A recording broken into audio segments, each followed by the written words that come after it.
My parents secretly tried to drain my 8-year-old son's medical fund to pay for my sister's designer wedding dress while he was literally on an operating table having his chest cracked open.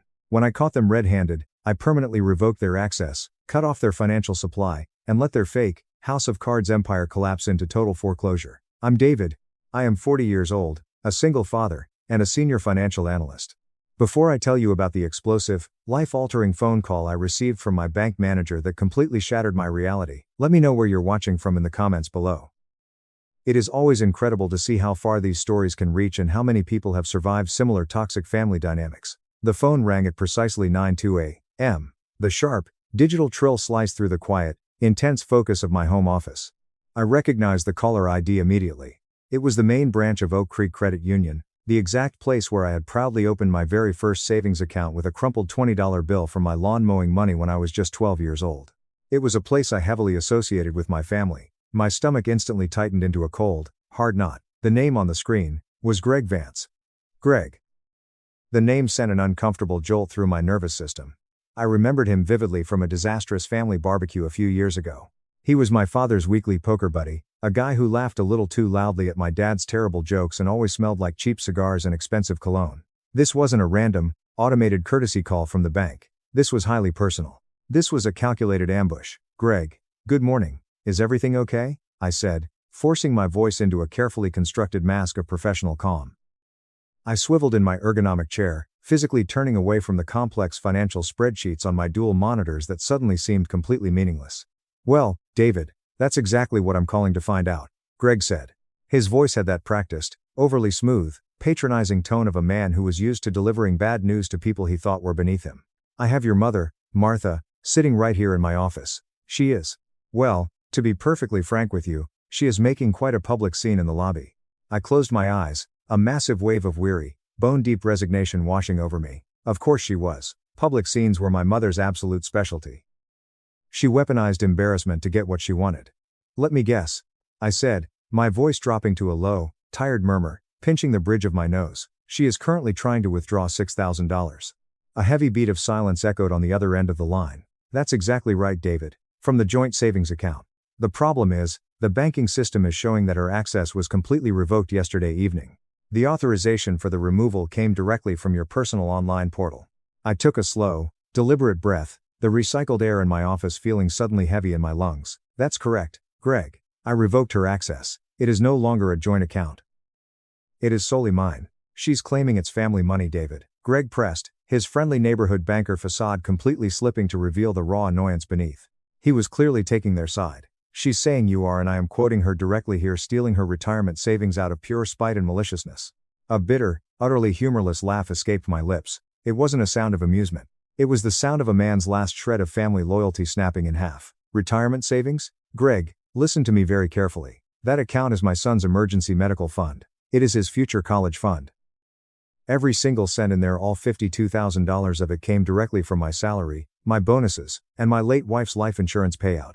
My parents haven't contributed a single dime to that account in over a decade. I am a financial analyst. I have the paper trail and the statements to prove every single deposit. Be that as it may, Greg said, his voice now turning cold, official, and slightly threatening. Your mother is making some very serious accusations right now. She is threatening to get lawyers involved. She is throwing around terms like elder financial abuse. Then let her, I said, a strange, liberating, icy calm suddenly settling over my entire body. Tell her to hire the best, most expensive lawyer she can possibly find, and you can tell her directly from me that that fund is for my son. The exact same son whose heart was literally stopped and restarted by machines on a surgical table 3 days ago while she was busy tasting red velvet wedding cakes. Now, if you'll excuse me, Greg, I have actual work to do. I hung up the phone before he could utter another syllable. My hand was shaking violently, not from fear, not from anxiety, but from a pure, distilled, volcanic rage that I had kept tightly bottled up for my entire 40 years of existence. The war had officially begun. Let's rewind exactly 6 weeks. I was sitting on the very edge of that horrible, stiff floral-patterned sofa in my parents' immaculate living room. It was the kind of furniture that is purchased purely for show, covered in invisible plastic, where comfort is a secondary thought to aesthetics. The air was thick with the suffocating scent of my mother's cloying lavender potpourri and the unspoken, unbreakable family rule: absolutely everything revolves around Emma. My mother, Martha, was meticulously inspecting her fresh French manicure, holding her fingers up to the light. My father, Robert, was safely hidden behind the business section of the Sunday newspaper, his usual method of avoiding any emotional labor. My older brother, Ryan, was slouched in the armchair, completely absorbed in his phone, a dumb smirk on his face from some TikTok video he was watching. And my little sister, Emma the golden child, the radiant sun around which our entire dysfunctional family planet orbited, was texting furiously, a tiny, satisfied, smug smile playing on her lips. I cleared my throat, the sound unnaturally loud and disruptive in the quiet room. I need to talk to you all. I have a major medical update on Sam. F. That finally got their attention. 5 pairs of eyes reluctantly lifted from their various distractions and aimed in my direction.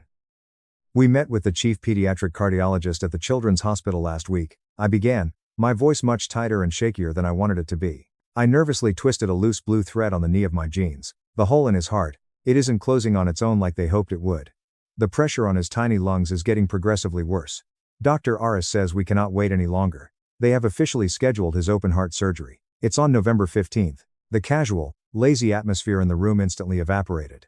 My father lowered his newspaper, his face visibly paling, the crinkling of the paper sounding like a gunshot. My God, David, that's a massive operation. The risks, they're incredibly significant, aren't they? Yes, I admitted, my own deep-seated fear rising, leaving a bitter metallic taste in my mouth. It's one of the best surgical teams in the state, but they were very clear with me. It is a long, highly complex, dangerous procedure. He will be in the pediatric intensive care unit for at least 3 days, and in the regular cardiac ward for at least a week, maybe more. My mother finally set her manicured hand down on her lap, her brow furrowing in deep concentration. November 15th. Oh dear, David, that's a Tuesday. We have that massive, final walkthrough meeting with the wedding caterer and the venue coordinator for Emma that exact week, don't we? She immediately looked over at Emma, her maternal concern clearly and exclusively directed at the potential disruption to her daughter's precious wedding schedule. Emma let out a long, dramatic, theatrical sigh, rolling her eyes slightly. Mom, it's fine, it's okay. I guess we can try to reschedule the tasting, even though it took months to get this slot. Gosh, David, that's just awful. Poor little Sam.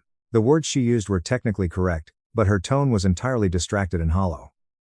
Her eyes were already glazing over, staring middle distance as she clearly started thinking about floral arrangements or seating charts instead of her nephew's chest cavity being surgically opened. This was it.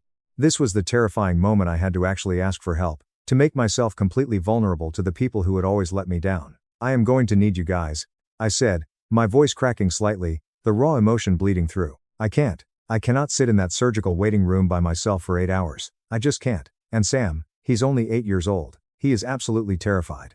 He cries every night. The only thing he keeps asking me, over and over, is, will Grandma and Grandpa be there? Will Aunt Emma and Uncle Ryan be there when I wake up? I let the agonizing question hang in the heavy air, a raw, desperate, bleeding plea for basic familial love. For a brief, fleeting moment, it actually seemed to break through their thick wall of self-absorption. My mother's rigid expression softened. She rose from her chair, walked over, and placed a cool, heavily perfumed hand on my tense shoulder. Oh, David, sweetheart, of course we will be there. Don't be silly. We wouldn't miss it for the absolute world. We are your family, after all. We stick together. Ryan finally looked up from his glowing screen, a rare flicker of actual sincerity in his eyes. Yeah, absolutely, man. We've got your back. Just text us the hospital details and the room number. We will be there first thing. Even Emma managed a pained but seemingly genuine smile. Don't you worry about a thing, Davy, we'll all be there. Camped out in the waiting room, drinking terrible vending machine coffee, waiting for the little guy. My father nodded firmly, his voice taking on that authoritative patriarch tone he loved to use. You have our solemn word, son.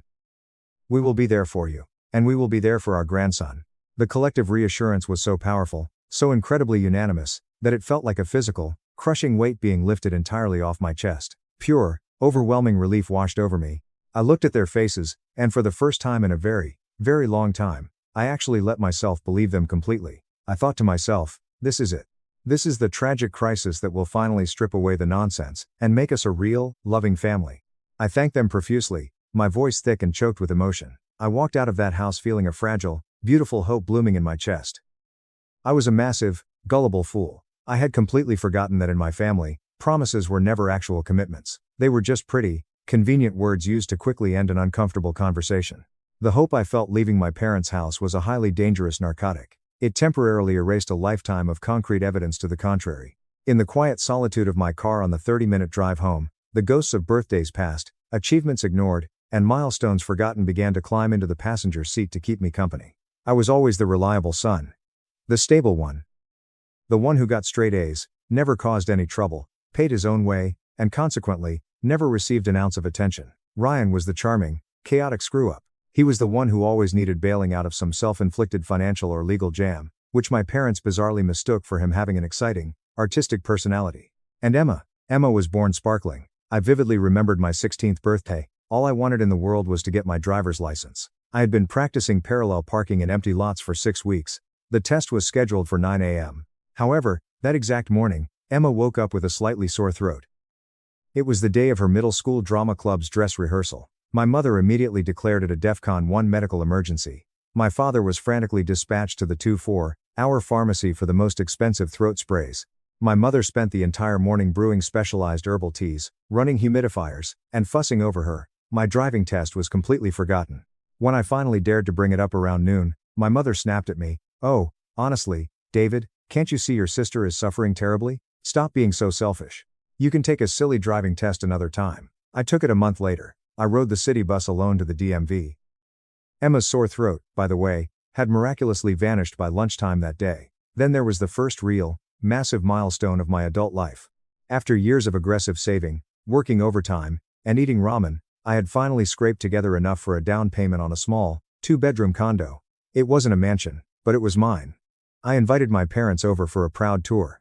They walked in, looked around for exactly 30 seconds, and my mother's very first comment was, "It's quite cozy. Much smaller than the luxury loft apartment Emma is currently looking at downtown." My father just nodded, rubbing a finger over a doorframe. "The paint job on this trim is a bit sloppy, son. Hope you didn't overpay." They stayed for exactly 20 minutes, drank a glass of tap water, talked exclusively about Emma's search for a building with a 24/7 doorman, and left. They never mentioned my home again. But the most agonizing memory was much more recent. It was just after my wife, Sarah, passed away from a sudden aneurysm. It was a brutal, dark time. I was drowning in grief, struggling to adapt to being a traumatized single father to a toddler. I was up for a massive promotion at my firm, one that would finally give me the financial security I desperately needed to pay off Sarah's medical debts and secure Sam's future. The final presentation was on a Friday afternoon. My parents had promised sworn to God to watch Sam for 4 hours. 2 hours before I was supposed to leave in my suit, my mother called. "David, darling, terrible news," she said. "Emma's purebred French bulldog just ate a tiny piece of dark chocolate. We have to rush him to the emergency vet right this second. We can't possibly watch Sam." I pleaded with her, begging through tears. "Mom, please, I am begging you. This is my entire career. This promotion changes everything for Sam and me. I have no backup sitter. Please. Family comes first, David," she had said, her voice dripping with absolute sanctimony. "And right now, your sister is having a panic attack, and she needs us." I had to desperately call my boss, make a humiliating excuse, and pull out of the presentation entirely. I didn't get the promotion. The very next day, I saw a picture Emma had posted on Instagram. It was her and her dog sitting on a sunny patio at a brunch spot. Both looked perfectly healthy. The caption read, "A little scare yesterday, but Puddles is fine. Nothing a little vet-prescribed TLC and bottomless mimosas can't fix. Number dog mom." It was a deep, unchanging, soul-crushing pattern. My fundamental needs were trivial. My massive successes were minor inconveniences. My existential crises were annoyances. Everything, always, without exception, was secondary to Emma. And yet, like an idiot, I had let myself believe this time would be different because this wasn't about me. It was about my son, an innocent, terrified 8-year-old boy facing mortality. I naively thought that a child's pain would be the one thing powerful enough to break their toxic cycle. I could not have been more wrong. Update 1. The night before the surgery felt like an endless, suffocating waking nightmare. The pediatric cardiac ward was a symphony of quiet, deeply unnerving sounds. The rhythmic, synthetic beep of the heart monitors, the gentle, mechanical hiss of the oxygen lines. The distant, ghostly echo of a PA system calling doctors to emergencies. Sam was a tiny, fragile shape in the middle of a massive, sterile, unforgiving hospital bed. He had been an absolute champion all day, enduring relentless blood draws, terrifying machines, and prodding doctors with a stoicism that completely shattered my heart. But as the harsh fluorescent lights of the hallway cast long, grim shadows into our dark room, his 8-year-old courage finally began to crumble. He lay there, staring up at the acoustic tile ceiling, clutching his worn, faded stuffed dinosaur, Rex, so tightly his little knuckles were stark white. "Daddy?" he whispered into the dark, his voice so small and frail it was almost swallowed entirely by the hum of the medical machinery. I was sitting in the horribly uncomfortable, vinyl visitor's chair, pretending to read a sports magazine. I instantly tossed it aside, dragged the heavy chair right up to the metal railing of his bed, and took his small, cold hand in both of mine. "I'm right here, buddy. I'm not going anywhere. I'm right here." His big, brown eyes, swimming with unspilled tears and raw terror, fixed onto mine. Are they really coming? Are Grandma and Grandpa, and Aunt Emma, and Uncle Ryan really going to be here when I wake up? "You pinky promised, Dad." I forced a reassuring smile that felt so brittle I thought it might physically crack my face in half. "I did, and they promised me. They will be right outside in the waiting room the entire time you are sleeping. When you open your eyes, the very first person you will see is me, and then I'll go get them, and they will all come rushing in to see their superhero." He seemed to draw a tiny fraction of comfort from that. His death grip on my hand relaxed slightly, but the fear was a living, breathing entity in that room, a cold, oppressive presence pressing down on both of us. He was quiet for a long time. I thought the exhaustion had finally pulled him into sleep. Then, his voice, a trembling, broken whisper, cut through the dark like a jagged knife. "Daddy, what if I don't wake up?" The question wasn't just a question, it was a spear. It bypassed all my carefully constructed walls of parental calm and pierced the utterly terrified, grieving father cowering inside me. Every single worst-case scenario the surgeon had been legally obligated to list on the consent forms, every dark, horrifying possibility I had shoved into a locked, mental vault, came roaring out. I couldn't breathe. My own heart felt like it was seizing in my chest, but he couldn't see that. He couldn't feel my absolute terror. He needed his dad. I leaned forward, resting my forehead gently against his, and poured every single ounce of love, every shred of protective strength I had left in my soul, into my voice. "Hey, you look at me," I whispered fiercely, locking eyes with him. "You are the bravest, strongest, most amazing kid I have ever known in my entire life. The doctors are going to fix your heart, and you are going to wake up. You are going to wake up, you are going to complain about how gross the hospital jello is, and I am going to be right here holding your hand. I promise you." I made a sacred vow to my son in that dark, cold room. And I was risking the integrity of that vow on the empty words of people who treated promises like disposable napkins. He finally drifted into a restless, twitchy sleep an hour later. I didn't move an inch. I sat there, my head resting awkwardly on the metal edge of his bed, his small hand still enveloped in mine, and watched the rhythmic green line on the monitor. Each spike was a prayer. I made a second promise that night, a silent, violent one to the universe. I would protect this boy, I would be his absolute shield against all the pain in the world. I just never, ever imagined the deepest, most treacherous wounds would come from the very people I was supposed to call family. 5:30 a.m. The hospital at this hour is a ghost town. A liminal space of hushed movements and the sharp, sterile scent of antiseptic and fear. Sam was awake, his small body rigid under the thin, scratchy hospital blanket. Every single squeak of a nurse's cart in the hallway, every footstep that passed our closed door, his head would snap up from the pillow, his eyes wide and desperately searching. "Is that them, Daddy? Are they here?" "Not yet, champ. It's still super early. The sun isn't even up," I'd reply, my own voice sounding hollow and unconvincing. The knot of unease in my stomach was growing rapidly, tightening like a vice with each passing minute. I checked my phone. The group text I had sent the night before at 8 p.m. "We are settled at the hospital. Room 412. Surgery prep starts at 6 a.m. See you all in the morning. Love you guys." Had received absolutely nothing except a single, lazy thumbs up emoji from my brother Ryan at 11:30 p.m. Nothing from my parents. Nothing from Emma. They're just not morning texters, I lied to myself, pacing the small room. They are probably driving right now. Traffic might be bad. It was a flimsy, pathetic shield against a creeping, icy dread.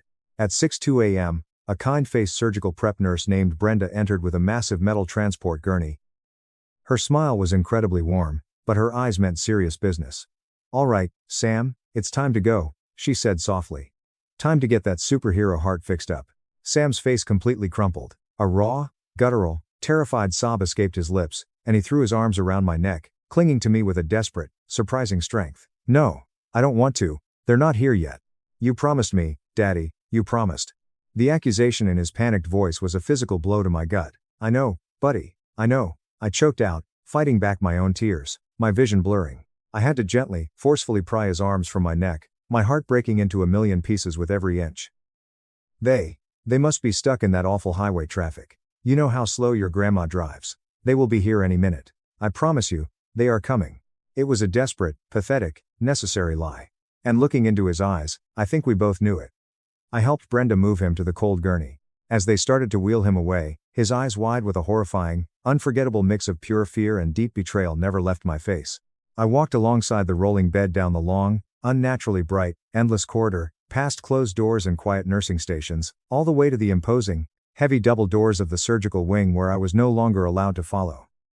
I leaned down, kissed his trembling, sweaty forehead one last time. I love you. You are my hero. I will see you in a few hours. I love you so much. Then the heavy doors swung shut with a terrifying click, and he was gone. The walk back to the surgical waiting room was the longest, loneliest walk of my entire life.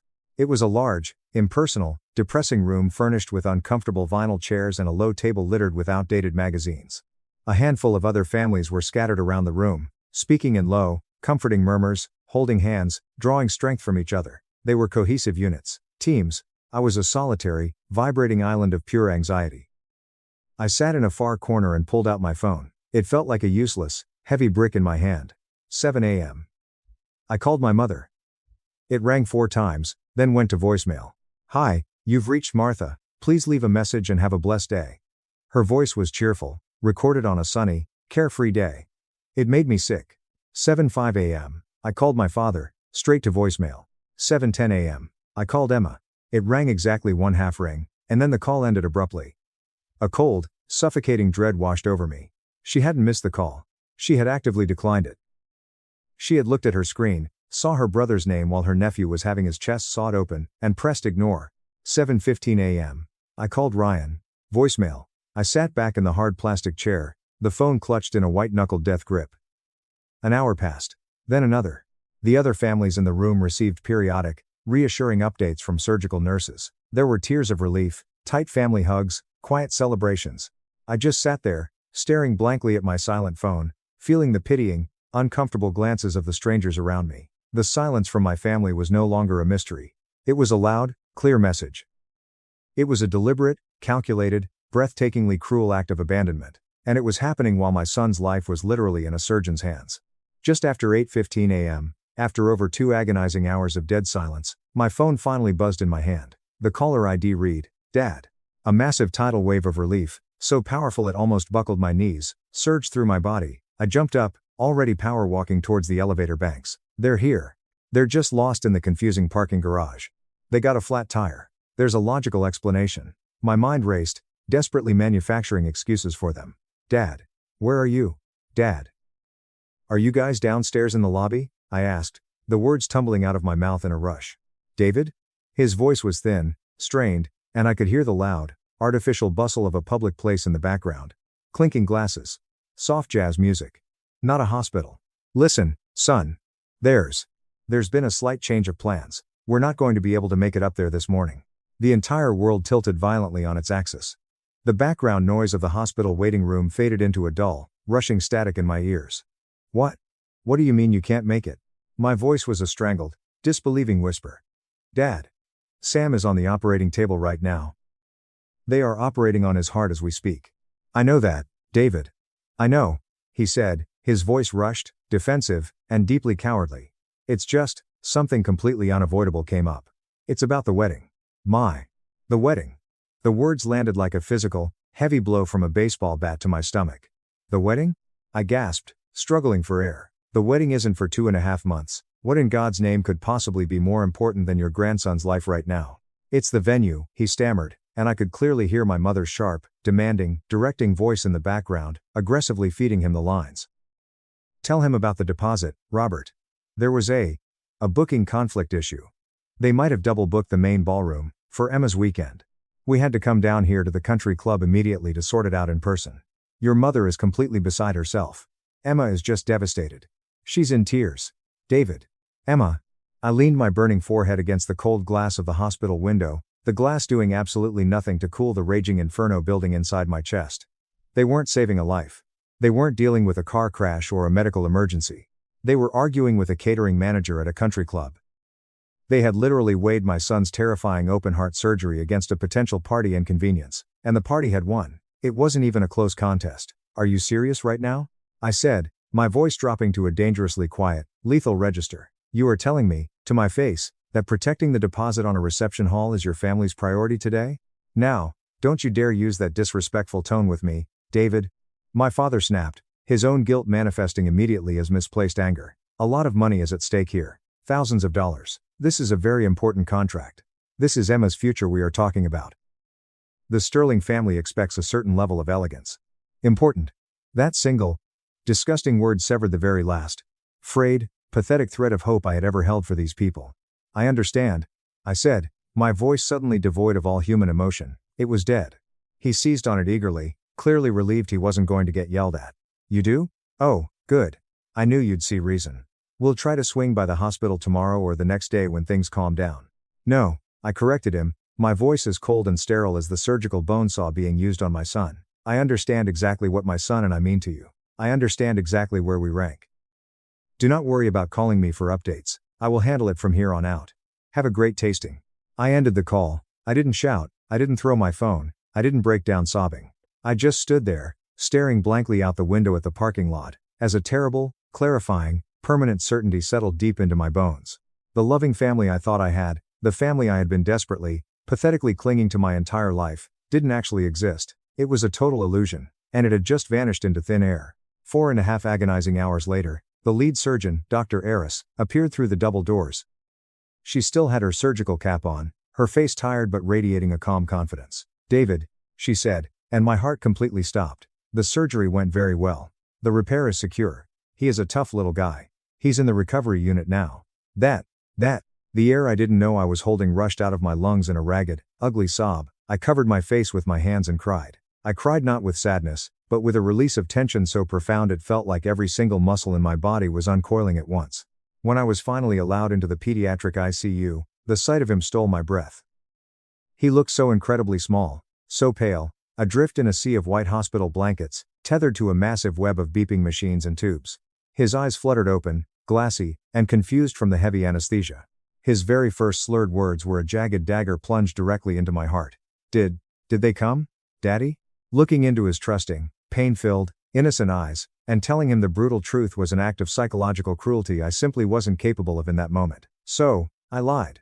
Again. They got held up in a crazy situation, buddy, I whispered, gently stroking his damp hair, careful not to touch the IV lines. They sent all their love. They can't wait to see you when you're feeling a little better. He tried to nod, a flicker of deep disappointment crossing his tiny face before the heavy painkillers pulled him back under. That lie felt like actual poison on my tongue. The next day, when he was more alert, he asked again. He didn't cry when I gave him another vague, stumbling excuse about them being busy. He just turned his face away from me, towards the window, and became very, very quiet. It was a heavy, heartbreaking, devastating quiet. It was the exact sound of a child's faith in his family cracking and shattering. We spent 3 more grueling days in the hospital. I focused every single ounce of my being on Sam. We watched movies on my iPad. I read him endless comic books, and slowly, beautifully, I saw my boy start to come back to me. We finally got discharged to go home. I had just gotten him comfortably settled on the living room sofa, cocooned in his absolute favorite Star Wars blanket with a pile of Lego magazines, when my phone buzzed. It was a text message from my mother. My hands were shaking with residual anger as I opened it. It read, "So glad to hear Sam is home and recovering. Fantastic news. Emma found the dress today. It is a designer original from Milan. An absolute dream. It's $6,000. Your father and I are covering our half, but money is tight with the venue. We need you to contribute your part as her brother. Please transfer $3,000 to my account by Friday so we don't lose it. Kisses." I read it once, then I read it twice, making sure I wasn't hallucinating. My gaze shifted slowly from the glowing screen in my hand to my son sleeping peacefully on the couch. His breathing was shallow, and I could clearly see the thick, white edge of the bandage peeking out from the collar of his pajamas, a massive scar over his heart. A permanent, physical reminder of the brutal battle he had just fought completely alone. And then I looked back at the text message, a demand for money, for a piece of white fabric. From the exact people who decided a conversation with a country club caterer was vastly more important than his life. Something inside me didn't just break, it detonated. It was a nuclear explosion of the soul. All the grief, all the rage, all the cumulative, suffocating pain of a lifetime of being treated like a second-class citizen in my own family, it all combusted, and I started to laugh. It was a wild, raw, unhinged sound that was much closer to a scream. My fingers moved with a life of their own. I opened my banking app. I navigated to the Zelle transfer page. I entered my mother's saved phone number. Amount, $0.50. In the memo line, I typed, "For the veil, best wishes." Lose my number. I hit send. Then, with cold, deliberate, surgical precision, I went to the deep account management page for Sam's medical fund. I found the section for authorized users. I saw her name, Martha. I had added her years ago as an emergency failsafe when Sam was a baby, just in case something ever happened to me. With a single, decisive tap, I hit remove. A red pop-up appeared. Are you sure you want to permanently revoke Martha's access to this account? My finger slammed down on confirm. Then I opened my phone's contacts list, and one by one, I blocked all of them. Mom, Dad, Emma, Ryan. Deleted. Blocked. Gone. The storm had passed. The war had just begun. Update 2. The adrenaline from completely severing the toxic ties carried me through the rest of the day. But after the infuriating call with Greg from the bank the next morning, I knew I couldn't just run on righteous anger. They had escalated things to a legal threat level, and I needed to be utterly prepared. My first call was to Marcus, my closest friend and a senior legal analyst at my firm. He had been the best man at my wedding and the very first person I called when my wife passed. He was my rock. I paced the confines of my office, recounting every last infuriating detail. The empty waiting room, the venue phone call, the callous text, my 50-cent revenge, and finally, the call from their lackey at the bank. Marcus listened in complete silence, a testament to his rising fury on my behalf. When I finished, he let out a low whistle. Okay, Marcus said, his voice a low, dangerous growl. First off, I am so sorry, David. That is a level of monstrous, narcissistic selfishness I cannot even comprehend. Second, good for you. It is about damn time you drop the hammer on these parasites. She's threatening lawsuits, talking about financial abuse? Yes, to the bank manager, I said. Let her. Marcus scoffed loudly. It is a pathetic scare tactic. David, you're a finance guy. You know the drill. What is the exact legal structure of that account? Is she a co-owner with equal rights, or just an authorized signatory you added for convenience? Just a signatory, I confirmed, pulling up the digital documents. I set it up that way years ago. I am the sole owner. All the tax forms for the interest income come directly to me, in my name, with my social security number. The money originates exclusively from my direct deposits. Then she can cry to the damn moon, Marcus said with absolute conviction. She doesn't have a legal leg to stand on. But do not rely on me. Call the corporate counsel we have on retainer at the firm. Use the firm's account, get a professional legal opinion in writing today, and start your paper trail. Screenshot the text. Write down a timeline of every conversation. Treat this exactly like you are building an airtight case for a hostile corporate takeover. Because that is exactly what this is. His words were a splash of icy, clarifying water. I spent the next 2 hours, transforming from a wounded, grieving son into a methodical, ruthless analyst. I made the call to the law firm. A brisk, efficient lawyer confirmed everything Marcus said. I created a new encrypted folder on my hard drive. I saved the screenshot of my mother's insane text. I downloaded the last 10 years of bank statements, highlighting every single deposit from my salary. I compiled it all into a massive dossier. They thought they were coming after the old David. The quiet, subservient peacemaker who would do absolutely anything to avoid a confrontation. They were about to discover they were facing someone else entirely. Someone with a corporate lawyer's opinion, a decade of financial statements, and a spine made of pure, unadulterated steel. The knock on my door that evening was soft, hesitant. I checked the Ring camera. It was my brother, Ryan. He was the family's designated cleanup crew, the one they always sent in when my mother's scorched earth tactics completely backfired. He stood on my porch holding a 6-pack of craft IPA, my favorite. His face was arranged in a practiced mask of brotherly concern. I opened the door but didn't step aside. What do you want, Ryan? Hey man, he said, trying to push past me. Got a minute? I think we really need to talk. I wordlessly stepped aside, letting him into the foyer, but I did not invite him to sit down. He set the beer on the console table. A cheap peace offering I had zero intention of accepting. So, he began, trying for a casual air, shoving his hands in his pockets. Mom called me. She is, she's completely spinning out. She's hysterical. I'll bet, I said, my voice entirely flat, devoid of sympathy. It must be terribly inconvenient when your personal ATM suddenly refuses to dispense your unearned entitlement. Ryan sighed, a theatrical display of exhaustion. Come on, David, don't be like that. You know exactly how she gets. She's completely obsessed with this wedding for Emma. The Sterling family is rich, and Mom wants to impress them. It's all she can think about. And my son's open heart surgery? I shot back, taking a step toward him, my voice dangerously quiet. Did that manage to occupy any of her thoughts at all? Did it occupy yours? Ryan actually had the grace to look ashamed, looking down at his shoes. Look, we messed up, okay? We screwed the pooch on that one. We should have been there. There is no good excuse. For a split second, A foolish, dying part of me hoped he might actually understand. But then he continued, and the hope evaporated. But this is not the way to handle it, bro. You can't just go nuclear and lock her out of the accounts. This $3,000 for the dress. Is it really worth torching the entire family over? Think about the future. Think about the holidays. Just give her the money. Let Emma get her stupid dress. We can all say we're sorry, we'll buy Sam a huge Lego set, and we can put this behind us. Just keep the peace, David. Keep the peace. The toxic family mantra for my entire life. Keep the peace had always been code for, let us do whatever we want to you, and don't you dare complain about it. There is no peace, Ryan, I said, a humorless smirk on my face. There is only a long, pathetic history of you guys steamrolling me, and me being too exhausted to put up a fight. You're not here to broker peace. You're here because mom sent you. You're here because you don't want to deal with her screaming at you for the next 6 months. You want me to capitulate so your lazy life can be easy again. The concerned brother facade vanished instantly. His jaw tightened angrily. You know, for a supposedly smart guy, you're being incredibly stupid about this. You're punishing everyone over a mistake. It wasn't a mistake. I corrected him, my voice like ice. It was a choice. You all made a choice. Now you can take your beer, take your transparent attempt at manipulation, and get the hell out of my house. He stared at me, his mouth opening and closing silently. He snatched the beer off the table. You're going to regret this, David. You're all alone in this now. He slammed the door on his way out. No, I thought, as the profound silence settled around me. I'm not alone, I have my son, and for the first time in my life, that feels like more than enough. 2 days later, the main assault began. It was a Saturday afternoon. Sam was on the living room floor, meticulously assembling a complex spaceship. Then, the doorbell rang. It wasn't a normal ring. It was a frantic, insistent, aggressive mashing of the button. I glanced through the peephole. My stomach dropped. The whole crew was there. My mother, Martha, her face a terrifying thundercloud of fury. My father, Robert, standing behind her, like a grim-faced bodyguard.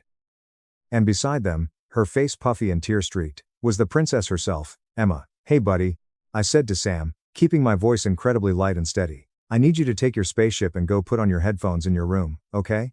Grandma and Grandpa are here, and the grown-ups need to have a very boring talk. He saw the serious look in my eyes and knew instantly. Without a word, he gathered his toys and scurried down the hallway, closing his door.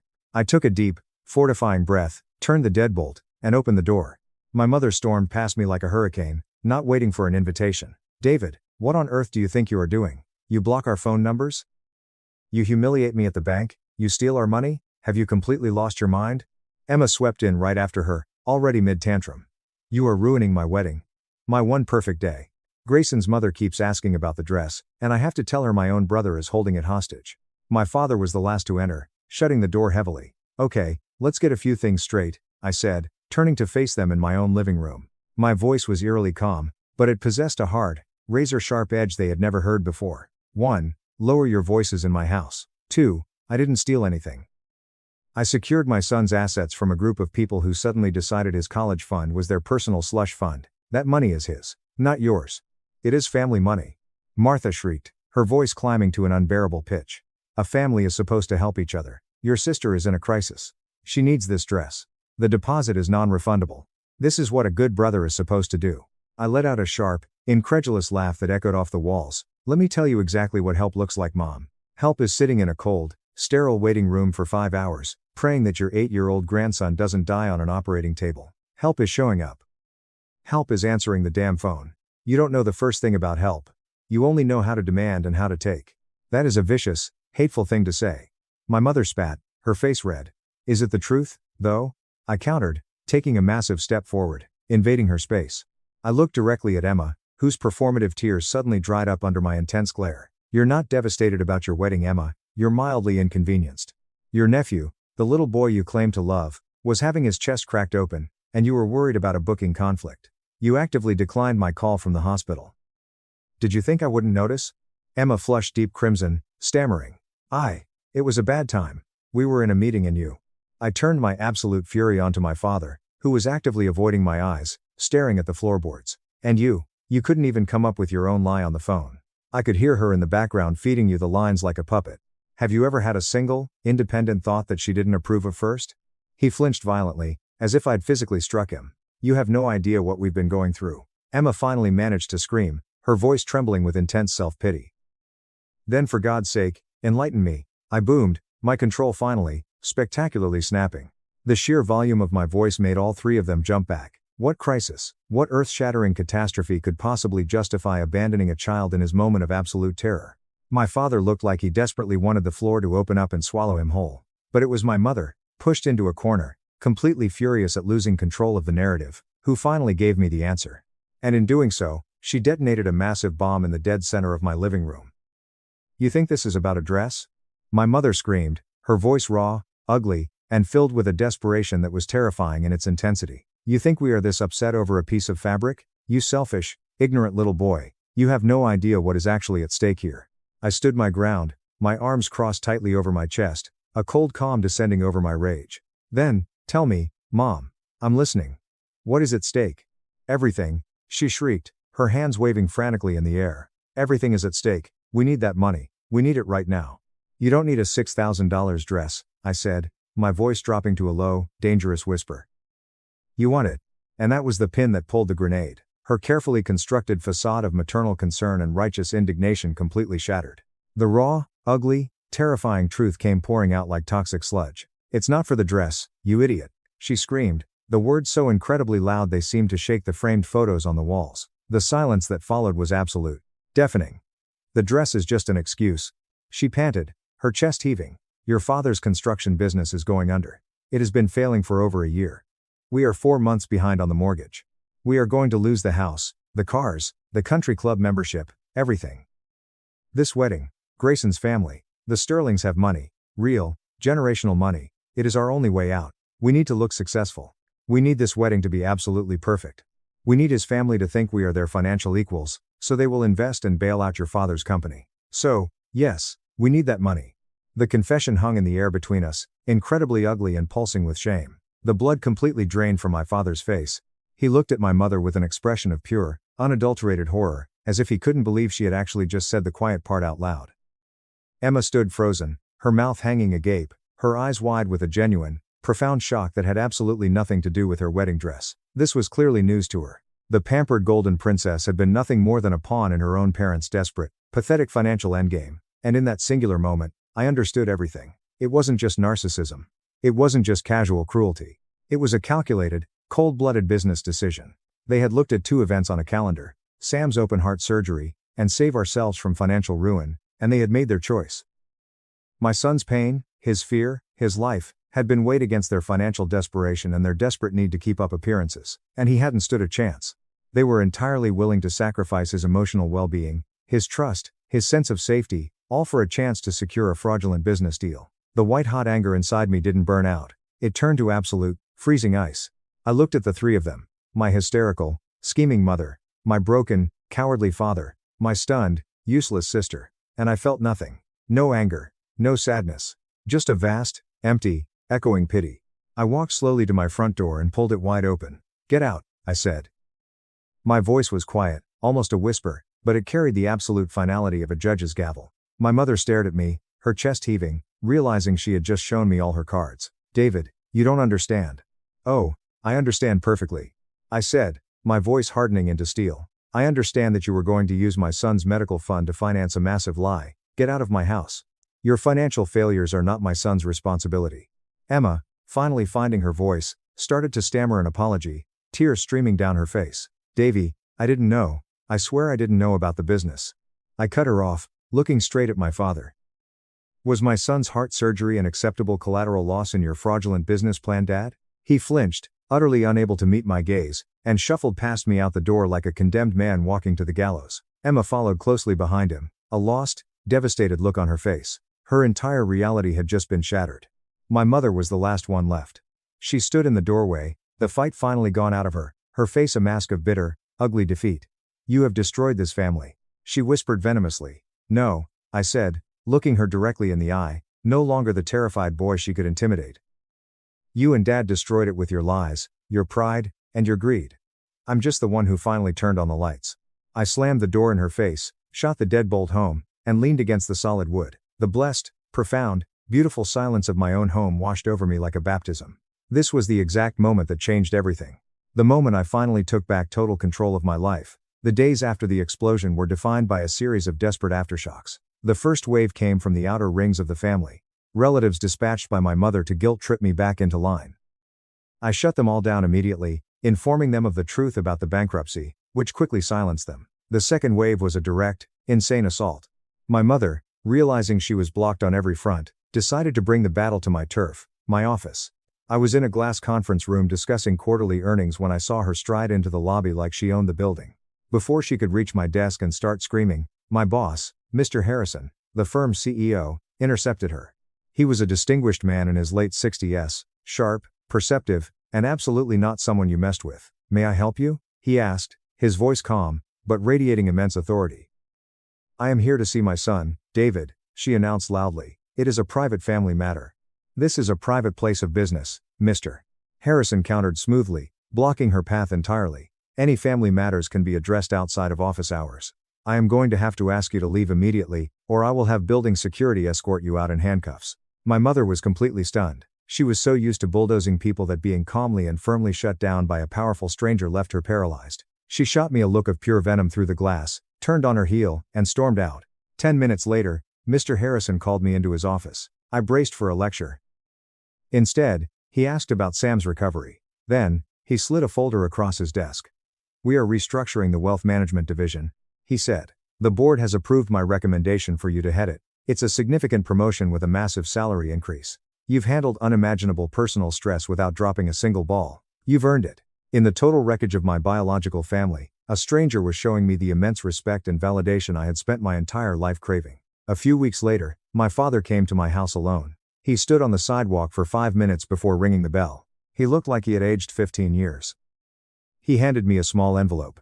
"I'm sorry," he whispered, tears in his hollow eyes. "For everything. I was a coward. I let your mother's insane plan become my plan because it was easier than admitting I had failed. We saw our grandson as an obstacle to a bailout. It is a moral bankruptcy far worse than the financial one." He didn't ask for forgiveness. He just turned and walked away. Inside the envelope was a cashier's check for $6,000, and a note explaining he had sold his prized vintage car collection to get it his first honest transaction in years. I never cashed the check. I put it in a drawer. I heard through the grapevine that Grayson's family, the wealthy Sterlings, had done their due diligence, discovered the massive debt and the impending bankruptcy, and immediately called off the wedding. The bailout never came. My parents lost the house to foreclosure a month later. My world, however, rebuilt from the ashes and centered entirely on love and honesty, is thriving. Sam is fully recovered, running around with a warrior's scar on his chest. Freed from the constant, suffocating drain of my family's toxic drama, I am the happiest and most successful I have ever been. For my entire life, I believed I needed their approval to feel whole. The profound, beautiful irony is that it was only in their complete absence that I finally found peace. Future sister-in-law called me an ogre and tried to ruin my wedding. I caught her, and now I doubt if my marriage can survive. My future sister-in-law has been making disparaging remarks about my appearance and referring to me as an ogre, but my fiancé has been insisting that she is only protective of him, until I discovered she has been secretly attempting to derail our wedding plans. Hello Reddit. I, a 28-year-old woman, am engaged to my beautiful fiancé, David, a 30-year-old man. We have been dating for 3 years and hope to marry later this year. The problem is with David's sister, Rachel, 33F, who has been making disparaging remarks about me in recent months. She has always been forthright, but lately it has crossed the line into outright cruelty. Rachel continually insinuates that I am not good enough for her brother, and she frequently criticizes my appearance. To give you an example, she once looked me up and down and said, "Wow, I always thought David would end up with someone slimmer and more put together. Guess he really changed his type." It was a really backhanded compliment. At a family dinner, she quipped to David in front of me, "Maybe love really is blind, huh?" and gave me a pointed look. David admonished her lightly, but she laughed it off as a joke. Another time, while we were discussing wedding dress shopping, Rachel snarked, "Make sure they have your size. We don't want an ogre bride." Yes. She used the word ogre while staring at me. These are only a few examples. Every time I meet her, there's a fresh insult buried in a joke or a concern. She'll make comments about my makeup, hair, weight, and even my career, hinting that I'm not ambitious enough for her successful family. It's as if she's tearing away everything about me. I've tried not to let it bother me, but it truly hurts. I am hardly a supermodel or anything, but I have never thought of myself as ugly. Hearing my prospective sister-in-law refer to me as an ogre or insinuate that I am unattractive and undeserving has begun to really undermine my confidence. I told my fiancé David how Rachel's statements were making me feel. He adores his sister and believes she is simply being protective. He keeps saying things like, "You know, Rachel has no filter. She doesn't really mean it, and she's tough on everyone at first. It'll get better." He also suggested that I'm taking her jokes too seriously. It's easy for him to say, he's not the one being referred to as an ogre. David has never told me I'm overreacting, but he consistently downplays her conduct, making me believe I am. He says stuff like, "She had a very bad breakup ages ago and is wary of anyone dating me. For the record, she is now married to a nice person," as if it excuses her rudeness. He believes Rachel will ultimately come around and that she is simply looking out for him. Meanwhile, I'm beginning to dread every occasion when I'll encounter her, since I know I'll return home feeling bad about myself. For background, I've always been courteous to Rachel. I was impressed by how close she and David were when I first met them. I've attempted to bond with her by inviting her to lunch and asking her for wedding advice to make her feel included, but she either ignores me or makes snarky remarks. For example, when I asked if she wanted to go dress shopping with me and my mother, she remarked, "I suppose someone should be there to stop you from picking something tacky." I was surprised. I did not invite her again after that comment, and she now accuses me of excluding her from the wedding. I can't win. All of this has left me in a difficult situation. I adore David and genuinely want to marry him, but his sister seems determined to bring me down. I'm concerned that if this continues, it will spoil my connection with David and possibly the entire wedding. Part of me wonders whether she's intentionally attempting to break us up by undermining my self-esteem or inciting disputes between David and me. It may sound dramatic, but that is exactly how I feel after months of her antagonism. David does not view it this way. He admits Rachel may be harsh, but he believes I'm seeing malice where there is none. He constantly telling me to ignore her, or let it go because that's how she behaves with new people, but I'm not new anymore, and especially not to someone I'll soon call family. I've told him that he needs to stick up for me more firmly. He claims he'll talk to her, but I'm not sure whether he really understands or if he thinks I'm being overly sensitive. I'm starting to feel really alone in this. It's gotten to the point where I'm thinking about not inviting Rachel to our wedding, or at least not including her in the planning, because I don't want her negativity to ruin the best day of my life. But if I even mention it, I'm sure David will be upset. This is producing significant strain between us. So I need an outside perspective. Am I overreacting? Will I be the bad guy if I set strict boundaries or remove my prospective sister-in-law from wedding events due to her harsh behavior? I don't want to put a wedge in their family, but I'm not sure how much more of this I can take. Edit to add more information. After reading a few early comments, many of you have inquired about Jay's parents and how they feel. For the record, his parents are nice folks who have never been mean to me. They haven't seen most of Rachel's worst statements because she normally says them when no one else is listening or disguises them as jokes. I haven't directly informed my prospective in-laws about what she said. I hoped it would be resolved without involving the entire family. Also, some of you are curious whether this is about money or prestige. I do not think so. We are all middle-class professionals. There is no massive wealth disparity or anything. Rachel and I work in different fields, but I doubt that's all. It feels very personal against me. I honestly don't understand why she dislikes me so much. Update 1. Hey, several of you recommended me to have a serious conversation with David about setting boundaries and standing up for myself. Some suggested I postpone the wedding or seek marital counseling if he didn't take my concerns seriously. Believe me, those comments hit me hard. I realized I needed to be more firm on this. So, before our engagement celebration, which took place just a few days after my original post, I sat David down for a lengthy talk. I told him that I would not tolerate any more disrespect from his sister, and that I needed his support at the party and in the future. I expressly stated, if Rachel makes any nasty comments, I expect you to call her out right away. Please don't dismiss it. I also highlighted that the Reddit community agreed that her behavior is not typical protective sister behavior. In fact, several comments thought it was toxic and that David needed to wake up to it. He appeared surprised that virtual strangers were so invested, yet he listened. David stated that he had been trying to keep the peace and had not realized how much this was impacting me. He replied, "Okay, I'll talk to her. I'll ask her to be on her best behavior at the party, and I vow not to let her ruin the night for you." He maintained his calm demeanor, as if he didn't expect anything awful to happen. But hearing me to Sophie that I was seriously considering canceling her invitation must have made an impression. He truly appeared upset and begged, "Please don't make any decisions like that until I try to fix it." I decided to give it a chance because he was finally admitting there was an issue. Fast forward to the engagement party. To commemorate our forthcoming wedding, we held a small gathering at a nearby venue with our relatives and friends. I was nervous beforehand, but hopeful that things would go well, because David claimed he'd spoken with Rachel. He informed me earlier that day that Rachel had decided to be kind. I wasn't present for that talk, so I'm not sure how it went, or whether she rolled her eyes or not. At first everything was okay. Rachel welcomed me with a lovely grin when she arrived and even hugged me briefly. She had never embraced me before, which astonished me. I reasoned, okay, maybe she is trying. During the first half of the party she remained with her parents and other relatives. David was busy mingling, as did I, so we weren't together the entire time. I kept looking over and saw Rachel laughing and seemingly having fun. I began to relax a little, thinking that perhaps my worries were unfounded and that she would behave. Okay, I spoke too soon. Later in the evening, my maid of honor, Sophie, my best friend, drew me aside, angry. Sophie informed me that while I was conversing with some of David's cousins, she overheard Rachel disparaging me to a small group of people by the punch bowl. Rachel, according to Sophie, was in a huddle with two of her own friends, who she had apparently brought as her plus ones, and one of David's aunts. Sophie strolled by just in time to hear Rachel remark, "I was like an ogre to her brother."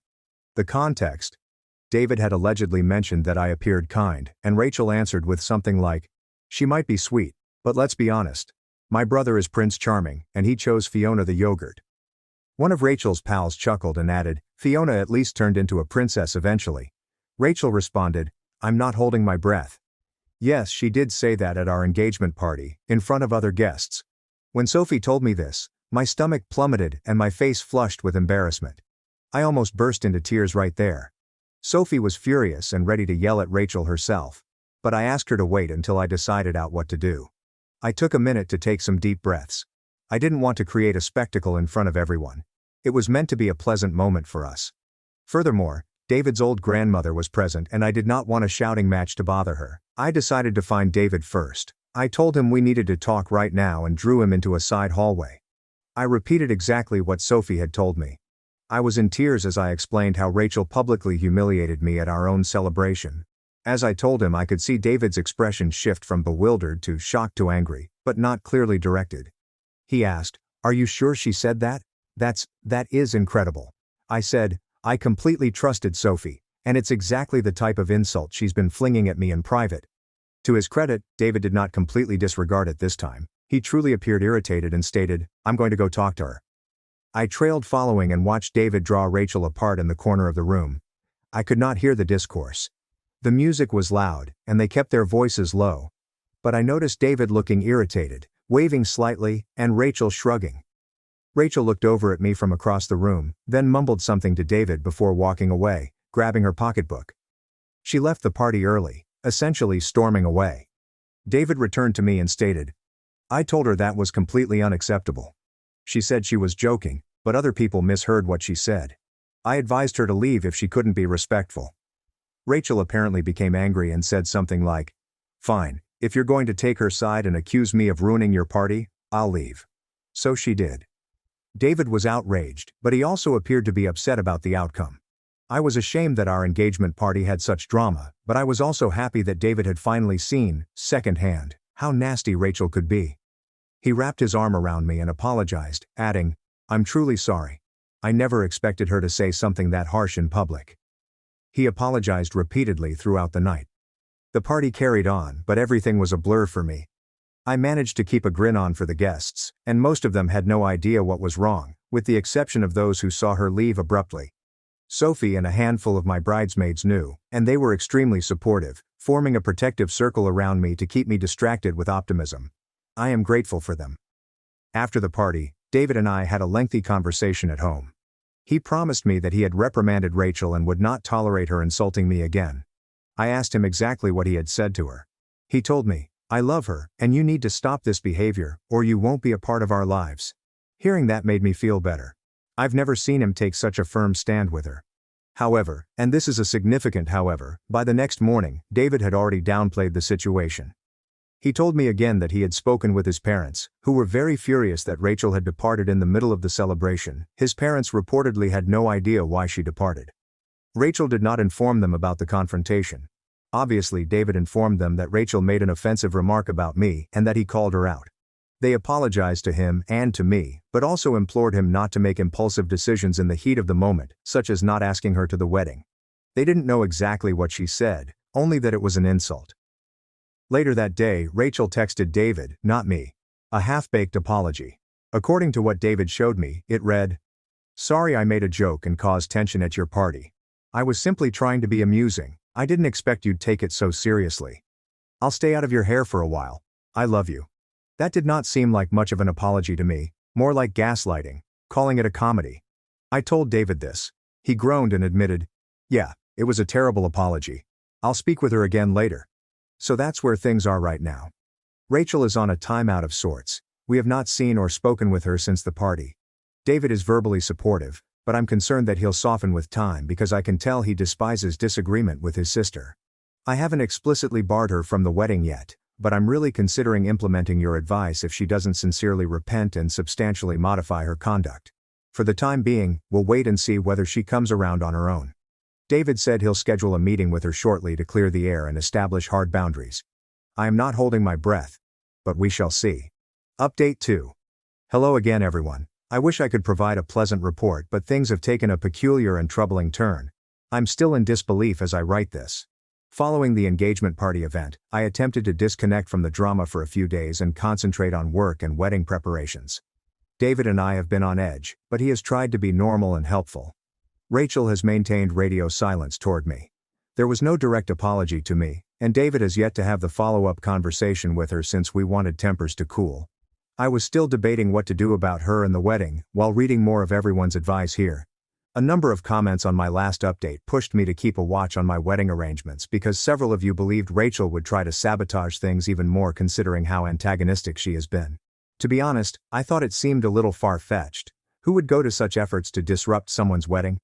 A couple of days ago, I received a phone call that confirmed those warnings painfully correct. My cell phone rang when I was at work on my lunch break. It was the bridal boutique where I was getting my wedding dress. The manager wanted to ensure that I did wish to cancel my final dress fitting appointment. Cancel my appointment. I almost dropped my phone. I told her, I definitely did not cancel it. I have an appointment next week to have the final fitting and pick up my wedding gown. This appointment was critical. I've been looking forward to this for months. Why should I cancel it? The boutique manager paused for a moment before saying, "Oh yeah, we received a call earlier from someone claiming to be you. She knew your full name and contact information and informed you that she needed to cancel the fitting and would reschedule it later. It sounded off, so I double-checked." Thank God she double-checked. I have no doubt about who that person was. I inquired as to the phone number from whence the call originated. The manager stated that it came from the number on file, which is my cell phone. That confused me at first. I wondered, is it possible they misheard? But she was pretty sure it showed my number on caller ID. I instantly accessed my phone's call record and reviewed it. I made no outgoing calls to the shop that day, or ever. I normally connect with them through email. Then I recalled something. Rachel approached me at the engagement party when I was talking to an uncle saying, "Hey, can I take your phone for a sec? I suppose I forgot mine in the car and I'd like to take a group shot with the cousins." Without thinking, I unlocked my phone and handed it to her. There were a lot of people about, and I was in hostess mode, not thinking about the risk. She used it to take a shot and then returned it a few minutes later, saying, "Thanks. I'll send you the picture later." In retrospect, I have no idea what she did with my phone in those few minutes. Could she have swiftly located my bridal shop's phone number, perhaps through my emails or messages, or even Googled it, and contacted them pretending to be me?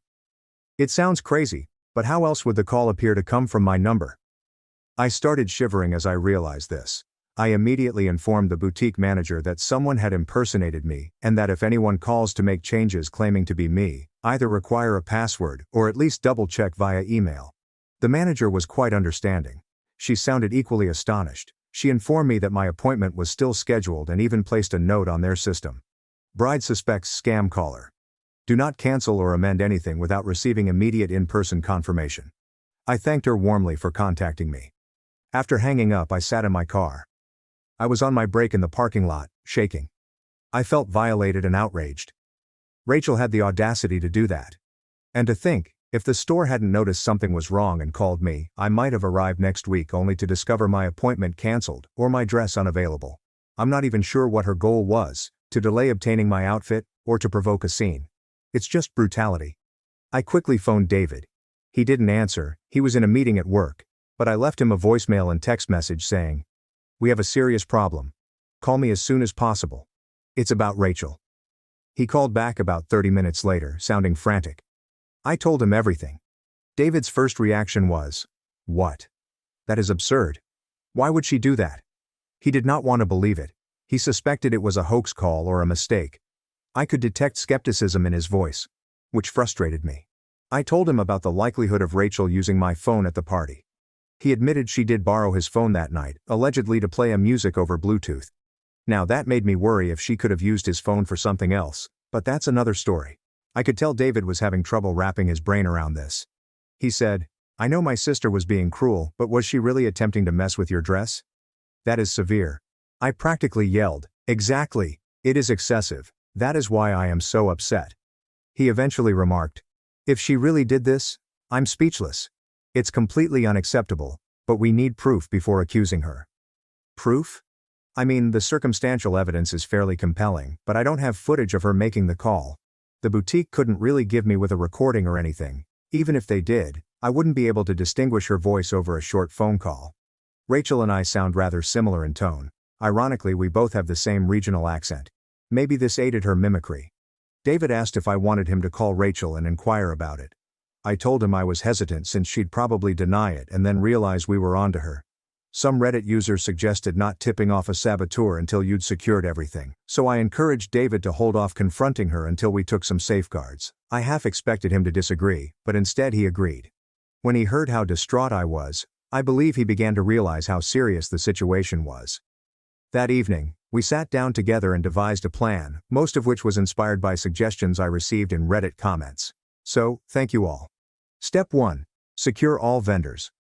I spent the next day calling all of our wedding vendors and service providers to double-check our plans.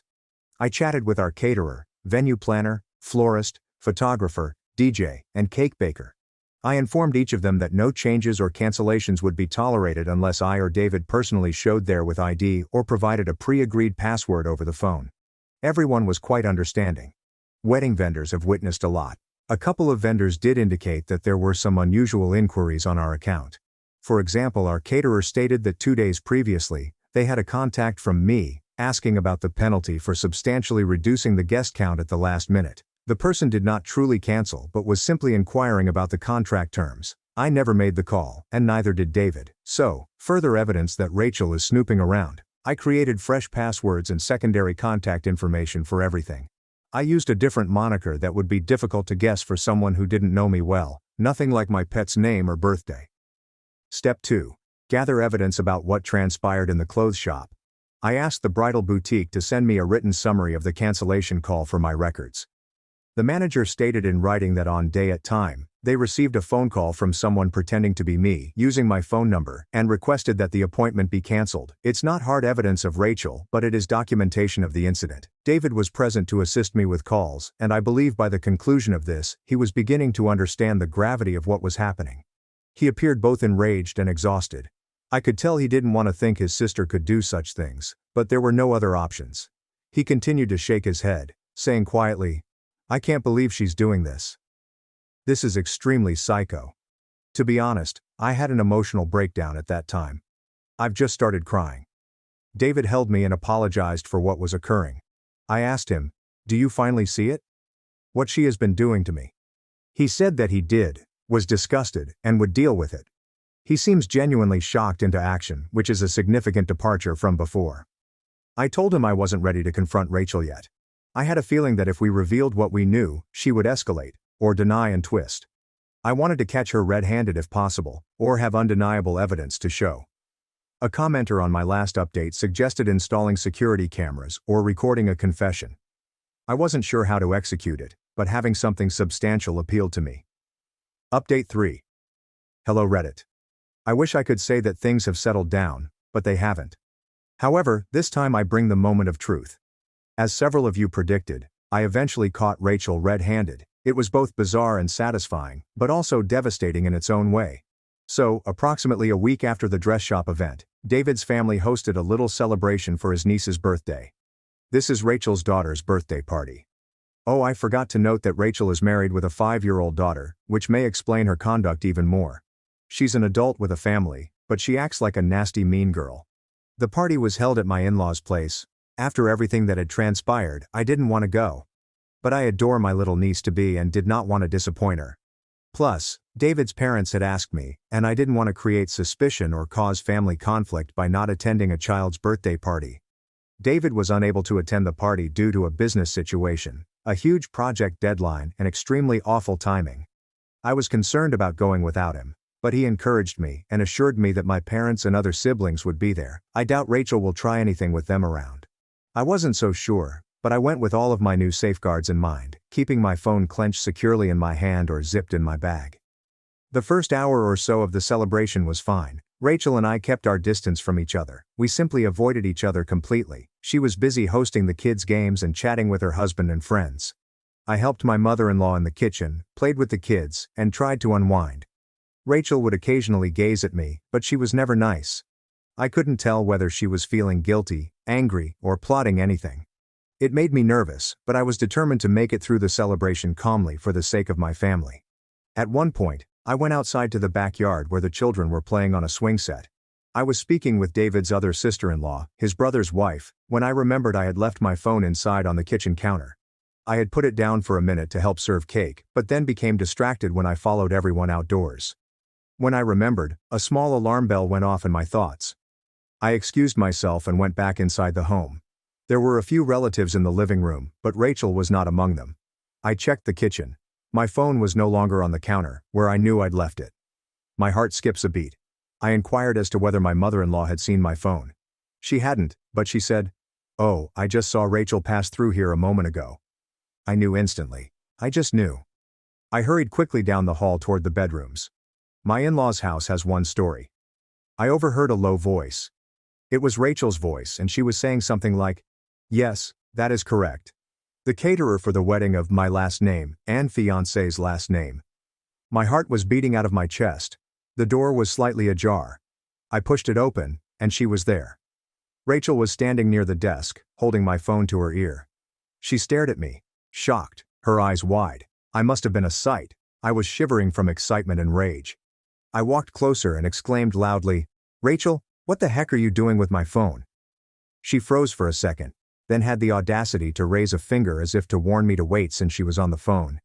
She stammered into the phone, I'll have to call you back," before hanging up. I was so furious that I grabbed the phone from her hand. I didn't even consider it. I just acted right away. I saw on the screen that the call was actually to our caterer. Their name was right there in the recent calls list, as was the ongoing call timer, which was showing roughly 2 minutes before she hung up. She had actually ventured to call our caterer, likely to cancel or change our catering order, while at her own child's birthday party, using my phone, which she had stolen from the kitchen. I am speechless at the ridiculous levels here. Once I had my phone, I let loose. I said something like, "I knew it. I knew you were tampering with my wedding. First my clothing, and now this. What's wrong with you?" Rachel did not even deny it. Instead she shouted, "I don't care. You aren't good enough for my brother. I will not let you ruin his life." I practically shrieked, "How does canceling my wedding plans keep his life from being ruined? Are you out of your mind?" She continued saying, "You need to leave. You shouldn't be here. You are not a member of this family, and you never will be." It was like a floodgate of her actual feelings had opened. It became evident that, in her twisted thinking, she believed she was protecting her brother from me by destroying our wedding. Our noisy argument had attracted attention. David's dad and a few other family members came in the corridor, puzzled. My mother-in-law was like, "What's going on?" I turned to them and said, "Rachel is undermining our wedding. She literally used my phone to attempt to cancel our caterer." Rachel yelled, "She's lying." Despite the fact that I was holding the evidence and waving it about, my phone still showed the caterer's number on the screen. She then changed tactics and said, "I was assisting you. I was just making a brief call to check on something for you." I yelled back, "Check what exactly? How much can you muck things up?" The situation was chaotic. My father-in-law sharply told us both to relax and asked for the phone. I handed him my phone and told him to look at the last phone number. "It is the caterer. I didn't make the call. She did." He looked at the phone and saw the number and name, which we had saved as the caterer's name. I'll never forget how he gazed back at Rachel. It was a combination of shock and disappointment. My mother-in-law appeared to catch on and gasped, covering her lips. She asked Rachel, "Did you really?" Rachel burst into tears at this time, not sure if she was angry or just upset at being discovered. She said something like, "Fine. Yes, I attempted to cancel several things for his own good. This wedding should not happen." There were more raised voices throughout. My father-in-law told Rachel to follow him into the other room right now. My mother-in-law attempted to console the crying children, who had fled inside due to the loud noise. The family members were all either surprised, silent, or rushing the kids back outside to play. It was quite awkward and tense. I was fighting back tears. I realized I didn't want to be there any longer. I walked straight out the front door, got into my car, and drove away. In retrospect, I probably should have stayed to gently explain to my in-laws what had happened, but I was in full fight-or-flight mode, and flight prevailed. As soon as I drove away, I fell into tears and cried all the way home. I texted David one message. I caught Rachel in the middle of canceling our wedding plans. I left the party. Call me as soon as you can. He was already trying to call me since he had a bunch of missed calls from the caterer on his phone. The caterer had attempted to call him when they were abruptly disconnected from me, most likely to confirm what Rachel was telling them. David had put two and two together and left work early, desperately attempting to contact me. When I came home, I took his phone and simply explained everything that had transpired. David was quiet for a long time, then he just stated, "I'm returning home right now." He arrived approximately 20 minutes later. He drew me into an embrace and continued saying, "I'm so sorry." He had spoken with his father on the way over, so he had a rudimentary summary of the aftermath at the party. Apparently, after I left, my father-in-law ripped into Rachel in private. According to what David heard, it wasn't pretty. Rachel was virtually caught dead to rights, with no defense. Her husband, my brother-in-law, was also furious with her. He had no idea she was doing this. In reality, Eric apologized to my in-laws and left the party early with their children because he was ashamed and irritated with Rachel, so the party sort of went apart after that. What a spectacular birthday for the poor niece, though I believe the little kids were generally kept in the dark, but they did get cake and presents. David's parents were terribly distraught. They did not fight or make excuses for Rachel when speaking with David. In fact, both of his parents called me later that night to apologize for their daughter's actions. They sounded extremely humiliated and sincerely sorry. This was a relief, to be honest. Aside from the one bad apple, I had supportive prospective in-laws. But let me get to the worst part. David's initial reaction when the dust had fallen. When he arrived home that night and we spoke, I could sense he was struggling. We sat down, and I reminded Rachel of all she had done wrong. Now that I had practically seen her doing it, there was no way for him to doubt or minimize anything. He looked frightened and kept repeating he felt foolish for not noticing it sooner. However, when I communicated how profoundly this had wounded me and how I wasn't sure I could move forward if he didn't completely break relations with his sister, at least for now, he became defensive. He did not defend her, but he appeared reluctant and replied, "She is my sister. I need to know why she did this." That kind of made me snap. I shouted, "Is the why even important? Look what she did, and you're not exactly on my side here." He swiftly said, No, I'm on your side." "I don't condone any of this," he said, admitting that part of him was shocked and waiting for an explanation or misunderstanding. "Really?" After she basically confessed in front of everyone. I was astounded that he still believed there might be any reason. This resulted in possibly the worst brawl we'd ever had. I told him straight out that I might contemplate marrying him if he couldn't fully support me and keep his sister accountable. I stated, "I am your future wife," and she attacked me and our relationship in the most deceptive manner. "I need you to have my full support or I can't do this." I may have also said something like, "Grow a spine and cut the cord, David, or you'll lose me." It was harsh, but I was at my breaking point. David, to his credit, did not become furious with me. He began crying. I'd only seen this man weep once before, so seeing his tears shattered my heart. He expressed regret that it took something so awful to make him see reality, and that he felt he had failed me. We were both emotionally weary by then. He begged me, "Please don't call off the wedding." I told him I wasn't going to make any decisions like that right now, but I needed to see tangible action from him to protect me from his family's toxicity. He vowed no more excuses for Rachel, no more contact with her until, perhaps, she significantly changed, which I doubt, and she would not attend our wedding or any other celebrations. He said he will speak with her and make this clear. I simply nodded and replied, "You understand what you need to do. I'm going to hold you to it." That night I slept at my sister's house because I needed some space and someone to talk to in person. David understood and let me go, even though he urgently wanted me to stay. My sister was stunned by everything. She was previously familiar with some of the details, but the entire story stunned her. She took me out for a late-night milkshake run to help me relax, which was somewhat beneficial. So, yes, I caught Rachel red-handed. The entire family knows now, and David finally believes me. I know a lot of you will probably tell me to cancel the wedding or go cold turkey. Trust me, I have been thinking about everything. Rachel will be out of our lives for the foreseeable future, that is all I know. There's no chance she'll come to our wedding, if we even get one. The question that remains is primarily about David. After all this, can I trust him to put me first? I love him, and I believe he has finally woken up to the truth. However, the fact that it has gone this far will take some time for me to forgive. I'm spending a few days away from the situation to clear my mind. David and I agreed to put any wedding planning on hold until we could properly work things out, and to double-check that all of our vendors are secure following that attempted call. I might update again, but I need to rest. I caught my wife planning to cheat with her friend's help. I moved our savings, filed for divorce, and refused to be her backup plan.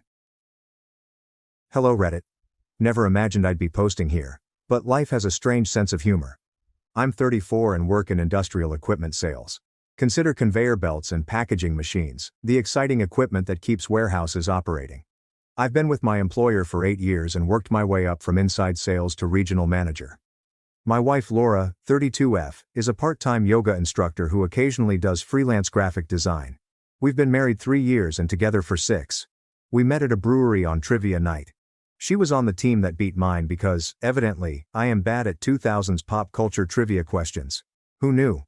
We acquired a robust prenup since I had seen too many of my coworkers' finances wrecked in divorces, and Laura was surprisingly okay about it. She stated she understood our need to protect what we each brought into the marriage.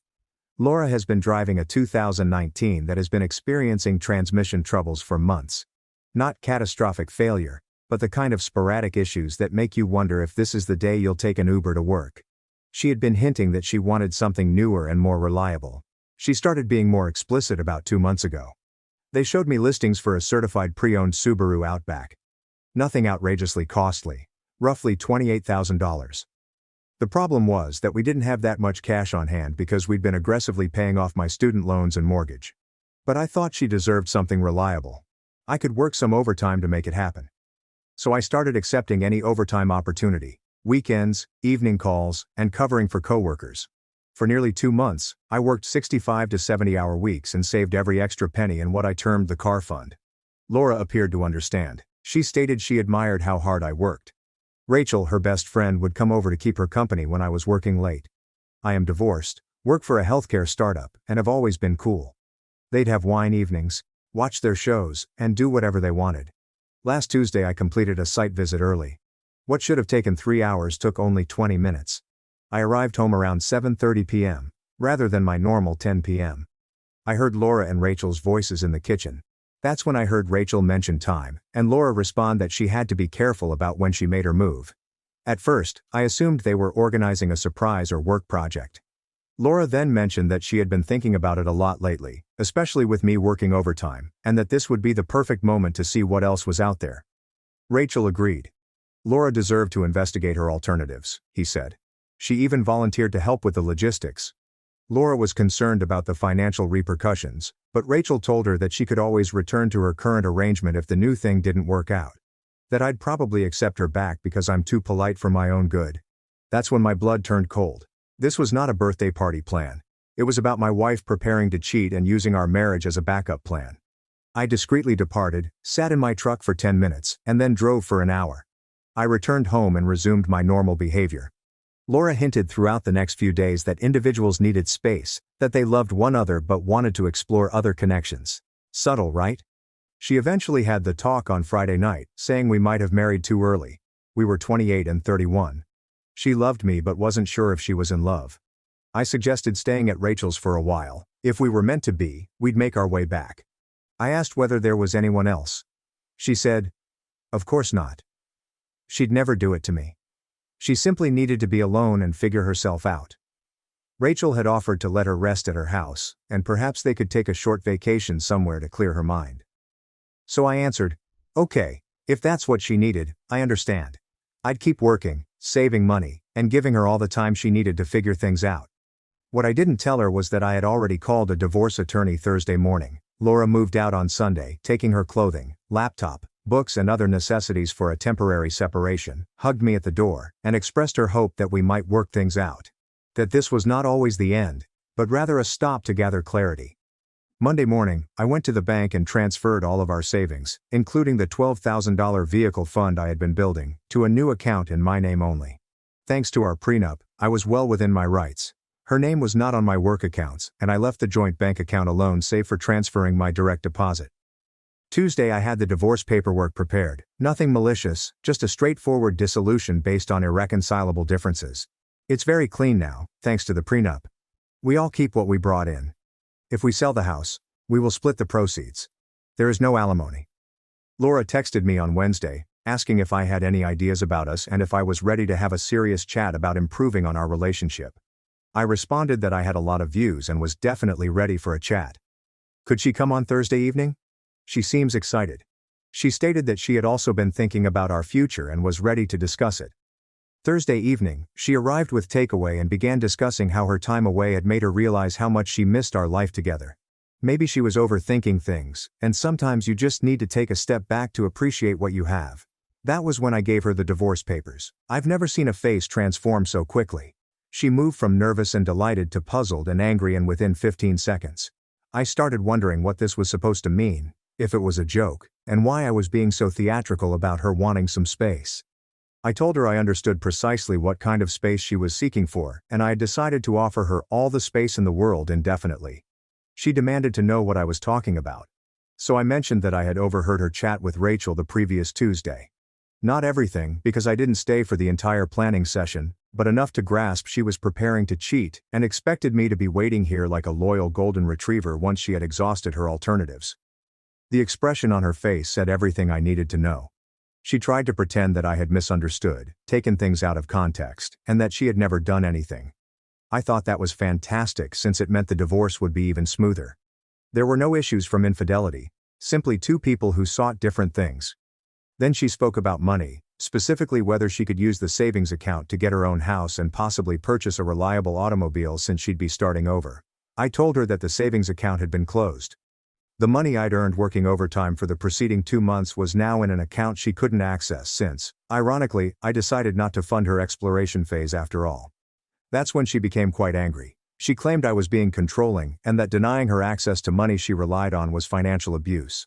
I reminded her that according to our prenup, the money I made was mine, and she had never contributed to the car fund she had planned to spend for her independence trip. She left about 9 p.m., she's taking her supper with her. So, Reddit, AITA. A part of me wonders if I should have addressed her with the overheard chat first, given her the opportunity to explain, or called it off. Maybe I misunderstood and she was just going through a quarter-life crisis unrelated to adultery. But, honestly, the more I think about it, the more certain I am that I heard exactly what I believe I did. I'm not out to ruin her life or leave her bankrupt. She's got a job. She can stay with Rachel, and she is an adult capable of arranging her own transportation and housing. I just don't see why I should pay for her self-discovery adventure, especially since it appears to involve examining other people's mattresses. But perhaps I'm being overly severe. Maybe I should have attempted to work it out. Let me know your thoughts, Reddit. I have some decisions to make about next moves. A few days later, an update was posted. So Reddit, you had some thoughts. And by some thoughts, I mean my inbox overflowed like a packaging line during the peak holiday season. The general consensus seems to be that I was NTA, and that I should quit second-guessing myself about what I had heard. A number of you noted that Laura's reaction when I handed her the divorce papers essentially proved everything. If she had been innocent, she would have been confused and hurt, rather than instantly concerned about money and requesting access to accounts. That struck home. An innocent individual would have been saddened by divorce papers without considering their financial choices. Several individuals urged that I document everything and try to get further evidence, but I'm not interested in playing private investigator. I heard exactly what I heard. Her reaction proved this.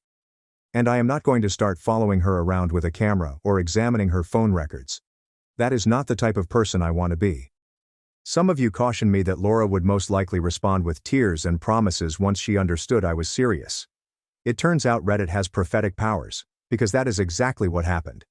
Laura arrived at my residence at 6:30 a.m. on Friday, one day after I served her papers.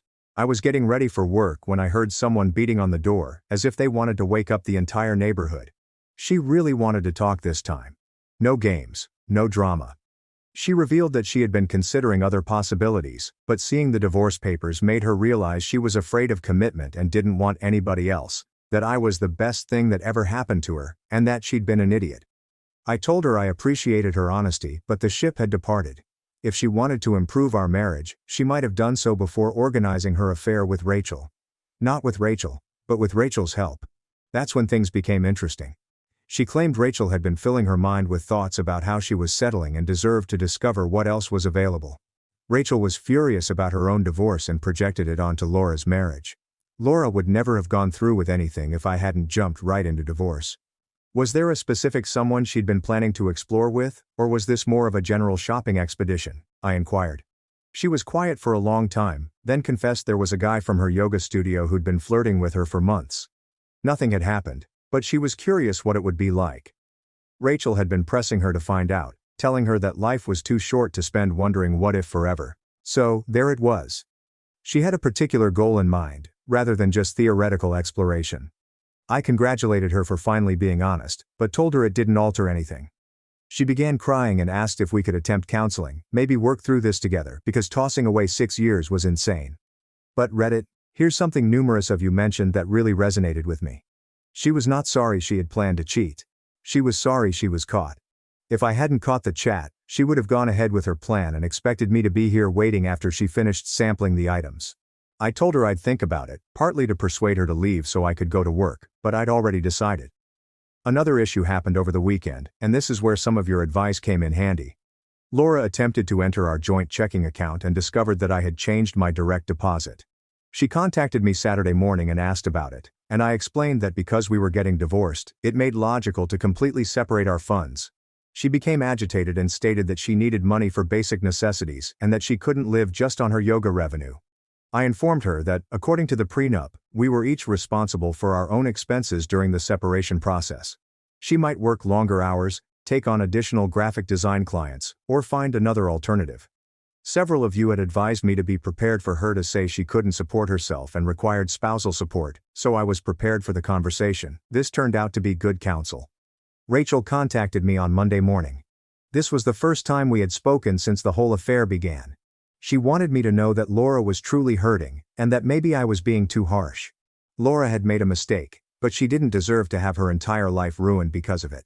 I asked Rachel if she believed I deserved to have my entire life blown up because of Laura's error. If she believed I should have quietly sponsored Laura's affair and patiently waited for her to decide whether she wanted to keep me or trade me in. Rachel became quiet, then said that she hadn't realized I'd overheard their chat and that she might have given Laura inappropriate advice. I told Rachel that Laura was an adult who made her own decisions, and that if she was having trouble right now, she could work out her own solutions. I was no longer her backup plan or safety net. Rachel attempted to claim that Laura never actually did anything, that thinking about something and doing it were two distinct things. I showed out that preparing something and accomplishing it were not that different. If I hadn't found out, Laura would have carried out her plan. The talk ended abruptly after that. So, Reddit, following your counsel, I'm keeping the course. There will be no reconciliation conversations, counseling, or, let's work this out together. I'm proceeding with the divorce and letting Laura sort out her own life. Several folks inquired if I felt awful about serving her papers exactly when she was coming back to work things out. Honestly, no. She did not return, because she realized she loved me.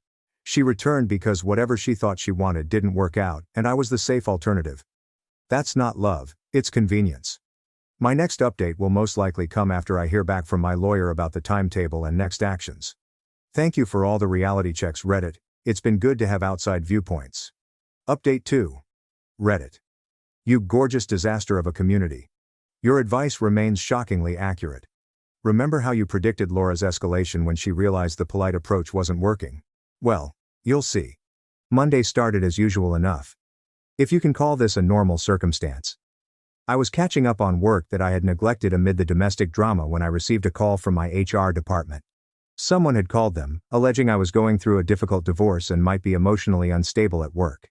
Now that Reddit knows I work in industrial equipment sales, my clients are warehouse managers, operations directors, and other practical individuals who are more concerned with whether their conveyor belts operate than with my personal life.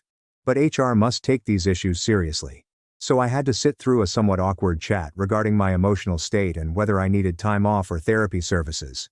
I briefly stated the scenario. Divorce proceedings are handled by lawyers, and there is no impact on job performance. My manager backed me up, pointing out that my numbers had been better than usual. Overtime apparently pays off. But it was still embarrassing.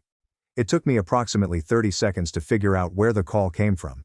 Laura texted me on Tuesday, wondering if we could meet to talk logistics. I consented against my better judgment, and most likely against Reddit's recommendations. We figured we needed to iron out some practical issues regardless. A big mistake. Laura arrived looking like she'd been living off energy drinks and tension, which could have been the case. She began by apologizing, saying she was sorry about the HR situation, but she was desperate and didn't know how else to gain my attention. I informed her that contacting my workplace was extremely inappropriate and asked her what logistics we needed to discuss that couldn't be handled through lawyers. That's when she dropped the bombshell. She was pregnant. Reddit, I'll spare you the suspense. After about 10 minutes of stress and fast mental math, I concluded the timeline was incorrect. We hadn't been intimate since before she moved out, which was only 3 weeks ago. It was too early for her to know, too early for symptoms to appear, and simply too early for anything. It could have happened a long time ago, but she didn't develop any bumps that I could see. When I brought this up, she became defensive, saying she'd been feeling strange for a while but didn't want to bother me while I was working so much overtime. That she had taken a test that morning, and the results were positive. I asked her if she wanted to go to the doctor with me and confirm it with some kind of test, because this was such crucial news that would change everything about our divorce. She said she wasn't ready for it yet and needed time to digest it, but she wanted me to know that it altered everything, and that we owed it to our child to try to work things out. I told her we'd need medical confirmation before making any significant choices, and that if she was indeed pregnant, we'd work out co-parenting arrangements with the lawyers. Her face fell. I believe she expected me to call off the divorce and hurry back into reconciliation mode. I received a call on Wednesday from a number I did not know. It turned out to be the yoga studio guy Laura had mentioned she was hoping to explore with. He wanted to tell me that he had no idea Laura was married when she was flirting with him, and that when he found out, he completely backed off. Laura had apparently informed him we were separated and getting divorced, but when Laura expressed interest, an acquaintance stated we were still married. He felt awful about the entire situation and wanted to clear the air. I appreciated the call and assured him he had done nothing wrong. Laura had misrepresented our situation, and he did the correct thing by backing off after he saw the truth. But it validated something I'd suspected about Laura's timeline. She'd been building the groundwork with this guy for weeks, possibly months. This was not a sudden loss of faith in our marriage. Laura texted me on Thursday, wondering if I had thought about the pregnancy and what it meant for us. I replied that I would be pleased to discuss co-parenting once she had received medical confirmation. She quickly called me, upset that I was being cold about our prospective child. I clarified that I wasn't being frigid, but rather sensible. If she was pregnant, we'd handle it appropriately. But I wasn't making decisions based on a home pregnancy test and some vague symptoms. She hung up on me. Friday was the most fascinating day. I returned home from work to discover Laura's car in my driveway and Laura sitting on my porch steps. She appeared to have been waiting for nearly an hour. She said she needed to tell me the truth about everything because she couldn't continue living with the lies. So I sat down to listen. It turns out that the pregnancy was a hoax. She had hoped it would make me reconsider the divorce, but she knew I'd insist on medical confirmation, and the whole thing would come apart. The relationship with the yoga guy was real, but it was more substantial than she had previously revealed. They'd been texting for months, had a few coffee dates, and she'd planned to sleep with him during their trial separation. Rachel had been encouraging the entire process, telling Laura that she deserved to experience what else was out there before settling down forever. But when Laura attempted to make a move, yoga guy backed off since he discovered she was still married. That's when she realized her magnificent idea wasn't going to turn out the way she had hoped. She claimed that receiving the divorce papers served as a wake-up call that she was about to lose the best thing in her life for a ridiculous fantasy, that she'd been watching too many movies and taking too much terrible counsel from Rachel. She asked if I could forgive her and start over. To be honest, watching her so broken down was difficult. This was not the confident woman who had requested room to consider her options. This was someone who realized they had ruined their life for nothing. But you know what? Several of you had warned me about this very scenario, that she'd return with tears and confessions once she realized the repercussions were serious, and that I shouldn't allow transitory remorse overshadow the underlying issue. She was willing to betray me and considered me to be her backup plan. I told her I admired her candor, but it didn't change the issue. She'd made these decisions after months of preparation, not in a moment of weakness, and the only reason she was confessing now was because her plan failed and she was facing actual consequences. She questioned what she should do now, where she should go, and how she could reconstruct her life. I told her they were the things she should have asked herself before blowing up ours. She left about 9 p.m., has not contacted me since. Rachel, however, called me on Saturday morning. Laura had apparently been staying with her and was in a really horrible state. Rachel wanted to know if I was okay with destroying Laura's life or if I would consider giving mercy. I informed Rachel that Laura had destroyed her own life and that I was simply declining to go down with a ship. That if Rachel truly cared about Laura's well-being, she'd assist her in determining how to proceed rather than pressuring me to help. Rachel accused me of being heartless. I stated I was being practical. The conversation did not last long after that. So, Reddit, divorce is proceeding. No more fabricated pregnancies or workplace harassment. And I'm apparently the villain for refusing to assume the role of backup husband. Your counsel to stay firm and avoid manipulative tactics was right on. It's been tempting to feel terrible, especially seeing Laura so unhappy. But you were correct. She is not sad because she has injured me. She is upset by the implications of her decisions. Thank you for keeping me calm throughout this, Reddit. Update 3. Reddit, remember how I thought things were calming down? Yeah, that was wonderfully naive of me. Your collective wisdom about Laura not going gently into that good night was once again shockingly correct. This week provided a masterclass in why you should never underestimate someone's ability to solve creative problems when they are up against a wall. It began on Monday when I received a call from my lawyer. Laura had filed a motion claiming that I was hiding assets and requesting temporary spousal support while the divorce was proceeding. According to her filing, I abruptly transferred huge sums of money out our joint accounts, leaving her unable to support herself. My lawyer wasn't concerned. Our prenuptial agreement addresses this exact scenario, and I have confirmation that the money came from my extra job. But it resulted in more legal bills and delays, which I'm beginning to believe was the objective. Tuesday saw an unusual development. My mortgage company called and inquired about my intentions regarding the residence.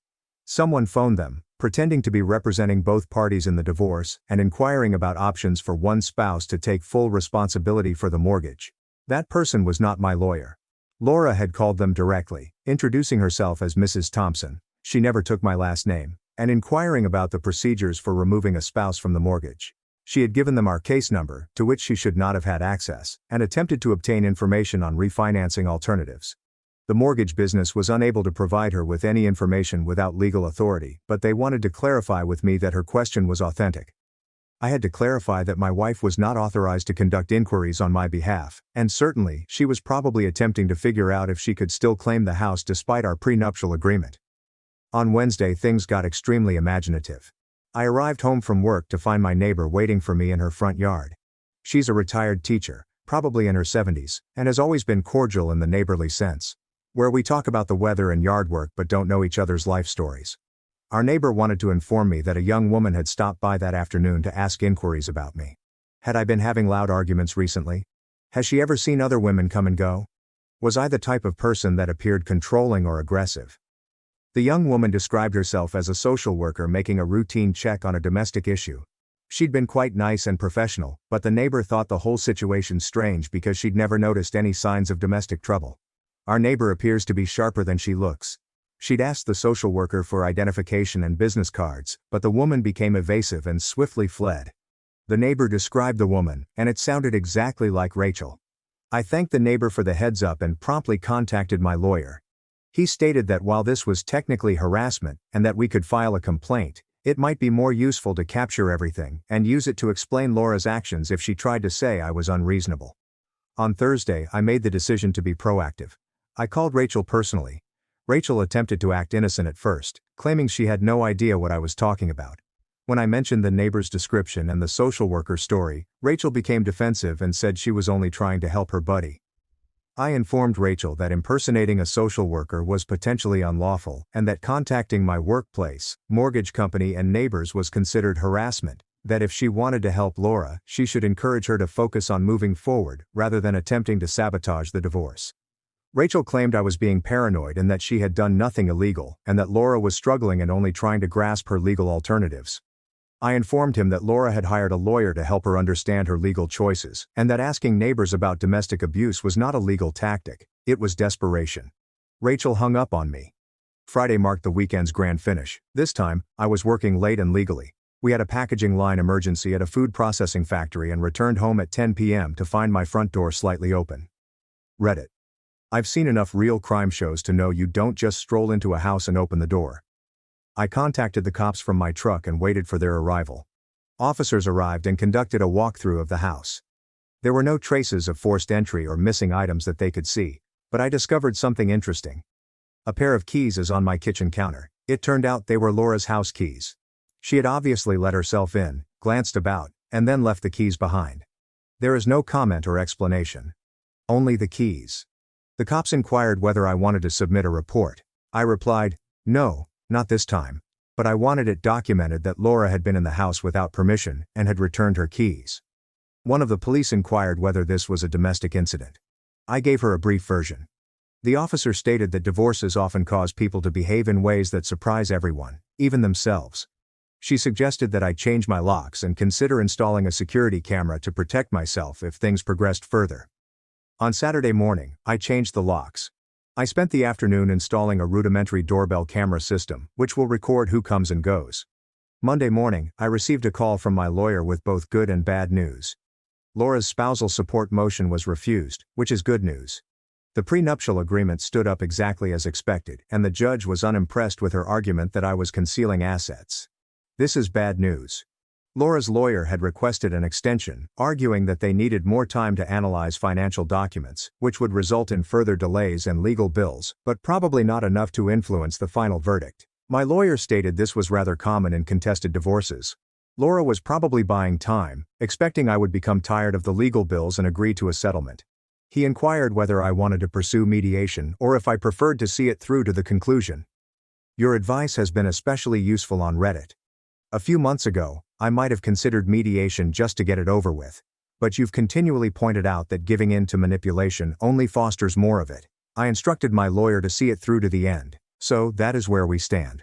Laura appears to have moved on from fake pregnancies and workplace harassment to amateur detective work and break-ins. Rachel is cosplaying as a social worker, and I'm discovering that divorce fosters creativity in individuals you never knew existed. Thank you for keeping me grounded throughout this Reddit. Your counsel to expect escalation and not take it personally has proven more useful than you realize. Without this communal reality check, I might have made myself feel bad about Laura's breakdown or Rachel's harassing campaign. I filmed my brother hurting his girlfriend and got him jailed. My parents kicked me out, saying I betrayed family and ruined his future.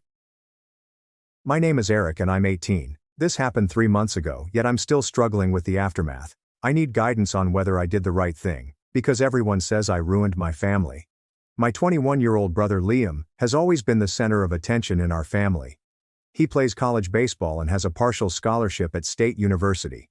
My parents treat him as if he can do no wrong. Growing up, Liam would smash my belongings and bully me around, and my parents would always make excuses for him. They claimed he was simply being competitive, or that I was being overly sensitive. When I was 14, Liam threw a baseball at my head during practice in our backyard. I ended up with a concussion and missed a week of school. My parents told everyone I had fallen off my bike. They warned it would harm Liam's prospects of being scouted if people suspected he had rage issues. I quickly realized that remaining quiet was simpler than fighting them. Liam began dating Samantha, a 19-year-old female, approximately 2 years ago. She's quiet and always appeared frightened around him. At family dinners she seldom spoke and flinched if he moved too fast. My parents adored her because she never questioned what Liam did. They would make jokes about how well trained she was and Liam's ability to pick them. The incident that changed everything occurred on a Tuesday afternoon in October. I arrived home early from my part-time work at the grocery shop because I had a splitting headache. I worked there after school to save money for community college, as my parents stated that they would only pay for Liam's education. I arrived into our house and heard shouting from upstairs. Liam screamed at someone, and I heard a girl weep. I walked upstairs to see what was going on. The door to Liam's room was slightly open, allowing me to look inside. Liam had Samantha pinned against a wall. His hand was wrapped around her throat, and her feet were barely on the ground. She tried to say something, but she could scarcely breathe. Her face was going red. Liam was complaining about how she embarrassed him at a party the night before by talking to other guys. I remained there for almost 10 seconds, trying to grasp what I saw. Then I pulled out my phone and began recording. I recorded for around 30 seconds before Liam heard me. Samantha gasped as she plummeted to the floor after being dropped. Liam noticed me holding my phone and ran for the door, but I was already running downstairs. I locked myself in the bathroom and quickly dialed 911. I told them everything I observed and that I had captured it on camera. The dispatcher kept me on the line until the cops came about 15 minutes later. Liam was detained in the afternoon.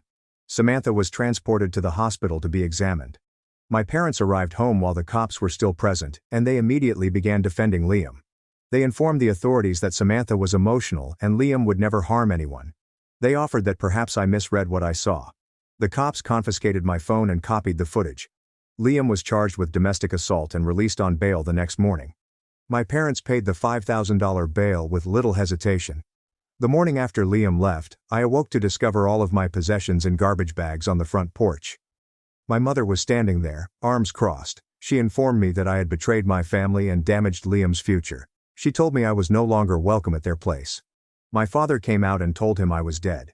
They claimed Liam committed one mistake, and I chose to wreck his life instead of dealing with it privately. I tried to convey that what I observed was not a mistake, but an assault. Samantha, according to my mother, was most likely exaggerating what happened, and females like her were often trying to trap affluent guys. She stated I was ignorant and would understand as I got older. I had nowhere to go. I called my 18-year-old pal Tom, but his parents declined to become involved in family trouble. I spent the first night sleeping in my car in the parking lot of the grocery store where I worked. Samantha called me the next day. She had obtained my phone number from Liam's before the police confiscated it. She was residing with her older sister, Maria, 25 female, and wanted to thank me for calling the police. She claimed Liam's condition had deteriorated over the last few months, but she was too terrified to inform anyone. Maria met me up at the parking lot and drove me to their apartment. She works as a paralegal and is familiar with legal issues. She stated I did the right thing and possibly saved Samantha's life. Maria allowed me to sleep on their couch. Samantha showed me texts Liam had sent her after his release on bail. He threatened to post private images of her online if she did not withdraw the allegations. He promised to make sure everyone at school understood what kind of person she truly was. The messages worsened with each passing day. Maria copied all of the messages and told us we needed to give them to the police. She also stated that the video I captured would be essential proof. Samantha had previously been too afraid to speak out about Liam's actions, although she did admit to prior instances in which he became physically aggressive with her. My parents called me thousands of times, but I did not answer. Finally, my father left a voicemail stating that they would give me one chance to return home if I accepted my mistake and deleted the video. He claimed they'd forgive me if I helped to resolve this matter. The voicemail sounded like something my mother had written. I never reacted to the voicemail or any of their subsequent attempts to reach me. Maria assisted me in changing my phone number after Liam began sending me threatening messages too. He told me I had no idea what I was getting into and that I would regret turning against my family. The legal process progressed slowly. Liam hired an expensive lawyer who repeatedly tried to have the charges reduced. The prosecutor was preparing a case and wanted to interrogate me again about what I had witnessed. Samantha was debating whether to testify because Liam's lawyer made it appear that she had invited the assault. I had to drop out of high school for a few weeks because I didn't have anywhere stable to reside and couldn't complete my studies. The school counselor called my parents to check on me, but they informed her I had moved out of choice and was acting dramatically. They didn't say that I was kicked out. Maria's flat was small, and I knew I couldn't stay there indefinitely.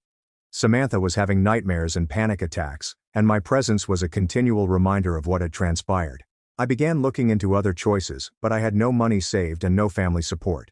I petitioned for emancipation through the legal system so that I might receive help for homeless youth. The process was difficult, and I needed to establish that my parents had abandoned me. I gave copies of the voicemail and text messages in which they disowned me. Liam violated the restraining order 3 weeks after his initial arrest by showing up to Samantha's job. He waited in the parking lot until she finished her shift at the restaurant, where she works part-time. A co-worker witnessed him grab Samantha's arm and attempt to pull her into his car. Liam was apprehended once more. This time his bail was cancelled, and he was forced to remain in jail until trial. My parents spent their savings account in an attempt to get him out, but the judge refused. They also blamed me for this, claiming that if I hadn't documented the original incident, none of this would have occurred.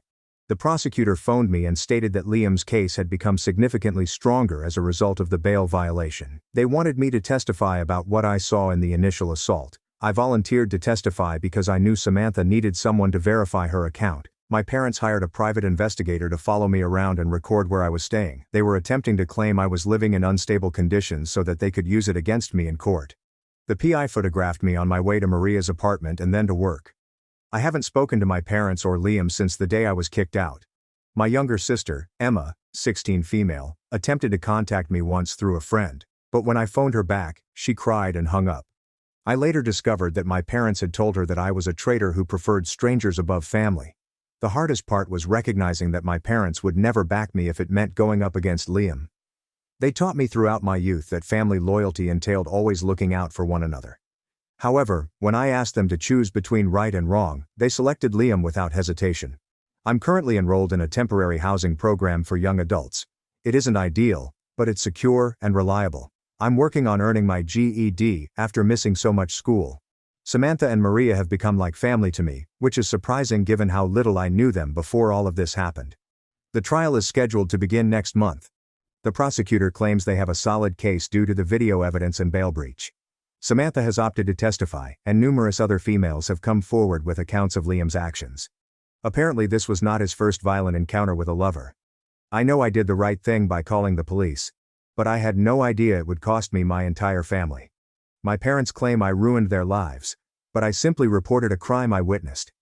I kept wondering whether there was another way to handle it without tearing everything apart. Sometimes I wonder what would have happened if I hadn't arrived home early that day, or if I had simply ignored what I saw. Liam would still be free, and I would still have a family, but Samantha would be dead, and that is something I cannot accept. I'm posting this because I want to know from strangers if what I accomplished was worthwhile. Everyone in my life now agrees that I did the right thing, but they did not lose their family as a result. My parents have made it clear that I will never be welcomed back, and at the age of 18, I'm attempting to find out how to start a new life. Update 1. Liam was found guilty of all charges at the conclusion of his trial last week. He was sentenced to 18 months in jail and 3 years probation. The judge stated that video footage was critical in demonstrating the assault beyond reasonable doubt. Samantha testified for 2 days and did well, despite Liam's lawyer's attempts to make her appear to be lying. But that's not the most important news. Something came out throughout the trial that I had no idea about. During the prosecution's case, they called an unexpected witness. My cousin Ryan, 23, who is my father's nephew and lives approximately an hour distant from us. I always assumed he didn't enjoy seeing our family because he rarely came around on holidays. Ryan said that while he was in high school, he attempted to inform my parents that Liam had attacked him at a family cookout. This happened when I was about 12, so I don't recall it well. Ryan claimed Liam struck him in the stomach after losing a card game, then threatened to injure him far more if he told anybody else. When Ryan told his parents what had transpired, they faced my mother and father. My parents disputed it, claiming Ryan was lying because he was jealous of Liam's athletic accomplishments. They barred Ryan from family gatherings and informed the entire extended family that he was fabricating stories to get Liam in trouble. Ryan's testimony clarified why Liam appeared to believe he could get away with violence. My parents have been covering for him and disregarding his victims for many years. They established a pattern in which Liam learnt that his acts would have no consequences as long as they controlled the story. The prosecutor also produced evidence that my parents had paid Liam's lawyer with money from my education fund. I had been saving birthday and Christmas money in that account since I was a child, and they closed it without telling me. When I found out, I wasn't surprised, but it reaffirmed that they had never intended to sponsor my schooling. Following the sentencing, my father met me outside the courthouse. He appeared to have aged 10 years in the last few months. He said the family had been destroyed and asked if I was satisfied with my achievements. He claimed Liam's life had been damaged and that I would be burdened with that obligation indefinitely. I informed him that Liam had damaged his own life by assaulting Samantha and violating his bond. My father told me that I was too young to comprehend how the real world operated and that we should have handled this quietly. He left without saying goodbye. My mother did not speak to me during the trial, but she scowled at me every time I entered the courtroom. On the day of sentence, she delivered a victim impact statement in which she expressed how much anguish this had caused their family. She said I had been duped by outside forces, and that the true victim was Liam, who was simply attempting to punish his girlfriend. When my mother finished speaking, The judge appeared disgusted. He stated that domestic abuse was never acceptable and that the court had received sufficient information to establish that this was not an isolated incident. 3 days after the sentence, my sister Emma reached me via a friend's social media account. She asked to meet me at a coffee shop near our high school. I was afraid to visit her because I hadn't spoken to a single family member since the day they kicked me out. Emma appeared fatigued when I saw her. She'd lost weight and developed black circles beneath her eyes. She claimed living at home had become terrible after Liam's incarceration. My parents are continuously fighting and blaming each other for how they handled the problem. Every night, my mother drinks alcohol and laments about how her boys abandoned her. My father works additional hours to avoid being at home. Emma claimed she knew I was correct to contact the cops since she had witnessed Liam hurt Samantha before. Liam grabbed Samantha's wrist so forcefully at a family dinner last year that she ended up with bruises when she reached for something without asking him. Emma noticed the marks later, while Samantha was working in the kitchen, but Samantha begged her not to say anything. Emma also informed me that Liam had been abusive with her. Nothing as bad as what he did to Samantha, but he would twist her arm or push her while my parents weren't watching. He always threatened her thereafter, claiming that no one would believe her if she complained. Emma stated that she was terrified of him but did not know how to tell anyone. Emma found the chat tough since she was divided between loyalty to our parents and knowing I had done the right thing. She claimed that my parents had barred her from contacting me and that she would be in trouble if they found out about our meeting. She also claimed that they had informed all of our relatives that I was doing drugs and had mental health issues, which is why I had turned against the family. Emma gave me some of my possessions that my parents had retained after they kicked me out. She had concealed them in her chamber before our parents could dispose of them.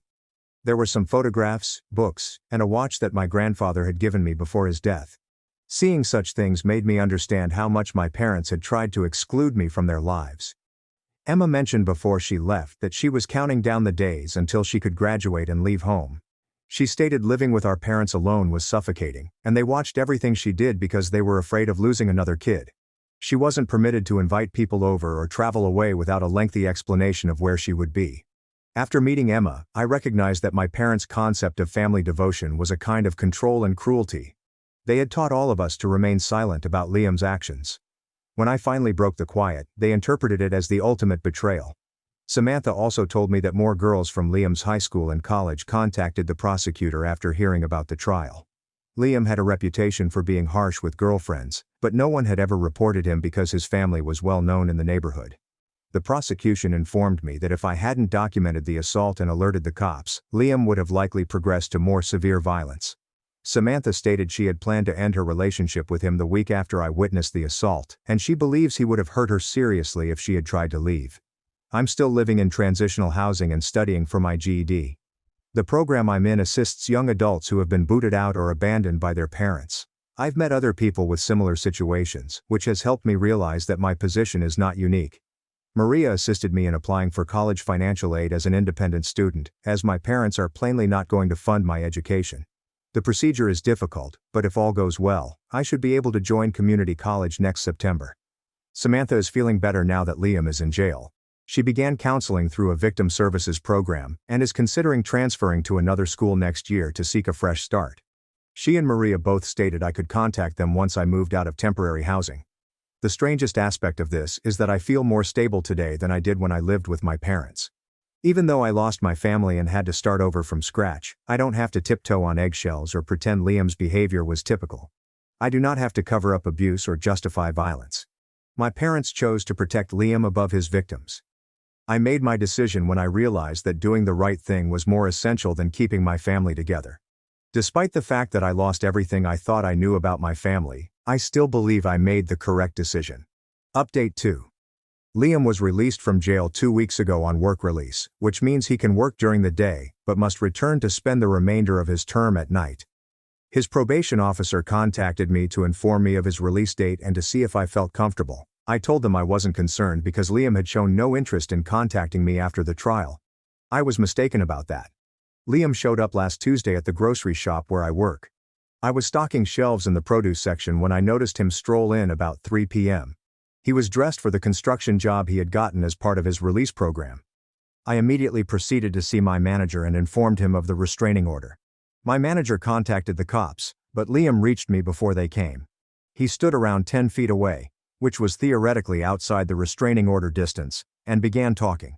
He said he needed to tell me something vital concerning our parents that concerned Emma's safety.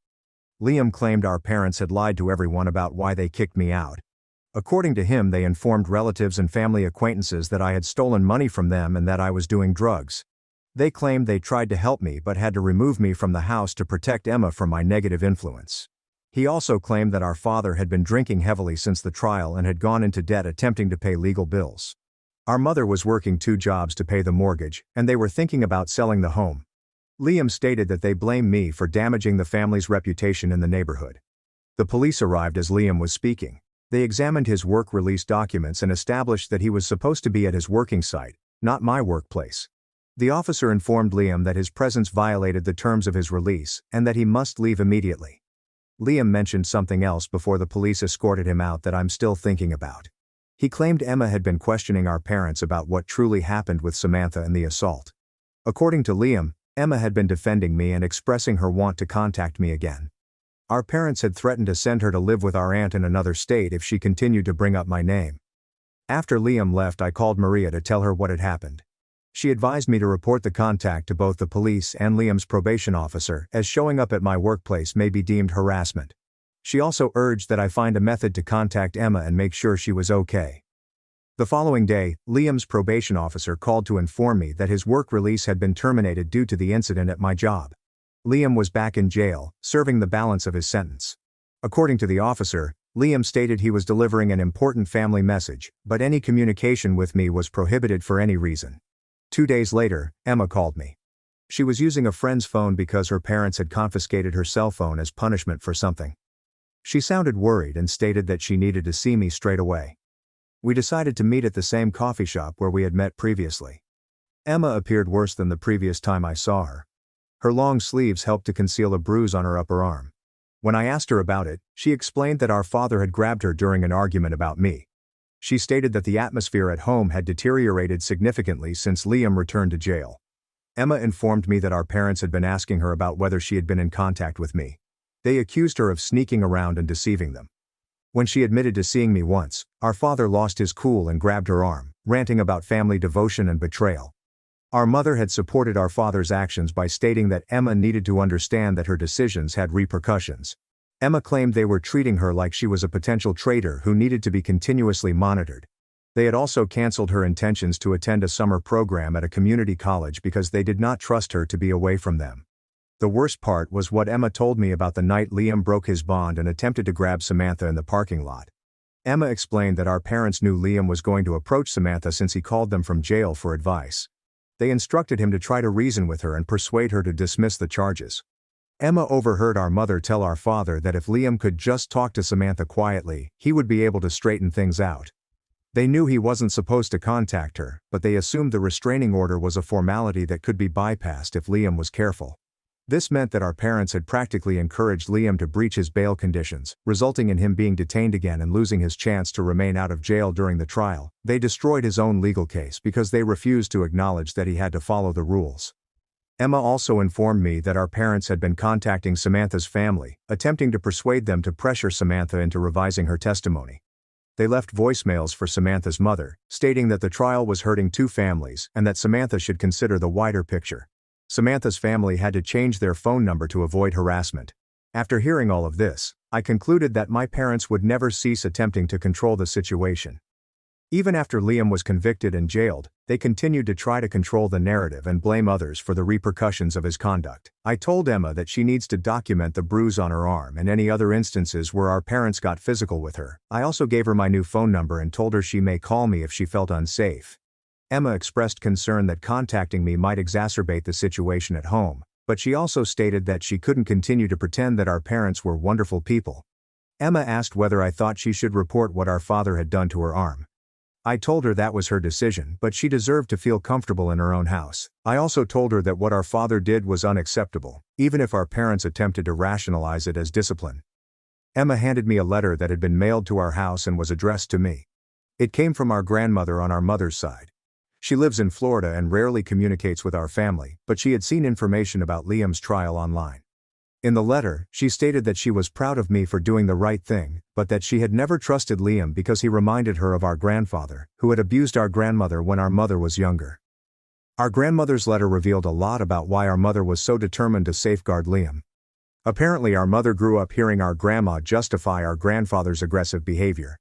Our mother had learned that keeping the family together was more essential than dealing with abuse, and she was following the same pattern with Liam. The letter included a $500 check and our grandmother's phone number. She wrote that she hoped she could help me more, but her health prevented her from traveling. She explained that our mother had always chosen to protect the wrong people, and that she was sorry I had to pay the price for telling the truth. Reading our grandmother's letter made me realize that my family's difficulties extended deeper than Liam's actions. Our parents had been formed by their own experiences with abuse and cover-ups, and they had never learned healthier dispute resolution strategies. I'm still in transitional housing, but I'll be moving into my own apartment next month as part of a program for young adults aging out of the system. I'll be starting community college in the fall and working part-time to help support myself. It's not the life I had envisioned when I lived with my parents, but it's one I created by making my own decisions rather than following their instructions. Samantha is doing well and has decided to attend a school in another state for her senior year. She wants to leave the village, where everyone knows about the trial. Maria was promoted at her law company and has been assisting other victims of domestic violence navigate the judicial system. I had not heard personally from my parents since the day my father confronted me outside the courts. According to Emma, they still talk about me as if I were dead. They've informed folks that they only have 2 children and know no one named Eric. Final update: Emma fled her home 3 weeks ago. She's residing with our grandmother in Florida since our parents passed a limit that Emma couldn't ignore. It all began when Emma's high school guidance counselor called our parents to discuss Emma's college applications. Emma was worried and distant, and her grades were falling. During the appointment, the counselor asked Emma discreetly if everything was all right at home. Emma broke down and told the counselor about the injuries, the constant monitoring, and the threats of being kicked out if she uttered my name. The counselor was compelled to report any suspected abuse, so she phoned Child Protective Services. When CPS arrived to our home 2 days later, our parents were enraged. They accused Emma of lying and fabricating stories to gain attention. Our father claimed that Emma had been influenced by me and was attempting to destroy the family in the same way that I had done. Our mother explained that Emma was being dramatic and that typical family correction was not abuse. The CPS agent examined Emma at school and documented the fading mark on her arm. Emma also showed them text conversations in which our mother threatened to send her to boarding school if she continued to raise questions about me. The worker informed Emma that she had options if she did not feel comfortable at home. That night, our parents confronted Emma about speaking to CPS. According to Emma, our father screamed at her for hours about family devotion and how she, like me, had betrayed them. Our mother claimed they had given up everything for their children and that Emma was being ungrateful and selfish. The argument heated up when Emma stated that she wanted to contact me and that she did not believe I had done anything wrong. Our father grabbed Emma by the shoulders and shook her, saying that I was dead to the family and that she should forget I existed. Emma threatened to call CPS again, and our father told her she could pack her bags and leave if she didn't like how they managed their home. Emma called our grandmother at night. Our grandma promptly purchased Emma's plane ticket to Florida and instructed her to depart the house the following morning when our parents were at work. Emma packed one suitcase and wrote a note stating that she would live with our grandmother until she was 18. When our parents found the note, they called our grandma and requested that she return Emma. Our grandma informed them that Emma was welcome to stay for as long as she wanted and that she had seen enough of their parenting techniques. She stated that if they tried to compel Emma to return, she would hire a lawyer to assist Emma become legally emancipated. Our parents drove to Florida the following weekend to persuade Emma to return home. Emma declined to see them. Our grandmother informed them that Emma was terrified of them and that they had lost the right to call themselves her parents since they chose to protect Liam over their children. Emma contacted me from our grandmother's place and told me all of this. She sounded different than the previous time we spoke, less terrified and more determined. She stated, "Living with our grandmother was like stepping into a different world where people didn't have to walk on eggshells or make excuses for abuse." Emma informed me that our grandmother had been estranged from our mother for years due to disagreements over how our mother handled Liam's behavior. Our grandmother had recognized the warning signs early on and tried to persuade our parents to seek professional help for Liam, but they dismissed her concerns as interference. When Liam was in high school, our grandmother volunteered to help pay for family counseling, but our parents declined because they believed there was nothing wrong with her family that others could comprehend. Our grandmother recognized then that our parents would support Liam no matter what he did. Emma stated that our grandmother apologized for not doing enough to help us when we were younger. She had attempted to establish a relationship with our mother but eventually gave up because our parents refused to recognize that Liam was a problem. Our grandma regretted not being more present in our lives. 3 days after our parents' unsuccessful vacation to Florida, I received a call from our mother. It was the first time she had contacted me directly since the day I was kicked out. She sounded tired and desperate. She stated the family was falling apart and begged if I would come home to assist, persuade Emma to return. Our mother stated that she and our father acknowledged they had made mistakes in how they handled things. She claimed they were eager to talk about Liam and recognize he had problems. She promised that things would change if I returned and that we could work together to repair the family. I informed our mother that I was not interested in returning and that Emma had made her own decision about where she wanted to live. I told them that if parents wanted to re-establish ties with their children, they needed to start by accepting responsibility for their actions rather than expecting us to address the problems they had caused. Our mother burst into tears, saying she couldn't understand how everything had gone wrong. She stated that all she had ever wanted was to keep the family together and protect her children. I informed her that shielding one child while allowing him to harm others was killing the family from within. The conversation ended when our mother stated that she couldn't accept Liam as the villain in this case. She insisted that there had to be another explanation that did not portray her and our father as horrible parents. I recognized at that point that she was still unwilling to face the reality about Liam's actions, or their role in covering it up. Emma and I communicate on the phone every few days. She is starting her final year of high school in Florida and has been admitted to numerous institutions. Our granny is helping her apply for financial aid and scholarships. Emma stated that she feels like she can breathe again and wishes she had left sooner. Liam is set to be freed from jail next month and serve the remainder of his term on probation. His probation officer phoned me and asked whether I wanted to be advised of his release date and location.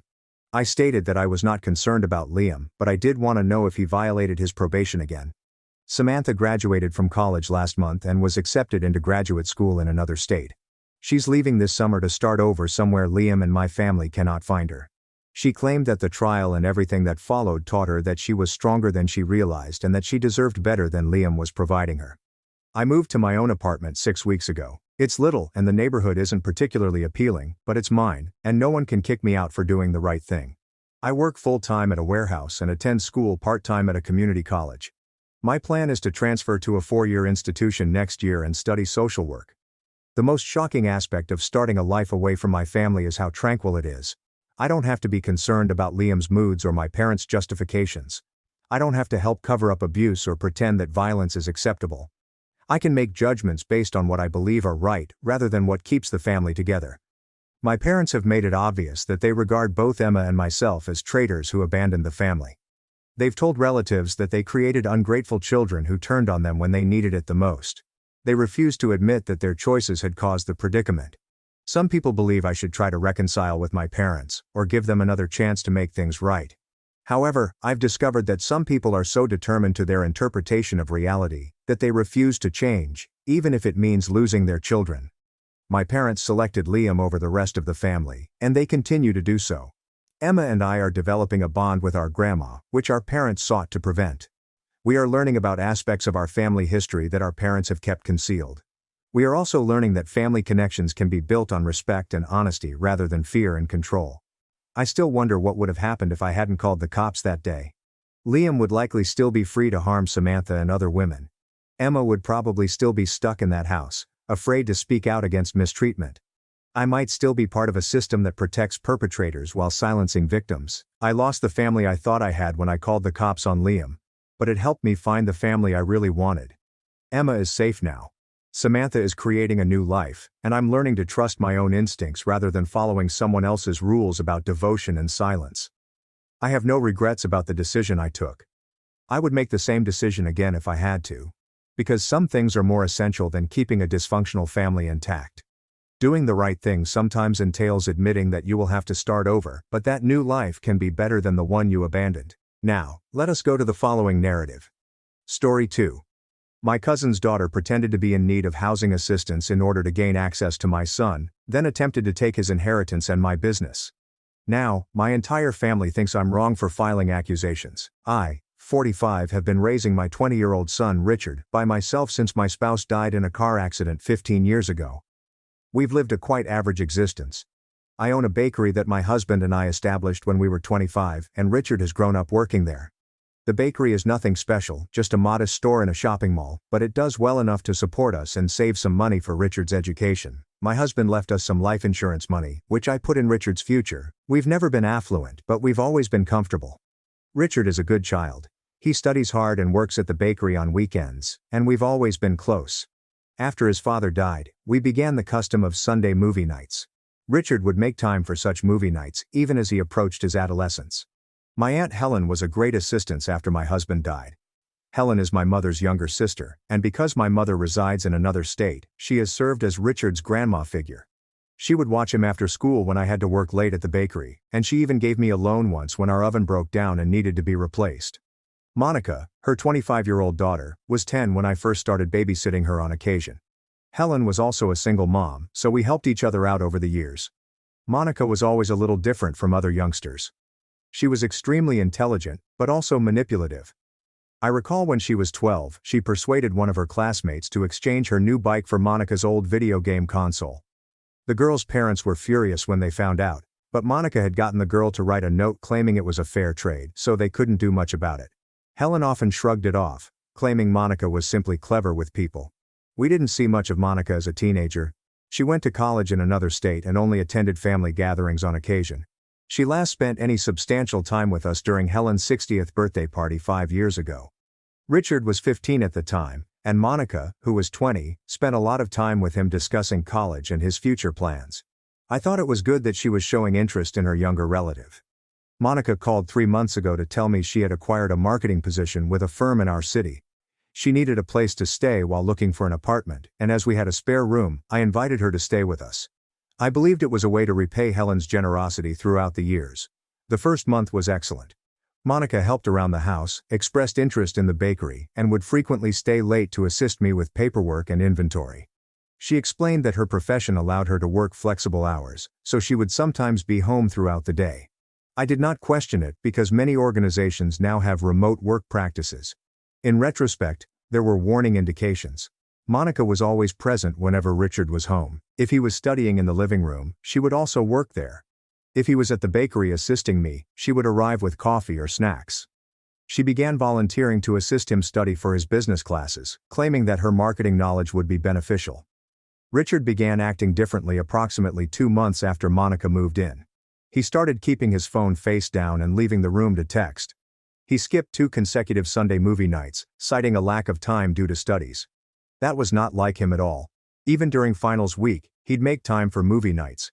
Everything came out last week when Richard texted me a recipe that needed checking.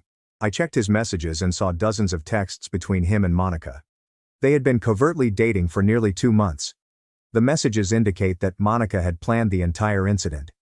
She hadn't only moved here for a job. She had relocated here solely to pursue Richard. She'd been watching all of his social media sites for months before approaching me about living with us. The marketing job was all made up. She'd stopped her regular work and was living on savings while attempting to get closer to Richard. She instructed him not to inform me about their relationship because she thought I was overprotective and would react badly if I found out. When I confronted Monica, she made no attempt to refute anything. She claimed she formed feelings for Richard at Helen's birthday party 5 years ago. She had been waiting for him to be old enough so that it would not appear indecent. She said there was nothing wrong with what she did because they were both adults now. The way she mentioned waiting for Richard to be old enough disturbed me. She'd practically been watching him grow up, intending to date him the entire time. She utilized my gratitude to Helen and our familial connection to get close to him.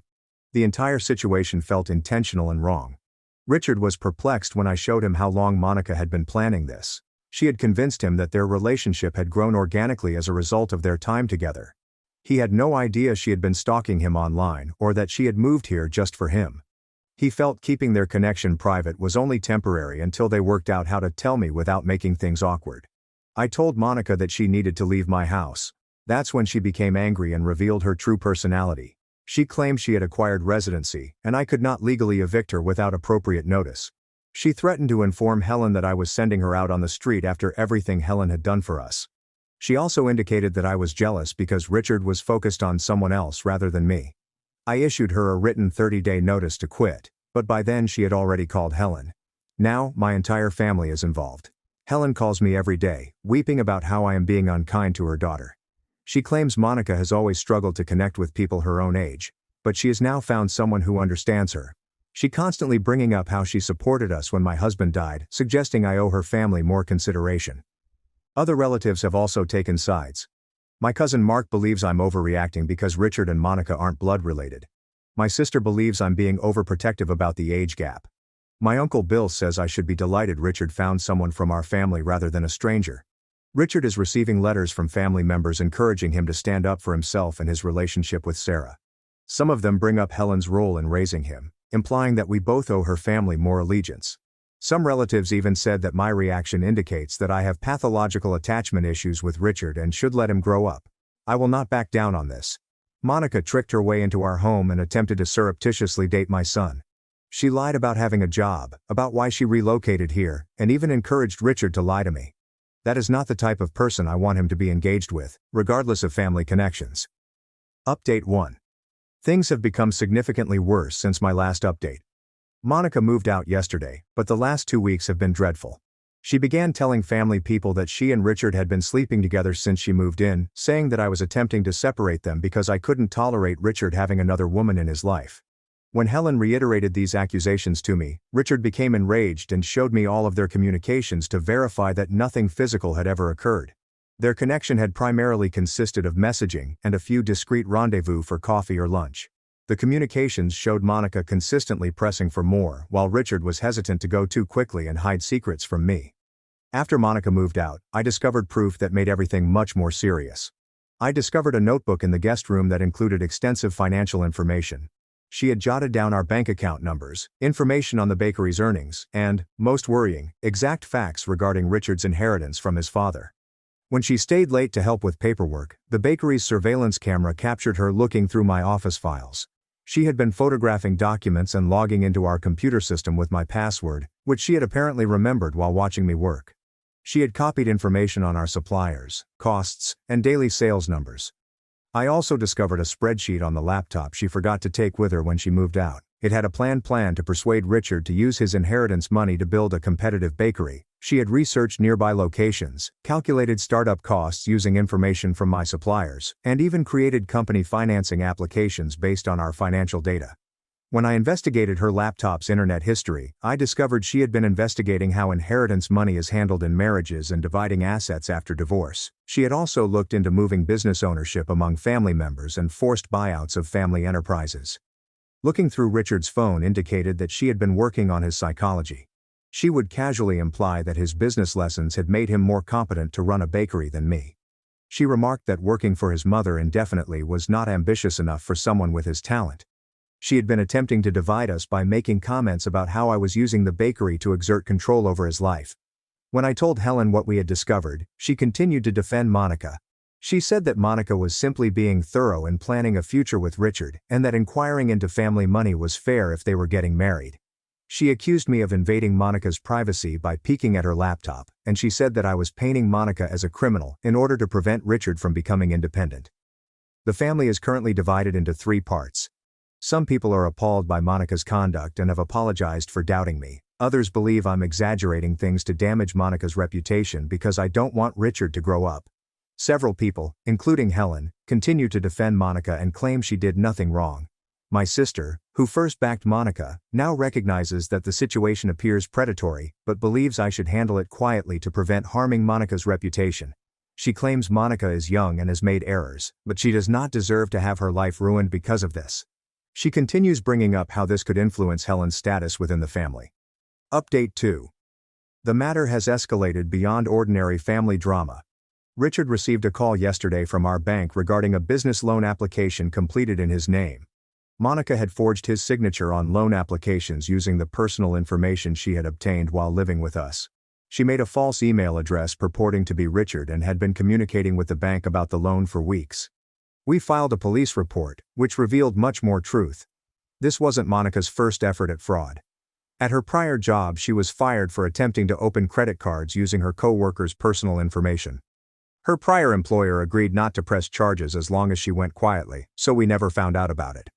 According to the police investigation, Monica owed approximately $50,000 in gaming debt to online casinos. She'd maxed up 6 credit cards and gotten loans from several family members. She informed my Aunt Carol that she needed $10,000 for emergency cancer treatment. She persuaded my cousin Pete to lend her $15,000 for a fraudulent IT startup. The worst thing was that she had persuaded Helen to take out a second mortgage on her home, claiming she was being blackmailed for certain images. Monica, according to the detective, constructed a bogus internet account years ago in order to learn about Richard's hobbies. She utilized this information to pretend they shared everything. She had researched his social media posts regarding movies, music, and books, and then casually brought up these same topics when speaking with him. She had even begun watching all of his favorite shows so that she could debate them with him. She took meticulous notes on his schedule, friends, and activities. She knew about his college coursework, his work schedule at the bakery, and even notes from talks he had with others. She had effectively been following him for years, waiting for the proper moment to make her move. When the cops questioned Monica, she finally broke down and admitted everything. She revealed that she had been preparing this since she saw Richard at Helen's birthday party. Her strategy was to obtain his inherited money through marriage, then persuade him to invest it in a new business that she would actually manage. She reasoned that even if they split, she would own half the company. Helen had to confront the truth when the bank approached her about her late house payments. Monica had been pocketing the mortgage proceeds rather than paying the bank.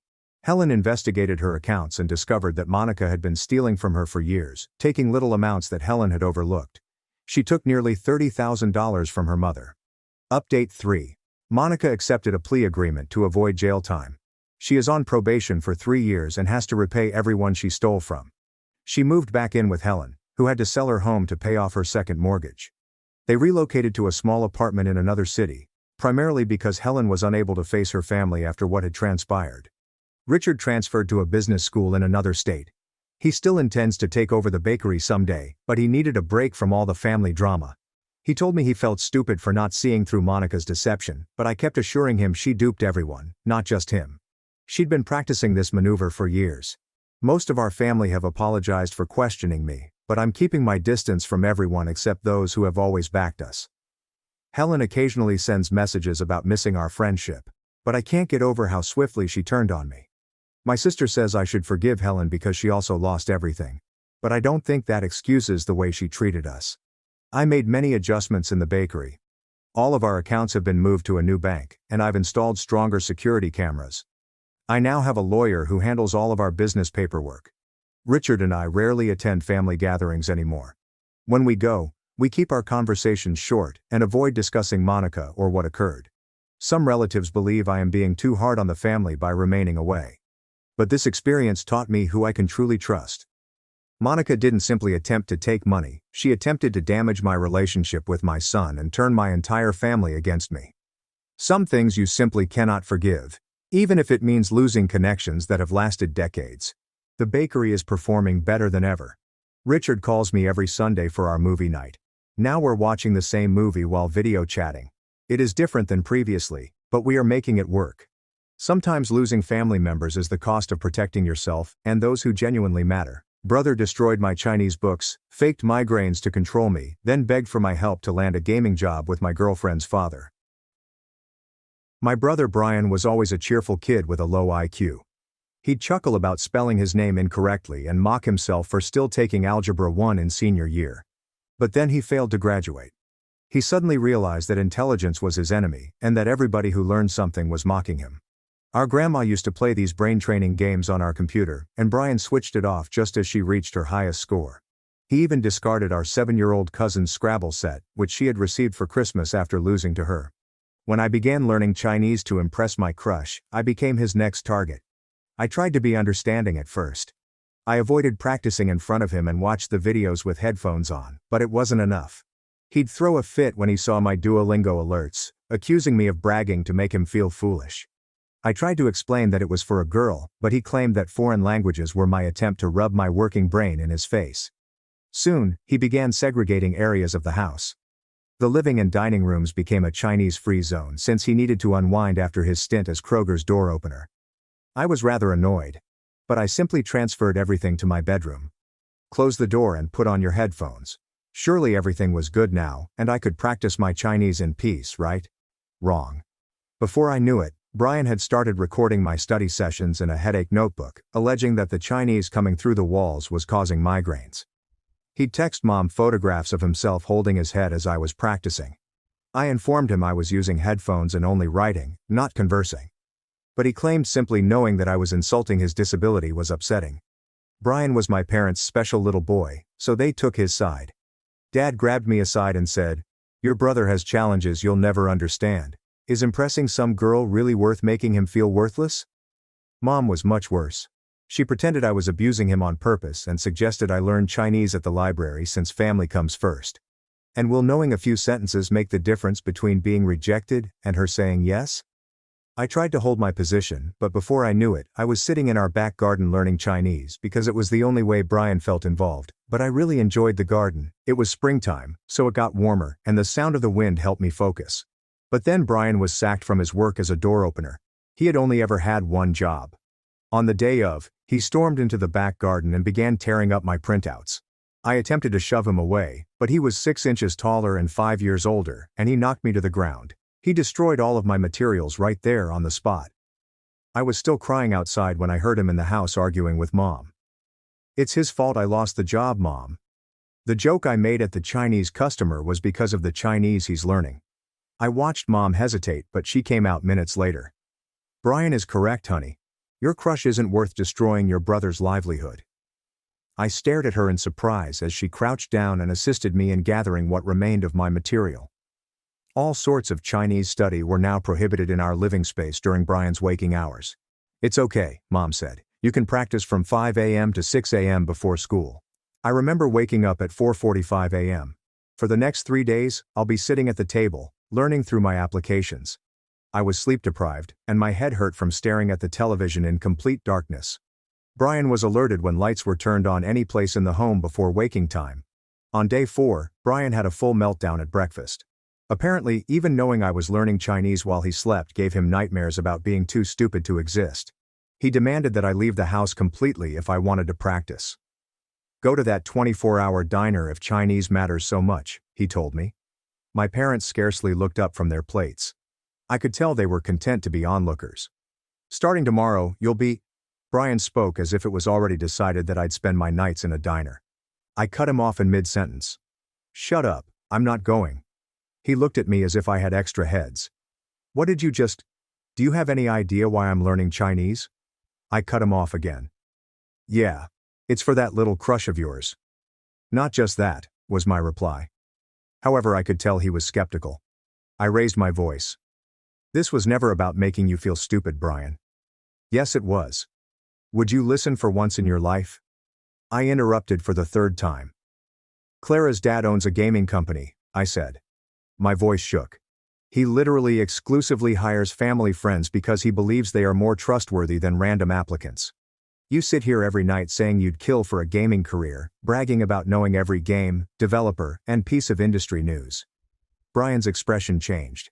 "If I dated Clara, you'd be at family dinners, you'd be at barbecues, her dad would meet you, see how passionate you are about gaming, and probably offer you something. But now," I stared him directly in the eyes. "Now I'm never mentioning your name. And when her dad asks about my family, which he will, I'm telling him exactly what kind of person my brother is. Someone who'd rather destroy my first relationship than let me be happy. Someone who weaponizes his disability to control everyone around him." The silence was terrible. Mom put her fork back on her dish when it came halfway to her mouth. She squirmed in her seat and looked between me and Brian before finally asking if what I had stated about the gaming company was correct. The words came out slowly, as if she were testing each one. Brian did not respond to her.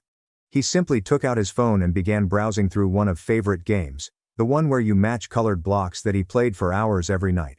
His breathing became hard, and I could see his hands squeezing the phone so tightly that his knuckles turned white. Nobody spoke during the rest of dinner. I went to bed that night hoping I'd finally gotten through to them. The next morning, I awoke to discover Brian seated on the floor outside my bedroom door, holding that ridiculous headache journal. He looked up when I opened the door and stated he wanted to speak, but his tone was different, as if he was asking rather than telling. I stepped over him and went downstairs, but he scrambled to follow me. He kept talking as we walked down the stairs, claiming he had been up all night looking at the game company's website. Junior game testers were being hired, and no degree was required. Simply passion and knowledge of gaming. His voice cracked as he stated that he possessed both of those things. I walked into the kitchen and got a bowl from the cabinet and cereal from the pantry. Brian waited at the doorway, watching me pour the milk and waiting for me to say something. After everything he had put me through for months, him now requesting my assistance felt terrible. I eventually inquired what his purpose was. He took a step into the kitchen, and his words seemed to sting him when he said he required me to introduce him to Clara's father. He truly murmured, "Please." Mom entered the kitchen and she looked dreadful, with black circles under her eyes. She claimed she hadn't slept because she couldn't stop thinking about what I had said about damaging my first relationship. I turned to face both of them, clutching my cereal bowl. I told him it wasn't just about the relationship. It was about respect. Because I was 16, not 6, and I deserved to pursue my interests without being destroyed. Brian slapped his diary down on the counter, causing the salt shaker to leap. He exclaimed, "That's fine." He fabricated the headaches out of jealousy. Even he seemed astonished that he had stated it out. Dad walked in the doorway, already dressed for work, holding his tie and briefcase. He stated that he had heard what Brian had just revealed and that we will all address it tonight when he returned home from work. Brian avoided eye contact the rest of the morning, while Mom made breakfast in perfect silence, even though Dad had already left for work early. I collected my backpack and went to school, where I discovered Henry waiting by my locker, scrolling through his phone. He looked up and saw the bags under my eyes. I told him everything about Brian, including how he had been faking the migraines and how Dad had heard him confess. Henry shook his head, wondering if my parents would finally do something about it. I shrugged as I grabbed my history textbook, because I had no idea what was going to happen, but Mom seemed different last night, as if she was finally recognizing what was going on. We were about to leave for first period when Clara appeared at my locker, holding her Chinese workbook. She grinned and said she'd heard I was learning Chinese, which was great, and asked if we could practice together at lunch. My heart began pounding so hard that I was afraid she would hear it, but I managed to nod and say I'd enjoy that. Henry smiled and made an excuse about needing to get to class early before walking away to give us some space. This was exactly what I had been striving toward. All those early mornings studying in the dark and hours spent in the garden before Brian destroyed my materials. Clara and I talked for another minute about which apps we were using before the bell sounded, signaling that we needed to divide for class. The day dragged on, and all I could think about was lunch with Clara and whatever Dad had planned for tonight. When I arrived home that evening, Dad was already there, tie unfastened and sleeves rolled up, sitting in the living room with Mom and Brian. Why did Brian believe his joke about Chinese clients was related to his brother learning the language? That leap in logic was weird, as if he was looking for someone to blame other than himself. The room that had previously been Brian's Chinese-free zone now resembled a courthouse, with Dad sitting forward in his chair, looking more serious than I'd ever seen him. He began by stating that Brian acknowledged to fabricating his symptoms, which included manipulation and abuse. We'd never used the word abuse in our family before, so it hung in the air like a toxin. Brian's face grew red and he sprang up from the couch, saying that he was the one with the disability and that he couldn't learn like I could, while pointing at me as if I were the criminal here. Mom finally spoke up in a hushed voice, explaining that having a disability did not give him the right to manipulate people and that she believed she had been enabling him. I couldn't help but chuckle bitterly when I recalled her that she had forced me to study Chinese at 5 a.m. in utter darkness because Brian claimed he was having nightmares over it. Brian had gone entirely quiet 3 days later, spending the most of his time locked in his room with his laptop, which was unusual given that he generally watched TV in the living room from morning till night. Mom would bring him meals on trays, but she stopped chopping his food into bite-sized pieces. She simply placed the plate at his door and walked away. I could hear him typing away at all hours, printing documents on our old printer, which produced a horrible grinding noise every time it spewed out a page. Clara and I had started meeting during lunch to practice Chinese together, sitting behind the large oak tree beyond the cafeteria where no one else went. She would bring these flashcards that her mother had made, and we'd question each other while eating our sandwiches, and she was far superior to me, but she never made me feel inadequate. One day, she said that her father was seeking for game testers for their new project and asked if I knew anyone who was particularly into gaming. I froze with my sandwich halfway to my mouth, since I knew someone. But a part of me wanted to say no, to punish Brian for everything he had put me through. But then I considered what it would mean for our family if he truly landed a job he was passionate about. How things might alter. That Friday night after supper, I was walking to my room when Brian stopped me in the hallway, pushing a big stack of documents at me that he had clearly spent hours putting together. The portfolio contained every game Miller Interactive had ever created, along with comprehensive analysis, images printed in color despite Mom's complaints about printing costs, and lengthy lines discussing game mechanics and story development. I looked through page after page, amazed at how amazing it was, how he discovered details about the games I'd never considered while having played several of them myself. He stood there watching me read, shifting his weight from foot to foot like a small child awaiting exam results. When I looked up at him, he quietly stated that he was not foolish about everything, only most things. And it was the most vulnerable I had ever seen him in my life. The following week, I finally mentioned Brian to Clara while we were training, gently explaining that my brother was obsessed with her father's games and knew more about them than anybody I'd ever met. She quickly perked up, stating her father enjoyed meeting sincere fans and that Brian should come to their weekend cookout. When I arrived home and told Brian about the invitation, his eyes welled up with tears, and he kept asking whether I was truly doing this for him after everything that had happened.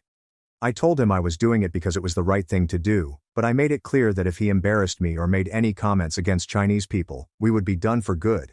And he nodded so fiercely, I thought his head would fall off. The BBQ day arrived much sooner than I had anticipated, and Brian spent the entire morning in his room trying on various outfits. I could hear him over the wall, practicing conversation starters with Mom. We repeatedly told him to relax and be himself. She helped him choose his nicest trousers and even ironed his favorite gaming shirt with a throwback controller design on it. They spent over 3 hours discussing ideas that he could bring up if the conversation became awkward. Brian's hands were so shaky when we eventually got in the car to drive to Clara's house that he couldn't even clasp his seatbelt. Throughout the ride, he continued asking me what-if questions about making mistakes or saying stupid things. When we arrived at this big property with lush lawn and a 3-car garage, Brian just froze in the passenger seat. He wouldn't get out of the car for almost 5 minutes and kept saying, maybe this was a bad idea. His typical swagger, in which he'd push everyone around, was vanished, and he looked like a scared little kid. I told him to be the version of himself who enjoys gaming, not the version who hates homework. He nodded and eventually stepped out, but his legs shook as we proceeded up the driveway. Clara answered the door with a great smile and took us to the backyard, where her father was grilling burgers. Mr. Carter swung around with a bright smile and shook both of our hands as if we were major business colleagues. Mr. Carter's face lighted up as Brian said that he had beaten every achievement in their most recent game. He began asking Brian about specific mechanics and boss fights, and Brian burst out laughing as he discussed frame rates and difficulty curves. All of his stuttering and trepidation vanished as he outlined his technique for the last boss, who reportedly only 2% of gamers had defeated. Mr. Carter was leaning in, asking follow-up questions, and even calling over another firm employee to hear Brian's perspective. They stood there for maybe an hour, just chatting about game design, user retention numbers, and other things I didn't understand. Clara took my hand, and we proceeded to buy dinner while they continued to talk by the grill. 2 hours into the celebration, I peered across the yard and saw Brian still talking to Mr. Carter and 2 other employees. Clara grabbed my hand and said my brother was very knowledgeable, which made me uncomfortable because I'd never heard anyone admire him before. We stayed until nearly 9 p.m., and when we returned home, Mom was waiting in the living room to inquire how everything went. Brian couldn't stop gushing about Mr. Carter's want to see his portfolio of game evaluations he had written. Mom started bawling over the phone with me later that evening, claiming Brian hadn't been this pleased in years. She kept thanking me for providing him this opportunity, and expressing hope that things would finally improve for our family. I was torn between being thrilled for him and angry about the months of torment he put me through. I told her he had to earn this opportunity, and that one nice day would not erase what he had done to me. She became silent and said she understood, but I could tell she just wanted things to return to normal. The next morning, I was barely awake when Brian barged into my room without knocking.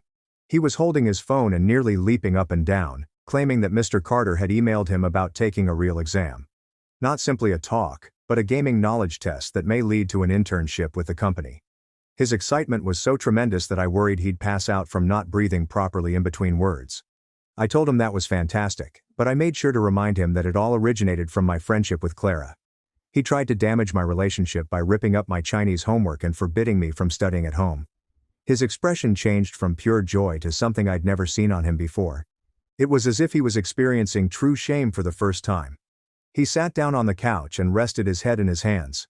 He remained silent for around 30 seconds, which was the longest I had ever seen him go without speaking. When he glanced up, his eyes were watery, and he asked me how he could fix things. I didn't have an answer prepared because, frankly, I never expected him to care about making things right.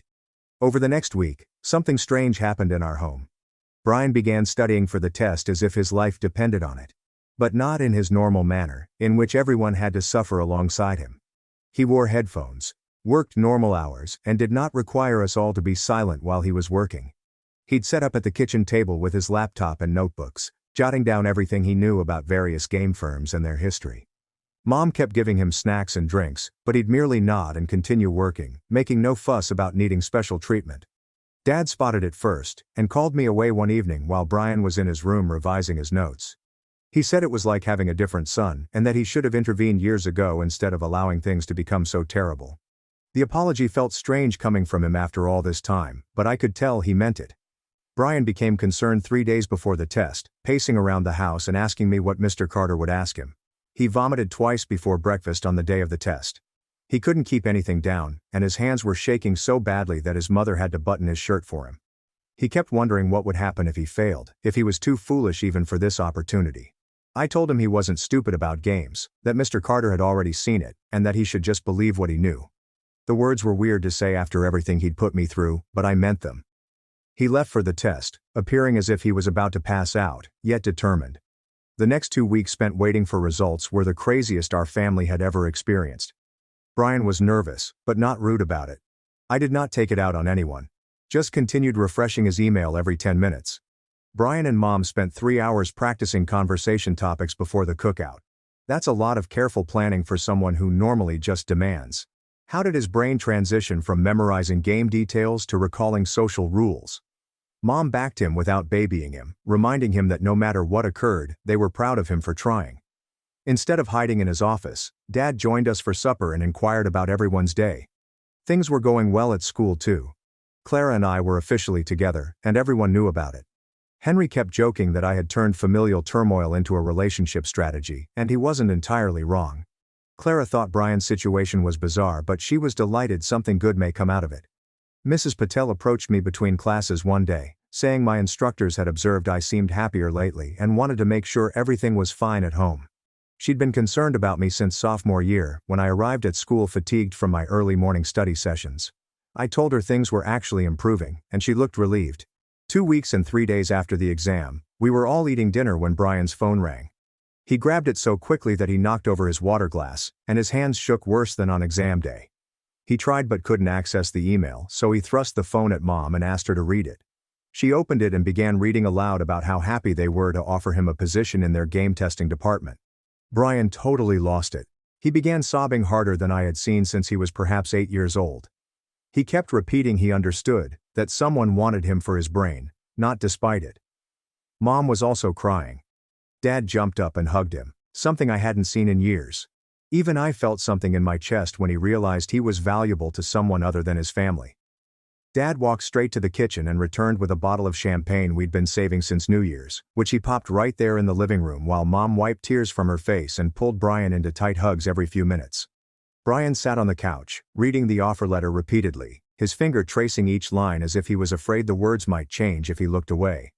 And I saw him mouth the wage amount at least 20 times before Dad poured everyone a glass, including half of one for me.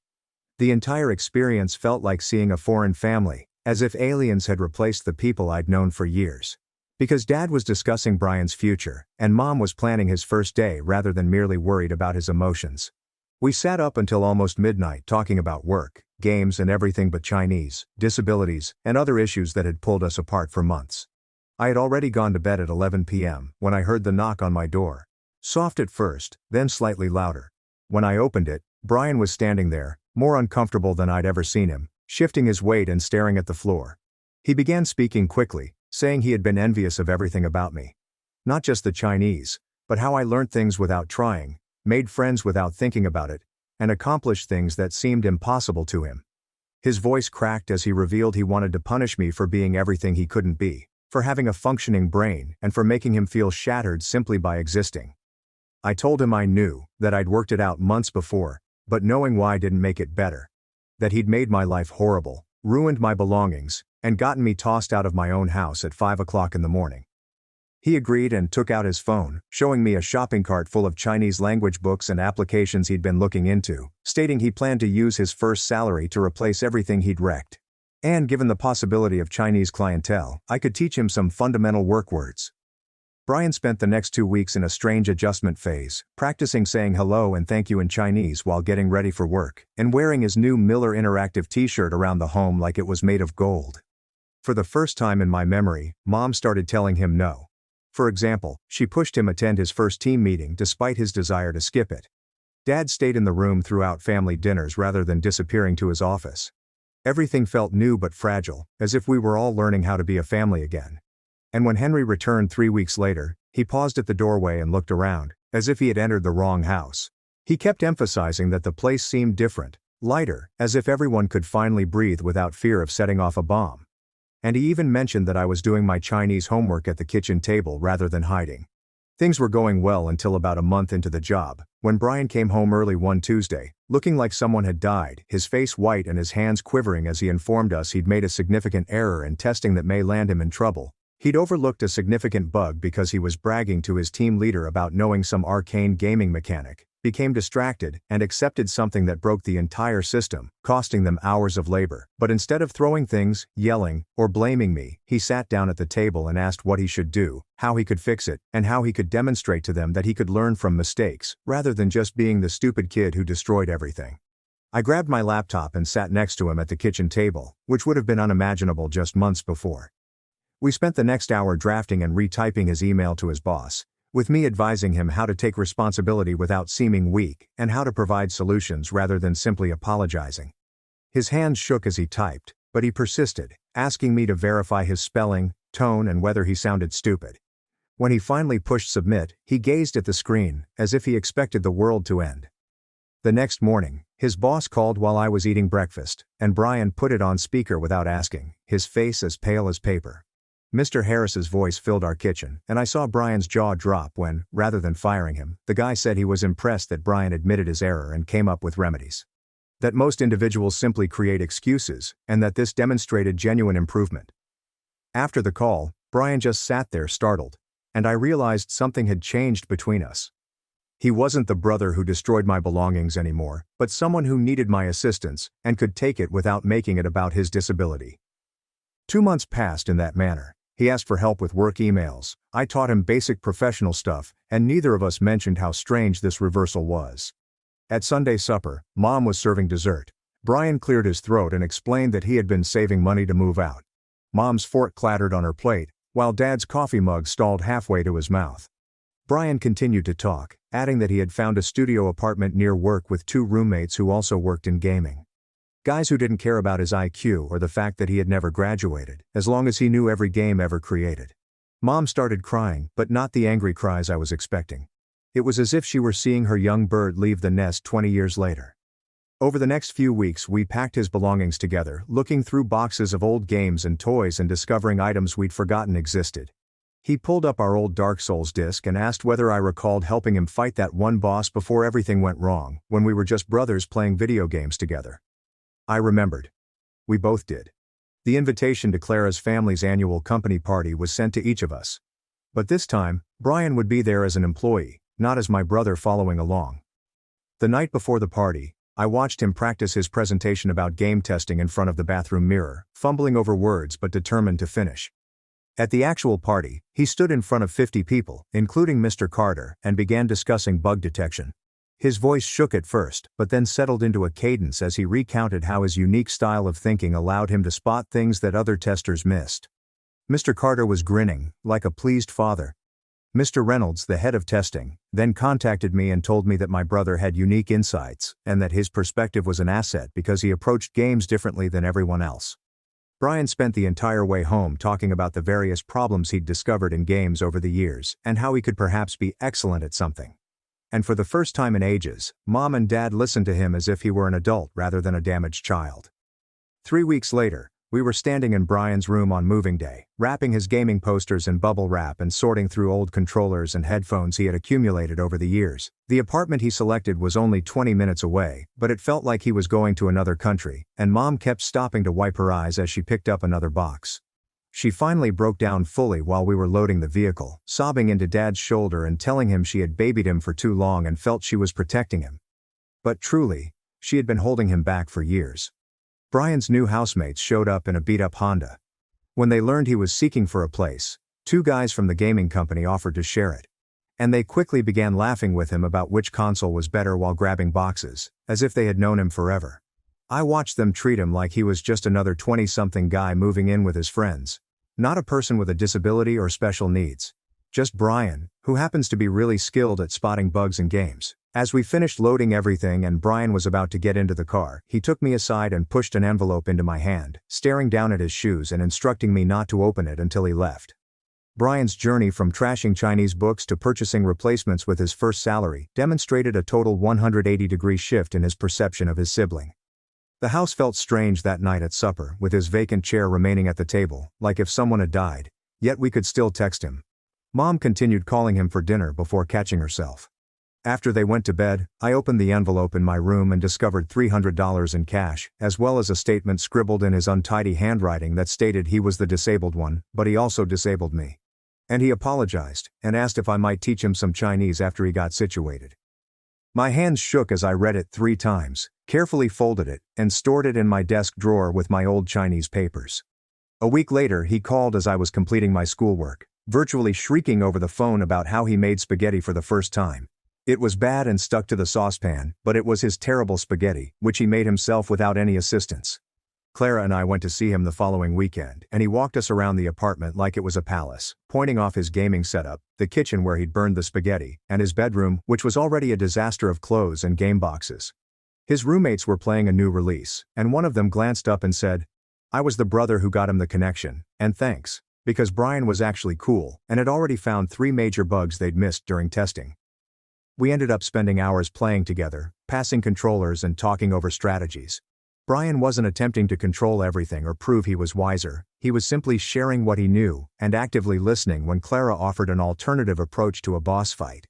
This was who he could have been all along if we hadn't been so concerned with what he couldn't achieve, rather than what he could. If Mom and Dad hadn't surrounded him with bubble wrap and told him the world was too difficult for him to navigate alone. 2 weeks later, Mom and Dad went to see him for dinner and returned home looking 10 years younger. Going on and on about how he'd cooked them chicken that was only slightly burned, showed them his pay stub from his first real paycheck, and how his roommates had said he was already one of the best testers on the team. Following that visit, I began practicing Chinese in the living room, with my textbook sprawled across the coffee table and Mom reading a magazine on the couch nearby.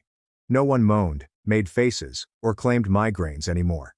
Brian would often video call me in the nights and ask me to teach him basic phrases while he sat in his little apartment kitchen, his roommate's cat prowling through the ground. He was bad with tones and constantly mixed up simple words, yet he'd chuckle at himself and try again, making notes in his sloppy handwriting. The following week at school, I went to Mrs. Patel's office and informed her everything that had happened since the court case. She leaned back in her chair and mentioned that individuals had to hit rock bottom before they could change, and that our family had found a way out. Brian improved at his job week after week for 3 months. Until one Thursday evening, my phone rang as I was completing homework. Brian was crying so hard that I couldn't understand him at first. But then he found out that he'd been promoted to senior tester. His voice trembled when he claimed they appreciated his brain, the different brain that saw things other testers didn't. That Sunday, we began what became a new tradition. Everyone gathered at our place for dinner. Brian drove himself over in the used Honda he bought with his own money and walked through the door with a confidence I'd never seen. We ate Mom's lasagna and talked about everyday topics like work, school and weather. Brian cleared his throat at supper and announced that he had signed up for online classes. He replied it was just fundamental stuff and he wanted to study again at his own pace. Dad stepped up, raised his glass, and gave a brief toast to second chances and fresh starts.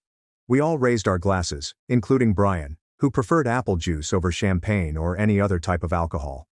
Clara showed over for dessert, bringing fresh cookies she had baked with her mother. Brian thanked her in Chinese, distorting the pronunciation but speaking with genuine sincerity. She smiled and gently adjusted his tone, and he chuckled at himself without any of his usual embarrassment or fury. While Mom was cutting the pie, Brian revealed that he might flunk the classes but wanted to try anyhow, because failure wasn't the worst thing anymore. It was the absence of effort. As everyone prepared to go and Clara assisted Mom with the dishes, Brian pulled me aside near the front door. He gazed at me for a long time before saying simply that he was glad for the opportunity, for my patience, and for not giving up on him totally, even when he was at his worst. I saw him drive away to his own life a few minutes later, while Mom and Dad waved from the doorway like proud parents do. The house felt peaceful in a way it hadn't before. I sat in the living room, practicing my Chinese characters while my parents read nearby. Nobody is claiming areas, keeping books of grievances, or demanding that anyone leave. We were still working out how to be a family without all of the old poisonous dynamics, but we were learning together, making errors and trying again, much like Brian with his Chinese phrases. Creating something better one day at a time. I said, man, I had a great time hanging out and experiencing all of stuff with you today. Seriously, it's been a great ride. I cannot wait to do it again soon. If you made it to the finish, please leave a remark. I enjoy reading all of your remarks. After Dad mentioned his will, my sister became convinced I wasn't family and replaced my test results, but the evidence destroyed her lies. I'm 28. My sister Rachel is 31 years old. We've always had a decent relationship. We're not particularly tight, but we get along well at family gatherings and occasionally text each other, as is customary for siblings. Our father is fairly well off, owning a thriving contracting business that he started from nothing. Mom died 8 years ago from cancer. Dad began discussing amending his will approximately 6 months ago. Nothing dramatic, he simply stated that he wanted to ensure that everything was in order, possibly by establishing some trusts. It's rather natural for someone in their early 60s to be thinking about retirement and legacy preparation. Rachel and I are his only children, therefore we would split his assets. Rachel's behavior toward me has changed dramatically since then. I mean entirely different. She moved from being a normal sister to something I can't even describe. Suspicious and unfriendly. She keeps making bizarre comments about how I don't fit in with the family, and how I've always been different. We were having dinner at Dad's house when she first said something. She was going through old family photos on his mantle and came across this image of me as a newborn.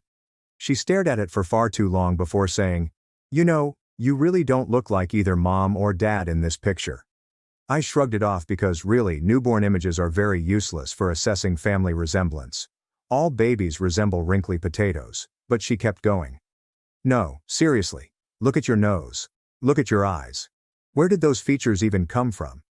She held the photograph up to my face. Dad was in the kitchen and did not hear this conversation, but I was starting to feel uneasy. I told her she was being odd and that many children do not look like their parents. I mean, genetics are complicated, right?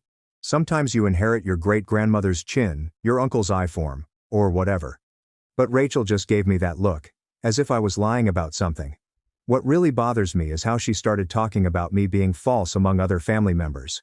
At my cousin's birthday party last month, I overheard her telling our aunt that she had always felt something was wrong with me. When she noticed I was listening, she didn't even look ashamed. She simply shrugged and walked away. The strangest thing is that she has gotten concerned with family genetics and inheritance issues. She keeps telling stories about families who found horrific truths through DNA testing. She emailed me 3 separate articles about people discovering they were adopted or had different fathers. She is continuously highlighting how DNA does not lie, and how science can uncover the truth about family links. Last week, she cornered me at Dad's house and asked if I had ever pondered about my biological parents. I was in astonishment and didn't know what to say. I asked her what she meant, and she said she's been thinking about family genetics lately, and how different I am from everyone else in the family. I tried to talk to Dad about Rachel's conduct, but I didn't want to get too detailed because explaining it sounds insane. I just said that Rachel seems worried lately, and has been saying strange things. He claimed he had noticed she had been more intense recently, but assumed it was due to work stress. The thing that is really playing with my head is Rachel's apparent total conviction in whatever hypothesis she has. She doesn't appear to be malicious or attempting to stir up trouble. She appears really persuaded that everyone is keeping a major secret about my parentage from her. But here's something I know for certain. I am Dad's biological child. I have his hands, his chuckle, and his inclination to become enraged at inanimate objects that don't work properly. I have Mom's stubbornness and strange double-jointed thumbs. I resemble both of them in distinct ways. I'm starting to wonder if Rachel is experiencing a mental health crisis. The timing of Dad's will update appears too serendipitous to overlook. Is she so concerned about inheritance that she has convinced herself I am not truly family? Is this a psychological response to Mom's passing that has only recently surfaced? I'm not sure what to do here. Rachel's conduct is becoming more intense, not less. She began making statements about DNA testing and uncovering the truth in front of Dad. He just laughs it off, but I can tell he is beginning to sense something is up with her. Any guidance would be greatly appreciated since I am utterly confused here. Update 1. So, remember how I mentioned she was obsessed with DNA testing and family genetics? so she's chosen to turn her hobby into a family pastime. Rachel arrived at Dad's place a few days after my initial post with her presentation on genealogy and family history. She'd printed out articles on DNA testing, family tree research, and genetic genealogy. She sold it as a fantastic bonding activity in which our entire extended family could help create a thorough family tree using DNA analysis. Her presentation was actually quite impressive. She had investigated various testing businesses, evaluated their accuracy rates, and examined their databases for genealogy information. She discussed how we may connect with distant relatives, identify family migration trends, and possibly answer some family mysteries regarding our great-great-grandparents. Dad became immediately fascinated. He is fascinated by family history and has long desired to trace our ancestors. Rachel had done her homework and knew precisely how to pique his interest. She discussed how we could identify ties to historical individuals or learn about family relatives who immigrated from Europe. But this is what made my skin crawl. Rachel insisted that everyone contribute to the project's success. She explained that DNA comparisons would only be useful if we had samples from numerous generations and family branches. She also underlined the importance of both Dad and I participating because we are the direct male bloodline. She made it sound really fair and scientific. She continued to discuss how DNA testing has improved to the point where it may disclose astonishing insights about family links and genetic inheritance patterns. She described how some families uncovered famous forebears or found kin they had no idea existed. The most deceptive part was how she packaged it as a gift for Dad. She stated that she intended to make this gorgeous family tree as a surprise for his next birthday, replete with DNA analysis and historical study.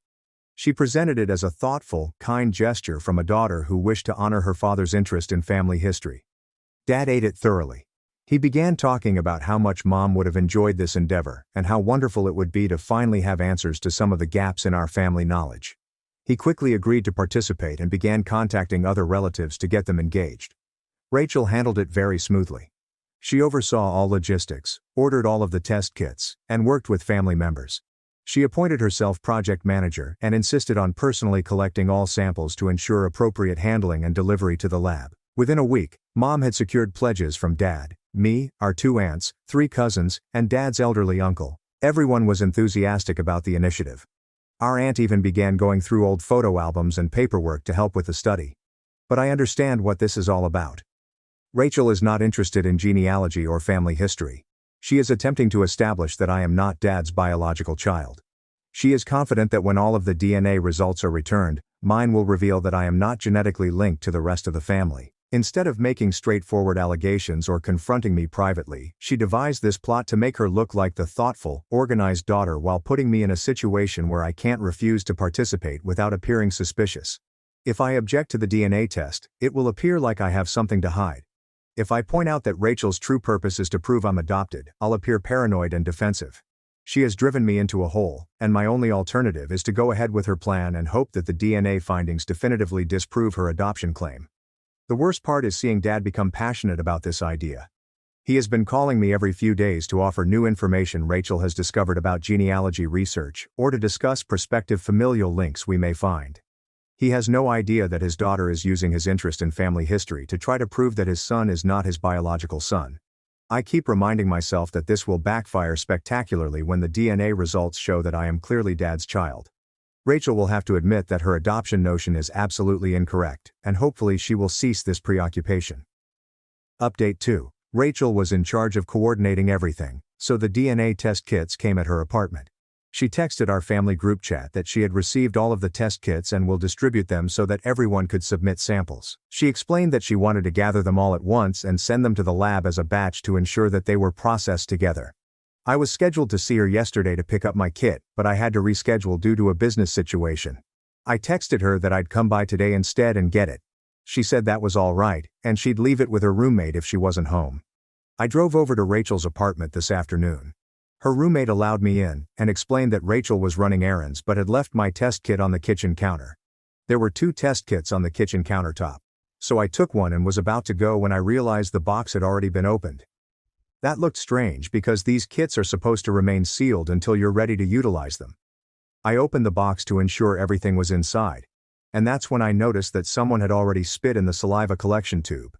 I stared at this tube for about 5 minutes, trying to figure out what I was seeing. The collection tube was supposed to be empty when I got it. I was meant to spit into it, seal it, and submit it to the lab, but the tube already had saliva. My first assumption was that Rachel had mistakenly handed me someone else's completed kit. Perhaps she messed up the boxes and gave me a relative's sample by mistake.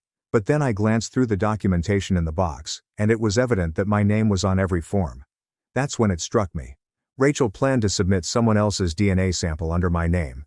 I quickly called her to find out what was going on with my test kit. She seemed perplexed and asked what I meant. I told her that the collecting tube already contained saliva and that the form had my name on it, and there was a long quiet on the phone. Then she laughed and said it was all a joke. She explained that she was testing me to see if I would notice, and she was impressed that I did. She claimed she had filled the tube with her own saliva as a hoax and that she had my actual test kit waiting for me. I told her it wasn't humorous, that tampering with DNA samples was not a joke. She insisted it was all in good fun. When I came home, I thought about it again. I contacted her back and demanded to know whose DNA was in the collection tube. She tried to shrug me off again, but I persisted. Finally, she admitted to asking her friend Clara to supply the sample. Clara is Rachel's co-worker, and I've met her maybe twice at Rachel's events. She is not related to our family in any way. If Clara's DNA was submitted under my name, the findings would reveal no genetic tie with Dad or any of our other relatives. I questioned Rachel directly why she would do this. Why would she try to submit another person's DNA under my name? What did she hope to accomplish? That's when she stopped pretending it was a joke. She claimed she needed to know the truth about my parentage and was defending Dad's interests. She said that if I was really Dad's kid, I shouldn't be frightened to take the test properly. But if I had anything to hide, this would expose it. Her logic made no sense. She seemed to believe that submitting phony DNA under my name would reveal me as a fraud. For example, if the phony results revealed that I was unrelated to the family, her adoption argument would be proven right. I attempted to describe how insane this was. I informed her that contributing someone else's DNA would only confirm that Clara is unrelated to our family, which we already knew. It would not prove anything about my true genetic tie with Dad. But Rachel was not listening to logic. She insisted that I was hiding something, and that my reaction to her plan demonstrated my fear of the truth. She explained that if I was indeed Dad's biological son, I should have no trouble taking the DNA test legally. I assured her that I would take the test officially, but that I wanted a fully fresh kit that she had never handled. I stated that I would order my own test directly from the lab and submit it myself to ensure there was no tampering. Rachel became enraged and accused me of being paranoid and sabotaging the family genealogical effort. She claimed that everyone was thrilled about the research and that I was ruining it with my suspicious conduct. I pointed her that she was the one acting suspiciously by attempting to submit forged DNA samples. But she just continued deflecting and stating I was overreacting to what she described as a harmless prank. She hung up on me when I stated I was going to tell Dad about what she had tried to do. She quickly texted me, pleading me not to involve Dad and promised not to tamper with my actual DNA sample if I just let it go. I will not let this go. Rachel attempted to commit fraud by submitting someone else's DNA in my name. This goes much beyond bizarre suspicions regarding my parentage. I ordered my DNA test kit directly from the lab today. I'll submit an authentic sample and receive legitimate findings that indicate I'm Dad's kid. This is far worse than I expected. Update 3. The DNA results came back, and I am absolutely Dad's biological child. But Rachel's reaction to this proof has been utterly insane, and I'm beginning to worry about her mental health. I received my findings first because I ordered my individual kit directly from the lab while Rachel was still planning the family batch testing. My results were exactly what I expected. A 50% genetic match with Dad, unambiguous genetic ties with our aunts and cousins, and European ancestry that matches our known family background. Everything fit perfectly with what you'd expect from someone who is clearly a member of this family. I was genuinely relieved to hear scientific confirmation of something I'd never questioned. I hoped that this would finally put a stop to Rachel's odd adoption conspiracy and allow us to move on from the whole fiasco. I decided to show Rachel the results before telling the rest of the family. I believed this would offer her a chance to admit her mistake and perhaps apologize for all the allegations and sabotage attempts. This was a mistake. When I showed Rachel my DNA results, she stared at them for a long time, saying nothing. She then began asking extensive questions regarding the testing process. Where did I order the kit? How did I submit my sample? Was I sure the lab didn't mix up the samples? Had anyone else handled my testing kit? I indicated that I had ordered the kit directly from the company's website, submitted the sample myself, and monitored the entire process to ensure that there was no contamination or mix-up. The results were undeniably accurate. Rachel responded by accusing me of tampering with the exam. She argued the results couldn't be valid because she knew I wasn't Dad's biological child. She insisted that I had found a technique to manipulate the testing procedure. I asked her what evidence she had for believing I wasn't Dad's son, and she began listing utterly random things. She mentioned that I held my fork differently than Dad does. She claims my laugh sounds forced when I'm among relatives, and she believes I've always been too eager to fit in with the family, proving I don't truly belong. This is absolutely crazy reasoning. She's transforming ordinary human behaviors into evidence of a huge deceit about my parentage. But things get worse. Rachel has decided that everyone in the family should retake their DNA testing at a separate facility. She claims she does not trust the company we employed and believes we should seek independent verification of the data from a separate testing provider. She has been calling family members individually to offer her concept. She explains that DNA testing might be unreliable and that results should be confirmed by various labs. The most manipulative aspect is how she frames things for Dad. She is not telling him that she believes I am adopted or that she attempted to sabotage my original test. Instead, she presents herself as a meticulous researcher who wants to ensure that our family genealogical project contains the most accurate information available. Dad believes this is reasonable. He is unaware of Rachel's adoption notion or sabotage attempt. So to him, this appears to be Rachel's meticulous approach to the genealogy effort. He consented to take another test and invited other family members to take part in the expanded investigation. Rachel has already bought additional test kits from another company. She's organizing the collecting procedure again, which makes me worried after her prior sabotage attempt. But this time, I'll make sure Dad is present when I give my sample, and I'll photograph the sealed kit to record the chain of custody. The irritating part is that I know the new results will only confirm what we already know. I will take the test as Dad's biological child again since that is who I am. However, Rachel appears to be sure that a separate lab will generate results that support her adoption theory. I'm starting to suspect Rachel has developed some sort of mental disorder centered on my parentage. She developed this conspiracy hypothesis and now rejects any information that contradicts it. When reality doesn't fit her views, she concludes that reality must be incorrect. I am tempted to tell Dad everything, but I'm afraid he will not believe me. Rachel's behavior appears so sensible on the surface that my charges may sound like psychotic babbling. She's also been careful not to express her adoption hypothesis in front of Dad explicitly. I believe my best plan is to proceed with a second round of testing and allow the data to speak for themselves. When the new lab certifies that I am Dad's biological child, Rachel will have to confront the truth that multiple independent tests have yielded the same result. This entire scenario has progressed from bothersome to actually concerning. I'm not only dealing with sibling rivalry or inheritance concern anymore. I believe Rachel is experiencing a psychiatric crisis and is obsessed with showing that I am not a member of the family. Update 4: I told Dad everything, and Rachel is no longer in my life. This entire thing has erupted in ways I never expected, and I'm honestly grateful it's finished. The second set of DNA tests yielded identical results as the first round. It's shocking, I know. I am still Dad's biological son, genetically connected to all of our relatives, and have the same heritage markers. The findings were basically photocopies of my first test. When Rachel was presented with identical data from 2 independent labs, I expected her to finally accept reality, but she doubled down more than ever. She immediately began investigating DNA testing accuracy rates, discovering some obscure reports on laboratory failures. She began to assert that both labs had made the same mistake, or that there was some sort of systemic contamination affecting my samples especially. However, she reached a breaking point when she began contacting other family members directly with her adoption notion. She had previously kept her doubts fairly hidden, but after the second round of test results revealed I was Dad's son, she evidently decided that subtlety was no longer an option. She called our cousin Ethan and expressed significant doubts about my origins, believing Dad was deceiving himself about having a biological son. She requested Ethan to assist her persuade Dad to request a third round of tests at a lab she would personally choose and oversee. This conversation confused Ethan totally. He immediately called Dad and informed him that Rachel appeared to be having a breakdown regarding family DNA and making odd assertions about me being adopted. Dad called me soon away and asked what the heck was going on. I realized I couldn't keep Rachel from acting out anymore. She had graduated to involve extended family in her delusions, and Dad deserved to know what his daughter was up to. I told him everything. Her months of suspicious comments and adoption implications, as well as her manipulation of the family genealogy project, were all attempts to reveal my alleged false paternity. Dad listened to the entire thing in total quiet.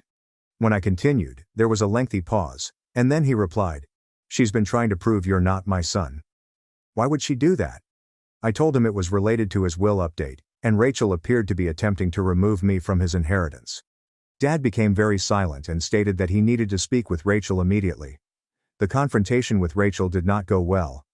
Dad summoned her to his house and asked her directly whether she was doubting my parentage and attempting to prove I was adopted. Rachel initially denied it, but when Dad brought up the DNA test sabotage and her calls to family members, she felt there was no use in lying any longer. She revealed that she didn't believe I was Dad's biological son, and had been trying to prove it for months. She claimed she was protecting Dad's interests and ensuring his inheritance went to his legitimate child. She stated she was doing this out of love and loyalty to her father. Dad asked her what possible evidence she had for believing I wasn't his kid, and Rachel began repeating the ludicrous remarks she had made with me. She also recounted some childhood recollections that she said were incompatible with me being his biological kid. Dad told her that her proof was utterly ludicrous, and that she was attempting to destroy her brother's connection with his family based only on obsessive assumption. He stated he was ashamed of her actions and couldn't understand how she had convinced herself to be so nasty. Rachel burst into tears and insisted that she was correct about me, that the DNA tests were inaccurate, and that Dad was duped. She asked him to conduct one more round of testing at a lab that she would personally verify and oversee. That's when Dad lost his cool. He told Rachel she was insane and that her fixation with proving I wasn't his son had irreparably harmed our family. He said he couldn't trust her anymore and didn't want her around until she sought professional therapy for whatever psychiatric issues were causing her conduct. Rachel left Dad's place that day and has not communicated with either of us since. She has disabled my phone number and social media accounts. She's also supposedly blocked Dad because he claims his calls go directly to voicemail and his texts aren't delivered. Dad continued questioning why I hadn't notified him about Rachel's behavior sooner, and I answered that I hoped she'd come to her senses and didn't want to generate family turmoil over what appeared to be momentary paranoia. But Dad said he was relieved I finally told him the truth because Rachel's behavior had been escalating and may have become worse if left uncontrolled. Dad is determined that Rachel requires professional psychological assistance before he can consider having a relationship with her again. He has told her, through other family members, that he will pay for therapy if she is prepared to address whatever is driving her to this conduct, but that he will not allow any further contact until she admits that her adoption hypothesis was delusional. As for me, I'm done with Rachel for good. I don't care if she seeks assistance or admits she was wrong. She spent months attempting to undermine my bond with my father and separate me from my own family. She attempted fraud by submitting phony DNA samples in my name. She enlisted extended family members in her campaign against me. Dad has told me he is reconsidering several aspects of his estate planning. He won't give me any information, but I believe Rachel's inheritance status has changed dramatically. He has stated that trust and loyalty are significant variables in how he views family legacy. I understand that some people believe I should forgive Rachel if she seeks assistance and apologizes, but I am not interested in reconciliation. Certain betrayals are too basic to overcome. She attempted to erase me from my own family. That's not something I can get over. My father hid a daughter for years. Now her mother demands I evict my best friend so she can live with me, but I refuse to fix their broken family. When I was 14, my world was devastated. It immediately became clear that my father had been leading a secret life right beneath our eyes. He had fathered a kid with one of his staff, a 1-year-old girl without my mother's knowledge. Could you imagine? We were just your normal family. And then I realized I had a half-sister no one had ever mentioned. My brother, who is 2 years older than me, was so distraught that he cut off communication with our father for an entire year. And I could barely look him in the eyes after that. I never knew if my mother had known all along, or if she was simply heartbreakingly afraid of losing him. Perhaps it was because he had always been the breadwinner, earning a nice living and supporting all of us. Who knows? But I do recall her clinging to him through group therapy, counseling, and countless arguments. Against all obstacles, they remained together. After that much, you'd think he'd cut all contact with the other family permanently. But that never happened. He quit dating Karen's mother, although she remained a close friend. Surprisingly, my mother and the other woman appeared to have formed a strange sister-wife relationship. The entire experience was weird. Every holiday since then, Christmas, Easter, you name it, this woman would show up, knowing my father was married but still deciding to assist him damage our family. Her small child, my supposed sister, would also be there. And my brother and I were supposed to accept her as family. I simply couldn't do it. My brother took years to come around, and for a long, he skipped all holidays. But when Karen turned 4, he made an abrupt U-turn. He instantly chose to be her brother. He still refuses to speak to our father or Karen's mother, but he has somehow become Karen's protector. Maybe I sound bitter, but I have never considered Karen's mother as anything other than a homewrecker. And Karen, she was a living reminder of how everything had fallen apart. Intellectually, I knew my father was equally too responsible, but as a devastated teenager, it was always easier to aim my rage toward them. I made it plain. Karen would never become my sister. That single reality has resulted in years and years of animosity. No holiday or gathering has seemed right since. I could give you a detailed account of all the drama over the years, but it would take forever, and there is one major point here. Karen just decided to switch schools. Something happened at her previous one, but I honestly don't care about her high school drama. For perspective, in my nation, high schools can be specialized in areas such as painting, confectionery, and hairdressing. Karen withdrew out of her more general grammar high school, where she was struggling to keep up, and opted to try her hand at art school instead. She is not a prodigy, decent, but nothing spectacular, yet well enough to get into a highly recognized school. Coincidentally, the school is located close where I reside. Karen and her mother still live close to my parents, around 3 hours away, so getting to and from school would be difficult. 2 days ago, we had another awkward family meal. Yes, Karen and her mother were present, much to my dismay. The subject came up. Where was Karen planning to reside while attending school? I could tell they were circling around the genuine question, hoping I'd respond before they had to ask. When I didn't bite, they eventually spelled it out for me. Would I allow Karen to move in with me for the school year? Monday through Friday, she spends holidays with her mother. And get this. They marketed it as a major benefit to her because I also work in art. Suddenly, my so-called useless illustration business provided the ideal atmosphere for their darling kid. Let me explain why I'm saying no. First, there are decent dorms close to campus. Certainly not a 5-star motel, but ideal for a high school student. Second, I don't like Karen. I've always been open about our lack of relationship, and no shared DNA will miraculously heal that. Third, my brother lives less than an hour away from the art school. He doesn't live next door, yet he gets along well with her. Fourth, when I went to Karen's mother for support during a difficult time and begged for a favor, she laughed in my face and flatly informed me we were not family. But now, we're only family when it suits her. Fifth, my flat is modest, and while I officially have a second bedroom, it is rented to my best buddy. I'm not kicking my closest friend out, no matter what guilt trip anyone tries to put on me. Sixth, they never asked, rather, they demanded. When I hesitated, they swooped upon me like vultures. Karen has anxiety. Dorm living would be hard on her. You're her only real sister. God wants us to be a family. I hold no religious beliefs. My brother's girlfriend is pregnant and nervous around strangers, so Karen can't stay there. And I should just evict my roommate because family comes first. The ridiculousness. To be honest, I could tell from how they were acting that they wanted me to hold out for a polite period of time before giving in. But the moment the argument heated up and people began shouting, I dropped all pretense and simply said no. That was it. Karen raced out of the home in sobs, and everyone else became silent. I was instructed to leave, so I did, and someone said something ridiculous about how I should go sign up for kindergarten because I clearly wasn't acting like an adult. Karen's mother later messaged me, and I marked her as read. My father tried calling, but I didn't answer. I refuse to be pushed, yelled at, or guilt-tripped into doing anything I find very unpleasant. I know it's not Karen's fault she ended up in this mess, but she's not my family, and I don't owe her anything in my life, let alone my house. That is where I stand. Update 1. When I arrived home, I found Karen sobbing on the sofa, her face buried in her hands, completely unraveling. My roommate instantly grabbed me aside and explained what had just transpired.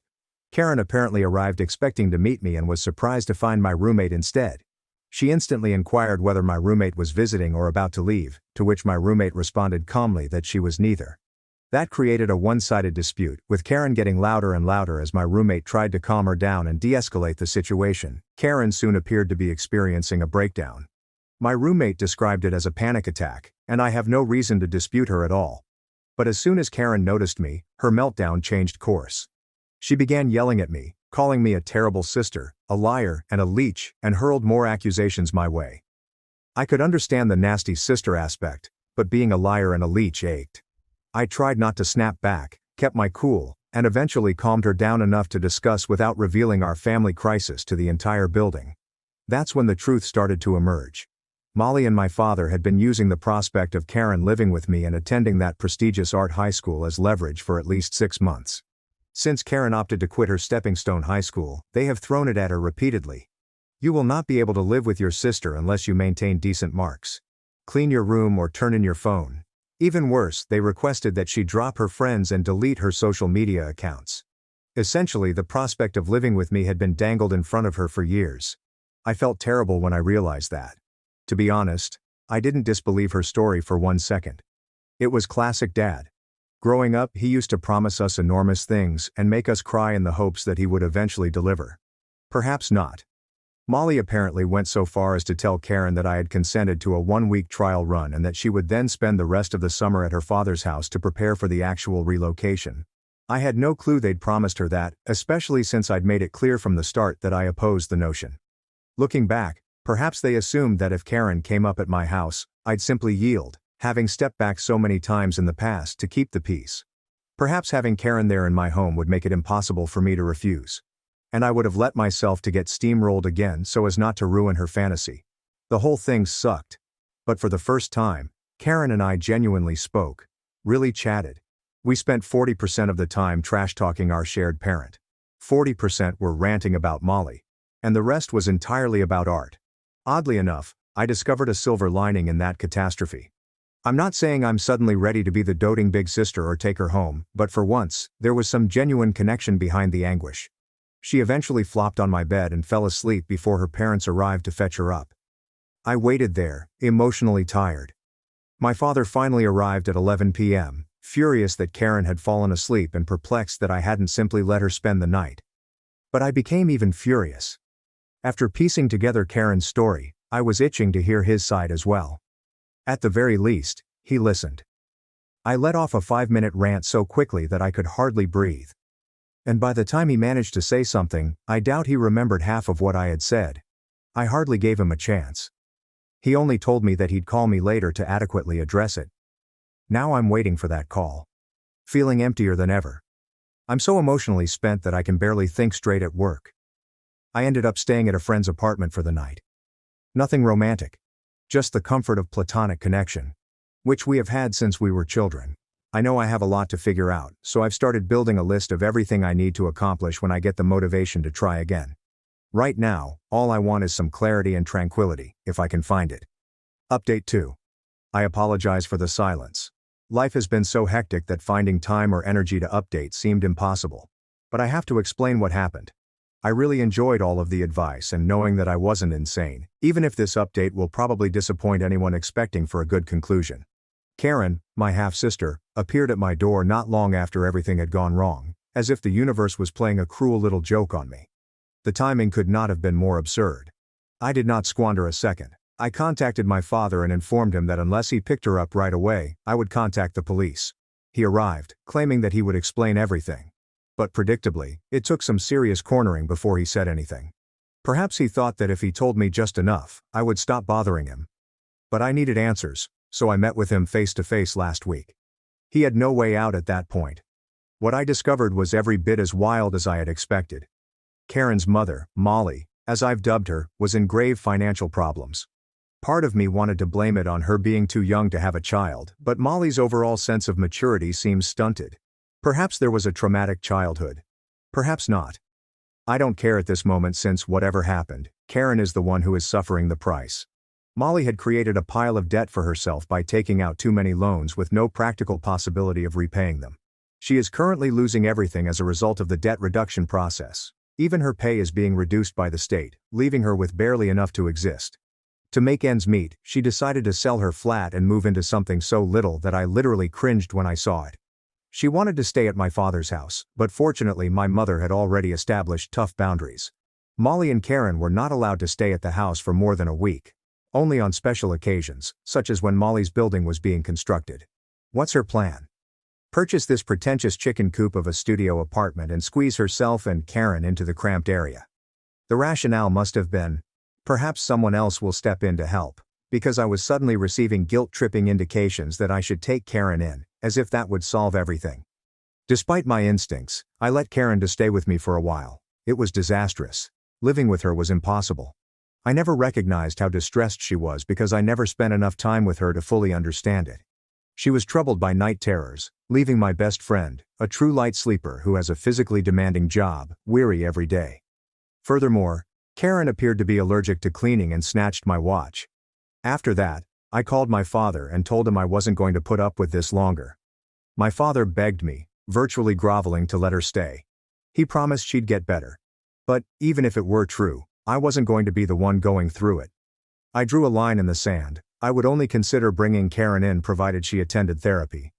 However, Molly, in her infinite wisdom, does not believe in therapy. Of course. Honestly, I should not have been surprised. I expected my father to step up and take Karen in, but my mother was insistent. She flatly refused. That resulted in a massive dispute. And in the end, my mother had a panic attack and was hospitalized. That was the last straw. Karen was sent back to her mother. Molly was furious. At me, not at her own decisions. According to her, I am the only person in the world who could provide them with a proper home, but I am simply too nasty to make room for them. Hatred is her word. But to be honest, a part of me is genuinely upset, enraged at being put in this situation. Then my brother got involved, berating me for not stepping up, despite the fact that he owns a house. But of course, he has a newborn baby, which is meant to relieve him of all responsibility while shifting all of it to me. He had the audacity to argue that blood should be thicker than water. When I told him that my best friend lives with me, he acted as if my blood was irrelevant in this situation. Now it appears like everything is in limbo. My father is constantly trying to wear down my mother, and when he isn't bickering with her, he makes passive-aggressive insults at me. Molly bombards me with her own brand of guilt-inducing messages, while my brother no longer bothers to hide his disgust. I'm not sure how much more of this I can take. I'm definitely considering cutting everyone off entirely. It's honestly devastating to see my entire family turn against me. At least I have a best friend. She's probably the only nice thing to come out of this situation. I still feel bad about putting her through exhaustion and allowing my father to manipulate me for so long, but I'm eternally grateful she's still with me. Update 3. I thought it couldn't be any worse. I was mistaken. Last Tuesday, my best friend arrived home from work looking really exhausted. At first, I assumed it was simply another horrible day at her job. But when she sat me down with that serious expression that I'd only seen twice in our 15-year friendship, my stomach fell. She had been receiving calls, anonymous ones, always while I wasn't around. The caller would hang up as soon as she answered, but she could hear background noise, a television and children playing. It was creepy enough that she had started allowing calls to go to voicemail. Molly arrived at her workplace 3 days ago. My best buddy works at a veterinary clinic and Molly walked in, claiming she needed to address critical family concerns involving me. She accosted my friend during her lunch break and went on this insane rant about how I was poisoning everyone against Karen. I was so selfish and callous. And, this is where things get really crazy, how my friend was facilitating my cruelty by staying with me instead of making room for actual family. My friend, bless her, told Molly where she could shove her opinions and threatened to contact security. But Molly was not done. She even had the nerve to offer my friend money, 2 months' rent, to move out temporarily so Karen could have the room. When my pal rejected, Molly's facade slipped completely. She began yelling about how my friend was a leech living off me. How she was probably sleeping with me anyway, and how no true friend would get in the way of family. Molly had to be escorted out by security, but not before she shouted loudly enough for the entire waiting area to hear that my buddy was a homewrecker who kept sisters apart. My poor friend was horrified, especially because her employer and numerous clients witnessed the entire episode. But here's when things get very twisted. When I approached my father about Molly's actions, expecting him to be shocked, he instead attempted to defend her. "She's desperate," he explained. "You have to understand, she's losing everything." When I pointed out that harassment and workplace stalking are unacceptable regardless of someone's financial condition, he had the audacity to claim that if I had just aided the family from the start, none of this would have happened. That's when it clicked. I asked him directly if he knew about Molly's plot to harass my friend. The stillness was so extended that I feared the phone had been dropped. Finally, he acknowledged that Molly had stated that she might try to reason with my roommate personally. He did not stop her. He knew she was going to ambush my pal at work, but he did nothing. I was so upset that I couldn't talk, but then he delivered another bombshell. Apparently my mother has been having what he refers to as episodes since the hospital incident. She's been obsessed with the whole thing, staying up all night studying Karen's new school, and even calling the admissions office pretending to be Karen's guardian to inquire about housing choices. My father appears really concerned about her mental health. But instead of getting her professional assistance, he's been attempting to address the problem by pressuring me to take Karen in. If you just agree to let her stay for the school year, he added, your mother could finally have peace. We could all move past this. The deception was so obvious that it made me laugh, a bitter, hollow sound that astonished even me. I explained to him that it was not my obligation to improve Mom's mental health at the expense of my own peace and safety. That's when he completely lost it. Safety, he said. She's a 17-year-old girl, not a criminal, your own sister. Half-sister, I clarified, and not by choice. He hung up on me. 2 days later, my brother arrived at my apartment unexpectedly. I should have known something was up when he knocked instead of just strolling in, as he always does. He appeared weary. The baby has been keeping him up, and his girlfriend has been struggling with postpartum depression. I felt a tinge of sympathy until he began speaking.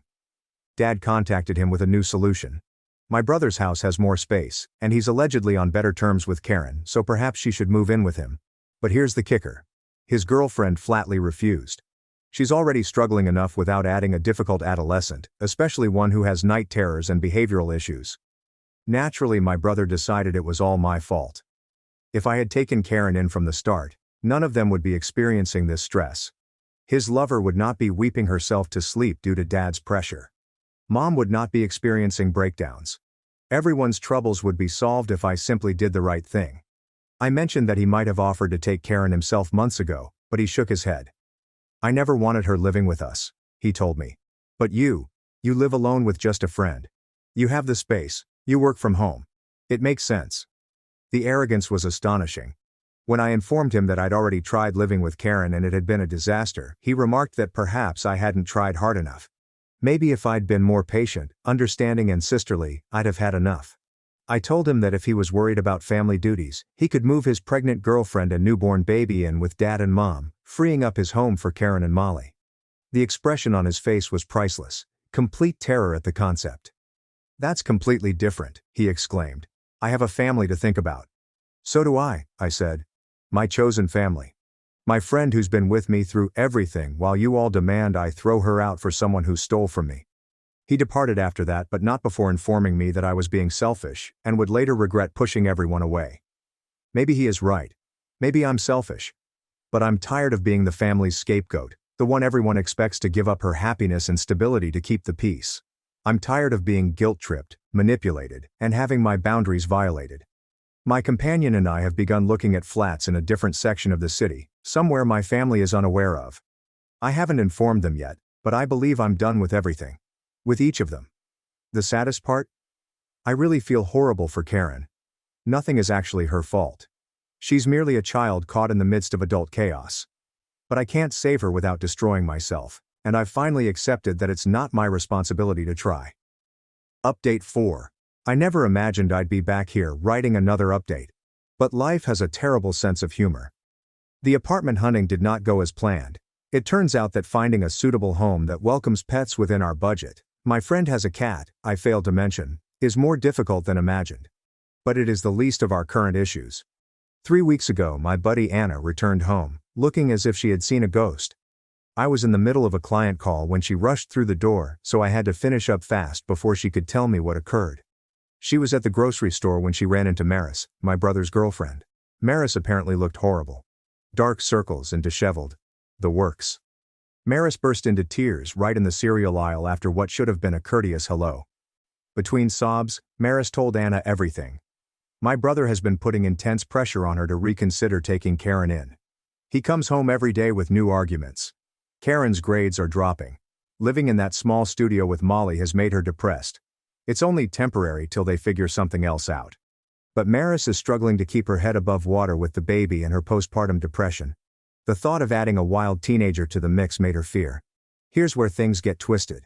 My brother supposedly told Maris that I'd largely agreed to accept Karen but was just being picky about practicalities. He made it sound as if I was playing games while a child was suffering. Maris felt bad about denying because, in her perspective, I was already willing to help but only needed to be convinced correctly. Anna, bless her, corrected the record right away. She told Maris everything that had transpired, including the theft, night terrors, and Molly's job harassment.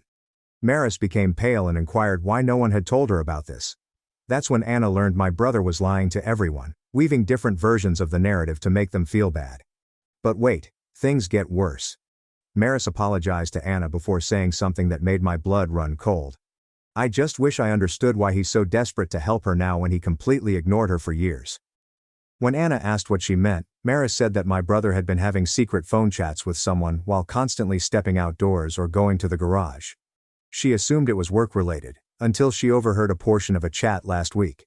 She remembered what he said. "I know, but I can't keep doing this forever, and she doesn't suspect anything, but the guilt is killing me." Maris confronted him on it that night. He broke down and said that he had been sending money to Molly. Not just recently. For years. Molly apparently contacted him shortly after Karen's birth, alleging she was struggling financially and that Dad was not providing adequate support. My brother, feeling bad for first rejecting Karen, began sending her money on a monthly basis. Small quantities at initially, then gradually increased as Molly's demands grew. The actual kicker? Molly had been telling him that Dad was unaware of the payments and that they needed to remain hidden because Dad was already doing so much. She portrayed herself as a struggling single mother who was too proud to seek for extra assistance from Dad. My brother ate it up, most likely because it helped him feel like a good brother without having to have a relationship with Karen. But this is where the plot takes a dramatic left turn. Maris dug through my brother's bank transactions and discovered that he had sent Molly more than $15,000 in the previous 3 years. $15,000, money that should have been spent on their home, wedding, and baby preparations. Maris was furious, but my brother asked her not to say anything because he was trying to fix the situation. That's why he's been so desperate to get Karen to move elsewhere. Molly had threatened to inform Dad about the money if the installments stopped.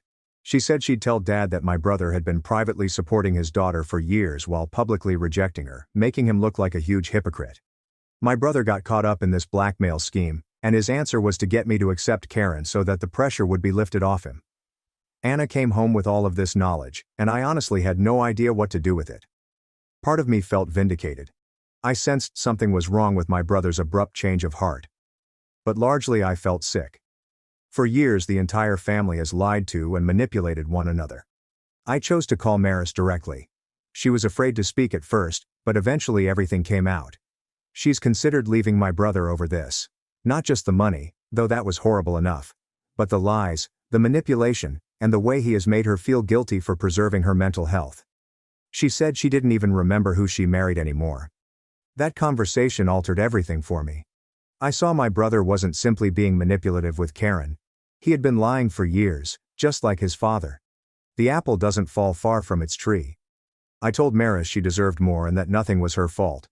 I also informed her that if she ever needed a place to stay while she straightened things out, my couch was open.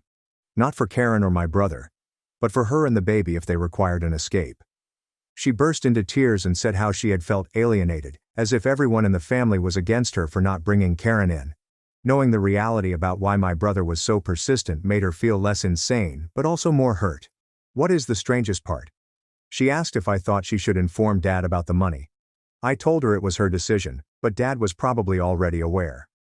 Call it intuition, but the entire thing reeks of secrets inside secrets. 2 days later, Dad showed up at my door again. But this time, he appeared defeated rather than enraged. He sat down firmly on my couch and stated, "We need to talk about your brother." It turns out I was correct. Dad had known about the payments for several months. He discovered them by mistake when my brother sent a payment confirmation email to Dad's address rather than his own. Apparently their email addresses are similar, and it was an autofill error. Dad approached Molly, who broke down and revealed she had been influencing my brother for many years. But here's the bit that made me want to scream. Dad had been allowing it to continue since it put less strain on him to support Molly and Karen. He was essentially allowing my brother to subsidize his mistake while presenting himself as the good man attempting to bring the family together. The web of falsehoods and deception is so complex that just thinking about it makes me dizzy. Dad is leveraging my brother's guilt to dodge his own obligations. My brother is using manipulation to try to force me to solve his blackmail problem. Molly uses everyone else's guilt to pay her lifestyle. Mom is most likely having breakdowns because she perceives all of the falsehoods, even if she is unaware of the specifics. And me? I appear to be the only one who has been open about not wanting to be a part of this disaster, which somehow makes me the villain. Dad asked if I would consider taking Karen now that I understood the whole truth. I laughed. really laughed, and told him that learning about even more layers of falsehoods and manipulation didn't make me any more willing to participate. That's when he dropped the ultimate bombshell. He and Mom are thinking about divorce. Mom discovered that he knew about the payments and feels betrayed all over again. She has been staying at her sister's place for the previous week, so my brother's marriage is crumbling. My parents are about to divorce. Molly is undoubtedly worried about her money source running out, and Karen is still caught in the center of all this adult dysfunction. And I'm still the terrible guy for wanting to keep out of the situation. I don't know how to feel anymore. Part of me wants to tell everyone to figure it out for themselves and block all of their numbers. But another part of me, probably the one taught by years of family guilt, wonders if I should try to help in some way. Anna believes I should keep far away from all of them. She's undoubtedly correct, but it's difficult to watch your entire family crumble, especially when you know they brought it on themselves. I suppose we'll see what happens next. My stepsister sobbed that no one would ever love her, then tried to seduce my boyfriend, and my stepmom told me to hand him over. I, a 24-year-old female, need to get this off my chest because I keep wondering if I am the insane one here. This includes my stepmother Margaret, 52, my stepsister Clara, 22, my father Daniel, 55, and my partner of 3 years, Ethan, 26. It's critical to understand how we arrived here. When I was 8 years old, my biological mother abandoned us. She packed her luggage one morning while my father was at work and I was in school. I returned home to find a note on the kitchen counter stating that she could no longer take being a mother. My father had to explain to an 8-year-old why mommy was not coming back. He raised me alone for 2 years. When I was 10 years old, my father met Margaret during a parent-teacher conference. Her daughter, Clara, was in my grade but attended a different school. Clara was born with spina bifida and needed a wheelchair. Margaret was newly divorced and was working as a substitute teacher to make ends meet. My father operated a successful small plumbing business. Margaret began to come over more frequently. She would invite Clara over for play dates, and eventually she would stay for dinner. I recall being overjoyed to have another girl around, especially one who appeared so kind. Clara was shy and quiet, but always respectful to grown-ups. She looked at you with large eyes that made you want to protect her. My father and Margaret married when I was 12. Margaret left her substitute teaching position because my father's business was flourishing and he could support all of us. We relocated to a larger house with wheelchair access for Clara. Margaret took care of the house while my father worked long hours. Clara and I shared the upstairs, but she had the room with the stair lift. The first several years were good. Margaret made sure I didn't feel excluded, even though Clara required more attention owing to her medical appointments and physical therapy sessions. She helped me with my homework, attended my soccer games, and ensured that I had all I needed for school. Clara and I got on well enough. We watched movies together, and she helped me with math while I assisted her with English. When I was 15, I met Ethan at a summer camp for disabled youngsters and their siblings. The camp organized activities that mixed typical and handicapped children. I was there for Clara, and Ethan was there for his younger brother, who has autism. Ethan was 17 at the time and had already started working part-time while finishing high school. He was gentle with Clara throughout the camp activities and made her giggle a lot. She appeared more extroverted around him than with others.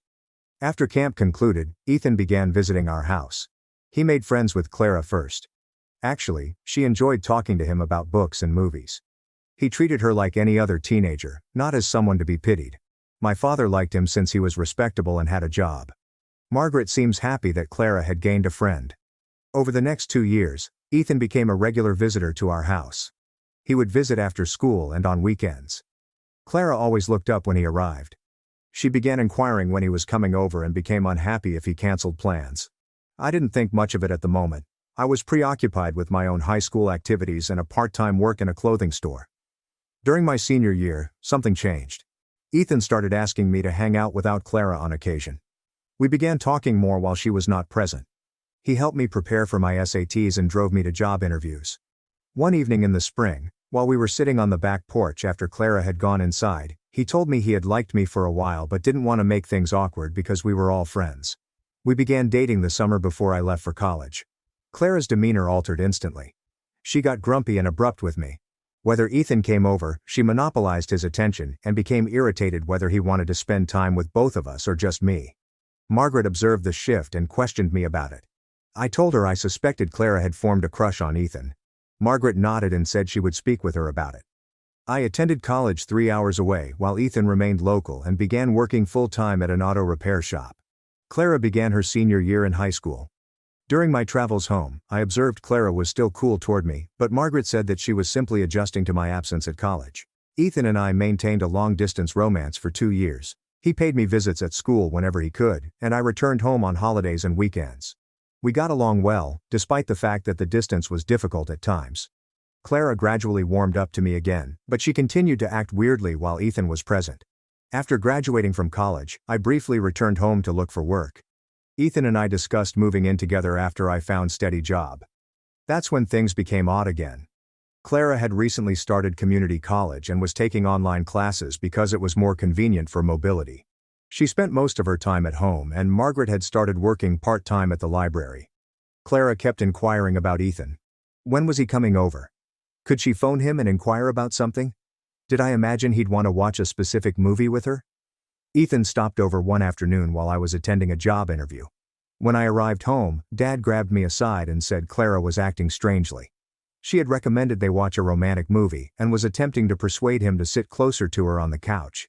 When he kept his distance, she burst into tears, claiming that no one would ever love her due to her condition. Ethan felt bad, but claimed he had manufactured an excuse to depart early. I told Margaret about it that evening. She listened, then stated that she would handle it. She reminded me that Clara has minimal social engagement and may not grasp proper boundaries. I accepted the explanation and attempted to be more understanding. 2 weeks later, I started working for a marketing agency in the next town over. Ethan and I discovered a little apartment that we could afford together. Margaret's face became pale when I told her about our upcoming move. Clara began crying and dashed to her room.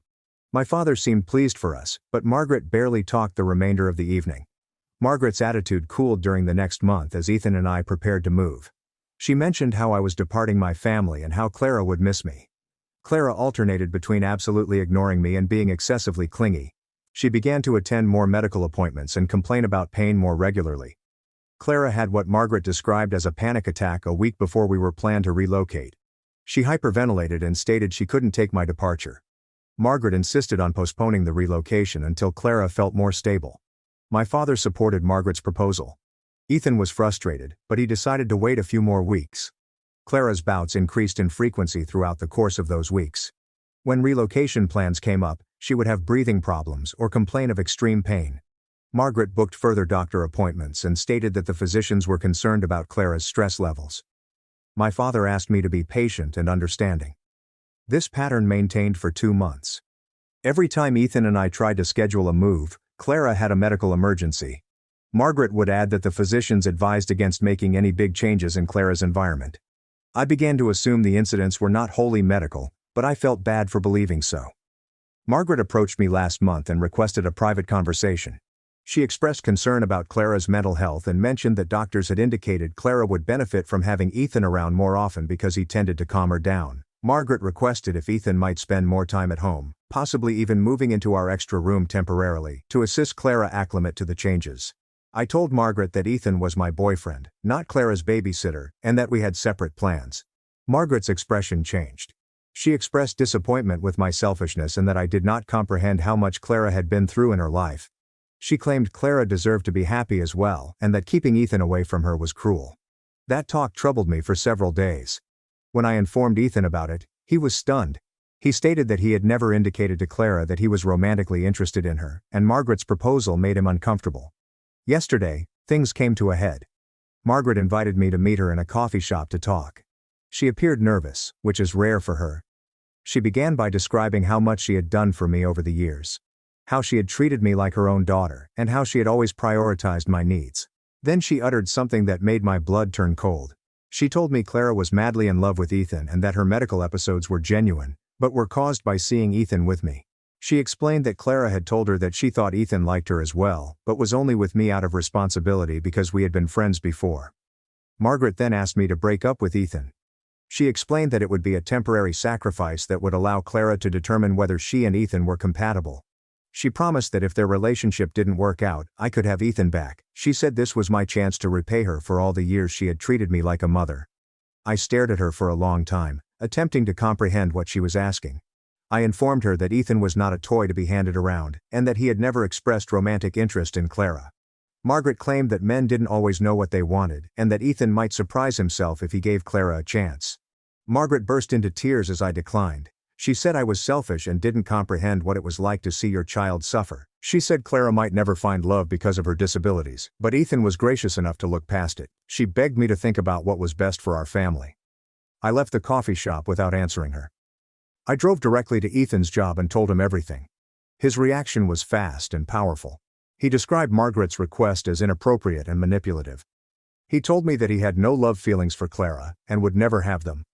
Now I'm here at our apartment, which we finally received last week despite the family drama, trying to figure out what to do next. Margaret has been calling and messaging me frequently. My father called this morning, asking why I was upsetting Margaret and what was so important that I couldn't compromise for Clara's sake. I haven't told my father exactly what Margaret requested me to do because I don't think he'd believe me. Margaret has always been adept at portraying herself as the rational one who simply wants everyone to be happy. I'm also concerned about what will happen to Clara if everything comes out. But I can't stop thinking about Margaret's request. The more I think about it, the more I realize it has been happening for years. All those times Clara became upset when Ethan and I spent time together. All of the medical issues that conveniently occurred as we attempted to go forward with our relationship. Margaret called me selfish for desiring my own life. Am I wrong to decline Margaret's request? Is there a compromise I'm not seeing? I love my family, but I don't believe I can give up my relationship to make Clara happy. Ethan has been nothing but kind to her, but that does not imply he owes her a sexual connection. I keep debating whether I should tell my father what Margaret wanted me to do. Part of me believes he deserves to know, but I'm also terrified it will destroy our family. Margaret has been a nice stepmother to me in many respects, and I don't want to cause her or Clara any unnecessary pain. How would you handle my situation? Update 1. I didn't plan to be back so soon, but things have taken an unexpected turn. Thank you to everyone who responded to my first post. Many of you felt I should tell my father what Margaret had requested me to do, and you were correct. After posting, I spent several days attempting to figure out how to approach the situation. Margaret kept phoning and texting, imploring me to reconsider her plea. She began giving me articles on how difficult it is for people with disabilities to find love, and how critical it is for family members to support one another. Clara was also texting me, but her messages were different. She kept inquiring when Ethan would come over again, and if he had mentioned her. Ethan was becoming frustrated with the situation. He explained that the frequent family drama was damaging our relationship, and that we needed to set some limits. He suggested I speak with my father and get things out in the open. He was correct, but I kept putting it off for fear of what might happen. Last Tuesday, someone made the decision for me. I was at work when my father contacted me, upset and bewildered. He stated Margaret had informed him that Ethan and I had split up, and that Ethan was now interested in Clara. According to Margaret, I was being difficult and interfering with their new relationship. I was so shocked that I couldn't talk for a time. My father went on to add that Margaret was concerned that I was struggling to accept the shift and that I might need some time away from the family to digest it. He suggested that I stay at Ethan's apartment for a while to allow everyone time to acclimate. That's when I learned how far Margaret would go with her deception. She had planned to drive the issue by lying to my father and portraying it as a done thing.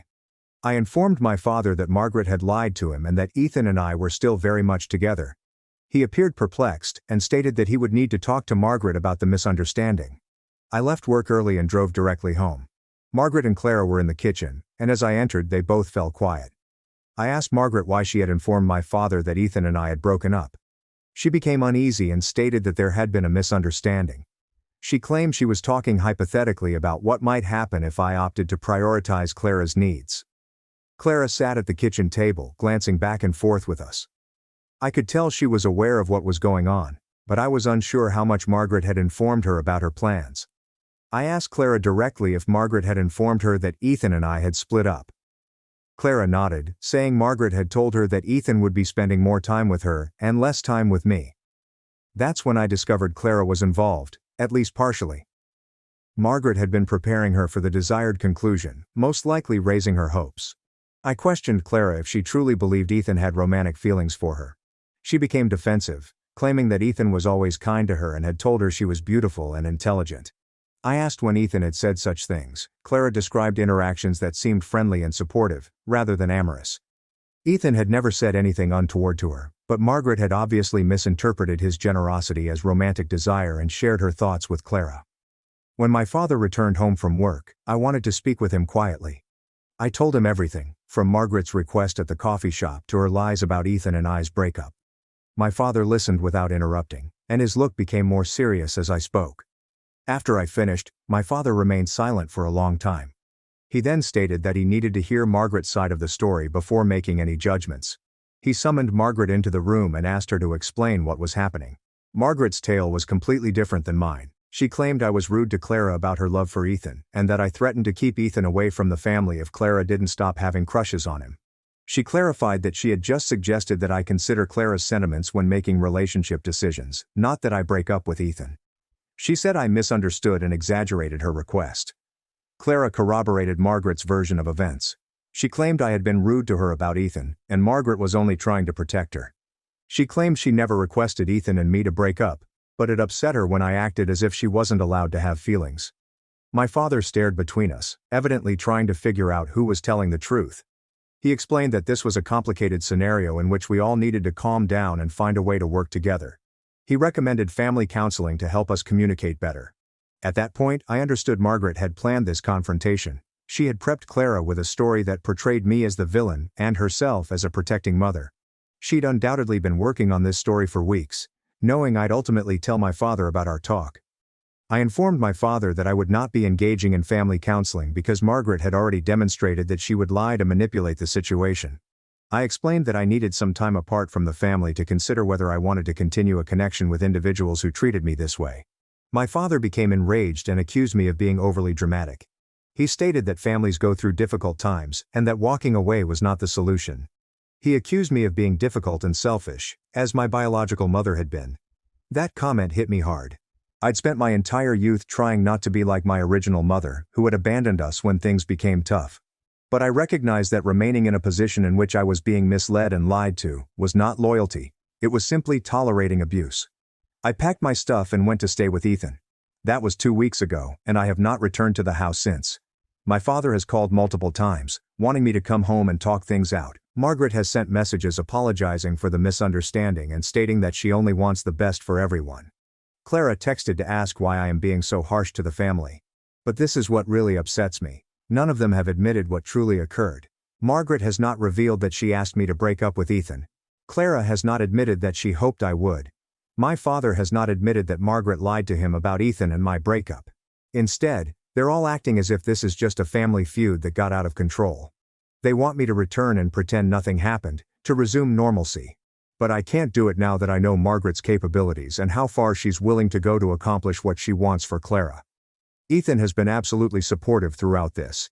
He's made it obvious that he doesn't want anything to do with Margaret's manipulation and is committed to our partnership. He's also offered to speak with my father personally about what happened, but I'm not sure it would help at this time. The hardest aspect is that I still love my family, despite everything that has transpired.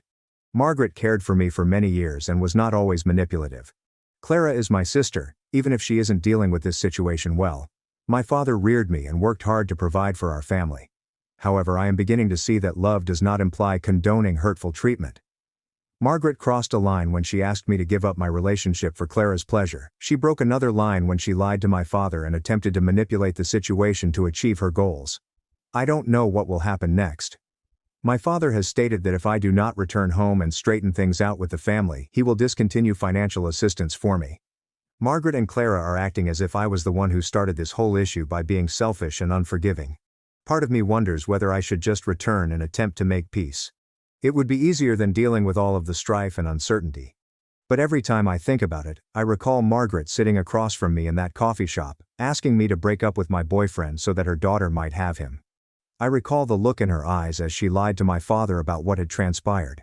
I can't go back to pretending everything was fine. I can't go back to avoiding Clara's emotions or accepting Margaret's manipulation as normal family dynamics. So I guess I'm seeking for advice again. How do you restore your life if your family turns on you for refusing to be manipulated? How do you deal with the guilt of stepping away from folks who say they love you but don't respect your boundaries? Update 2. I wish I could say things improved following my last report, but they really deteriorated significantly before improving.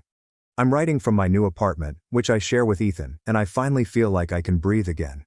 After my last post, I was away from my family for almost 3 weeks. During that time, Margaret intensified her efforts to persuade me to return. She began calling my workplace, informing my supervisor that there was a family emergency and that I needed to get home immediately. When my supervisor handed me the messages, I had to explain that there was no emergency, and my stepmother was lying. Margaret also reached out to some of my college buddies via social media. She told them I was experiencing a mental breakdown and requested them to persuade me to return home. Several friends called me, concerned, and I had to explain the true situation to them. It was awkward and stressful. The worst aspect was what she did to Ethan. Margaret managed to get his work phone number and called his employer. She informed Ethan's supervisor that he had acted inappropriately with a disabled family member and that the family was considering filing charges. Ethan's employer summoned him to the office the next day for an awkward chat.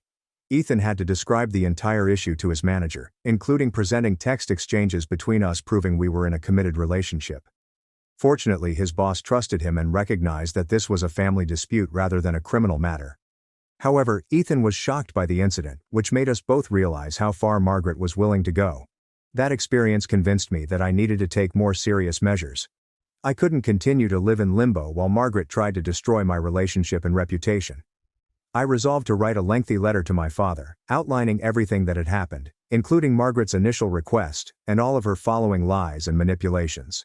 In the letter, I told my father that I loved him but couldn't have a relationship with him if he kept enabling Margaret's conduct. I stated that I was willing to keep a connection with him independent from Margaret and Clara, but only if he admitted what had transpired and stopped expecting me to tolerate Margaret's manipulation. I also sent a letter to Clara. I told her that I didn't blame her for having feelings for Ethan, but she needed to understand that those feelings did not give her the right to be in my relationship. I told her I wished she could find happiness with someone who genuinely wanted to be with her, but that person would never be Ethan. I sent both letters and waited. For a week I had heard nothing.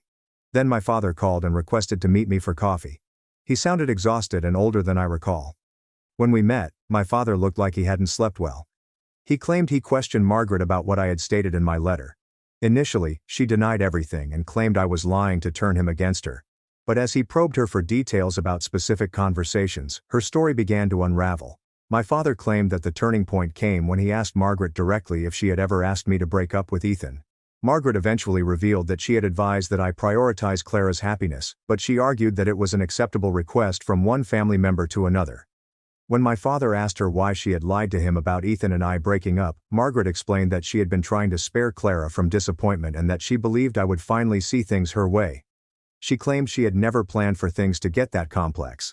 My father expressed regret that he had not believed me right away. He claimed Margaret had always been so skilled at explaining things in a way that made her appear sensible and compassionate that he had come to rely on her judgment above his own intuition. He apologized for comparing me to my biological mother and suggested we concentrate on mending our relationship. I informed my father that while I appreciated his apologies, I needed to see actual improvements before I could trust him again. I told him he needed to set limits with Margaret about her behavior toward me and Ethan, and he shouldn't expect me to sacrifice my own happiness for Clara's emotional needs. My father agreed to those conditions, but he also asked if I would consider giving the family another chance to sort things out. He stated Margaret apologized and wanted to make things right. He suggested that we all get down and have an honest chat about what had happened. Against my better judgment, I agreed to a single family meeting. I told my father it would be at a neutral site, not their house, and that Ethan would accompany me. I also stated that if Margaret lied or tried to manipulate the situation during the discussion, I would leave without giving them another chance. The encounter was disastrous. We met at a restaurant, and Margaret had prepared an entire speech about how much she loved me and apologized for any misunderstandings, but when I pressed her to explicitly state that she had asked me to break up with Ethan, she couldn't. Instead, Margaret continued stating that she merely wanted me to think about Clara's sentiments, or that she had suggested I think about what was best for the entire family. She refused to use the word breakup, despite the fact that it was exactly what she had requested me to do. Clara was even worse. She accused me of being jealous of her connection with Ethan and attempting to keep them apart because I was insecure. She said Ethan had been leading her on by being kind to her, and I was forcing him to pretend he didn't have feelings for her. Ethan eventually spoke up, telling Clara that he was never romantically interested in her and never would be. He explained that he had been kind to her as a friend and as my sister, but she had mistaken his friendship as anything more. Clara burst into tears, explaining that Ethan was only saying that because I was influencing him. Margaret sprang to Clara's defense, claiming Ethan was being unkind to a vulnerable person. She stated she couldn't imagine Ethan would reject Clara only because of her disabilities. That's when I understood that nothing had changed.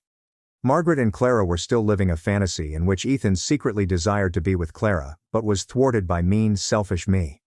They had learned nothing from the previous few months of conflict. I stepped up to leave, but my father encouraged me to stay and keep trying. He stated that families should work through their problems rather than giving up when things were unpleasant. I informed him that I had tried to sort out the problem, but Margaret and Clara refused to accept reality. As we walked out of the restaurant, Margaret told me that she would never give up on her daughter's happiness. She stated I could go away as my real mother did, but she would always fight for Clara. That comment was the last straw for me. Margaret saw me as a hindrance to Clara's happiness, rather than as the daughter she was expected to love and protect. No matter what I did or how much I sacrificed, it would never be enough because Margaret would always choose Clara's desires over mine. Ethan and I left town the following day. We were intending to relocate anyway because Ethan had received a job offer in another city. The work paid better and provided us with a fresh start away from the family strife. We've been here for 6 weeks, and it's been serene. No manipulative phone calls, no guilt trips about family loyalty, and no one asking me to give up my happiness for someone else's. Ethan enjoys his new career, and I found work at a marketing agency that is far superior to my previous position. My father has called a few times. Our chats have been cordial but distant. He keeps hoping that I will change my mind regarding Margaret and Clara, but I have made it obvious that this will not happen. I told him he was free to visit us here if he wanted to keep a connection with me, but I would not be returning to deal with Margaret's manipulation. Margaret sent me a farewell text message last week. She expressed her wish that I was content with my decision to leave my family for a man who would most likely abandon me ultimately. She claimed Clara was heartbroken and blamed me for being selfish and harsh.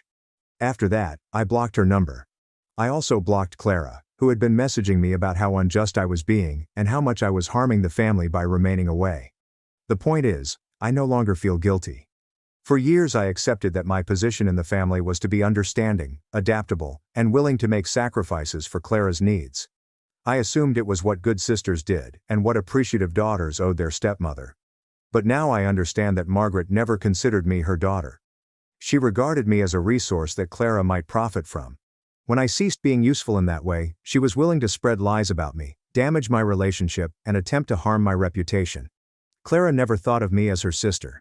She regarded me as a competitor for Ethan's attention, and finally as a barrier to obtaining what she desired. She was willing to take part in Margaret's deception and manipulation because it served her interests.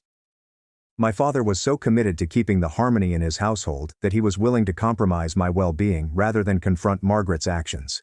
He wanted me to continue absorbing Margaret's manipulation so he wouldn't have to cope with the conflict of confronting her. None of that was love, despite everyone's claims. Love does not require you to give up your happiness for someone else's convenience. Love does not force you to accept falsehoods and manipulation in order to maintain family unity. I'm starting a new life with individuals that genuinely care about my well-being. Ethan has never asked me to give up anything for his benefit, and he has never lied to me or attempted to manipulate me. This is what a healthy relationship looks like. I'm not sure if my father will ever comprehend what happened, or if he'll always blame me for splitting up the family. But I have no influence over his choices. I can only manage my own actions, therefore I prefer to surround myself with people that treat me with respect and honesty. Update 3. I'm writing this final update to bring this chapter of my life to an end and to address some of the issues that have been raised. It's been 6 months since I moved away with Ethan, and I can honestly say that it was the best decision I ever made. Life here has been good. Ethan was promoted at his job, and we are saving money to buy a house. I work for a company where my supervisor values my abilities and does not have to deal with family members contacting about bogus problems. We've become friends with our neighbors and joined a hiking group. I never imagined I could have such a normal, quiet existence. My father came to visit us twice. The first visit was unpleasant because he kept bringing up Margaret and Clara, asking whether I missed them and if I was willing to forgive them. He appeared to assume that I had had enough time to recover from what had transpired. I had to explain that this was not about harboring grudges, but about protecting oneself from people who have demonstrated a willingness to lie and mislead in order to obtain their desired outcome. The second appointment went well. My father seemed to realize I wasn't coming back, so he stopped trying to persuade me to reconcile with Margaret and Clara. We talked about other things for a few hours, and it felt like we were back in our typical father-daughter connection. He stated he was proud of the life Ethan and I were creating together, but my father also told me several things that reinforced I had made the right decision to leave. Apparently, once I moved away, Clara was confident Ethan would realize he missed her and return for her. Margaret reinforced this dream, suggesting they drive to our new city to surprise him. My father put a halt to that idea, but only because he was concerned about how it would appear if they arrived up unexpectedly. He didn't seem to grasp that the idea was unacceptable, because Ethan had expressed his feelings clearly, and stalking someone is bad no matter how it appears. Margaret also began telling others in their social circle that I had turned against the family because I couldn't accept Clara's happiness. According to my father, she was portraying herself as the patient mother whose disabled kid was being bullied by a jealous stepsister. Some people believed her narrative, which was not surprising to me. Clara eventually began dating someone she met in an online support group for people with disabilities. My father claimed she seemed pleased with this new person. And Margaret was overjoyed that Clara was finally receiving the attention she deserved. Apparently, neither of them recognized the irony in Clara's ability to find someone who wanted to be with her once she quit obsessing over Ethan. My father asked if I would consider congratulating Clara on her new relationship. I told him no. Clara had cooperated in Margaret's attempts to manipulate and control my life, and she had never apologized or admitted her mistakes. The fact that she had discovered pleasure did not excuse her previous actions. Margaret attempted one final manipulation about 3 months ago. She messaged me through my father, stating Clara was getting married, and asked me to be her maid of honor. The message stated that here was my opportunity to be the bigger person and demonstrate that family was more important than previous arguments. I informed my dad to inform Margaret that I would not be attending Clara's wedding in any manner. I also told him that if Margaret attempted to contact me again through him or anyone else, I would cut off contact with him as well. I had set clear boundaries, and I was not going to let Margaret continue to break them just because she wore a bridal gown during her manipulation. My father was disappointed, but said he understood. He also confessed that he thought Margaret's request was improper considering what had occurred. It was the first time he had directly critiqued Margaret's behavior, and it meant a lot to me that he could now see her clearly. Clara got married 2 weeks ago. My father gave me a snapshot from the wedding, and Clara appeared to be really delighted with her new spouse. I was happy for her, but I did not regret not being present. That wedding reflected a family that had never seen me as anything more than a tool for Clara's advantage. Ethan and I are getting engaged next month. We're arranging a little ceremony for a few close pals. My father will be invited, but Margaret and Clara will not. I've learned that you get to select who observes the most significant moments in your life, and I choose to surround myself with individuals who have earned the right to be present. Some may believe I'm being overly harsh, or that I should have tried more to make things work with my family. But I knew that pushing harder would have only resulted in more manipulation and abuse. Margaret would never have ceased attempting to control my life for Clara's sake. Clara would never have stopped considering me as a barrier to her happiness. The truth is that Margaret and Clara did not love me. They appreciated what I could do for them and made their lives easier. When I ceased being useful in that way, they were willing to spread lies about me, undermine my relationship, and isolate me from anyone who supported me. My father adored me, but he cherished his tranquil household more. He was willing to risk my safety to avoid disagreement with Margaret. That is not the love I deserved. And it is not the love I am ready to accept any longer. I don't wake up every morning wondering what manipulation Margaret will try next, or what emotional crisis Clara will have if she doesn't get her way. I don't have to walk on eggshells or give up my own needs to keep the peace. I don't have to pretend that lies, misunderstandings, or abuse constitute love. Instead, I wake up next to someone who has never asked me to be less than myself for his benefit. I work in an environment where my efforts are valued. My friends respect and support my boundaries and decisions. I have an honest relationship with my father, even if we are not as close as we once were. This is what happens when you refuse to accept hurtful treatment from those who pretend to love you. This is what it looks like when you prioritize your personal well-being over others' comfort. I'm not telling my story to gain sympathy or to persuade anyone that I made the correct decision. I'm publishing it because I wish someone had told me years ago that family members that control and lie to you aren't behaving out of love, regardless of what they claim. I wish someone had warned me that leaving toxic people does not mean giving up on family. It's about protecting yourself so you may have healthy relationships. If family members are asking you to sacrifice your happiness for someone else's benefit, or if individuals are lying about you to get what they want, you do not have to stay and accept it. You do not owe somebody your peace of mind or well-being simply because you share DNA or were raised by them. Margaret cared for me for many years, and I'm grateful. But appreciation does not imply that I had to let her dictate my adult life or ruin my relationship. Clara is disabled and experiences obstacles that I do not have to cope with, and I feel compassion for her. However, her challenges did not grant her the right to my lover or to join in attempts to manipulate me. My father worked hard to provide for our family when my biological mother departed, and I am grateful for everything he did. But his sacrifices did not imply that I had to sacrifice myself to keep his second wife happy. Sometimes the people who claim to love you the most will harm you the most because they believe their love gives them the power to control you. Sometimes walking away is the only way to preserve yourself. I don't think Margaret, Clara, or my father will ever realize what they did wrong. I'm not sure whether they will ever recognize that their treatment of me was wrong and detrimental, but I don't need their understanding or apologies to move on with my life. I have Ethan, who treats me like a partner rather than a possession. My buddies respect my boundaries. My skills are valued at my current employment. I have a future that belongs to me, not to others who believe they know what is best for me. That is enough. That is more than enough. That was all I needed, but I was reluctant to ask for it because I believed I owed others my loyalty, even if they didn't deserve it. If anyone reading this is coping with family members who manipulate, lie, or attempt to dominate their lives, please know that you deserve better. You deserve partnerships based on respect and honesty. You deserve the freedom to make your own life decisions without having to deal with the emotions of others. You do not need to set yourself on fire to keep others warm. You don't have to give up your happiness to express your love. You do not have to stay in hurtful situations simply because it is difficult to leave. This is my final update because this chapter of my life has concluded. I'm no longer the girl who tries to make everyone happy at her own expense. I am not the daughter who tolerated manipulation because she was grateful for a roof over her head. I'm not the sister who prioritizes someone else's desires over her own. I'm simply Olivia, building a life with someone who loves me unconditionally and making decisions based on what's best for me, rather than what's easier for others. It took longer than it should have, but I got here. And if you're reading this and see yourself in my tale, you can do it too. My father handed the company to my golden boy brother at his 60th birthday, so I quit overnight and built a rival empire that crushed them. I've been lurking on Reddit for years, reading stories like this and never imagined I'd have one to contribute. But, after what happened last month, I need to get this off my chest, since it has been eating me alive. 34 years old, and this entire situation began when I was a child but truly burst about 2 years ago. To understand why everything went so well, you must first understand my family's destructive dynamics.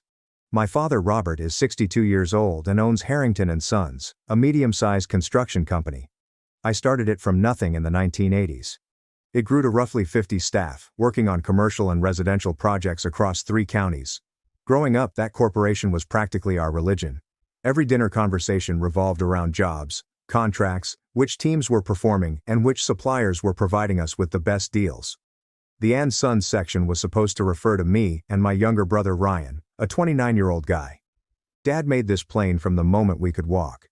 "Someday you boys are going to take over this empire I built," he'd say, usually while staring at blueprints on our kitchen table. "Harrington & Sons is going to be your legacy." But here's where things go wrong. Dad decided Ryan was the actual construction worker, and I was just a liability he'd have to deal with. Ryan was one of those kids who seemed to excel at every athletic activity. He was a star athlete in high school and could fix engines by the age of 14. He exuded an air of effortless assurance that drew others in. "Dad ate that fucked up. Look at Ryan," he'd boast to anyone who listened. "Kid's got natural leadership. Born for this business." Meanwhile, I was the one who was paying attention in class, learning about business management, cost estimation, and project management software certification. I'd spend my summers working on Dad's job sites.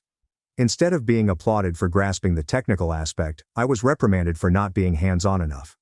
The tipping point came when I was 19 and suggested that Dad computerize the business processes. It was 2009, and he was still doing everything on paper: estimates, scheduling, payroll, and inventory. It was a nightmare. I discovered a construction management software that could streamline everything, save money, and eliminate errors. Dad's response: "Real construction workers don't need computers, son. We build things with our hands, not by staring at screens all day."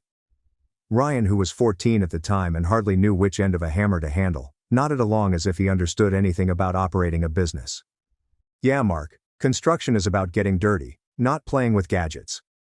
This became the theme of my life. Every time I sought to implement modern business methods in the organization, I was told I was overthinking it or making everything too hard. Dad actually said, "College is fine, son, but this is the real world. You can't learn construction from a textbook." Ryan, on the other hand, dropped out of community college after only 1 semester because he didn't enjoy it. Dad's reaction. Good for you, son. Real men learn by doing. I continued working for Dad throughout college and beyond graduation, hoping that he'd ultimately see that I understood the business aspect better than anyone else. I overhauled our filing systems, established proper project costing methods, and even constructed a simple database to manage equipment upkeep. All without being asked, and on my own time. But every family event, company BBQ and supplier meeting had the same story. Ryan was the golden boy who truly understood the building business. And I was just Mark, the guy who was good at paperwork. The favoritism was ridiculous. Ryan would arrive late to job sites, spend half the day on his phone, then depart early for whatever party or date he had arranged. Dad would simply grin and remark, "Boys will be boys." I'd work 60-hour weeks, solve logistical issues, negotiate lower material costs, and get a shrug at best. When Ryan turned 21, Dad began discussing succession plans. Not to me. I discovered out about these chats after overhearing Mom conversing on the phone with her sister. Apparently, Dad was already planning to delegate additional authority to Ryan, despite the fact that Ryan had never managed anything more sophisticated than a 7-man framing crew. I tried to talk to Dad about it directly. This happened around 3 years ago, when I was 31 and had been in the company for more than a decade. I'd just completed our largest commercial contract ever, a $2.3 million office complex that came in under budget and ahead of schedule. "Dad," I began during a break one day, "I think we should talk about the future of the company. I've got ideas about expansion, maybe getting into some specialty niches. I've been researching." He shut me off. "Mark, you do good work. Don't get me wrong, but running this company takes a different kind of man than you are." I wasn't expecting it. "What do you mean?" "Construction is a tough business. You need someone who can command respect from the crews, someone who understands what it means to get his hands dirty. Ryan's got that natural authority. Men follow him." "Dad, I've been working on sites since I was 16. I know every aspect of this business better than—" "Knowing and leading are different things, son. Ryan's got what it takes to be the boss. You're more of a support guy. There's nothing wrong with that. Every good leader needs someone to handle the details." That conversation tormented me for several months. Support the guy. After everything I'd done, all the changes I'd made, and all the money I'd saved the company, I was only the support man. But the real kick in the teeth came 2 years ago, at Dad's 60th birthday celebration. He'd reserved the back room at this steakhouse, inviting the entire extended family, crucial staff, and some of our most important clients. I assumed it was just a birthday celebration. I was mistaken. About halfway through supper, Dad stood up and tapped his glass. "I want to thank everyone for coming tonight. Turning 60 has got me thinking about the future, about legacy, about what kind of company I want to leave behind." My stomach began churning. I could see where this was headed. "Harrington and Sons has been my life's work," Dad explained. "But a man's got to know when it's time to pass the torch. That's why I'm proud to announce that Ryan Harrington will be taking over as president of Harrington and Sons, effective immediately." The audience gave a standing ovation. Ryan sprang up, grinning like he'd won the lottery, and hugged his father. Mom was shedding happy tears. I just sat there, witnessing my entire future be handed to my younger brother in front of 40 people. Ryan gave this statement about carrying on the Harrington legacy and moving the company into the future while maintaining traditional values. It was completely messed. The youngster couldn't tell the difference between gross margin and markup if his life depended on it, but everyone took it in. After the crowd dissipated, I cornered Dad in the parking lot. "What the hell was that?" I inquired. "You didn't even discuss this with me. I've been working for this company for 15 years. Dad sighed as if I were being ridiculous. "Mark, I told you. Ryan's the right man for this job. He's got the personality for it, the leadership skills. Construction crews need someone they respect." "Respect, Dad? Half our guys have been asking me for technical guidance since they started. I'm the one who—" "You're good at the technical stuff. I've never said you weren't. But running a construction company isn't about spreadsheets and computers. It's about being tough, making hard decisions, and commanding respect." I laughed, but there was nothing funny about it. "Natural authority? Ryan's never managed a budget over $50,000. He doesn't know our insurance requirements. He's never dealt with permitting issues. He couldn't read a complex blueprint if you gave him a week." His face tightened. "Son, I'm going to say this once. Ryan is the future of this company because he's man enough to handle it. Some people are born leaders, and some people are born followers. There's no shame in knowing which one you are." When he said those words, everything changed. You've never been man enough to run this business, Mark. You're too soft, too academic, and too concerned with everyone's feelings. Ryan's got the balls to make the tough calls. That's what it takes. I stood there in that parking lot, watching my father walk away from me as if I were just another disappointed employee rather than his son. That night I took a life-changing decision. If I wasn't man enough to lead Harrington and Sons, I'd demonstrate my true masculinity by creating something greater. The following morning, I strolled into Dad's office and resigned.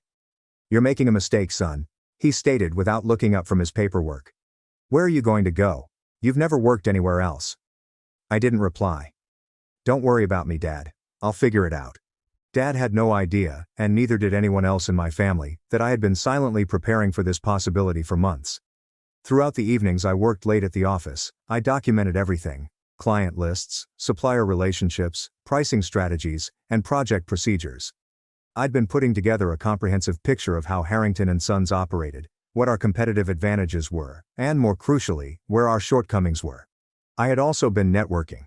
Construction is a relationship business, and over the course of 15 years, I'd developed strong relationships with subcontractors, suppliers, and even certain clients. People recognized my work, valued my attention to detail, and believed my word.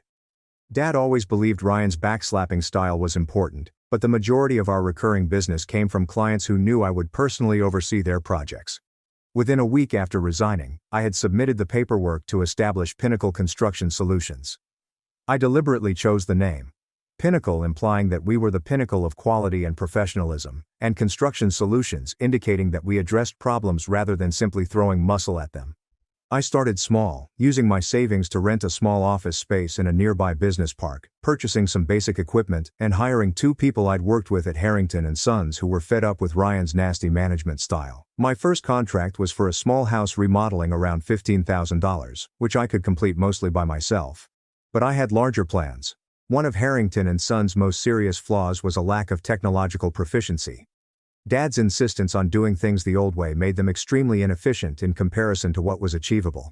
I'd spent years watching us lose money on projects due to bad scheduling, insufficient cost tracking, and communication breakdowns between the office and field team. I made significant investments in construction management software, project tracking systems, and mobile technologies for field teams. While Harrington and Sons still used paper timesheets and handwritten change orders, my team had tablets that allowed them to examine blueprints, submit daily reports, manage material usage, and interact instantaneously with the office. The efficiency gains were amazing. I could quote tasks more correctly because I had real-time cost information. Better communication mechanisms enabled me to detect problems before they became costly disasters. I could schedule more efficiently since I knew exactly where my staff were and what they were working on. More crucially, I could demonstrate to clients just what they were paying for. While Harrington and Sons continued to make broad estimations based on their experience, I was able to provide specific breakdowns of how their money would be spent. My second contract involved a $40,000 kitchen remodeling, followed by a $75,000 bathroom upgrade. Word spread about a new construction company that completed projects on schedule and within budget. I also focused on the commercial market, which Dad had always struggled with. He excelled at domestic and small commercial works, but anything demanding intricate coordination or rigorous adherence to laws made him anxious. I positioned Pinnacle as the organization capable of handling intricate projects such as medical facilities, educational buildings, and anything else that required specialist understanding. 6 months after launching Pinnacle, I secured my first major commercial contract, a $400,000 refurbishment of a medical office building. It was the type of job that Harrington and Sons would struggle with. There are numerous regulatory standards, strict deadlines, and no tolerance for errors. I crushed it. I finished 2 weeks early, 8% under budget, and the customer was so pleased that they quickly hired me for their next location. During this time, I seldom spoke with my family. Dad would occasionally call to see when I'd come to my senses and return to the family business. Ryan never called. He was probably too busy playing CEO. Mom would try to guilt me into attending family gatherings. "Your father misses you," she would remark. "This whole thing is just pride. You boys should work together." But I was no longer interested in working together. I wanted to prove a point. The breakthrough happened roughly 18 months after I started Pinnacle. I'd been developing relationships with general contractors who handled large commercial projects, portraying myself as a dependable subcontractor for specialized work. One of them approached me with a large project, a $2.8 million restoration of a business headquarters downtown. It was exactly the type of work Harrington and Sons had always desired but had never been qualified to do.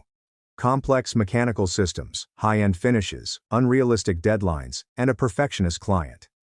I spent 3 weeks putting together my bid, which included cost estimates down to the cent, a full project timeline, comprehensive quality control systems, and references from every big task I had performed. When I submitted it, I knew it was flawless. I landed the job. More crucially, I outbid Harrington and Sons by $200,000, offering a faster completion time. The general contractor then told me that Harrington and Sons' concept appeared amateurish in comparison to mine. "Your documentation was incredible," the man said. "Their bid was basically a number on a napkin with a handshake." That's when I knew I had Dad right where I needed him. The downtown headquarters project established my reputation. Not only did I accomplish it flawlessly, but I also finished ahead of schedule and under budget.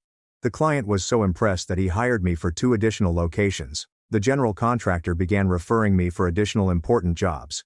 Within 6 months of finishing the job, Pinnacle Construction Solutions had 15 workers and $8 million in contracted contracts. Meanwhile, Harrington and Sons were floundering. I wasn't immediately competing against them. I was pursuing larger, more difficult projects that they couldn't manage anyway. However, my accomplishment began to have an impact on their reputation through comparison. Potential clients would say, "We heard about this new company, Pinnacle Construction Solutions.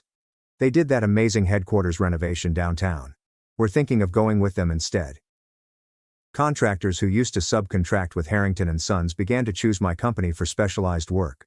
Suppliers began offering me better terms because my payment schedule was more consistent and my volume increased faster. The major blow came when I began targeting Harrington and Sons' core clientele directly. I had spent 15 years developing relationships with their customers. I knew exactly what they valued, what bothered them about working for Harrington and Sons, and what they'd pay more for. I created proposals that addressed each of their concerns. Thompson Industries had partnered with Harrington and Sons for 8 years. They completed approximately $300,000 in building maintenance and repair work each year. A steady source of income for Dad. I planned a meeting with their facilities manager, whom I had worked with dozens of times while at Harrington and Sons. "Mark," he remarked when I went into his office, "I heard you started your own company. How's that going?" "Really well," I answered. "Actually, that's why I'm here.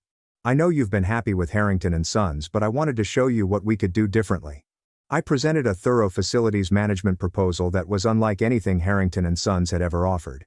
Rather than simply responding to problems as they arise, I proposed a proactive maintenance system that includes predictive scheduling, extensive reporting, and guaranteed response times.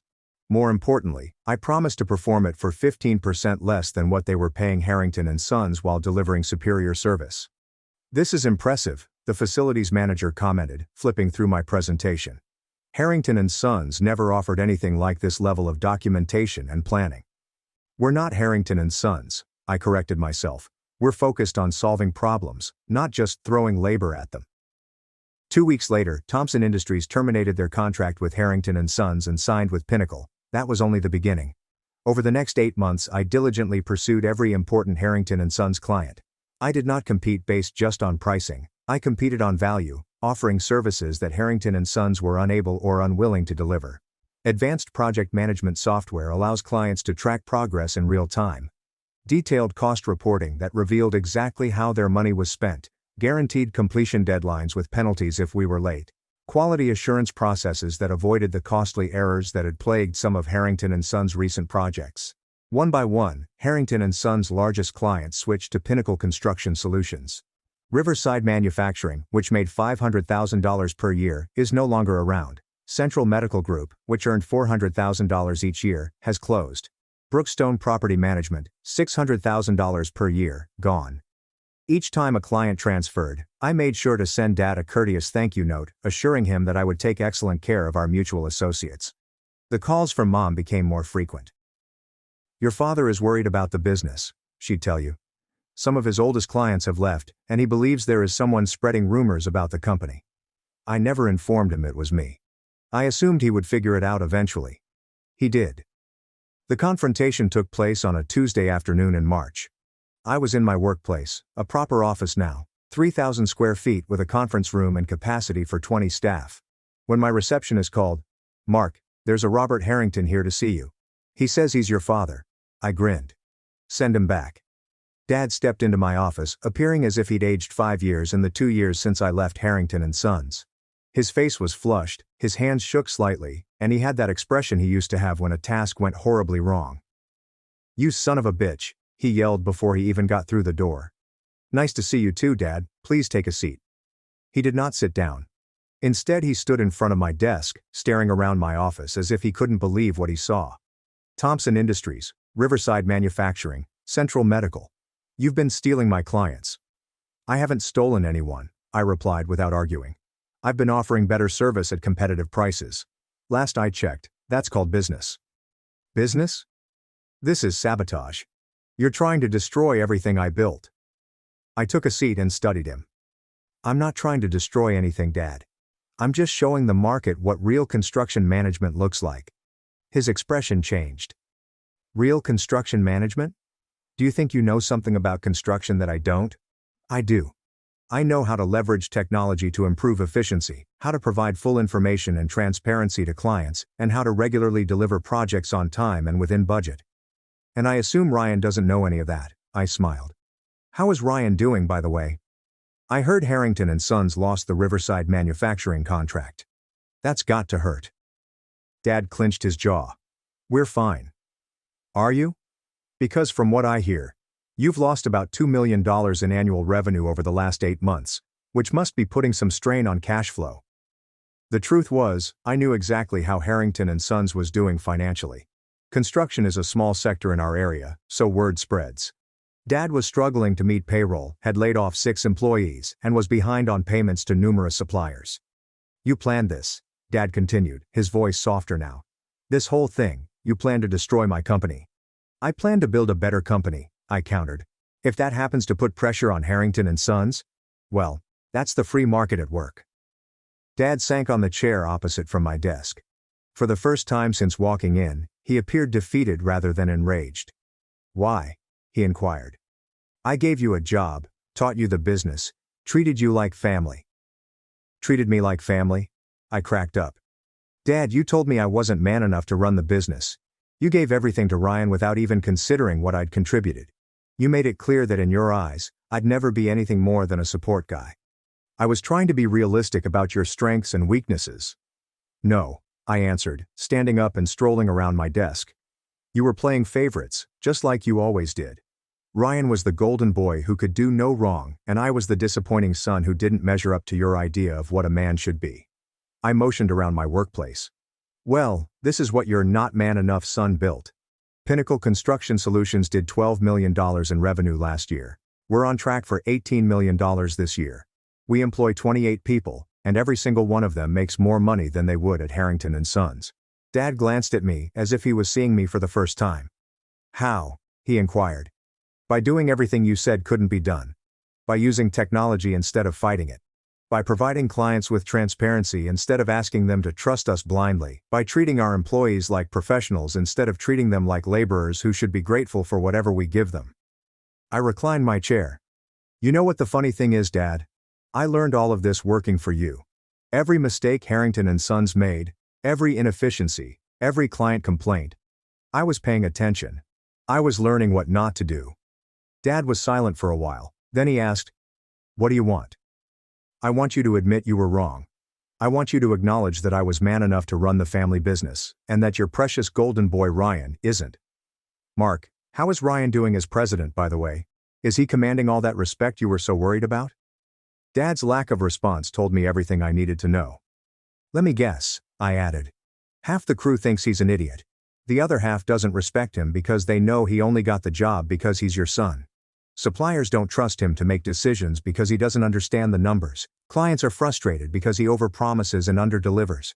"It's been an adjustment period," Dad remarked softly. "An adjustment period, Dad? It's been 2 years. If Ryan was going to figure it out, he would have by now."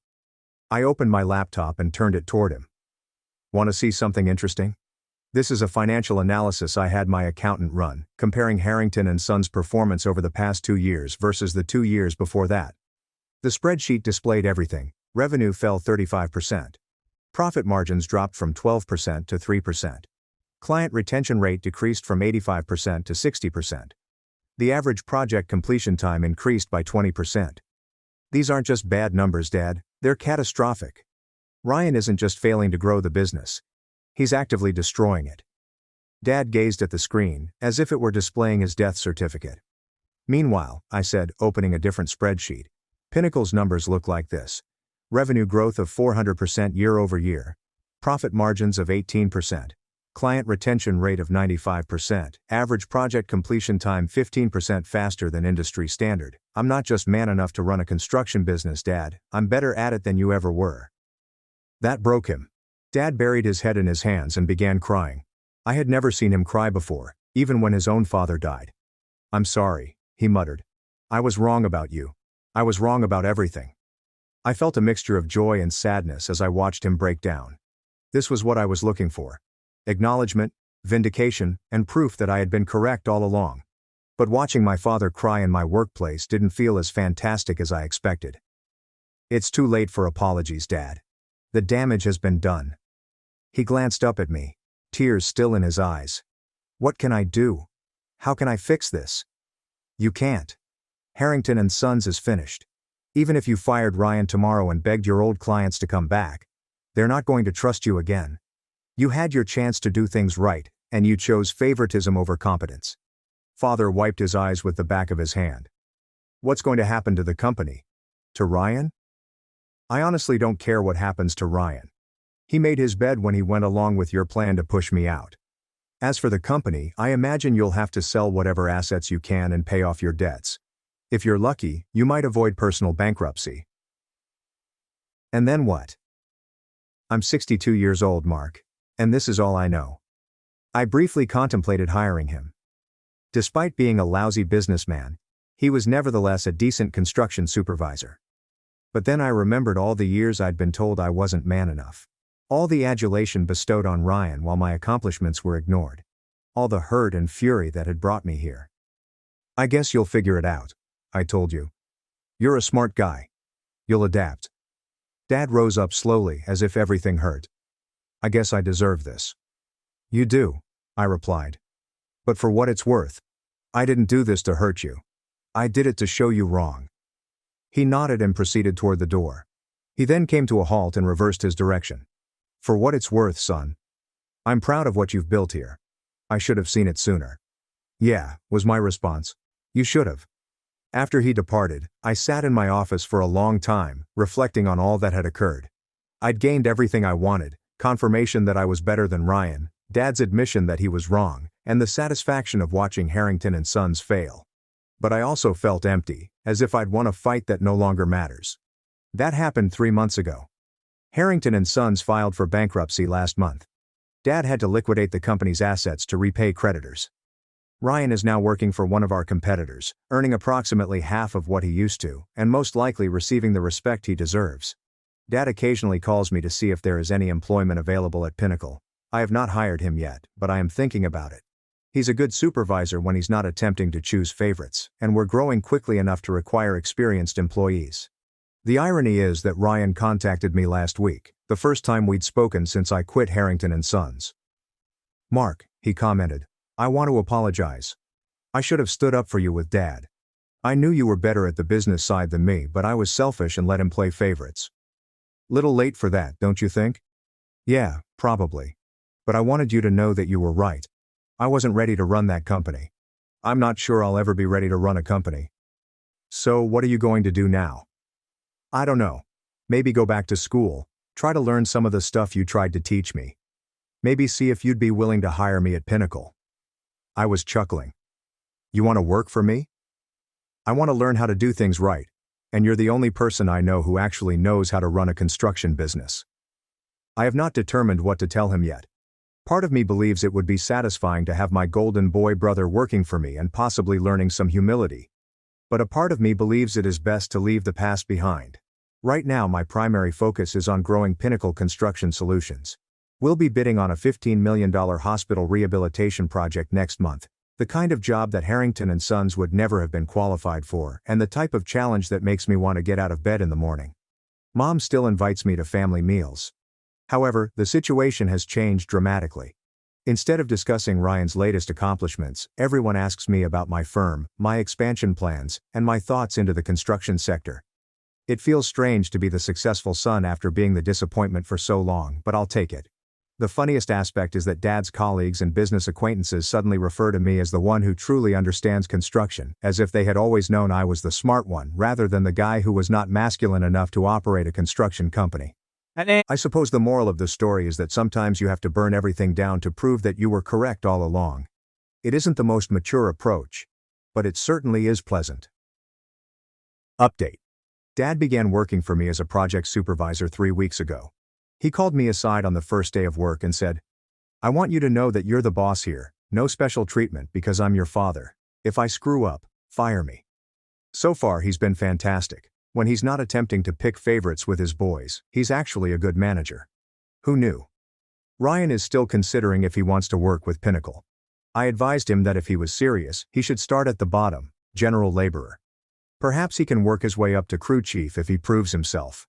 No shortcuts this time. We'll see if he has the courage to swallow his pride and do the work. Stepmom threatened to cut us off from our 2 grandkids unless we changed our will to include her 2 children, but my son discovered her emails first. I'm Catherine, 62, and I've been married to Edward, 64, for more than 35 years. We met at college and have been inseparable ever since. Our road has not always been simple, but we have weathered each storm together. Our son, Jonathan, 38, recently married his second wife, Vanessa, 36. Jonathan has 2 children from his previous marriage. A 14-year-old daughter named Chloe, and a 12-year-old boy called Noah. They are great children, and we have been highly involved in their lives since birth. Vanessa has 2 children from her former marriage, Caleb, a 10-year-old boy, and Grace, an 8-year-old daughter. Laura, Jonathan's first wife, was a beautiful woman. We considered her a daughter, not only a daughter-in-law. She was diagnosed with a rare autoimmune illness soon after Noah's birth. Despite the difficulties, she stayed optimistic and was an excellent mother. Unfortunately, she died 6 years ago from consequences from her disease. It was a tragic loss for our family, particularly Jonathan and the children. The years after Laura's death were trying. Jonathan poured himself into his profession and children, scarcely leaving time for himself. We tried our best to help him, frequently staying over to help with the kids or having them at our house so Jonathan could relax. It was painful to see our kids struggle, but we were pleased of how he managed to stay strong for Chloe and Noah. About 3 years ago, Jonathan resumed dating. He was hesitant at first, feeling bad about moving on, but we pushed him. That's when he met Vanessa via a mutual friend. When he presented her to us, we hoped that he had found happiness again. Vanessa appeared pleasant enough, albeit a little reserved. She didn't make much of an effort to get to know us, but we assumed it was due to anxieties and the pressure of meeting her new partner's family. Vanessa's children, on the other hand, were quite the handful. Caleb was frequently unpleasant and disruptive at family events, while Grace had a habit of throwing tantrums when things didn't go her way. We tried not to judge, figuring they were still adjusting to their new family dynamics.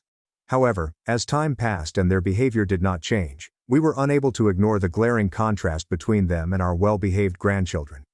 Edward and I have been lucky enough to collect a significant amount of wealth over the years. Edward had a good banking profession, while I had a modest but profitable interior design business. We've always been fiscally responsible, investing carefully and living below our means. We have always intended to leave everything to Jonathan and our grandchildren, Chloe and Noah. We never considered putting Vanessa or her children in our will because we didn't know them well and didn't feel close to them. Vanessa requested a private meeting with Edward and me last week. Jonathan was on a business trip, so we thought she may be interested in discussing arrangements for his forthcoming birthday. We asked her over for tea, hoping to bond with our daughter-in-law. However, the debate took a surprising and unpleasant turn. Vanessa began by stating that she had overheard Jonathan and I discussing our will over the phone. It's true that I called Jonathan to discuss amending our will, since we had recently purchased some new property and wanted to make sure everything was in order. I was shocked Vanessa was listening in on the chat, but I said nothing. She then told us that Jonathan was unhappy with the current arrangement and wanted us to include Vanessa's children in the inheritance. According to her, Jonathan believed it was unjust to exclude them but was worried of appearing ungrateful if he brought it up himself. This struck me as weird, given that Jonathan has always been upfront and honest with us about everything. What stunned us even more was Vanessa's threat to limit our access to Chloe and Noah if we did not comply with her requests. She said it was all Jonathan's idea, and he wholeheartedly supported her viewpoint. The notion that our son would use his children as negotiating chips was entirely out of character, and plain ridiculous. Edward and I were stunned to silence. We have always had a tight relationship with Jonathan, and this did not seem like him at all. He's always been straightforward in his interactions with us, never hesitant to express his thoughts or worries. The idea of him employing Vanessa as a courier for something so significant seemed extremely implausible. Furthermore, the threat of keeping our grandchildren away from us was profoundly upsetting. Chloe and Noah have been an important part of our lives since their birth. We've been there for every milestone, school play, and sporting event. The thought of being cut off from them was painful. We didn't want to accuse Vanessa of lying openly, so we politely said we'd think about it and get back to her. As soon as she left, we called Jonathan to confirm her accusations. He was in the middle of a conference but stepped out to accept our call, hearing the desperation in our voices. When we told Jonathan about the conversation, he was astonished and outraged. He told us that he had never mentioned anything of the such and was shocked that Vanessa would go behind his back like this. He had no idea whence she got the impression that he was dissatisfied with our decision or that he wanted her children included. Jonathan immediately requested that we keep Chloe and Noah with us until he returned from his trip and could resolve things with Vanessa. We gladly accepted, and the kids have stayed with us ever since. They were initially pleased about the surprise sleepover at Grandma and Grandpa's house, but now they're wondering why they haven't left yet. It's been a week, and the problem has only worsened. Jonathan has tried to reason with Vanessa, but she refuses to give in. She's given him an ultimatum. Convince us to change our minds, or choose between her and us. Jonathan is saddened, caught between his feelings for Vanessa and his commitment to us and his children. Edward and I both feel bad about the situation. We never meant to cause family conflict with our inheritance plans. We've always viewed our wealth as a means of securing the future of our sons and grandchildren, rather than a source of contention. At the same time, we are hurt and angered that Vanessa would try to manipulate us and jeopardize our relationship with our son and grandchildren. We are at a loss on what to do. Should we hold firm or give in to Vanessa's requests for the sake of family harmony? Is there a compromise we aren't seeing? The notion of losing our relationship with Jonathan and our grandkids is devastating, but being pressured into rewriting our will is equally unsettling. I'm hoping to get some outside perspective on this issue. Have we unintentionally been unkind to Vanessa and her children? Should we have made a bigger effort to involve them in our family? Or are we justified in feeling cheated and manipulated? Any suggestions on how to get through this difficult position would be greatly appreciated. Update 1. It's been 2 weeks since my last post, and I'd want to thank everyone for their kind words and advice. It's been reassuring to hear that many of you believe we're not in the wrong here. Unfortunately, things have only gotten worse, and I felt compelled to inform you all of the situation. Jonathan has been staying with us, along with Chloe and Noah. He took an extended leave of absence from work to deal with his family crisis, which I understand was not an easy decision for him. Jonathan has always been dedicated to his job, often working long hours to support his family. Seeing him put his career on wait like this emphasizes how bad the situation has become. He's been trying to work things out with Vanessa, but she won't budge from her demands. She continues to insist that we include her children in our will, or she will ensure that we never see Chloe and Noah again. It's evident now that this was never about what Jonathan desired, but rather Vanessa's notion. Jonathan is clearly feeling the effects of stress. He has lost weight, is having difficulties sleeping, and appears to be always on edge. It breaks our hearts to see him this way. Edward and I have been doing our best to assist him by cooking his favorite dishes and attempting to create a peaceful environment at home. However, it's evident that the situation is wearing him down. Chloe and Noah are also picking up on the tension, despite our best efforts to shelter them from the dispute. Chloe, the more sensitive of the two, has been silent and reclusive recently. Noah, on the other hand, has started acting out in school, which has never happened before. We had to attend a parent-teacher meeting to discuss his behavior, which exacerbated Jonathan's stress. Vanessa has intensified her tactics. She's been constantly calling and texting Jonathan, alternating between guilt-tripping him and making new threats. She's even been spreading stories among their mutual friends that we're attempting to dissolve their marriage because we never accepted her or her children. This could not be further from the truth, but it is causing Jonathan a great deal of distress. He has always cherished his connections, and the prospect of losing them over this is really troubling him. What's more disturbing is that Vanessa has begun to include her children in this issue. According to Jonathan, she has been telling Caleb and Grace that we do not love them and do not want them in our family. It's a nasty thing to do to young children, and we're concerned about the emotional manipulation she's capable of. Edward and I are upset with Vanessa's actions, but we are trying to remain calm for Jonathan's sake. We've suggested that he consult with a lawyer to better understand his options, particularly about custody of Chloe and Noah. Given Vanessa's previous threats, We're concerned that she'll use them as puppets in this power play. Jonathan is beginning to realize that his marriage may not be salvageable. He admitted to us that he had previously ignored most of Vanessa's manipulative conduct, either making excuses for her or giving in to keep the peace.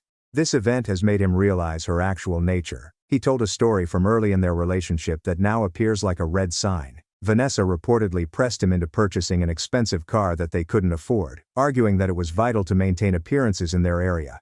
Jonathan gave in to avoid a fight, although it had strained their finances for months. Looking back, he recognizes it as the start of a pattern of manipulation that he had overlooked due to his love for her.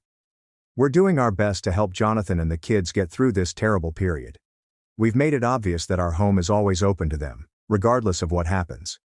We've set up Jonathan's guest room and created an area in the study for the kids to complete homework. It's a tight fit, but we're making it work. We're also looking into family counseling options to help Chloe and Noah deal with the stress of another possible family breakdown. They're still grieving the loss of their mother, and the prospect of them going through another huge upheaval hurts our hearts. We haven't changed anything about our will and have no plans to do so. Vanessa's actions have further strengthened our resolve to maintain our assets inside our immediate family. We're even considering establishing a trust for Chloe and Noah to protect their future security, regardless of what happens between Jonathan and Vanessa. Edward and I have had lengthy discussions about how we came to this point. We can't help but think what we could have done differently. Should we have been more accommodating of Vanessa and her children? Did we unintentionally make them feel like outsiders? But then we remember how many times we asked them to family dinners, how many birthdays we celebrated together, and how hard we worked to include them in our lives. It's difficult not to feel that no matter what we did, it wouldn't have been enough for Vanessa. This whole circumstance has caused us to focus on our own marriage and the principles we've attempted to inculcate in our children. We have always valued honesty, integrity, and putting family first.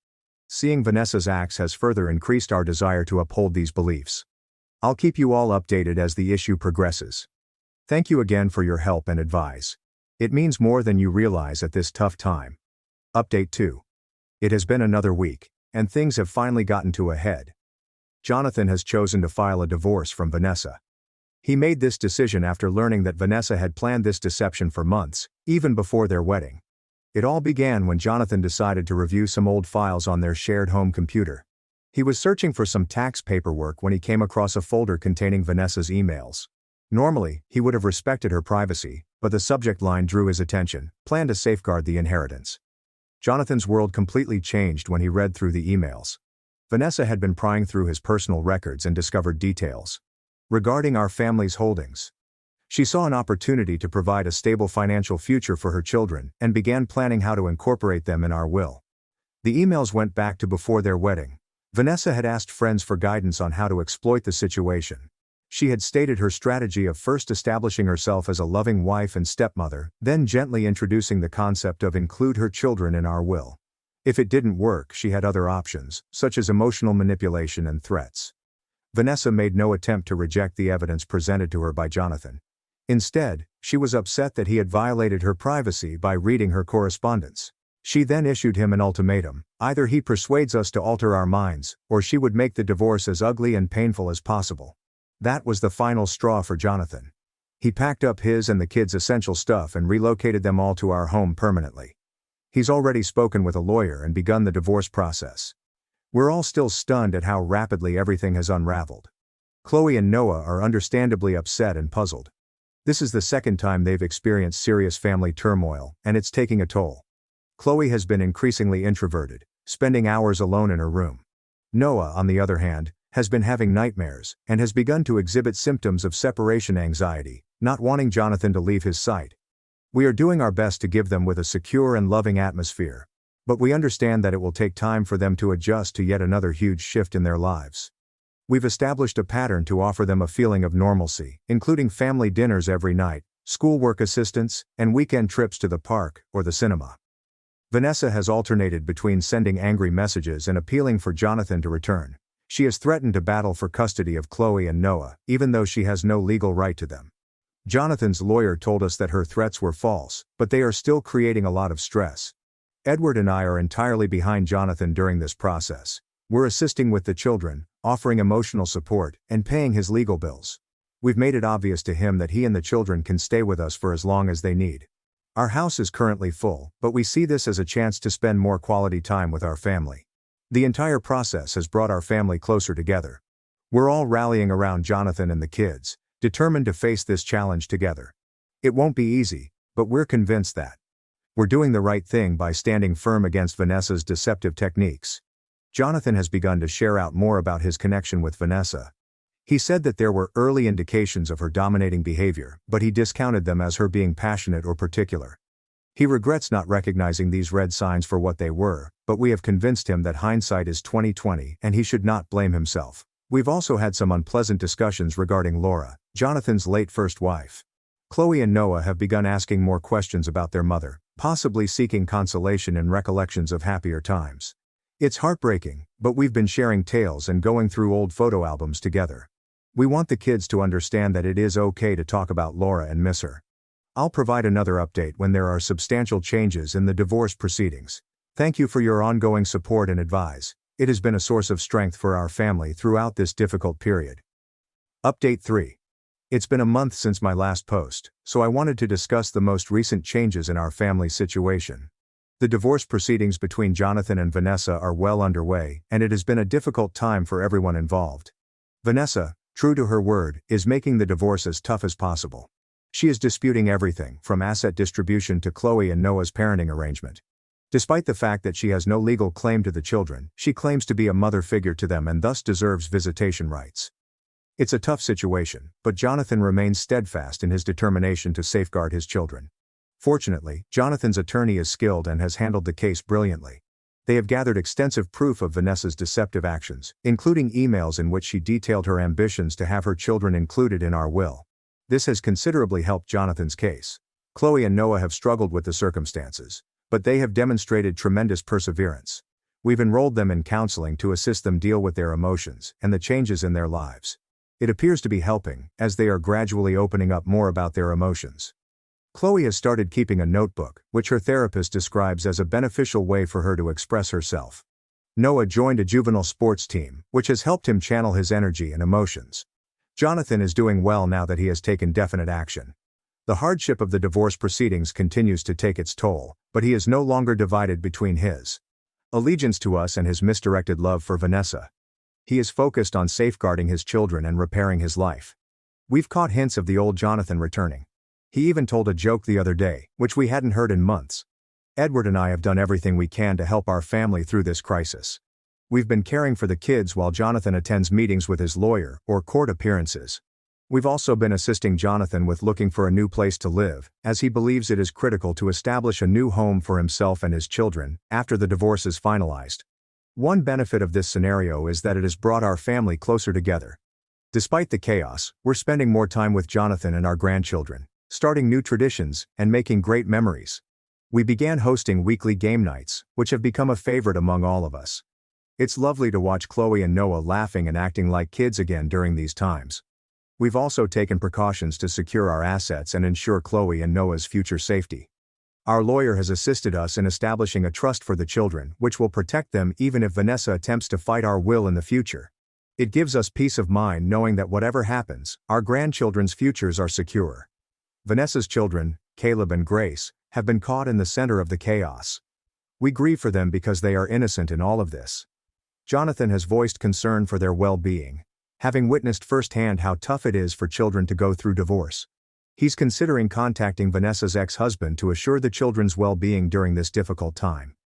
As tough as this experience has been, we remain cautiously optimistic about the future. We know there will be more problems ahead, especially as the divorce proceedings progress, but we will face them together as a family. Jonathan has resumed discussions about his future intentions, including a career shift he has always desired and the potential of dating again someday, albeit this is still a long way off. Chloe and Noah are gradually adjusting to their new normal. They've spent more time with their pals, which has been beneficial for them. Chloe is even talking about joining the school drama club next year, which she was previously too bashful to do. Noah's grades, which had dipped during the first upheaval, are now improving again. For Edward and myself, this event has strengthened our bond. We have been each other's rock during this journey, and I am more grateful than ever for his constant presence and steadfast support. My parents worshipped my brother and hated me, but karma and my revenge exposed him as a poisoner, kidnapper, and monster they created. My parents were always harsh on me, but I believed they still loved me until my younger brother Liam was born, because our childhood was so vastly different. My parents used my 8th birthday to honor Liam instead. Not because his birthday coincided, but because he earned it. And don't get me wrong, I loved him. Heck, he was the cutest little bean in the world. But in the back of my mind, I'd constantly wonder, don't I deserve it too? It wasn't until I reached 16 that I first spoke out, because they gave Liam a car for my birthday.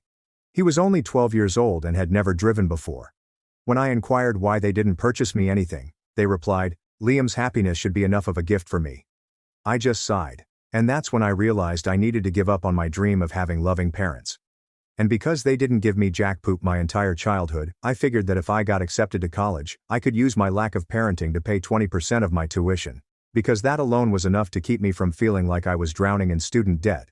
My mother just burst out laughing and slapped her fist against the table so hard that I thought it might bruise. Son, F off and figure it out, my father responded, smirking. I tried to tell myself it didn't hurt anymore. But it did. I'm not sure why I kept visiting them every holiday season, but I did. I even taught Liam how to drive the car that was supposed to be mine. And every Christmas, I watched as he opened the gifts I never received. But it wasn't until I was 22 that I snapped, since Liam received his college admission letter from the local community college. My parents threw him a party, and I came to show my support. Toward the end, my father tapped his champagne glass to toast. He began by describing Liam as the brilliant son they had never had. Ouch. And just as I was going to leave and head home, they resumed. My father proudly announced that he and my mother would pay for all of his tuition and even buy him a little house so he could live independently and have the whole college experience. My eyes enlarged so widely that I believed my eyelids would split in two. As soon as the visitors started to leave, I gathered my entire family in an upstairs room. What the actual F? I screamed, my phone recording the entire scene in the corner. My mother slapped me across the face. It wasn't forceful, but her ring scratched my cheek, and blood poured out. You can never be happy for anyone, can you? She inquired. Her tone caustic. I told you we shouldn't have invited him, my father complained. I looked across to Liam, who was staring at the ground.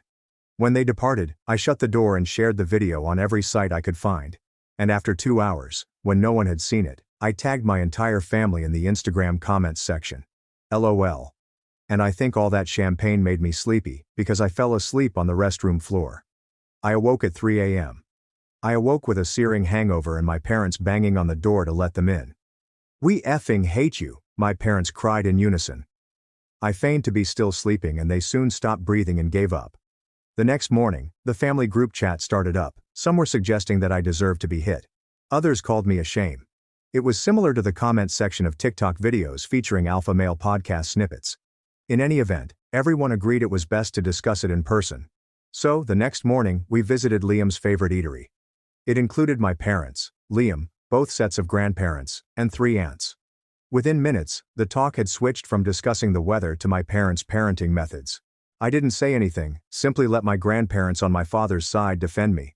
And suddenly, after 2 hours of arguing, my parents apologized.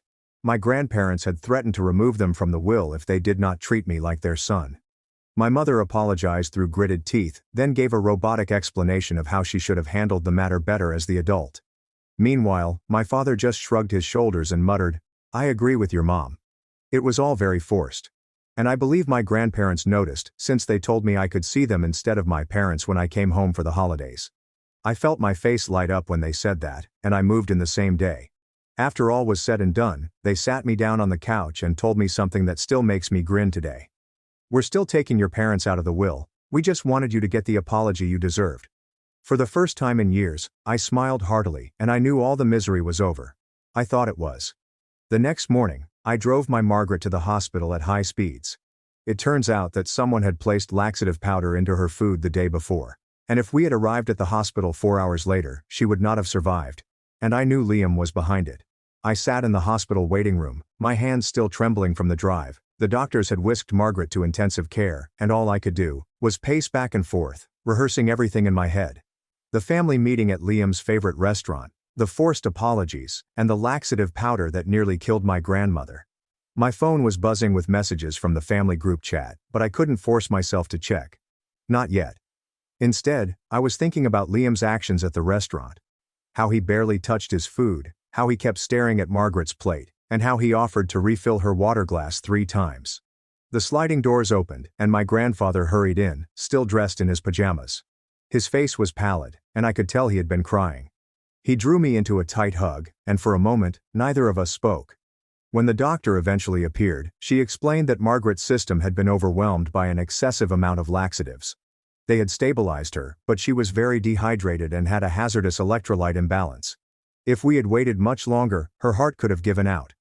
Grandpa's mouth clenched as he heard this. He turned to me with a face I'd never seen before, sheer wrath combined with determination.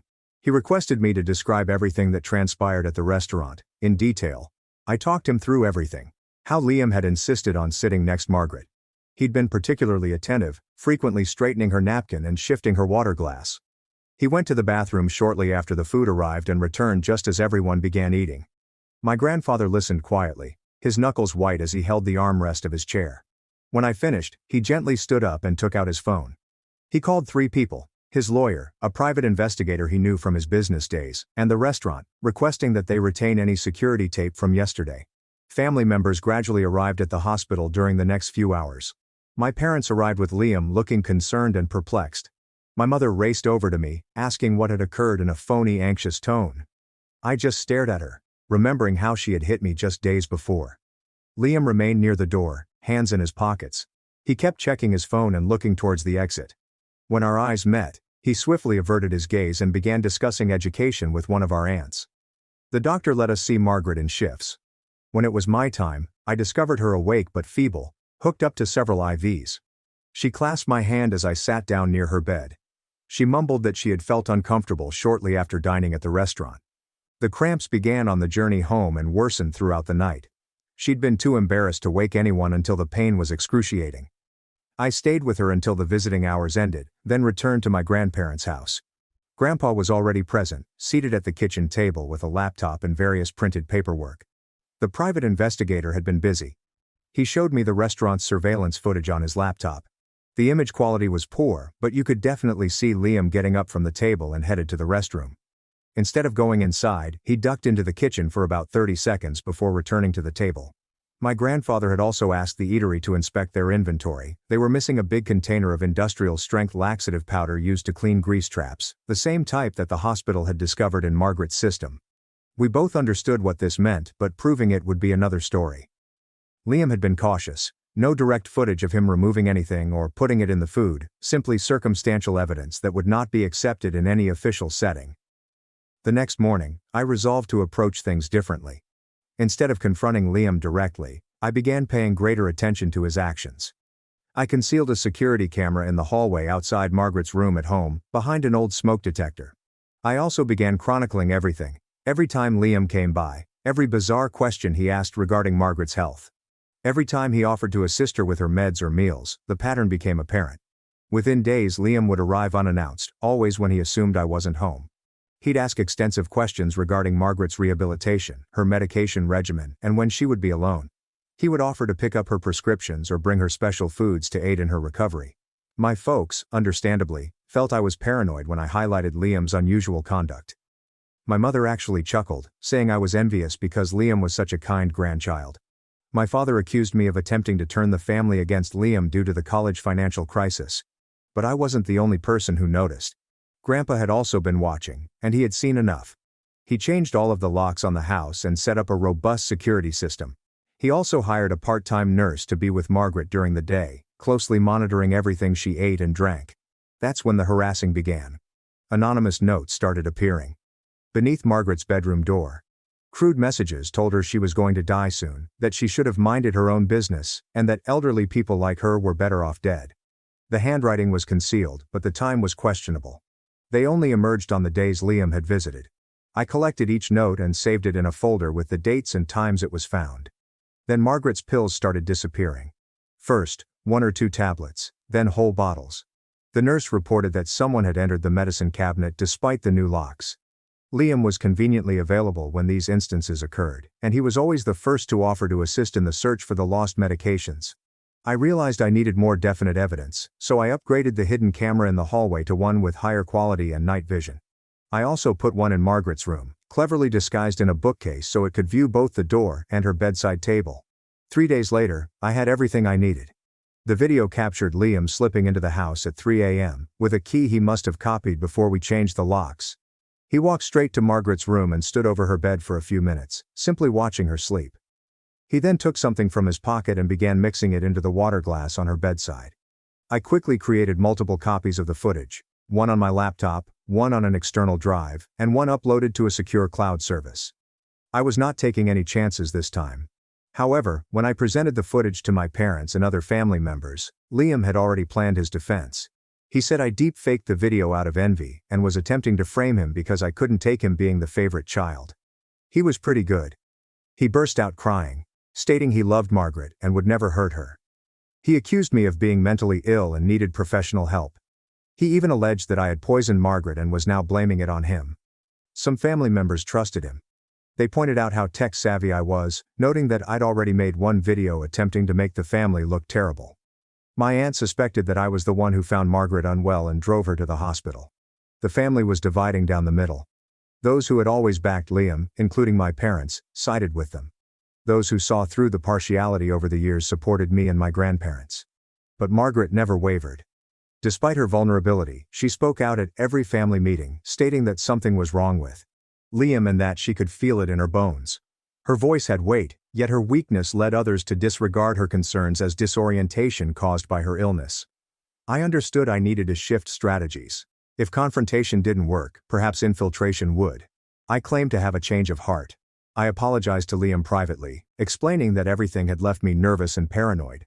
I told him I wanted to mend our friendship and that brothers should stick together. Liam was suspicious at first, but his ego prevailed. He'd always enjoyed having power over me, and my apparent obedience contributed to that. He slowly began to relax his guard around me. I started going to see him in the house my parents had bought him. We would hang together, play video games, and talk about college. I pretended to be the supportive elder brother I had always aspired to be, suppressing my disdain whenever he smiled, that fake smile. It took weeks, but Liam ultimately came to trust me enough to leave me alone in his home. That's when I discovered them. The journals, secreted in a lockbox under his bed, describe years of manipulation and plotting. The entries dated back to when he was only 10 years old. Detailed notes on how to manipulate our parents, how to turn them against me, and how to ensure he got everything while I received nothing. He had investigated psychological manipulation techniques, gaslighting schemes, and ways to make someone appear insane. The most recent entries were about Margaret, how she had endangered his position by sticking up for me, and how she needed to be removed from the equation. There were research notes on numerous poisons, their effects, and how to deliver them without being detected. I photographed every single page, ensuring that the images were crisp and understandable. Then I carefully returned everything precisely how I had found it. I couldn't take the diaries quite yet. I needed to convey this evidence in a way that could not be ignored or explained away. I spent the following week preparing. I created many copies of everything, sent some to my grandfather's lawyer, and stored others on safe servers. I also contacted a handwriting specialist to confirm that the diaries were actually Liam's work. When I was ready, I scheduled a family meeting. Everyone was present, including Liam and my parents. I'd asked my granddad to lead the meeting and given him all of the evidence to present. The atmosphere was tense as Grandpa meticulously organized everything. The security footage, the missing drugs, the threatening notes, and finally the diary entries. He had brought printed copies for everyone to view, including the handwriting expert's interpretation. Liam's reaction was swift and severe. He leaped up, yelling that I had planted everything, broken into his home and faked the diaries. He accused me of being infatuated with him and of plotting to wreck his life out of jealousy. But flaws were beginning to appear in his performance. His story kept changing. First, he claimed the journals did not exist. Then he explained that they were private creative writing activities. Then he claimed that I had written them and placed them in his room. My parents attempted to protect him, but even they struggled. The evidence was overwhelming, and Liam's increasingly frantic protestations only made matters worse. When Grandpa showed my mother a diary entry, in which Liam described persuading our parents into purchasing him the car on my 16th birthday, her face turned white. The hush that ensued was deafening. My mother stared at the journal entry, her hands quivering as she read Liam's own words, outlining how he'd persuaded them I didn't deserve a birthday present, how he'd planted the idea that his happiness should suffice for mine. Liam's face has changed from crimson to pale. He grabbed the papers, attempting to pull them away, but my grandfather held them out of reach. That's when Liam turned to our parents, his voice taking on the little boy tone he'd honed over the years. He said I'd been preparing this for months, studying his handwriting and practicing reproducing it. He further stated that I drugged him in order to gain access to his home, that I was dangerous, and that I should be separated from the family. My father stood forward, torn between defending his golden kid and confronting the increasing evidence. He requested to see the genuine journals, not photos. When I explained that I had left them at Liam's residence to prevent allegations of stealing, he saw this as confirmation of my lying. The conference descended into anarchy. My aunts were debating among themselves, with some claiming the evidence was too convenient, and others pointing out Liam's inconsistent arguments. My maternal grandparents, who had always been aloof, suggested that we see a family therapist to work through these misconceptions. But Margaret's voice broke through the background commotion.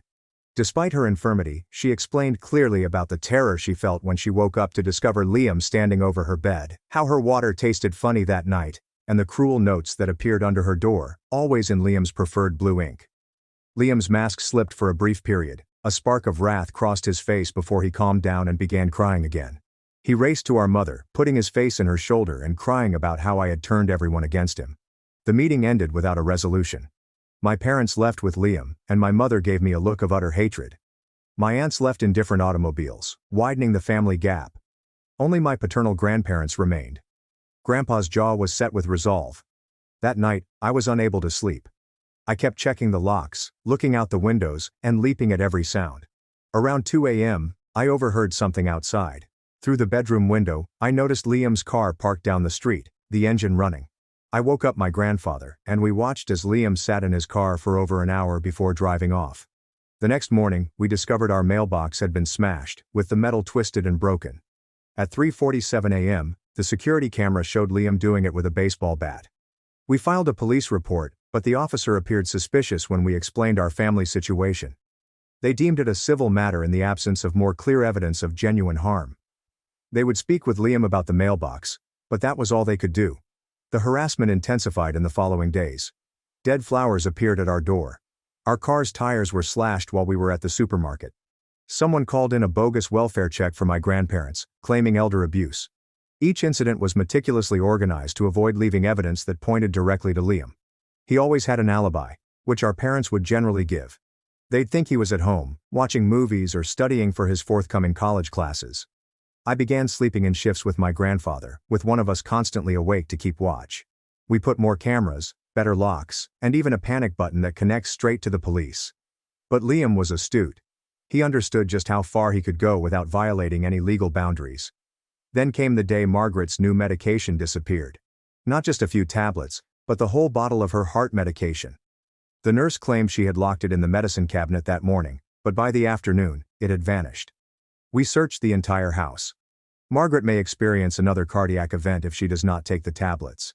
The doctor ordered an emergency prescription, but the pharmacist stated it would take hours to fill.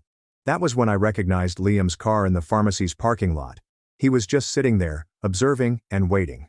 When I spotted him, he grinned and waved before driving away. I knew he was not going to stop. It wasn't about money or preference anymore. This was all about control.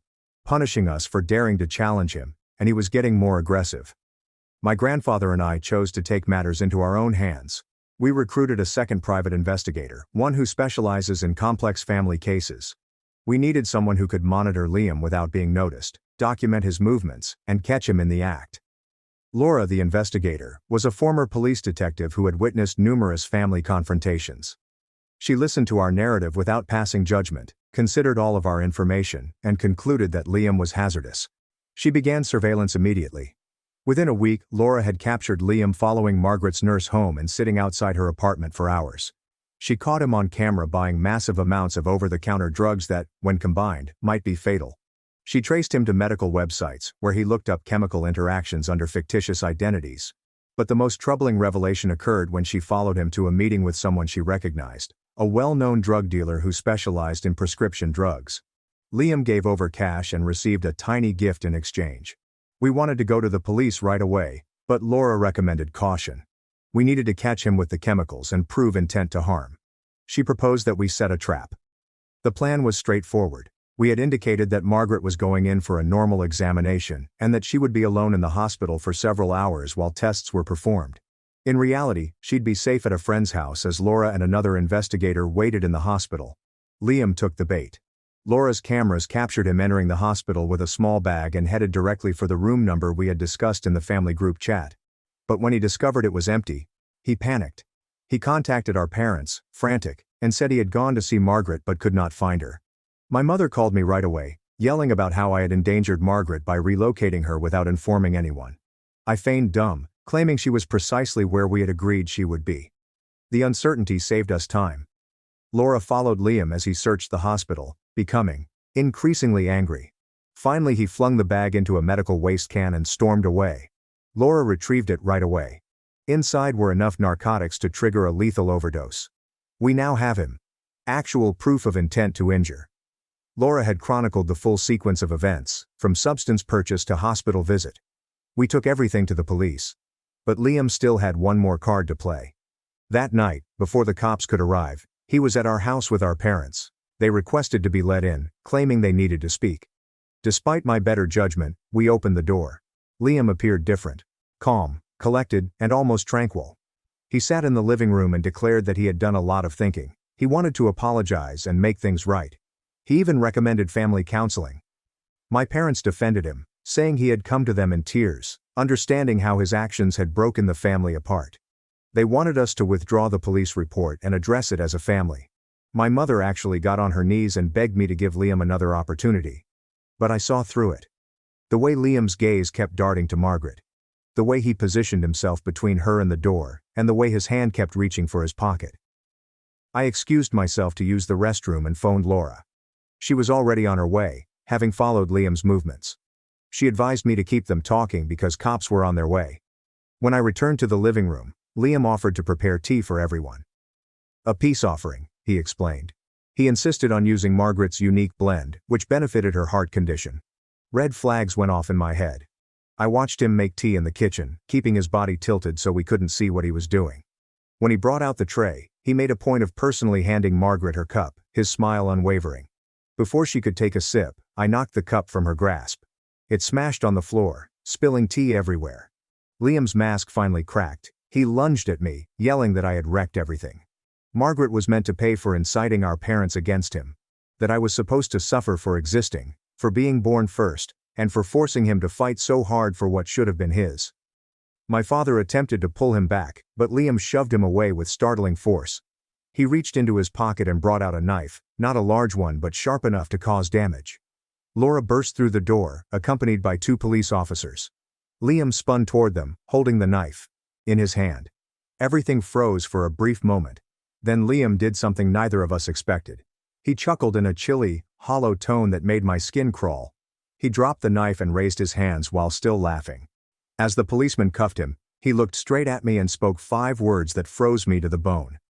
"This isn't over, dear brother." The police took Liam away, but the damage to our family was already done. My parents were standing in our living room, looking lost and devastated.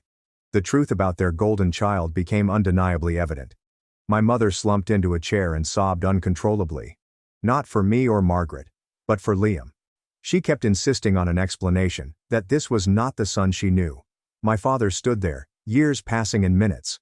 Laura got the tea tested. It contained a deadly amount of the painkillers Liam attempted to dispose of in the hospital. If Margaret had drunk even a few sips, she would have died within hours. The police accused Liam with attempted suicide, possession of illicit narcotics, and stalking. Despite the overwhelming evidence, my parents hired the best lawyer they could afford, depleting their funds to defend the son who attempted to kill his own grandma. The family group chat erupted again. Those who defended Liam remained mute, while others expressed shock and disgust. Some accused my parents of enabling him.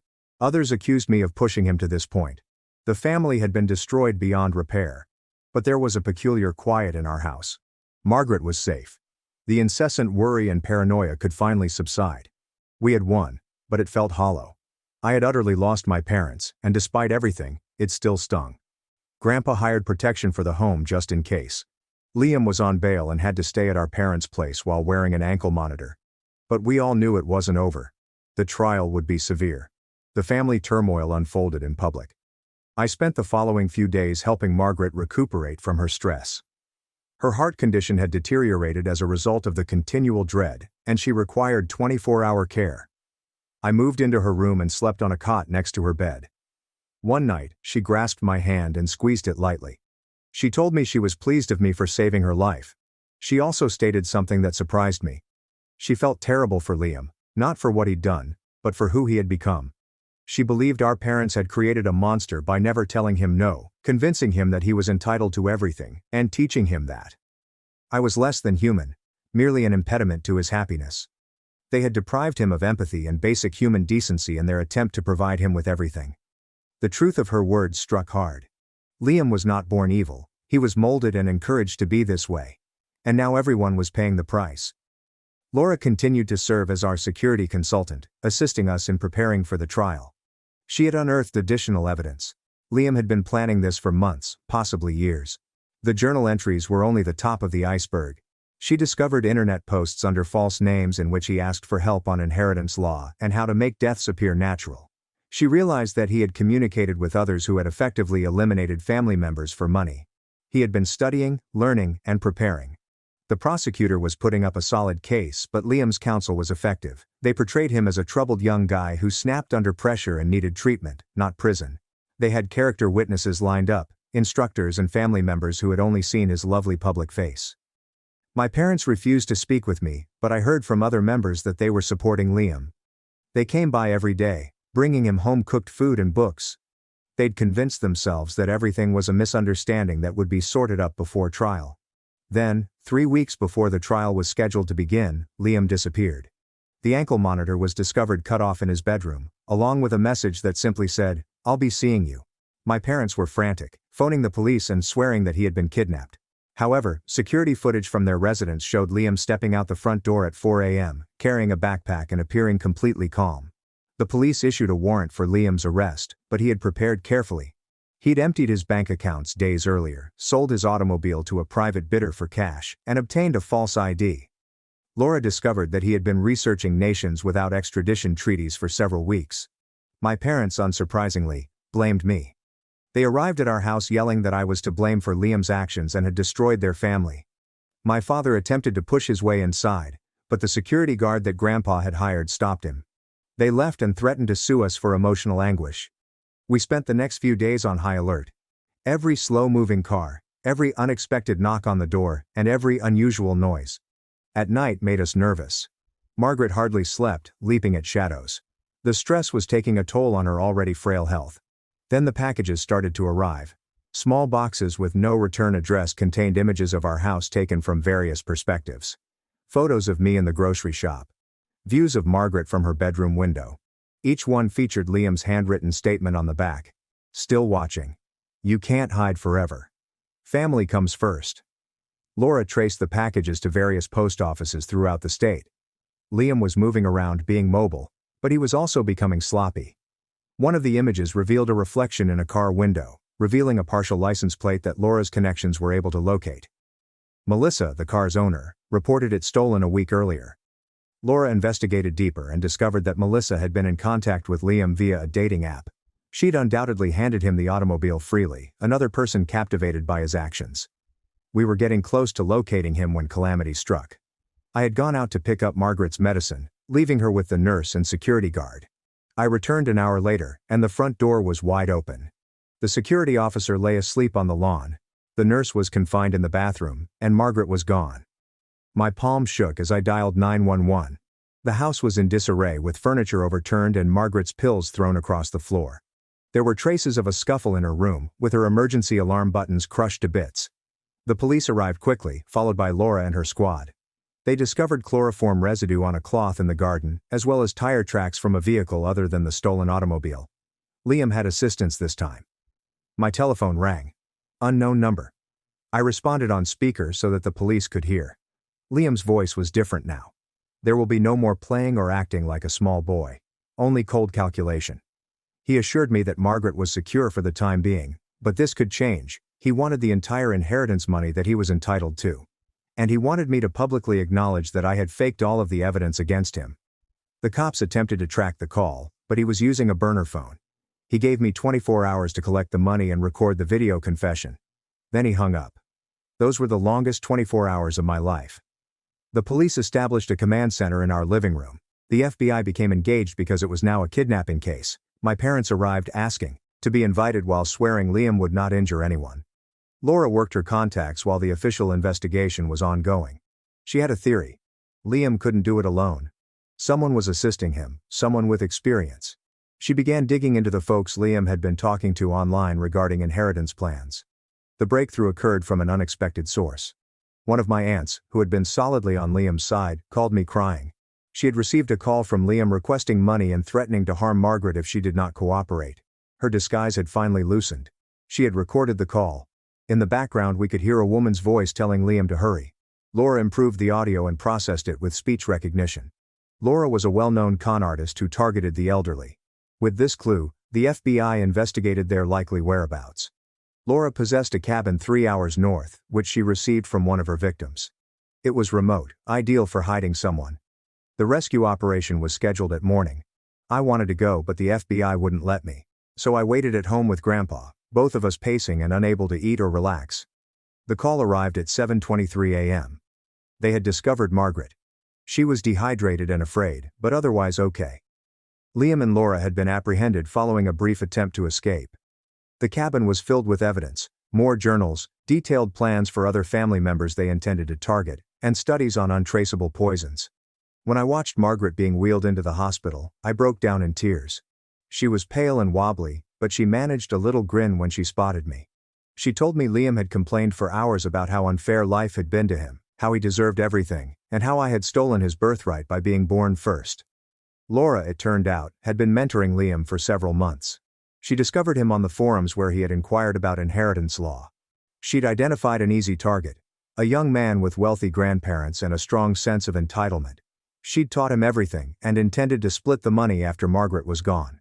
The trial date was moved up. Liam attempted to claim Laura had exploited him, and that he was also a victim. But the evidence was overwhelming. His writings, the recordings, and the testimony of several witnesses. Even my parents couldn't dispute it after hearing recordings of Liam coldly discussing how to make Margaret's death appear normal. My parents' hearts broke on the day Liam was condemned. My mother greeted me outside the courthouse, looking as if she had aged 20 years. She attempted to apologize, but the words would not come. My father just stood there, shoulders drooping, realizing what their favoritism had created. I wanted to forgive them. Part of me still wanted their affection and approval. But Margaret's words echoed in my head. They had manufactured this situation. They'd taught Liam that I was less than human, and that he deserved everything. Their weeping did not erase 22 years of neglect. Liam got 25 years. Laura received 30 because of her earlier transgressions. As they dragged him away, Liam took one last look at me. There is no more fury or threat, only emptiness. He had lost everything by attempting to grab what was never truly his. The family gradually began to recover, but it would never be the same. Some family apologized for not realizing the reality sooner. Others stayed away, ashamed of their involvement in aiding Liam. The family conversation was disbanded. Holiday gatherings became smaller and quieter affairs. My parents attempted to restore their relationship with me, but I kept them at arm's length. They had shown me who they were, and I could not forget. They ended up relocating to another state, beginning over with no one knowing their story. I heard they were volunteering with disturbed adolescents now, attempting to atone in their own way. Grandpa and Margaret have formally adopted me. At 23, it may have been stupid, but it meant everything. For the first time in my life, my parents selected me, putting me first. They threatened to remove my parents' inheritance, which became a trust fund for my future. My grandparents helped me graduate college debt-free. I got a job I loved and began treatment to deal with everything that had transpired. I gradually created the life I had always desired, one in which I was respected and mattered. Margaret's health improved once the tension was relieved. She survived another 6 years, dying quietly in her sleep at 91. At her funeral, I talked about her strength and wisdom, and how she had saved me just as much as I had saved her. Grandpa and I hugged as we bid our goodbyes to the woman who had taught me what real family was. The house felt empty without her, but her presence remained in every room. Grandpa and I kept each other company, 2 generations united by common trauma and affection. He taught me his business, preparing me to take over someday. We never talked about Liam, but I'd see him glancing at old family photos with a grief I understood all too well. Years later, I received a letter from Liam in prison. He wrote about seeking therapy and ultimately recognizing what he had done. He did not seek for forgiveness. He only wanted me to know he was trying to improve. I never replied. Some bridges, once burned, cannot be rebuilt. Life moves on. I found someone who understood my delicate relationship with family. We created our own customs, definitions of love, and loyalty. When we had children, I made sure they knew they were equally appreciated and valued. The circle of favoritism ended with me. Sometimes I pass past my parents' former house, which has been sold to strangers. I recall the youngster who just wanted to be loved and hoped things would improve. That youngster deserved better, yet he persevered. He discovered his true family and learned that blood does not always equal affection. Grandpa is still with me, albeit he is slowing down lately. We care for each other as a family should. Every Sunday we go to Margaret's grave together, bringing fresh flowers and updates on our lives. I tell her about my children, my profession, and the normal life I've created out of the ashes of our family's demise. Liam is scheduled for release in a few years. Given the gravity of his offenses, my lawyer says he will almost certainly be denied. Part of me hopes he has truly changed. Prison has given him boundaries that our parents never did. However, just in case, I have established an amazing security system. Because family trauma never truly goes away. You simply learn to live with it and construct something greater despite it. Every holiday, birthday, and family milestone bears the weight of what was and could have been. But I'm okay now. Really okay. I have the family I selected, the life I created, and the love I deserved, and sometimes the best retribution is simply living well in the face of all they tried to take away from you. The video I released years ago still circulates on occasion, serving as a viral reminder of how swiftly a family can shatter. People contacted me for updates, unable to believe it was true. I never respond. Even if the plot continues, that chapter is no longer open. Because that is what survival looks like. Not a dramatic conclusion, just a peaceful continuing. Getting up every day and deciding to be better than your past experiences. Creating love where there was disregard. Creating a family where there was only blood. And understanding that sometimes the best gift your parents can offer you is teaching you who you should not become. My parents secretly stole the $35,000 inheritance my grandfather left for me and used it on my sister's wedding and education. So I consulted lawyers. I, the 22-year-old male, need to get this off my chest because I don't know what to do anymore. My parents, Laura, 48, and David, 50, have been lying to me about money that was supposed to be mine, and I only found out the truth last week. First, some background information. My grandfather on my mother's side died 3 years ago, when I was 19. He was essentially a second father to me because my father worked long hours when I was growing up. Grandpa Henry taught me to fish, assisted me with my homework, and always made sure I had all I needed for school. He wasn't wealthy, but he saved what he could. Grandpa Henry assured me before he died that he would leave me some money in his will. He said that it was not a fortune, but it would help me get started in life. He wanted me to use it for education or even as a down payment on a house someday. The actual amount was meant to be $35,000, which felt like a lot of money to me at the time. Following the funeral, my parents handled all legal matters. They claimed the probate process would take time and that I should not worry about it. I was grieving and going through my sophomore year of college, so I trusted them to take care of everything. They informed me that the funds would be held in a special account until I graduated. Fast forward to last year. I graduated from college with a degree in accounting and found a decent job at a small corporation. I moved back in with my parents to save money while searching for my own place. That's when I began to inquire about the inherited money more carefully. My parents always offered me different justifications when I brought it up. First, it was still mired in legal concerns. Then it was invested in something that could not be touched. Then my mother explained that there were tax issues that needed to be resolved. I became suspicious, but I didn't want to believe my own parents would lie to me about anything like this. The true difficulty began 6 months ago, when my sister Sophie, a 25-year-old female, became engaged to Ryan, a 26-year-old man. Sophie has always been my parents' favorite, despite their attempts to hide it. She received a car for her 16th birthday, whilst I had to work part-time jobs to save up for mine. She attended a nice private college, but I attended a state school and borrowed money. My parents always claimed they were teaching me responsibility, but Sophie never had to be accountable for anything. When Sophie announced her engagement, my parents immediately began discussing how they would pay for such a large wedding. They threw around figures like $40,000 and $50,000 as if they were nothing. I knew my father earned a solid living as a plant supervisor, but that kind of spending seemed well out of reach. My mother worked part-time in a doctor's office, so their combined annual income was approximately $75,000. I asked my father how they could afford such an expensive wedding, and he became defensive. He said they'd been saving for years, and it was none of my business how they spent their money. That stung because I was still living in their house, paying $400 a month in rent and buying my own groceries most of the time. The wedding planning process lasted several months. My parents were continually attending meetings with caterers, photographers, and event coordinators. Sophie chose this beautiful garment, which cost $3,000. The reception hall alone cost $15,000. Every week there was a new expense that my parents readily consented to cover.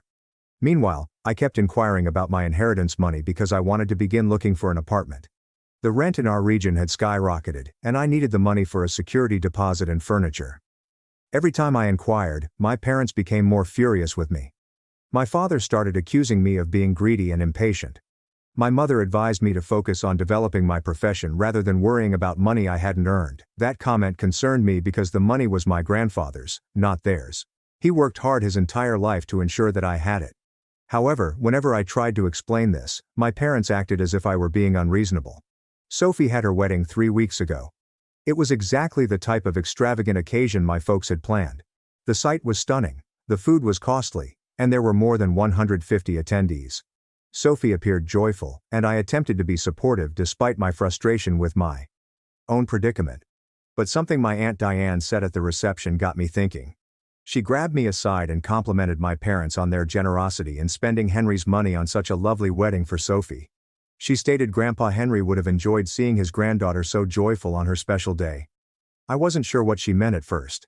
When I asked her to explain, she appeared puzzled. She claimed she assumed I was aware that my parents had used my inheritance money to pay for the wedding. She assumed I agreed to it as a gift for my sister. My stomach sank. I informed Aunt Diane I had no idea, and she realized she had said something inappropriate. She attempted to backtrack, but it was too late. She confirmed that my parents withdrew $35,000 from the account where my inheritance was housed and spent it on wedding expenditures. I spent the rest of the reception in a daze.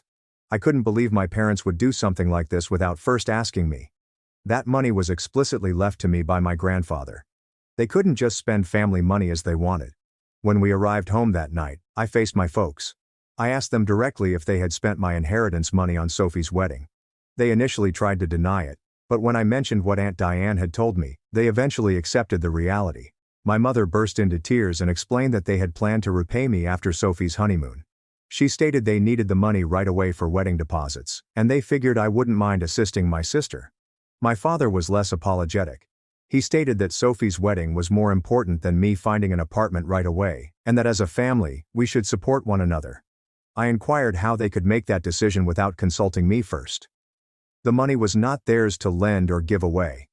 My father became enraged and told me that I was living in their house and barely contributing, therefore I should be grateful that they were managing my money appropriately. He stated spending it on Sophie's wedding was preferable to letting me waste it on an apartment that I couldn't truly afford anyway. That's when I understood they didn't mean to give me the money at all. They had always intended to use it for Sophie's wedding, and all of their reasons about legal and tax complications were nothing more than falsehoods to keep me quiet until after the wedding. I informed them that I needed my money back immediately. My mother explained that they no longer had it because it had been spent entirely on wedding expenditures. My father told me I was being selfish, that Sophie deserved a wonderful wedding after everything she had accomplished in her life. I questioned what I was supposed to have done that was less essential than Sophie's college degree and involvement. My father couldn't give me a straight answer. He just stated that Sophie had always been more responsible, and that they trusted her judgment more than mine. The talk concluded with my father informing me that if I didn't like how they handled things, I should find another place to live. My mother was still crying and promising to find a way to repay me someday, but she couldn't say when. I've been staying at my friend Jake's apartment for the past week as I decide out what to do. My parents have texted me a few times, indicating they want to talk, but I'm not sure what to say. They stole my inheritance money and spent it on my sister's wedding without my approval. They then lied to me about it for several months. Sophie called me yesterday, claiming she had no knowledge what had transpired. She claimed my parents told her they had saved up the money for her wedding, and she had no idea it was from my inheritance. She promised to repay me with the wedding gifts she and Ryan received, but it was only approximately $8,000 in cash and home stuff. I'm not sure whether I believe Sophie didn't know. She had to recognize that our parents couldn't afford a $45,000 wedding on their current income, but even if she didn't know, the damage had already been done. I've been thinking about speaking with a lawyer, but I'm not sure if I have any legal options. Despite the fact that the inherited money was meant to be held for me, it was in an account in my parents' names. I have no written agreement regarding when or how I was meant to receive it. My grandfather worked his entire life and saved that money just for me to have a better start than he did. My parents threw it away on Sophie's birthday, and now they're making me feel awful because I'm sad about it. I just need some guidance on what to do next. Should I try to work something out with my parents? Should I accept that they have shown me how much they appreciate me in comparison to Sophie? I can't afford to employ a lawyer on my current wage, and I'm not sure I want to sue my own family. But I can't get over the notion that they stared me in the eyes for months while lying to me about something so essential. How can I ever trust them again? Update 1. I can't believe how much support I received for my original post. Thank you to everyone who offered advice and shared similar experiences. I wish I had better news, but since my last post, things have become worse. After writing the first piece, I decided to attempt talking to my parents once again. I returned to their house when I knew Sophie would not be present, because I wanted to have an honest chat without her interfering. My mother answered the door and burst into tears as soon as she saw me. She continued expressing how sorry she was and how she never intended for things to become so messed up. My father was seated in his recliner, watching TV, and barely looked up as I entered. I sat down at the kitchen table with my mother and asked her to explain exactly what had happened to the money.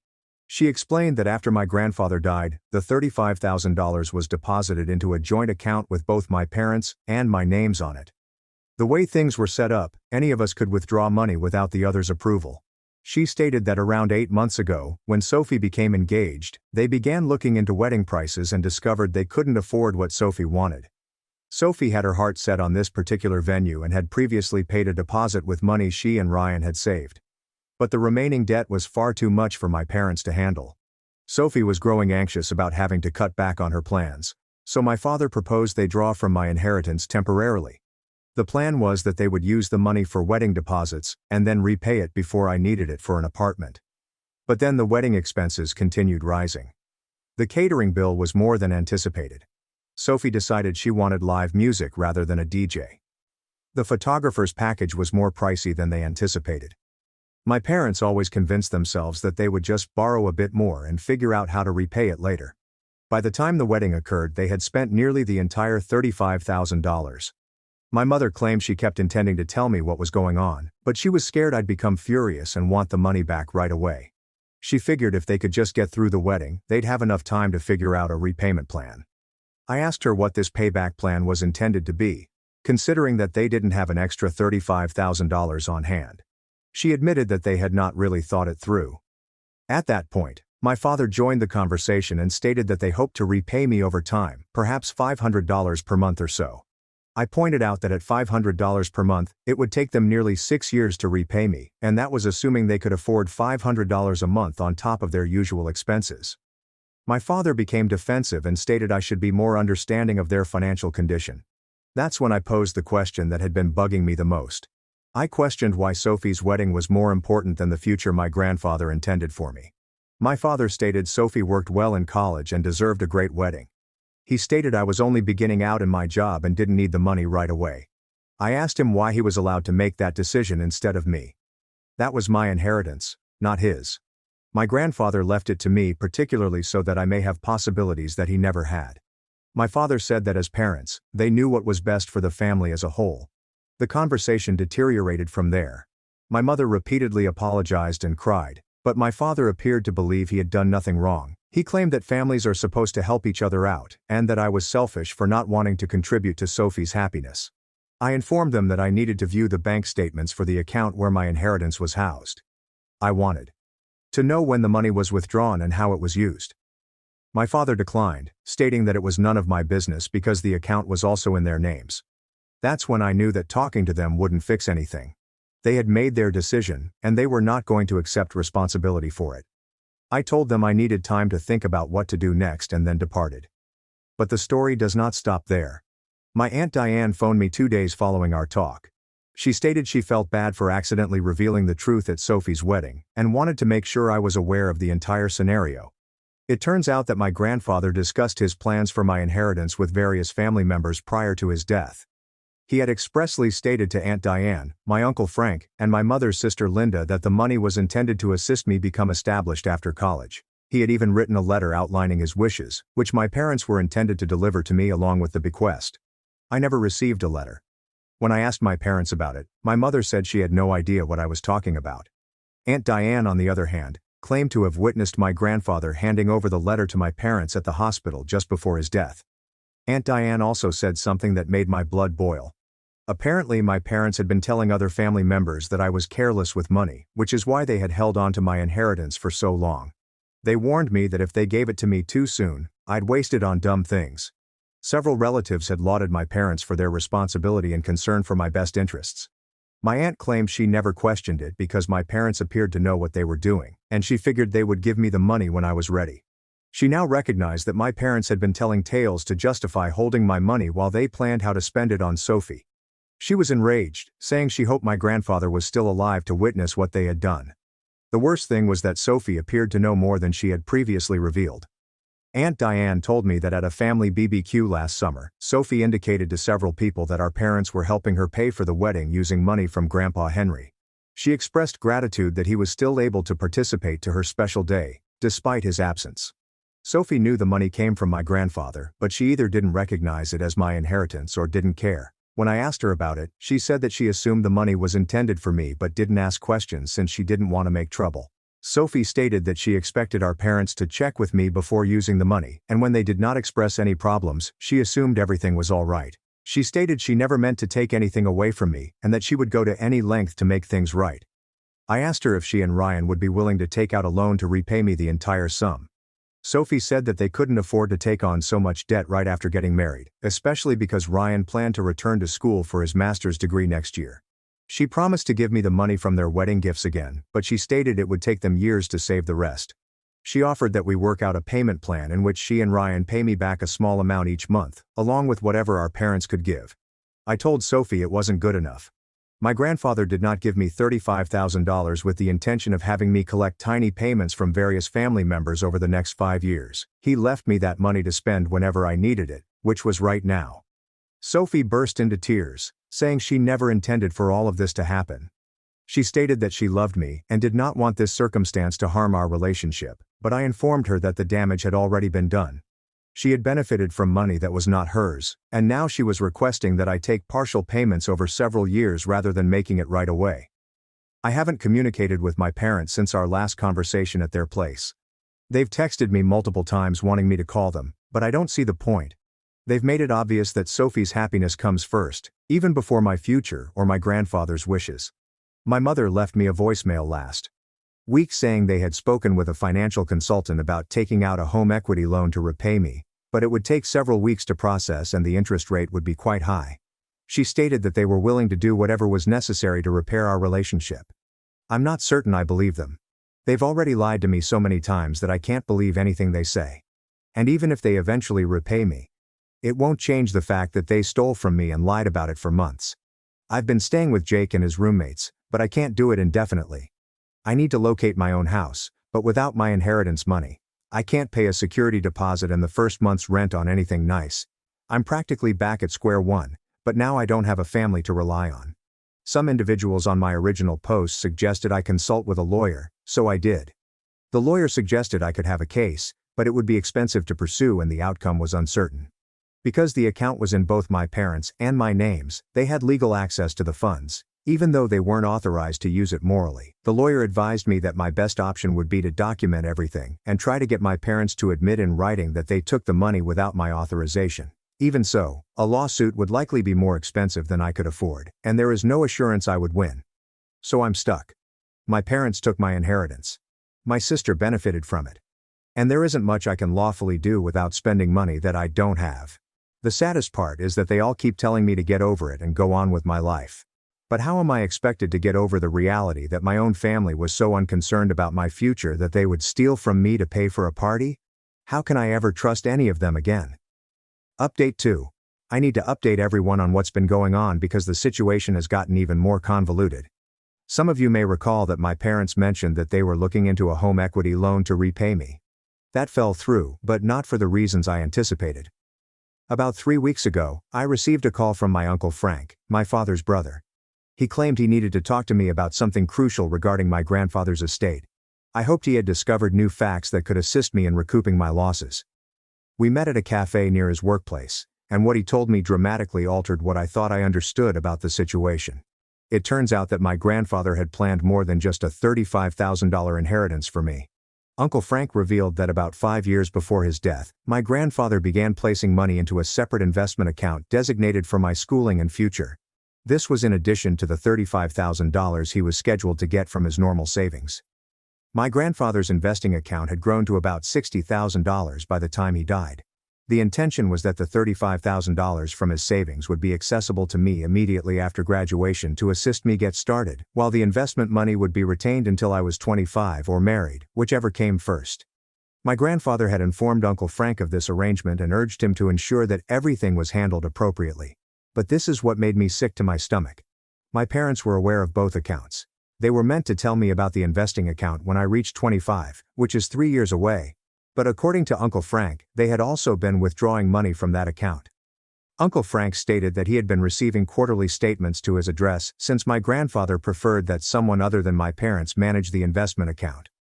When he reviewed the most current statement, he noted that there had been multiple substantial withdrawals during the previous 2 years. The account, which should have held nearly $60,000, suddenly contained less than $15,000.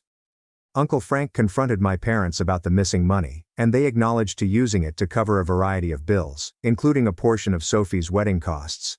I couldn't believe what I heard. Not only had my parents taken the $35,000 that was supposed to be mine right away, but they had also been taking from a larger account designated for my future. In total, they had taken nearly $80,000 that my grandfather had set aside specifically for me. Uncle Frank admitted that he regretted not paying closer attention to the account. He had trusted my parents to handle everything properly and merely examined the statements on occasion. He claimed if he had known what was going on, he would have intervened much sooner. When I contacted Uncle Frank about my legal possibilities, he stated it was tricky because my parents were named as trustees on the investment account. Technically, they had the ability to remove funds, but they were supposed to work in my best interests and in accordance with my grandfather's intentions. Uncle Frank stated that he had copies of all of the original documents my grandfather had signed when he established the accounts. There was a clear paper trail indicating that both accounts were meant for my benefit, not normal family costs or my sister's wedding. He promised to help me find a lawyer who would operate on a contingency fee basis, which meant I wouldn't have to pay until we won the case. He suggested the proof was sufficient enough that we might be able to recover not only the stolen funds, but also any interest or investment gains I had lost. All of this new information overwhelmed me, but it also made me angrier than I had ever been. My parents had not merely made a wrong judgment with my $35,000 inheritance. They had been steadily taking from me for years, lying to my face about it. I resolved to address them once more before contacting lawyers. I went to their residence with Uncle Frank and insisted that they explain how much money they had taken and how they had spent it. The conversation was nasty. Initially, my parents denied that they had touched the investment account. However, when Uncle Frank showed them the bank statements, they couldn't continue lying.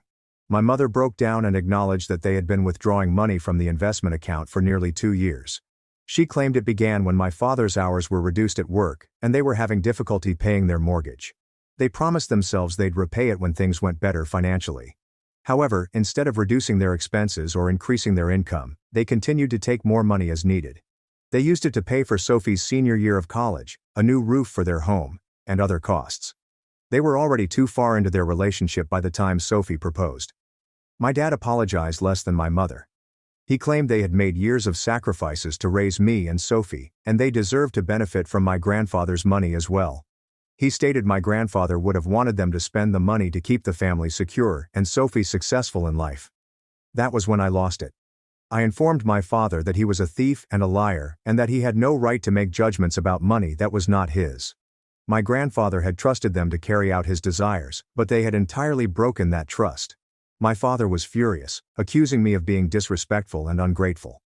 He said they had done their best to raise me and Sophie, and I should be grateful for everything they had sacrificed for our family. He accused me of acting like a spoiled brat who believed he was entitled to everything. Uncle Frank stepped in at that point and told my father to stop talking. He claimed my parents had taken nearly $80,000 from their own son and had no right to behave as victims. He gave them 48 hours to come up with a plan to repay every dime, or he would assist me in taking them to court. My mother implored us not to involve lawyers. She claimed it would destroy the family, and Sophie did not deserve to have her marriage damaged by legal issues. She offered to find a way to repay me if I gave them some time. But I was finished giving them time. They had had years to do the right thing, but they decided to continue taking from me while making me feel bad for asking about my own money. I informed them that they had till the end of the week to move the remaining $15,000 from the investment account to an account with simply my name on it. I also requested a formal payment plan for the remaining $65,000 they had taken, with a schedule that did not span decades. My father stated that they could not raise so much money in such a short period of time. He stated that their house was already fully mortgaged and they were ineligible for any additional loans. He accused me of wanting to destroy their lives for money.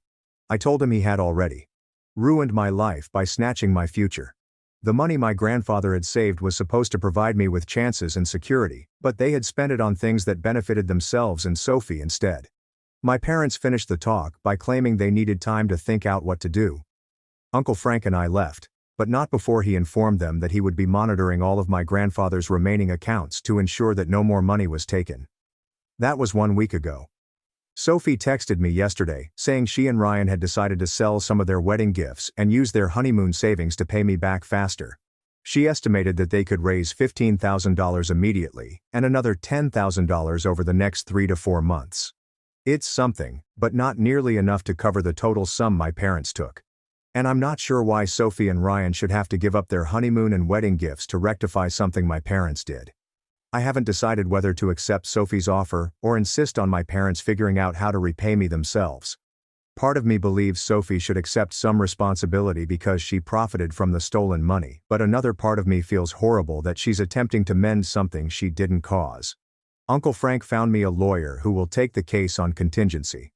We have a meeting arranged for next week to review all of the materials and determine the best course of action. The lawyer believes we have a solid case, but she warns me that family cases can be very unpleasant and expensive. She explained that even if we win, there is no assurance that my parents will be able to pay the judgment. If they don't have enough assets to cover what they owe me, I may end up with a piece of paper stating that they owe me money but no manner of collecting it. I'm preparing myself for the potential that I'll never get my money back, regardless of what the courts decide. However, at this point, it is no longer just about money. It's about holding my parents accountable for their actions and ensuring they don't harm anyone else in the family. My grandfather worked his entire life and saved every dime he could so that I could have the possibilities he never had. My parents spent that present on themselves while lying to me for years. Even if I never see that money again, I cannot let them get away with what they did. Update 3. This will be my final update because the situation has reached a stage where I need to go on with my life, rather than always reflecting on what my parents did to me. The appointment with the lawyer went better than I anticipated. After going over all of the records Uncle Frank had collected, she was convinced we could win a lawsuit against my parents. The paper trail plainly demonstrated that my grandfather intended both accounts to benefit me, and my parents had broken their obligations as trustees by diverting the funds for personal gain. However, she did confirm what I had already assumed. Even if we won the court case, collecting the money would be practically impossible. After years of refinancing and taking out home equity loans, my parents' house has almost no equity. My father's job at the plant does not provide enough income to satisfy a significant judgment payment, and my mother's part-time employment barely pays her own needs. The lawyer estimated that legal fees would be about $20,000, even on a contingency basis, and we could end up paying more than we could ever recoup. She said the optimum conclusion would be a settlement in which my parents agreed to repay me over a lengthy period of time, but there was no guarantee they would be able to make those payments.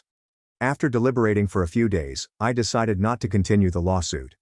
I recognized that chasing my parents through court would not get me my money back and would only add to the stress and turmoil for everyone concerned. Uncle Frank expressed disappointment, but claimed he understood my decision. Instead, I resolved to concentrate on what I could actually influence. I utilized the remaining $15,000 in the investment account as a down payment on a tiny apartment across town. It isn't fancy, but it's mine, and I don't have to rely on others to provide a roof over my head. Sophie and Ryan ended up giving me approximately $12,000 after selling some of their wedding gifts and utilizing money they had saved for their honeymoon. I didn't ask them to do it, but Sophie said she couldn't appreciate the things because they were paid for with money that should have been mine. I was grateful, but it also saddened me that my sister felt responsible for correcting something our parents had done. My parents attempted to contact me several times after Uncle Frank and I confronted them. They wrote me long text messages apologizing and promising to find a way to repay me someday. My mother contacted me in tears, pleading with me to give them another chance to make things right. But I learned that their apologies were meaningless unless they were accompanied by meaningful behavior adjustments. They were sorry they were caught, but not enough to make genuine sacrifices to undo what they had done. If they had been willing to sell their home or take dramatic measures to repay me, I might have felt differently. Instead, they kept making excuses for why they couldn't come up with the money, expecting me to be sympathetic and patient. They wanted me to accept their apologies and continue our relationship without them genuinely repairing the damage they had done. I stopped replying to their texts approximately 3 weeks ago. I didn't make a big deal about going no contact or cutting them off permanently. I basically stopped responding to their attempts to communicate. They eventually quit trying. The most difficult thing has been dealing with other family members who think I'm being too harsh. A few relatives have advised me that family is more important than money and that I should forgive my parents for their mistakes. They act as if my parents accidentally spent a few $100s, rather than systematically stole about $80,000 over several years. Aunt Diane and Uncle Frank have supported my decision, but some family members have expressed concern that my grandfather would be dismayed to see the family squabbling over money. That upsets me since my grandfather would not be disappointed in me for advocating for myself. He would be upset in my parents for breaking their trust and stealing from their own kid. Sophie and I have managed to retain a relationship, but it has changed with time. She's been trying to act as if everything is normal between us, but I believe she feels bad about the whole incident. We text occasionally and have had coffee together, but we no longer discuss our parents or money. Ryan appears uncomfortable with me now, which I understand. He is married to Sophie, therefore he is unintentionally caught up in this family turmoil. I don't blame him for anything that happened, but I don't expect him to take sides against his new wife's family. Work has been going well, and I've been working extra hours whenever they're available. I'm saving money more aggressively now since I know I can't rely on others to help me create my future. It's not the way I had hoped to begin adulthood, but at least I know I'm doing it my way. I occasionally think of my grandfather and wonder what he would say about all of this. I like to think he'd be proud of me for sticking up for myself and refusing to allow my folks walk all over me. He constantly told me that a person's character is revealed via how they treat others when no one is looking. My parents revealed their true character when they believed they could get away with stealing from me. The $27,000 I was able to collect is not the $80,000 my grandfather intended for me to have, but it is something. More importantly, I realize that I am stronger than I thought I was, and that I do not require my parents' approval or support to succeed in life. I'm not saying I'll never talk with my parents again, but whatever future relationship we may have will be on my terms. They betrayed my trust in the worst way possible, and they have showed no genuine commitment to regaining it. Until that changes, and if it does, I'm better off without them in my life. Some may see that as cold or unforgiving, but I don't. I'm simply protecting myself from those who have already demonstrated their willingness to lie to and steal from me when it suits them. That is not the type of relationship I want with anyone, family or not. I'm 22 years old, and I'm starting anew without the financial assistance my grandfather desired. It's going to be more difficult than it should have been, but at least I'm doing it honestly, and I can sleep at night knowing I haven't damaged anyone else in order to advance. This is more than I can say about my parents. My family was too broke for my birthday while my sister got a lavish party, but when a college honored me, they suddenly came crawling back. I'm William Carter, the oldest child. 24-year-old certified welder who is the first in his family to complete a vocational program. You'd think that would elicit a nod or a group embrace. Nope. When I passed my certification exam, my mother texted me. "Oh, that is cool. Please let us know if you need a new lunchbox." Smiling face with smiling eyes. They assumed I was still the child who failed to RSVP to his own prom, not the guy who could design a structural beam in under 30 seconds. My sister Lily might receive applause for sneezing. 2 years younger, 4 shades blonder, and endowed with the type of star student energy that my parents breathed like secondhand smoke. Growing up, she had a whole shelf of participation awards. I had a drawer full of receipts for part-time jobs, groceries, gas, and steel-toed boots. She took dance instruction. By the age of 15, I had a mop and was working on Sundays at Smiley's car wash. It was not jealousy. It was erosion. One missed moment at a time. When my 18th birthday rolled around, my mother announced, "We're skipping gifts this year, budgeting's tight." But 2 months later, Lily had a full-fledged Sweet 16 party with a chocolate fountain and a bounce house. A bouncy house. I didn't inform them when I passed my welding certification at 16, following 3 years of night classes and double shifts. I just grabbed myself a burger and fries, sat in the work van, and let the silence suffice. At least Ratchet, my rescued mutt, wagged his tail as if I had won the lotto.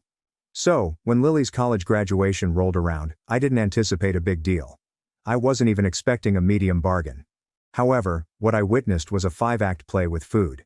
Dylan, our relative with a constantly backward cap and a podcast that nobody listens to, shared a slideshow on Instagram. The subtitles read like a press release, "Lily made it. We are so proud of our valedictorian queen." There they all were. Mom, Dad, Aunt Linda, Uncle Peter, and even Great Aunt Ruth, whose last reported movement was in 2014. They were all clinking glasses in the garden, with matching t-shirts, monogrammed napkins, and a cake taller than my apartment's fridge. I blinked, scrolled, and waited. Mom finally sent me a text. "We will celebrate yours later, Red Art. I'm really proud of you." Number when? No telephone call. Just the classic later that never comes. I glanced at my cracked phone screen, sitting alone in my studio apartment above a hardware store. Ratchet snoozing next to me like a gremlin in a dog bed. The spaghetti I microwaved had become cold. I did not want the glitter or the cake. I wanted to be seen. The next morning, I pulled on my grease-stained boots, threw a breakfast burrito in my face, and left for work. We were short a worker, so I worked the entire shift on the industrial pipe job, welding through heat and metal fumes. It was exhausting but made sense. Unlike family. 3 weeks have passed. There was no word, no follow-up, no, "Hey, let's celebrate now." Not even a, "How's work?" from anyone. It was as if I had developed an allergy to group conversations. Dylan appeared unexpectedly at my workplace. He didn't text or call, he simply drove up in his beat-up Toyota, sunglasses on, as if he were filming a documentary. I was piling metal rods into the truck bed when he approached and said, "Dude, you're not going to believe what I just got asked." I wiped sweat from my brow and gave him the same expression I give failing soldering equipment. "This should not be about a podcast episode." He grinned. "Nope, it's about you." And that's when it all began. I squinted at Dylan as if the sun itself were suspicious. "You're saying someone asked you to talk to me?" "Technically, they asked if you'd be available," Dylan explained, raising his brow as if it made a difference. "But yeah." I folded my arms and leaned on the truck's bed. My shirt was half saturated with sweat. Ratchet, who I occasionally bring to work, glanced up from the shade under the trailer, as if he too was braced for disappointment. "Okay, spit it out. Am I being drafted or kidnapped?" Dylan appeared overly enthusiastic about someone delivering a message. "So, this guy I know, Victor," he said. "He is on the board of the technical college downtown. They're doing this new trades campaign, Build the Future or something like that, and they're looking for people to feature, like real grads who came up through the grind, not some guy holding a clipboard in a suit pretending to know what a rivet gun is." I blinked. "And you give them my name?" "Well, I showed them your Instagram video, where you were replacing that broken waterline in the rain. You resembled a welding god." "That wasn't rain," I mumbled. "It was a burst pipe, and I had bronchitis for a week after." "Exactly. Real grit. They loved it. They want to meet you. Said your story is authentic.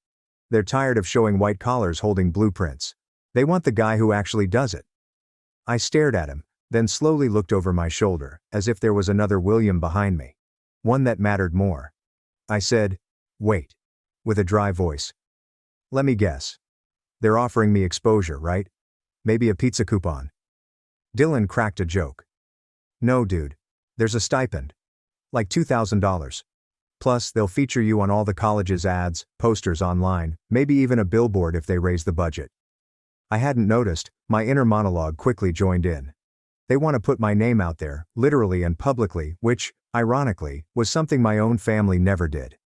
I glanced down at my grease-stained boots. The tools clinked behind me as the other guys loaded up. The idea seemed absurd. Me.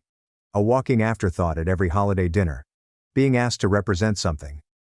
"What's the catch?" I inquired, half laughing, half serious. "No catch.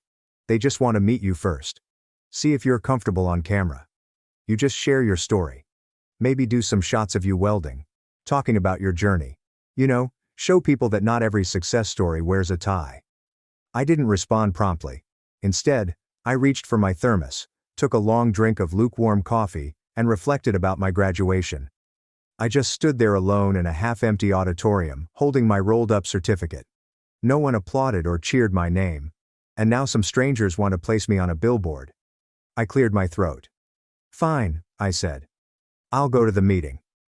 But if this turns out to be a pyramid scheme for selling toolboxes to grandmothers, I'll weld your door shut. Dylan smiled as if he had just pulled off a magic act. Deal. And believe me, this is going to be massive. The meeting was held 2 days later at the community college's main building. I'd never been there before. My welding program was located across town in a renovated warehouse that smelled of rust, perspiration, and accomplishment. This place had espresso machines and potted plants. Dylan had to counsel me on not showing up in my work boots. I wore pants and the nicest polo I possessed, which still had a fading bleach mark at the sleeve. I entered that meeting room feeling like a construction worker at a yacht club. But they greeted me as if I were a headline speaker. The campaign coordinator, Naomi, posed thoughtful questions. Victor, the board member, had already learned half of my tale via Dylan. They inquired about my shifts, training, and what I wish people knew about trade labor, and I did not sugarcoat anything. I told them about working late, choosing tools over textbooks, and seeing my sister receive standing ovations for honors I had no idea existed as I patched up rusted plumbing in a basement that smelled like damp carpet and regret. They listened. When I finished, Naomi smiled and added, "We'd be honored to feature you." That night I sat in my apartment with Ratchet curled up next to me. I gazed at the email they sent, confirming the campaign timeline. One statement stood out. "We'll reveal the campaign at the summer commencement ceremony." My stomach flipped. Summer has begun. The same one that my cousin Dylan was attending. My family planned to attend the same ceremony again for someone else. But this time, it was not about them. It was about me. I almost backed out on the first day of filming. I arrived with oil still under my fingernails. Naomi assured me that was great realism, carrying a clipboard as the cameraman set up beside a stack of steel beams. They recorded me welding, sweating, grinding through sparks, and talking about things I'd never expressed aloud. For example, I used to sneak back into the house after 3 a.m. In high school, I worked janitorial shifts, stepping over loose floors to avoid waking up anyone. Or how my father once told a family dinner that I was taking a gap year while I was actually working 60 hours a week moving timber on a construction site. The crew didn't interrupt, no phony tears, just nodding and listening. Naomi also had me conduct a sit-down interview. There was no rehearsing, no script, simply questions like, "What kept you going?" And, "What do you wish people knew about this path?" I answered honestly. I wanted to be useful. Even if no one applauded, it was necessary. The camera did not wink, neither did Naomi. Then came the question that threw me off guard. "Do your family know you're part of this campaign?" I choked back tears. "Not really," I replied. "They know I work, but not that I'm proud of it." She smiled softly and scrawled something down. "They will." Over the next week, they recorded more of my workshop, the worn boots outside my entrance, and Ratchet wagging his tail like a four-legged mascot. They even captured a time-lapse of me erecting a unique metal railing that I created from scratch. It all felt less like a production, and more like a peculiar form of therapy, as if I had been hushed in lowercase letters my entire life. And now, I'm being written in bold. But I didn't tell anyone. Nor my mother, nor my father, and not Lily. Especially not Lily. I didn't hide it out of spite. Not precisely. I just didn't want to give them the opportunity to downplay it, which they would. If I told them I was going to be featured at a commencement ceremony, they'd probably think, "Oh, how nice for a trade thing." If I mentioned the billboard, the response would be, "Really? You're not joking." So I didn't say anything. Allow them to celebrate Dylan's graduation as if it were another family coronation. Allow them to pose in their pastel clothes and share captions regarding legacy and future leaders. Meanwhile, I continued to show up to work, taking Naomi's calls, approving headshots, checking quotes, and witnessing my name transition. From an email subject line to a flyer mock-up to a full banner design. Naomi called one afternoon to check the final details. "We'll reveal the new Build the Future campaign at the opening of the commencement ceremony. Your face will be on the main screen during the intro along with your quote." I took a break.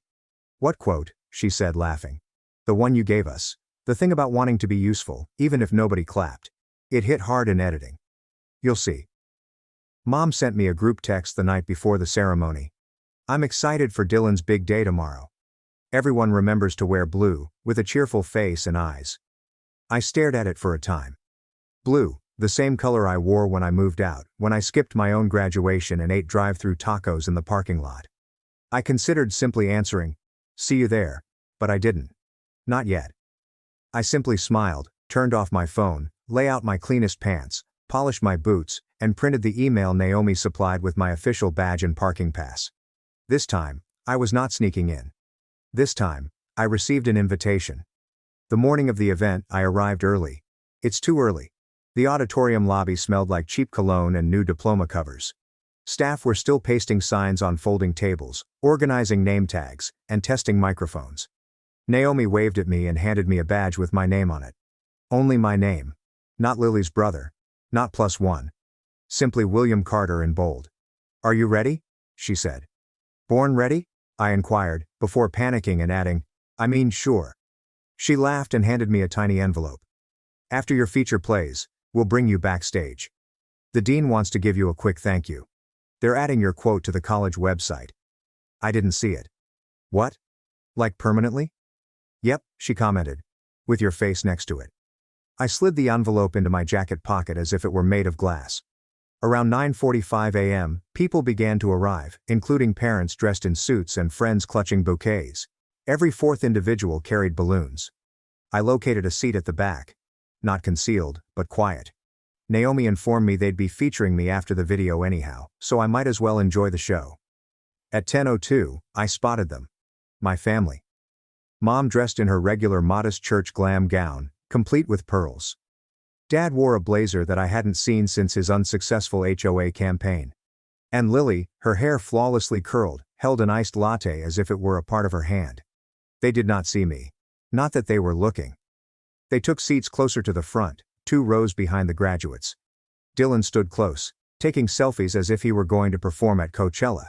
He pointed to the large "Welcome Graduates" banner and muttered something that made Lily laugh so hard she tilted her cup. I just watched.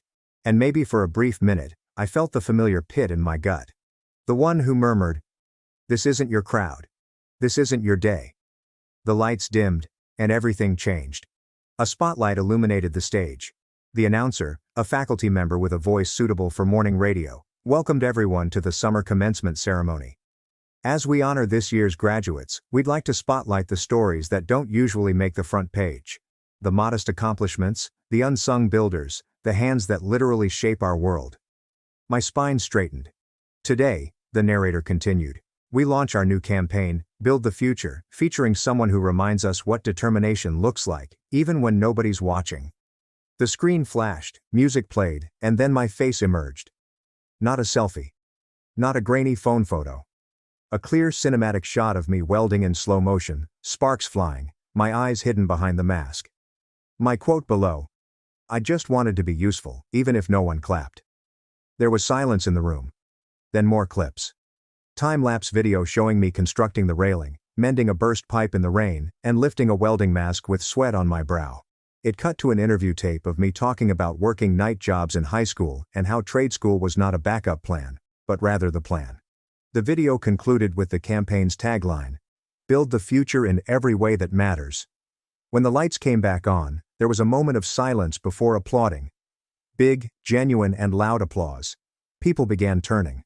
A staff member went forward and asked, "William Carter, could you please stand?" I stood, anxieties kicking like mule in my chest, but I stood. My cousin Dylan's mouth literally dropped open. I saw it from across the auditorium. My father leaned in toward my mother, apparently muttering something with a frown. Lily stared at me as if I were some stranger who had photobombed her graduation party. The applause continued going. People who had never met me applauded. My own relatives simply stared. Naomi smirked as I moved into the backstage hallway. "Your family didn't know?" "Nope," I told them. "Damn," she said quietly, almost proud. "That's one hell of a reveal." Backstage smelt like coffee, fresh paper, and a faint hint of tense sweat. I followed Naomi down a narrow hallway crowded with event staff. Someone gave me a thumbs up. Another brought me a bottle of water with a wink, as if I'd won something. I don't think I'd ever received that many congratulations in a single minute before. We entered a side room, and the dean, a tall, silver-haired guy with a voice like smooth gravel, shook my hand as if I had just returned from battle. "William Carter," he said kindly. "It's an honor to meet the face of our future." I wanted to contradict him and say I was just a welder who happened to be in front of a TV crew, but instead I nodded, smiled, and said, "Thanks. This means a lot." He handed me a printed version of the campaign poster, with my quotation and name placed under the headline. "We'll be putting this up in the main hallway for the fall semester," he told me. "You've already had students asking about the welding program." I hadn't noticed. "Seriously?" he asked, smiling. "Your story is important. Never forget that." 15 minutes later, I sneaked back into the lobby. The ceremony was still going on, with alphabetical names called out in waves, but the hallway was packed with early exiters, bored siblings, and caffeine-deprived parents. Lily stood near the exit, like a glitch in the Matrix. Alone. I'm holding a mostly empty iced latte, and glancing at a promotional poster attached to a display board. My poster. When I stopped a few steps away, she didn't glance up. "Looks better in print," I commented. She turned slowly. For a little moment, her countenance remained unchanged. That poised, magazine cover calm she had always worn. Then it cracked slightly, allowing a question to emerge. "You didn't tell anyone?" "Nope." She blinked. "Why?" I shrugged. "I figured it was just a trade thing. Nothing worth toasting." Lily opened her mouth, then closed it. Her jaw flexed. She looked at the poster again. "I didn't know you were doing stuff like this because you didn't ask." The remarks were honest, not spiteful, and it seemed to hit harder. "I'd always thought you were, doing okay," she told me. "I was. But this? You're practically on a screen in front of everyone." "Yeah, weird, right?" she exclaimed, taking a brief breath. Not quite a chuckle and not quite a sigh. Then without looking at me she remarked, "Mom looked like she saw a ghost. I'm surprised she didn't claim I photoshopped it." This actually made me giggle. Quiet. Almost guilty. We stood there for a second. Not as enemies. Not quite like siblings either. Just folks who grew up in the same house but never really shared a narrative. "I didn't mean to make it a thing," I told you. "You didn't," Lily answered. "We did." I nodded. "Anyway," she continued, "it was cool. You looked like you." That was the most genuine compliment I had ever received from her. I wasn't even sure what to do with it. So I just muttered, "Thanks." As I began to walk by her, I noticed movement in the corner of my eye. Mom and Dad were loitering near the vending machines, conversing, checking their phones, and staring up at the poster as if it had committed a personal offense. They didn't approach or wave, just stood there in their awkward little cluster. And for the first time in my life, their silence did not make me feel small. I felt solid. They may have approached me. They could have said, "Congratulations," or "We are proud of you," but they did not. I didn't need them to. I had something better now. Proof. And peace. By the time I came home, my phone resembled a punching bag employed by the notification gods. I had 38 unread texts, a dozen missed calls, and 3 Instagram tags from people I hadn't spoken with since high school gym class. I was expecting a few awkward, "Wow, you looked clean" messages. Instead, I opened Naomi's direct message first. "Videos live already. 9.2K views in the first hour. You brought it. Fire." I followed the directions. There I was. "Put your mask down." Welding torch in hand. Molten sparks flash across the screen like fireflies in a storm. The comments section provided more than just support. It was validation. My brother needed to hear this. This is what kids should see more of. He gets it. Real work. True tale. I do not even weld. And it hit hard. One even stated, "I hope his family is proud," which made my soul laugh out loud. Then came the group chat tsunami. Family redart. 18 members, lighted up like a slot machine. Mom. "Why didn't William tell us?" We were very astonished. Dad. "I just saw it. You seemed respectable." I didn't expect that level of polish. Lily. "You're quite famous now, LOL. Can I say that I know you?" Then came the flood of extended family members reacting as if they had just discovered Bigfoot in their garden. Uncle Peter. "Wait, is that our William from the college video?" Aunt Linda. "You should have told us. We would have clapped more loudly." Cousin Megan said, "Oh my God, I cried." My co-workers also saw it, and of course Mom's pièce de résistance. "We're planning a small dinner to celebrate you this weekend. Just family." Ah yes, just family. The same group that skipped my trade school graduation and live-streamed lilies from the back of a rented party limo. Suddenly they were laying down the red carpet for some takeout pizza and guilt appetizers. Hard pass. I did not respond. Not right away. Instead, I reshared the official campaign post Naomi had tagged me in, which included my quote and banner image. There's no caption, just a hammer and a flame. The likes started trickling in, then flowing, and finally overflowing. Old classmates I hadn't spoken to in years, some of whom used to sneer at me for wearing work boots to school, were now reacting with fire and flex biceps emojis. One man I hardly knew DM'd, "Bro, I showed this to my dad. He said, you speak for all of us." Another person said, "You made welding look noble." Then, humorously, I received a note from my old chemistry teacher. "Oh, and I knew you would go far. Please let me know if you would want to come talk to my class." I almost responded, "You once called me a distraction with a wrench." But I let it go. Growth or anything. That night Lily texted me separately. "So, are you doing more of these?" I responded simply, "They asked me to appear on a panel next semester." After a few minutes, she said, "That's actually amazing. I believe you found your thing." Then, "It's crazy. We hadn't even realized." Didn't you realize? No. They did not. Because they never asked. They were too busy applauding for caps and gowns to notice the guy wearing welding gloves and working night shifts. Mom messaged again before bed. "Don't forget, we're planning Sunday dinner for your big day. Please let us know if that works." It's funny how a stranger's applause reminds people of your name and makes them want to host dinners. I stared at the message for a moment. Then I muted the chat. I had one more thing to complete before going to bed. I opened the marketing video again. I watched the line play and all I wanted was to be useful, even if no one clapped. Then I said to no one. Turns out they clap eventually after everyone else does first. I wasn't actually intending on attending the meal. But Sunday arrived and something inside me said, let them sit with it. Let them see you now. Not the packaged version. So I showed up. Clean jeans, a black button-up. Nothing flashy, just crisp enough to be unrecognizable to the version of myself that they used to mock. Ratchet stayed home. Even he did not deserve this kind of second-hand disgrace. When I pulled into the driveway, the first thing I saw was a sad little "Congratulations William" banner hanging over the porch light. It was obviously a remnant from Lily's celebration. Same typeface and colors. They just taped over her name. If you looked closely enough, you might see a faint B beneath the O classic. Inside, the living room smelled of store-bought lasagna and worry. The whole family was present.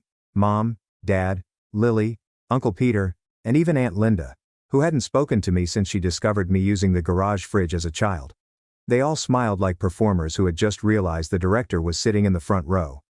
Mom hugged me in what seemed like a job interview. "William, look at you." "Yes," I replied. "I know. I cleaned it up." Dad patted me on the back. "Big man on campus, huh?" "It wasn't a campus," I responded calmly. "Just a stage. But close." We sat down at the table. Paper dishes, generic Coke, and a store-bought cake with "You did it" inscribed in red icing, as if someone had forgotten what it was. The discomfort was thick enough to spread on toast. Then Mom raised her glass, a single cup of sparkling cider. "To William," she added cheerfully, "for making us proud. We always knew he had it in him." Everyone grinned. Everyone but me. I took a sip of water and did not say anything. Because no, they did not always know. They did not applaud when I passed my certification exam. They did not upload images after I was hired full-time. They did not show up when I graduated from trade school with perfect attendance. Strangers were sharing my video, and academics were repeating my name, so they knew.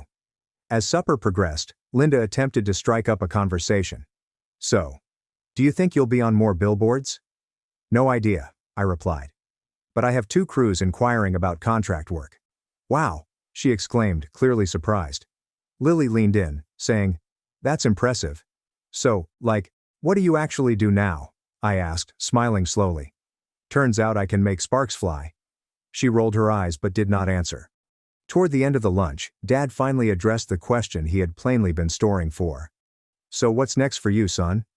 I wiped my mouth, laid my fork down, and responded, "I've got meetings lined up for a local partnership, and I'm thinking about opening my own fabrication space by winter." Dead quiet. Mom blinked. "Your own, what now?" "Shop," I replied. Business license, client list, custom work. You know, a real job. None of them laughed. Nobody breathed, so I pulled away from the table and stood up. I appreciate the effort, I murmured, indicating vaguely toward the cake. But I've got an early morning. Welding doesn't wait. I started to leave, but not before looking squarely at Mom. You know, I remarked with a smile. Lily's celebration featured a band. You might have at least recruited someone with a trumpet. I went away. Let's just say the look on their faces was more than worth a toast. I didn't hear anything from the family in the week after that supper. No follow-ups. No, so proud of you texts. The group discussion contained only a few awkward emoji reactions and one unconnected photo of Linda's new dog. But that Friday was when the time occurred. I was standing in the campus lobby, waiting to meet Naomi about the forthcoming panel, when Dylan strode in, camera bag slung over his shoulder, sunglasses on like he was ready for the press. We established eye contact. He stopped and, attempting to be casual, said, "Hey man, big week, huh?" "Yeah," I replied. "Guess so." "You, really surprised people." I responded with a wink. "You too?" "People didn't expect you to be so quiet." He chuckled nervously and murmured, "Yeah, well, catch you later." He continued to go. I did not ask about the panel. Did not mention the video. But I knew he had seen it. They all did. Later that night I received a notification. Cousin Jason, who recorded part of the graduation on his phone, had uploaded a selfie on Instagram. I clicked without thinking. He was standing in front of the college's main hall. Behind him, the new campaign banner, "Build the Future," featuring William Carter, hung in large lettering. And immediately under the name was the quote, "I just wanted to be useful, even if no one clapped." In the photo, I'm next to Jason. Not posed or intended. Just me, standing nearby, hands in my pockets, staring at the banner, as if I still couldn't believe it was real. But Jason's caption sealed the deal. Didn't expect to see my name up there. No hashtags, no emojis, simply raw, unpleasant honesty. And that spoke louder than any toast could. Within an hour, others began sharing it. Friends, classmates, previous teachers, and a couple of my clients even submitted screenshots, asking if I was the guy in the banner. And the best part, I didn't post anything. I did not explain. I did not elucidate. I did not tag or humble brag. I simply let them see it, allow them to sit with it. Let them know that I didn't need a stage to be proud. I just needed some space to make my own. So I did. Quietly, fully, without requiring applause. They can toast all they want now. But I had already raised a glass to myself. I fought for my country, yet my parents betrayed me with an eviction threat. So I bought a house, exposed my sister, and became their landlord. This happened approximately 18 months ago, and I'm still understanding how completely nuclear things went. Buckle up, because this gets really wild, and the vengeance is beyond satisfying. Before we get started, a little bit about myself. I'm 26 years old, served in the Army as an infantryman for 4 years, and was sent twice to Afghanistan during some really tough periods. I returned to Colorado Springs to help my family get back on their feet while I sorted out my next career move. My father had been battling with reduced hours at his supervisory position at the local steel factory. Mom worked part-time in a pricey shop downtown. And my younger sister Kayla was searching for herself after dropping out of community college for the third time. Working construction during the day had me completely exhausted. Concrete workers performing commercial pours. Probably the most physically demanding profession you can imagine, yet it pays well at $28 per hour when overtime is factored in. Then I'd hurry across town to work midnight security shifts on this enormous tech campus 3 nights a week at $18 per hour.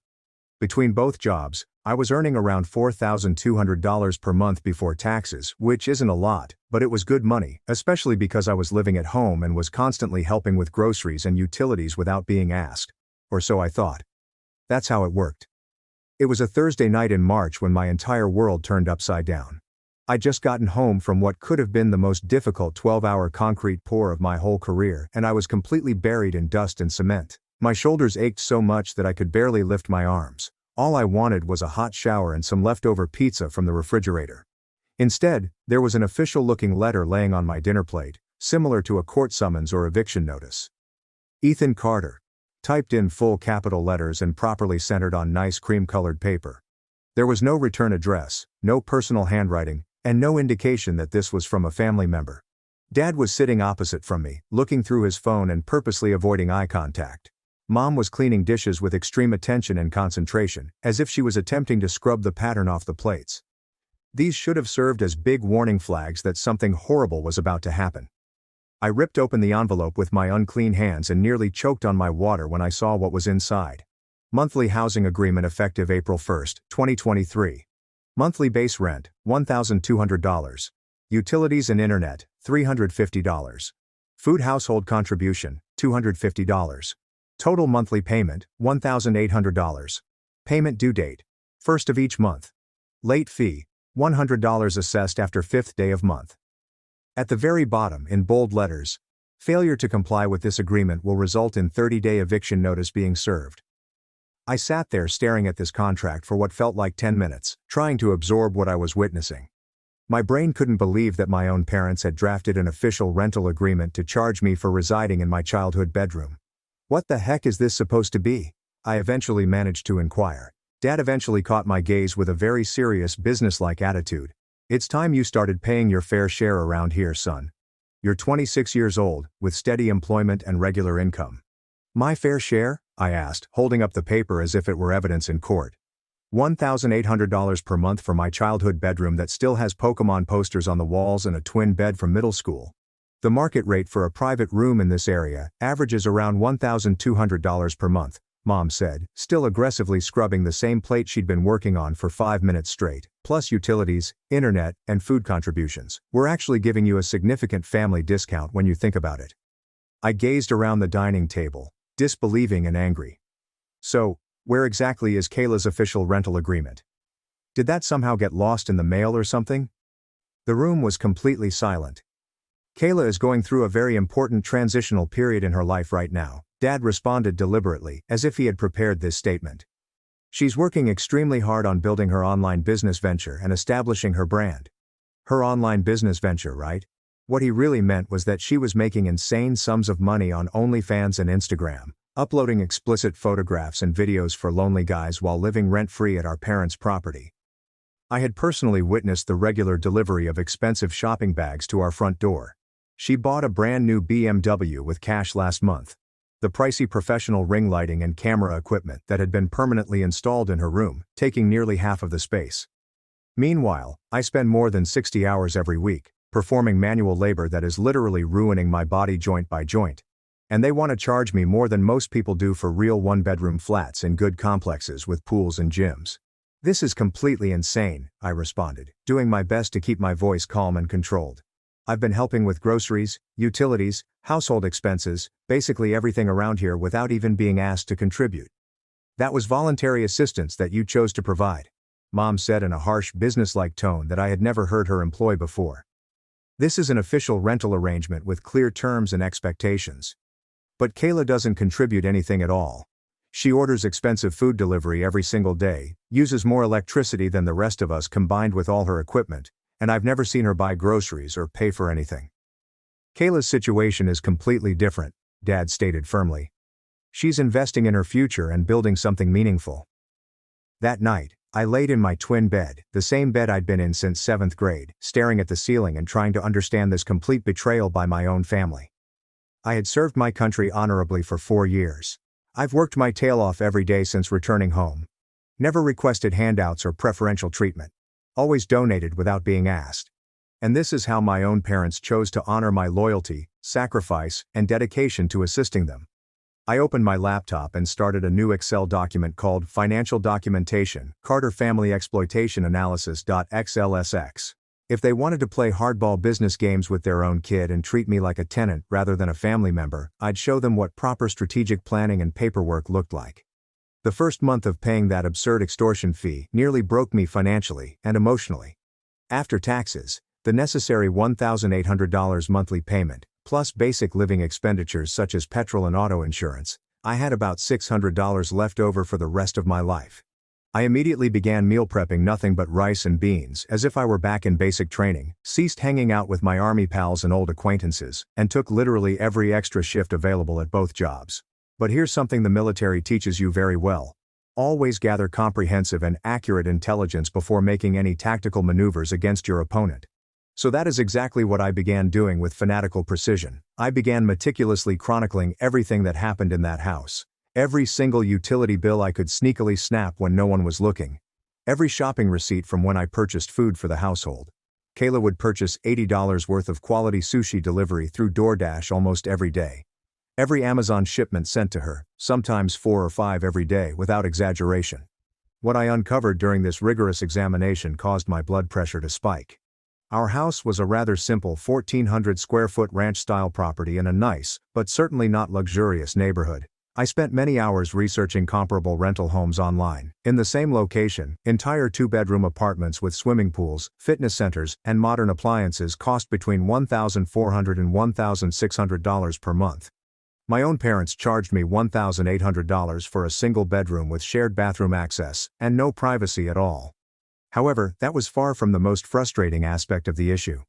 Because I work in construction, I am familiar with talented tradespeople in almost every industry. My coworker from the job site installs and repairs HVAC systems and has worked on several houses in our area in recent years. During our lunch break one day, I casually inquired about the average utility expenses for homes similar to ours. Electric should be running you maybe $150 to $200 maximum during peak summer months. Gas, probably around $100 during winter, he told me with a smile. Internet's probably another $80 to $90. Why are you asking about this stuff? I was meant to be paying $350 per month for electricity and internet in a little house that should have cost approximately $300 altogether. Then there was the entire food contribution trick they were pulling on me. I began keeping extremely comprehensive records of what I actually ingested versus what Kayla burned through on a regular basis. She ordered costly delivery food almost every day, premium Thai food, high-end sushi, fancy organic salad shops that charge $18 for lettuce and vegetables, and specialty coffee beverages that cost more than my entire lunch budget. The groceries that I had purchased for the household would vanish overnight because she would continually call her equally parasitic pals over to loot our refrigerator and pantry as if they owned the place. I was paying $250 per month for food contributions, whereas she was easily spending $600 or more per month on delivery expenses alone.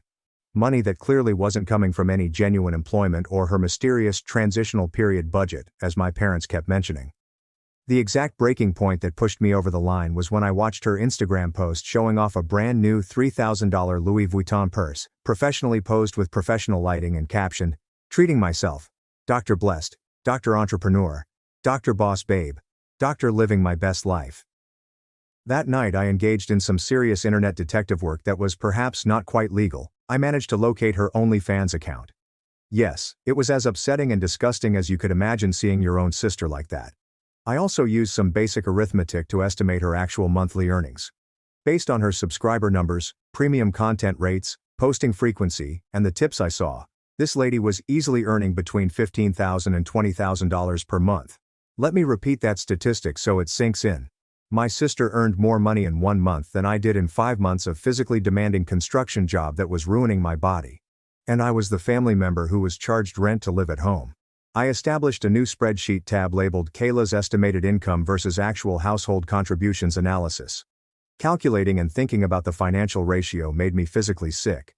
2 months into this rental agreement nightmare, I learned something that drove me from frustrated aggravation to outright hatred. During a break at work, I checked my credit card statement online. I only used the card in true situations and always paid the whole balance as soon as I detected many charges that I clearly did not recognize. And I'm talking about a large number of fraudulent charges spread across several weeks. $340 at the Sephora cosmetics store. $156 at Victoria's Secret. $89 at a boutique I had never heard of in my life. Multiple food delivery fees totaling more than $400 in a single month. A $79 monthly subscription to a premium content development platform for which I had never signed up. $67 at a nail salon. The Ring Light Pro studio equipment costs $156. All were charged to my own credit card. Everything is absolutely unauthorized, all for something I would never purchase in a million years. I approached Kayla that weekend when she was in the kitchen preparing one of her elaborate smoothie bowl Instagram images, replete with professional ring lighting and phone camera equipment that took up half of the available counter area. "Did you use my credit card for any purchases recently?" She didn't even look up from arranging fresh berries in perfectly symmetrical arrangements for her photograph. "Yeah. Like twice maybe. For emergency situations that couldn't wait." Emergency situations. I took out my phone and showed her the complete statement. $340 at Sephora constituted an emergency? I needed professional-grade supplies for content creation activities. It's a legitimate business expense that I'll write off on taxes. Paid for with my money without my permission. That's called fraud. She finally looked up at me with an eye-rolling face, as if I were being absolutely unreasonable about everything. God, Ethan, you're being so overdramatic about every little thing. It's not like you can't afford these small amounts. You basically live here for free anyway, so what's the big deal? For free. While paying them $1,800 per month like clockwork. You absolutely cannot just use someone else's credit card without explicit permission. That's literally credit card fraud, which is a serious crime. You gave me the account number that one time when I needed money for textbooks when I was still in school. That was over a year ago for legitimate educational expenses that we discussed beforehand. She returned to her sophisticated photography gear as if our talk were over. Whatever, Ethan, I'll pay you back when I get around to it and have some free time. When I attempted to discuss the theft matter with my parents later that evening, Dad's response was, "You two need to work out these sibling disputes between yourselves like adults. We're not getting involved in petty arguments over money." Sibling disputes, like credit card theft, were simply petty disagreements about television remote control privileges or who got to choose dinner. I spent the entire night poring through 6 months' worth of detailed credit card statements with a fine-tooth comb. The total amount of fraudulent charges exceeded $2,800. Almost $3,000 in fraudulent purchases for beauty, costly clothing, meal delivery, subscription services, and business-related equipment. But the big kick in the gut that made me see red was discovering a $500 charge to some high-end photographic studio downtown. When I reverse-searched the business location online, I discovered that it specialized in boudoir and artistic photography services, with a portfolio full of suggestive photographs. She had used my credit card to pay for professional picture shoots for her OnlyFans posts. I was practically paying my own sister's adult content career while she lived rent-free, and I was financially drained every month. That night, I opened a new browser window and began researching how to dispute fraudulent credit card charges, but I stopped midway through. Filing official fraud disputes would cause instant problems and complications, possibly even legal ones, which could backfire on me. And I began to realize that creating immediate, evident problems might not be the best long-term method for coping with this predicament.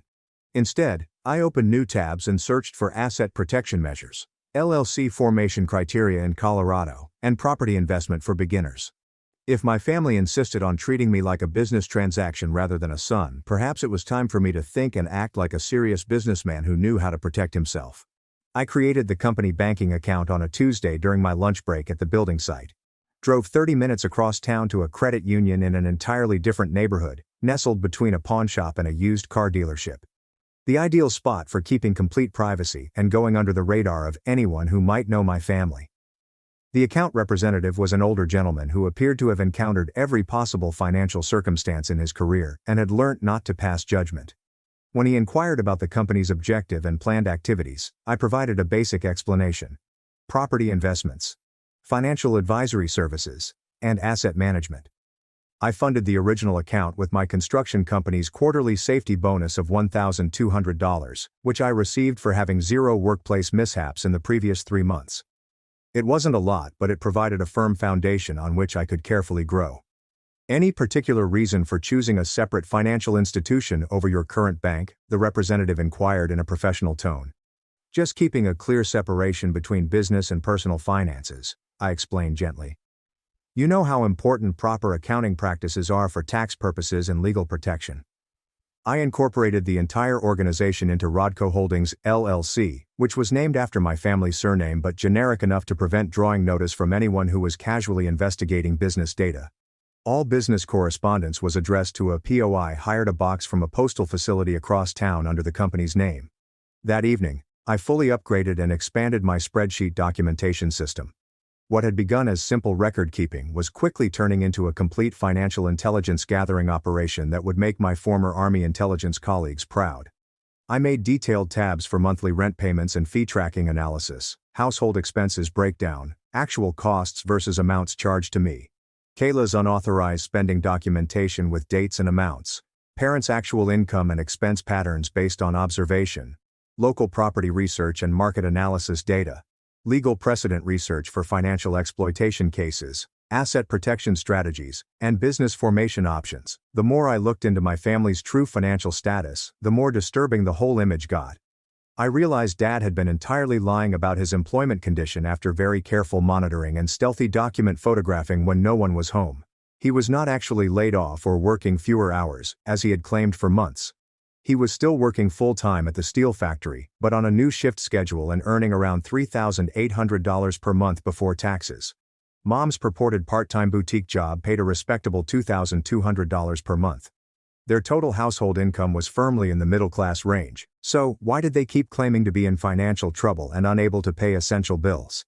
The answer became obvious when I began tracking their actual spending patterns and habits over several weeks. Dad was spending $300 or more per month at an Indian casino about an hour outside of town. On weekend visits he said were for job interviews or networking activities, but were clearly gambling binges. Mom was spending insane amounts of money on MLM pyramid scheme products including essential oils, supplements, skincare systems, and weight reduction drinks, which she would then try to resell to her friends and coworkers at a loss. And both parents were continually buying expensive gifts, clothes and experiences for Kayla without expecting anything in return. They were not charging me rent since they truly needed help with actual household bills.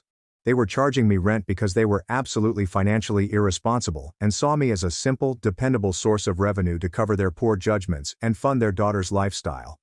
Meanwhile, I began networking with experienced construction crew members to discuss real estate investing options and methods.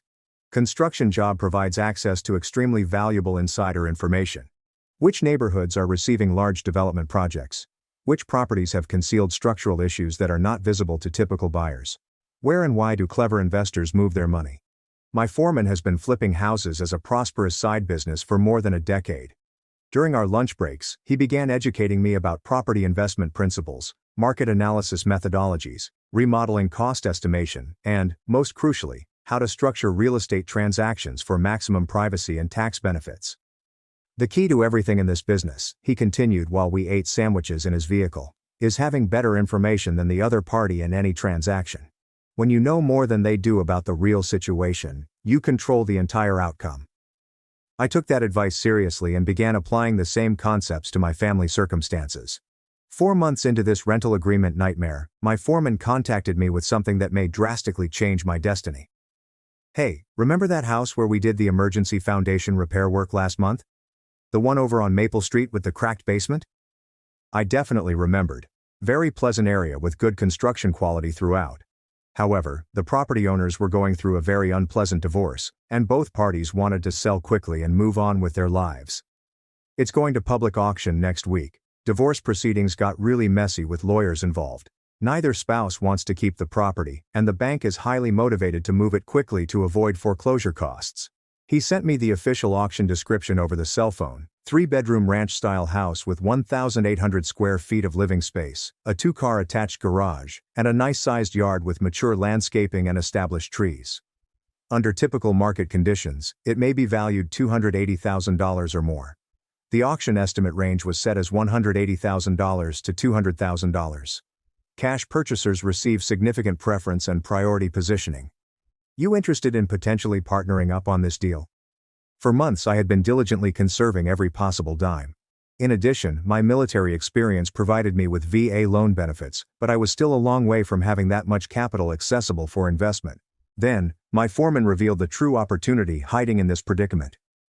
Property needs approximately $30,000 in renovation and improvement work, mostly cosmetic improvements and updates that we could easily handle ourselves with our skills and contractor connections. But here's the really interesting part. Location and size mean you could easily rent it for $2,200 to $2,400 monthly. And this is being conservative with market estimates. He used his phone's browser to look up comparable rental properties in the same neighborhood. His stats were not overstated at all. Similar houses were renting for the same amounts. I provide the real estate expertise, contractor network connections, and project management experience. You provide the capital investment and handle ongoing property management responsibilities. We split all profits 60-40 in your favor since you're putting up the actual money and taking the financial risk. That night, I examined the financial estimates in over 50 different ways, taking into account numerous scenarios and market situations. With my building knowledge and his remodeling expertise, we could definitely accomplish the entire rehab project for around $20,000 rather than the anticipated $30,000. With a monthly rental income of $2,300, the property would create positive cash flow from the first month and have the potential for long-term growth. More significant than the money, it would give me something I urgently needed: genuine power and complete freedom from my family's financial tyranny. The next morning, I contacted the credit union and booked a meeting to discuss investment property financing alternatives. As it turned out, my military service record, together with my consistent employment history and the money I'd been systematically saving, qualified me for significantly better financing terms than I'd anticipated. By Thursday afternoon, Rodco Holdings LLC had received official pre-approval for $200,000 in property investment financing at attractive interest rates. Friday morning, my foreman and I stood on the courthouse steps, waiting for the public auction to start. Bidding began at $160,000. There were perhaps 8 other potential bidders present, but most of them left soon as it became clear that this was not going to be a cheap deal. My foreman and I had previously agreed on a maximum bid of $190,000, which we would not exceed. When the auctioneer's hammer dropped at $185,000, we had officially purchased our first investment property. Walking away from the courthouse, I felt something I hadn't felt in months. Not just hope or optimism, but real power and influence over my own fate. For the first time since the beginning of this familial exploitation issue, I wasn't simply reacting defensively to what others were doing to me. I was making smart offensive maneuvers that may affect everything. The next 6 weeks were some of the most physically demanding work I'd ever done, but it was also the most personally rewarding and meaningful. My foreman and I spent every weekend and most workday evenings renovating that auction property into something truly unique and move-in ready. We installed new luxury vinyl flooring throughout the house, painted in modern neutral colors that would appeal to professional tenants, replaced all light fixtures with energy-efficient LED systems, and completely renovated the kitchen with granite countertops and matching stainless steel appliances. I did the majority of the actual physical labor myself, which dramatically reduced material expenses while providing me with something practical and forward-thinking to focus on, aside from the continuous mess at home. My parents barely noticed my disappearance on most weekends and evenings. They were too occupied facilitating Kayla's latest entrepreneurial plans and lifestyle choices. She'd launched a confidence coaching business in addition to her OnlyFans operation, charging desperate women $500 for personal empowerment consultations that essentially consisted of urging them to expose more skin in their social media postings and embrace their feminine strength. With all of her online projects and business interests, the girl was now earning about $25,000 per month. And she was still living rent-free, whilst I was paying $1,800 per month for the luxury of sleeping in a twin bed and having my credit card stolen for her business purposes. But I was chronicling everything with fanatical care. She documented every luxury purchase on Instagram and TikTok, including location tags and pricing information. Every time she borrowed her parents' automobiles instead of her own BMW, either it was in the shop or she didn't want to put miles on it. Every family dinner where she bought expensive takeaway for everyone, and then cleverly forgot her wallet when the bill arrived, forcing my parents to pay. The renovation project was nearing completion when I came across something that radically altered my perspective of what my parents were planned. On a Saturday morning, I was replacing a broken sprinkler head in our front yard when our next-door friend stopped by to chat. She's a sweet elderly lady who has lived in the neighborhood for 30 years and observes everything that happens on our street. "Are your parents getting ready to sell the house?" she inquired in a kind, inquiring tone. "What? No, definitely not. Why would you think that?" "Oh, I saw a real estate agent taking photographs and measurements last week. Professional-looking woman with a clipboard and measuring tape. Thought maybe they were preparing to list the property for sale." My stomach had absolutely plummeted to the ground. What real estate agent? When exactly was this? She recounted a professional woman who had spent approximately an hour photographing the house from several angles, measuring various rooms, and taking thorough notes on official-looking paperwork, complete with business cards and official documents. That night, I conducted extensive web research on local real estate activity. I located the agent's name using the MLS database system which my foreman had shown me how to use. I called her office the next day, pretending to be a potential buyer looking for neighboring properties. "Oh yes, the Carter property on Pine Street," she said quickly. "We're not quite ready to list officially yet, but the owners are definitely considering a spring timeline for selling. Were you specifically interested in that particular area?" My parents were covertly plotting to sell our family home. The same house that they were charging me $1,800 per month to live in. Without informing me of their plans or schedule. I hung up the phone and quickly contacted my foreman. How quickly can we get our rental property completely ready for tenants? 2 weeks maximum, maybe 10 days if we really push hard and work some long hours. Why the sudden urgency? Because I think I'm about to become homeless, and I need to accelerate our entire timeline before that happens. That weekend, my foreman and I worked around the clock shifts to complete every last detail. By the following Friday evening, the house was fully rental ready and looked fantastic. We listed it online Saturday morning, using professional images that made it look like a magazine feature. By Sunday night, we had 12 qualifying applications and a quickly expanding waiting list of prospective tenants. The couple we chose was ideal for our needs. Young professionals in their late 20s, both with steady jobs and outstanding credit ratings, with no red flags in their histories or rental history. They wanted to move in immediately and offered $2,400 per month, which was $100 higher than our asking price. My foreman grinned as we signed the leasing agreement. Congratulations, partner. You're officially a successful landlord with positive cash flow. But I was not thinking about rental revenue or commercial success at the time. I was thinking about the final step of what I intended to do next, and how wonderful that would be. I moved out on a Wednesday morning, while everyone else was, as expected, away from the house going about their daily lives. Kayla had her weekly content production session at a downtown photography studio. Mom was at her book club meeting, while Dad was in the casino, pretending to be attending a job interview or networking event. I had been secretly shifting my key items to a storage container for several weeks, so there wasn't much left in my room. Essential clothing, my laptop computer, and a few personal belongings having sentimental value from my military career. Everything that was actually important to me fit easily into my pickup truck with room to spare. On the kitchen table, I placed my house key in a single piece of paper with a short professional message. I am terminating my rental agreement with this property with immediate effect. As agreed, the final rent payment was processed on March 1st, and all utilities and services registered in my name will be disconnected within 48 hours. Any future communication should be directed to Rodco Holdings, LLC, at P.O. Box 2847, Colorado Springs, Colorado. Ethan Carter. No emotional appeals. There are no detailed explanations. There is no place for argument or negotiation. Just hard business facts provided with the same emotionless accuracy as the original invoice. But here's where everyone who's read thus far will find the story truly rewarding. What my family didn't realize was that I had been doing far more research than just property values and rental markets. I'd spent the last few months meticulously studying their financial condition, business activities, and, most significantly, Kayla's web company operations and legal compliance. My enterprising sister had been making some severe blunders, and they were going to catch up with her. The first important discovery was that she had never declared any of her large OnlyFans revenue to the IRS.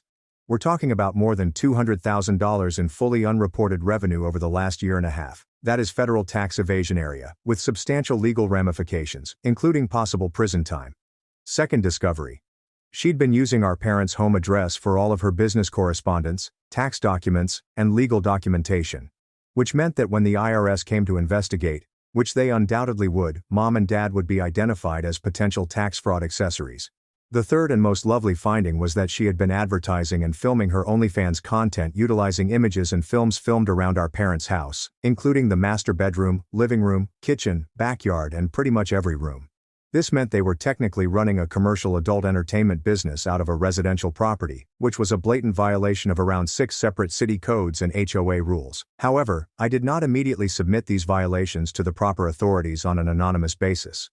That method would have been overly simplistic and direct. Instead, I patiently waited for the right moment to maximize impact. I received the phone call I had been waiting for around 2 weeks after moving out and establishing my independence. Dad's voice was tense with barely contained panic and stress. "Ethan, we really need to talk immediately. Can you come over to the house right now? I don't live there anymore, remember? You can schedule an appointment through my business email address if needed." "You're what, Ethan?" "This is extremely serious. We received some very official letters today that we don't understand." I understood just which letters he was referring about. Kayla received an IRS audit notification needing an immediate response. The city issues code enforcement violation notices with significant fines. The HOA fine documentation totals thousands of dollars. Due to legal issues, the real estate agent's contract was canceled. You see, after I moved out and gained complete independence, I made many strategic phone calls over the course of a week. Anonymous tips about unreported income should be directed to the IRS fraud hotline, along with precise details and documentation. Detailed complaints regarding business activities in residential areas to code enforcement, including photographic evidence. Provide comprehensive evidence of HOA violations to the Homeowners Association Board, including documentation. I can meet you at the coffee shop downtown Saturday afternoon, 2 o'clock sharp. When they arrived for our meeting, they appeared to have aged 10 years in just 2 weeks. Dad's hair appeared gray and thinner. Mom had noticeable stress lines around her eyes. Kayla looked like she had been crying for days. I sat across from them in my best business casual outfit, maintaining a completely neutral, professional attitude while holding a heavy folder of official paperwork beside my coffee cup. So, I continued gently. What seems to be the problem? Dad passed a huge stack of official government letters across the table, his hands quivering. IRS audit notification requires a quick response. City code violations are issued with escalating fines. HOA infraction documentation resulted in $15,000 in penalties. They received word that their homeowner's insurance had been revoked due to unreported commercial activity on the property. We don't understand what's happening to us. Mom begged passionately. Everything hit us at once like some kind of coordinated attack. I went over the documents deliberately, as if I were seeing them for the first time. Wow, this is pretty serious stuff. Federal tax issues, city violations, insurance problems. Can you help us figure this out? Dad begged, desperation in his voice. I know things got complicated when you moved out, but we're still family. Help you in what specific way? Maybe you could move back home, Mom offered with enthusiasm. Help us navigate this situation. We could definitely adjust the rent arrangement to something more reasonable. I pretended to take their idea extremely seriously. What kind of adjustment were you thinking? We could lower it to $1,500 per month, Dad remarked hastily, as if he was offering me a tremendous deal. Maybe even $1,200, Mom said when I didn't answer instantly with enthusiasm. I let the stillness linger uncomfortably until Kayla erupted emotionally. This is completely ridiculous. Ethan, just help us. You know I can pay whatever stupid fees these are. Actually, I stated calmly, opening my documents folder. That's a significant part of the problem we're dealing with here. I put out printouts of everything I'd been meticulously documenting over months. Bank statements reveal her undisclosed revenue patterns. Screenshots from her social media posts. Advertising content was filmed in their home. Printed documents of the city ordinances she had violated. Tax code explanations that emphasize her legal obligations and penalties. Kayla, based on my research and calculations, you owe approximately $78,000 in federal taxes, plus substantial penalties and interest charges. The city fines will total around $25,000 if you don't immediately cease all commercial operations. And since all of this illegal activity was happening at Mom and Dad's registered address. I turned around to confront my parents. You're considered legal accessories under federal law. Dad's face had lost its color totally. What does that mean exactly? It means the IRS can pursue your assets too. House, vehicles, bank accounts, retirement savings. Everything you own can be seized to pay these debts. Kayla stared at the documents as if they were written in a completely alien language. But I didn't know I had to pay taxes on that income. Nobody told me. Ignorance of tax law isn't considered a legal defense, I stated matter-of-factly. But there might be a potential solution to this situation. Hope flared desperately in Dad's eyes. What kind of solution? Well, you need immediate cash flow to start paying these substantial debts before they get worse. You need someone with business experience to help navigate these complex legal issues. And you need to completely restructure your entire financial situation to ensure compliance. I retrieved another set of official paperwork from my folder. Rodco Holdings LLC is prepared to offer a comprehensive debt management and property improvement package that could solve all of these problems. The proposal was truly stunning in its exquisite simplicity. Rodco would buy their house for $220,000, which was about $30,000 less than the current market value but enough to cover their existing mortgage and some tax debt. They may then rent the property back from me for $2,200 per month. While they worked out their legal and financial issues, Kayla was compelled to immediately cease all content creation activities and seek real job in order to begin paying her significant tax responsibilities. All of her future income would be tracked and managed by Rodco to assure perfect legal compliance. Mom and Dad would keep their current occupations, but all of their funds would be controlled using a tight budget system that I would personally oversee to avoid future difficulties. "This is completely insane," Kayla exclaimed, her voice rising. "You want us to pay you rent to live in our own house?" "It's not your house anymore," I said gently. "You're about to lose it anyway when the IRS places a lien on the property for unpaid taxes. This arrangement allows you to stay here." "How much monthly rent are we talking about?" Dad inquired calmly. $2,200, current market rate for a property this size, plus utilities, which you'll pay directly. "That's more than you were paying us." "No," I responded firmly. "That's what you should have been charging someone who was actually capable of paying it consistently without stealing from family members." I stood up and collected my paperwork methodically. "You have exactly 48 hours to make your decision. After that deadline, you're on your own with the IRS and the legal system." They phoned me exactly 6 hours later and accepted the entire offer without discussion. I was the child they despised, shut out of every reunion. But now I return in triumph, owning the very house they once used to cast me aside. For years they silenced me with sighs, excuses and empty seats at my milestones. But this year, everything changes. Because while they prepared for another reunion at the beach house, I bought it. And when they walk through those doors, they won't find the forgotten daughter they dismissed. They'll face the woman they can no longer ignore. My name is Vicky, and I am the family disappointment. At least that's what my mother Margaret always reminds me of, whether with pointed silence or barely veiled sighs of disgust. "You're not going to let it get to you again this year, are you?" Adrian inquired, peering over the cubicle wall. His anxious expression prompted me to hastily close the email. "Of course not," I lied, attempting to smile. "Just another day at the office." But this wasn't just an ordinary day. The family beach house housed every major memory from my childhood before everything changed and I became an outsider. I recall the summer I turned 12, when everything changed. "Vicky, darling, why don't you help in the kitchen?" Mom had said while Cassie was able to attend Dad's business meetings on the deck. "Brandon, sweetheart, go show the neighbors your new project." While I sat alone reading books, they thought it was a waste of time. My phone vibrated. I received a text from my childhood friend Claire. "Let me guess. Another reunion email." I responded. "Bingo. Wanna bet how long before Mom calls to explain why there's limited space this year?" The answer arrived within 1 hour. My mother's name appeared on my phone screen just on time. "Vicky dear," she began, her voice full of fake sweetness. "About the reunion." "Let me save you the trouble, Mom," I interrupted, surprising myself with my composure. "The house is too full, right? Cassie's kids need their space, or is it Brandon's new girlfriend who needs the extra room this year?" The stillness at the other end was deafening. "Well, you know how it is," she finally said. "Cassie's children are at such an important age." I looked at the promotion letter on my desk, the one I hadn't told them about. The 35-year-old senior vice president is the youngest in the company's history. "Yeah, Mom, I know exactly how it is." After hanging up, I proceeded to Lance's office, my mentor and supervisor for the past decade. He looked up from his computer and read my expression immediately.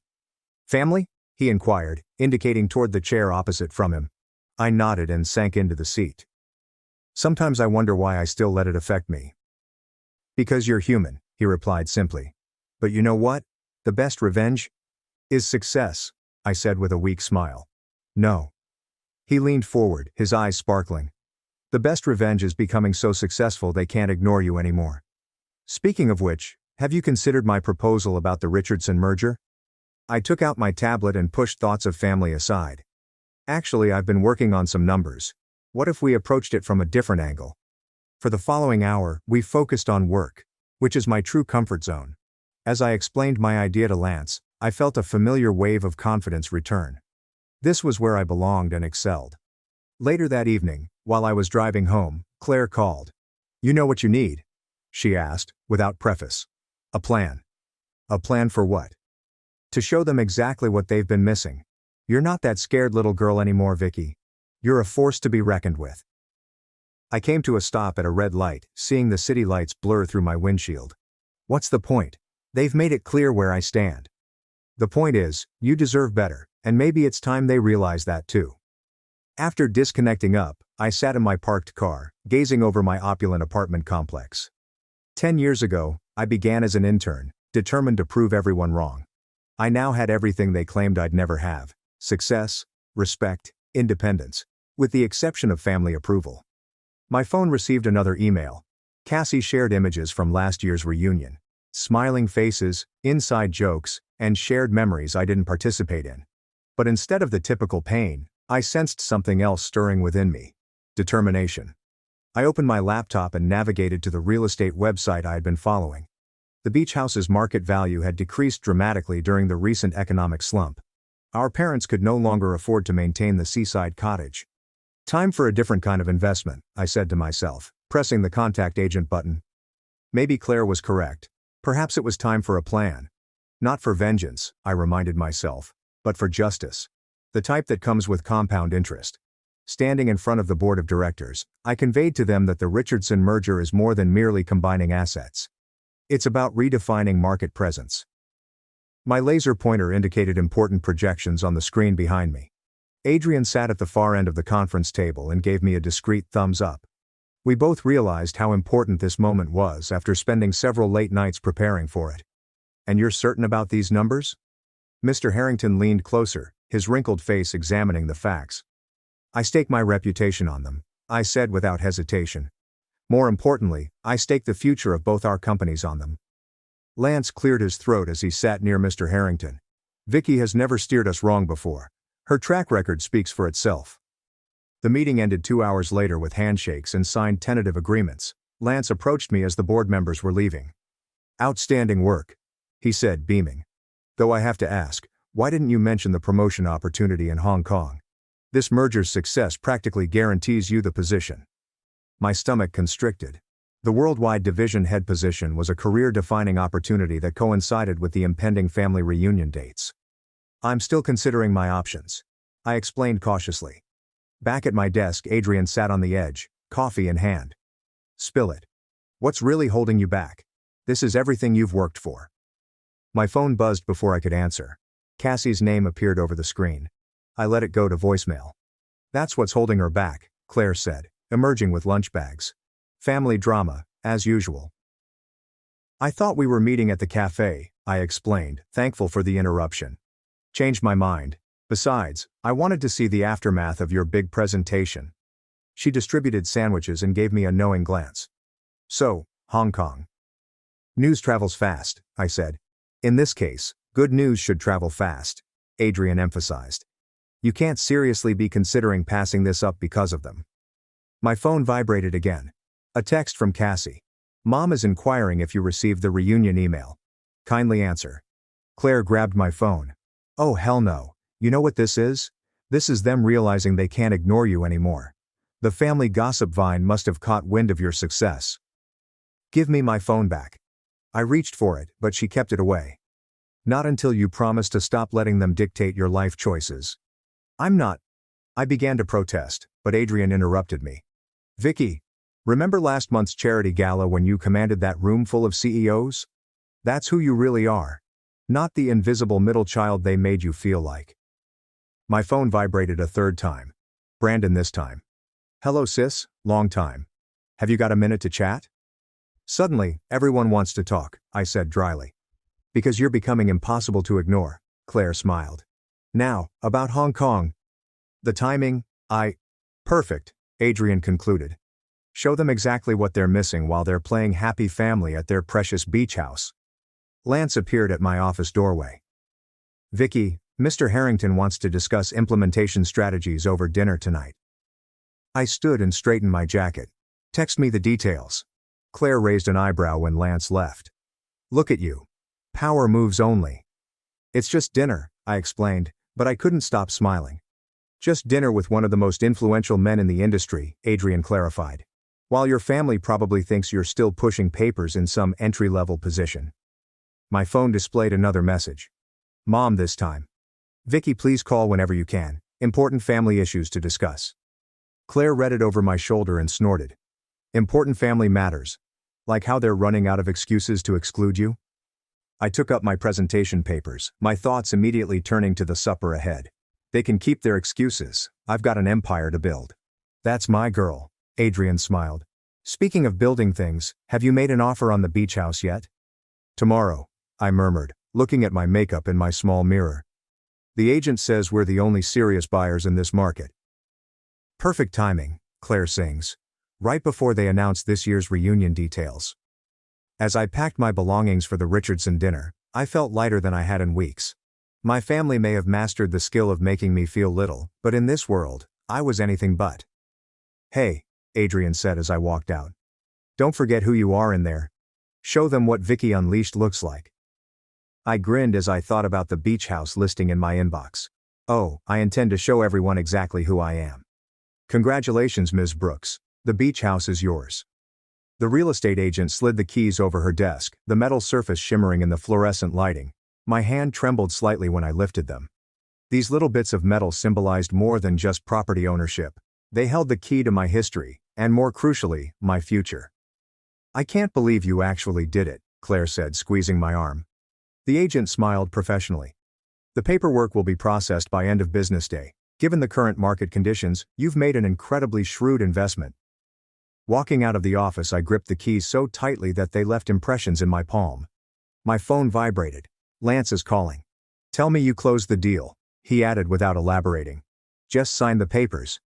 Perfect timing. The Hong Kong position is yours if you want it. Board approved this morning.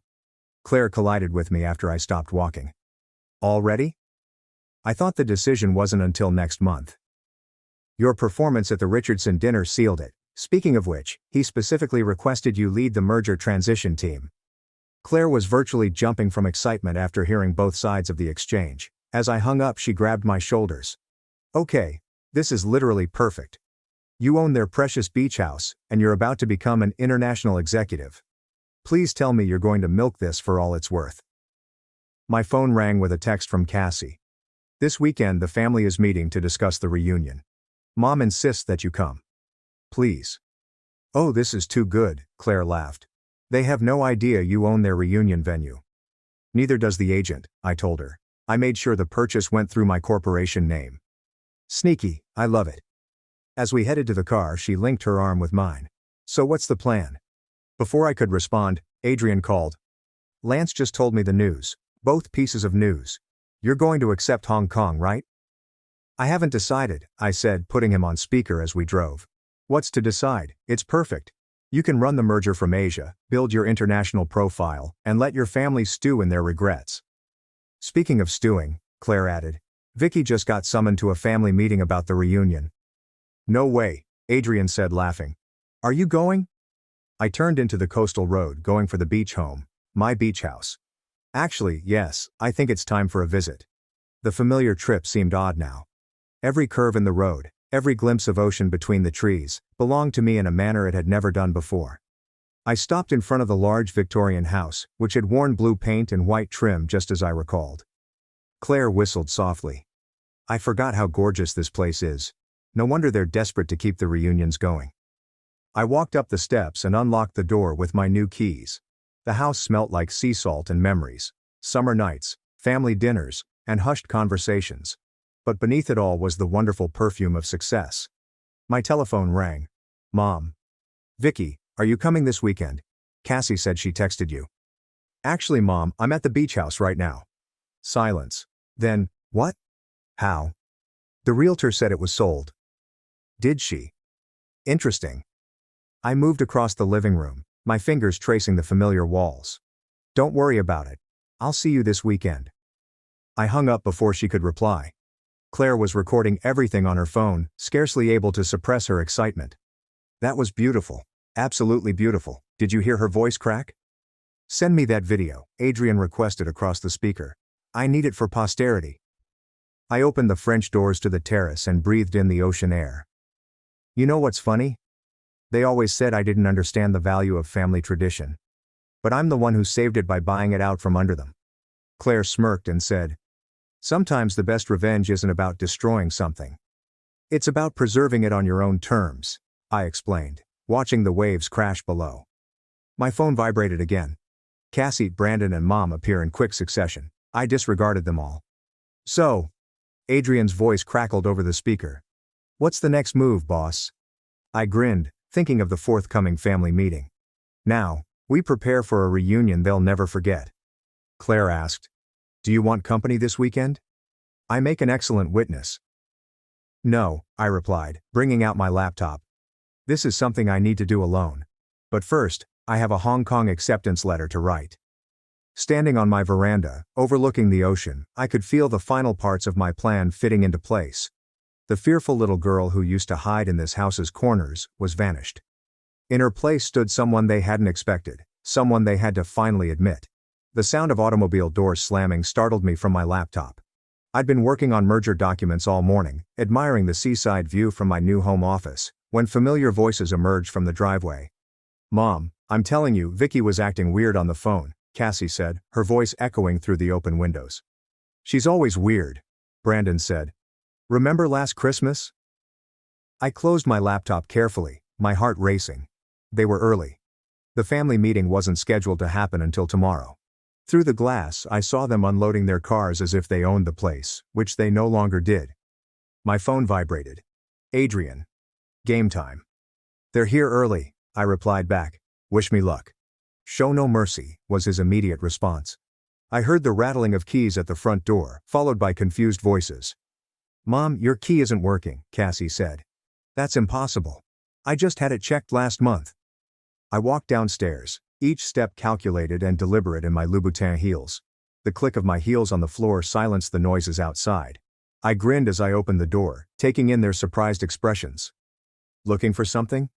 Mom's hand rose to her chest. What are you doing here? How did you get in? I live here, I simply stated, stepping aside.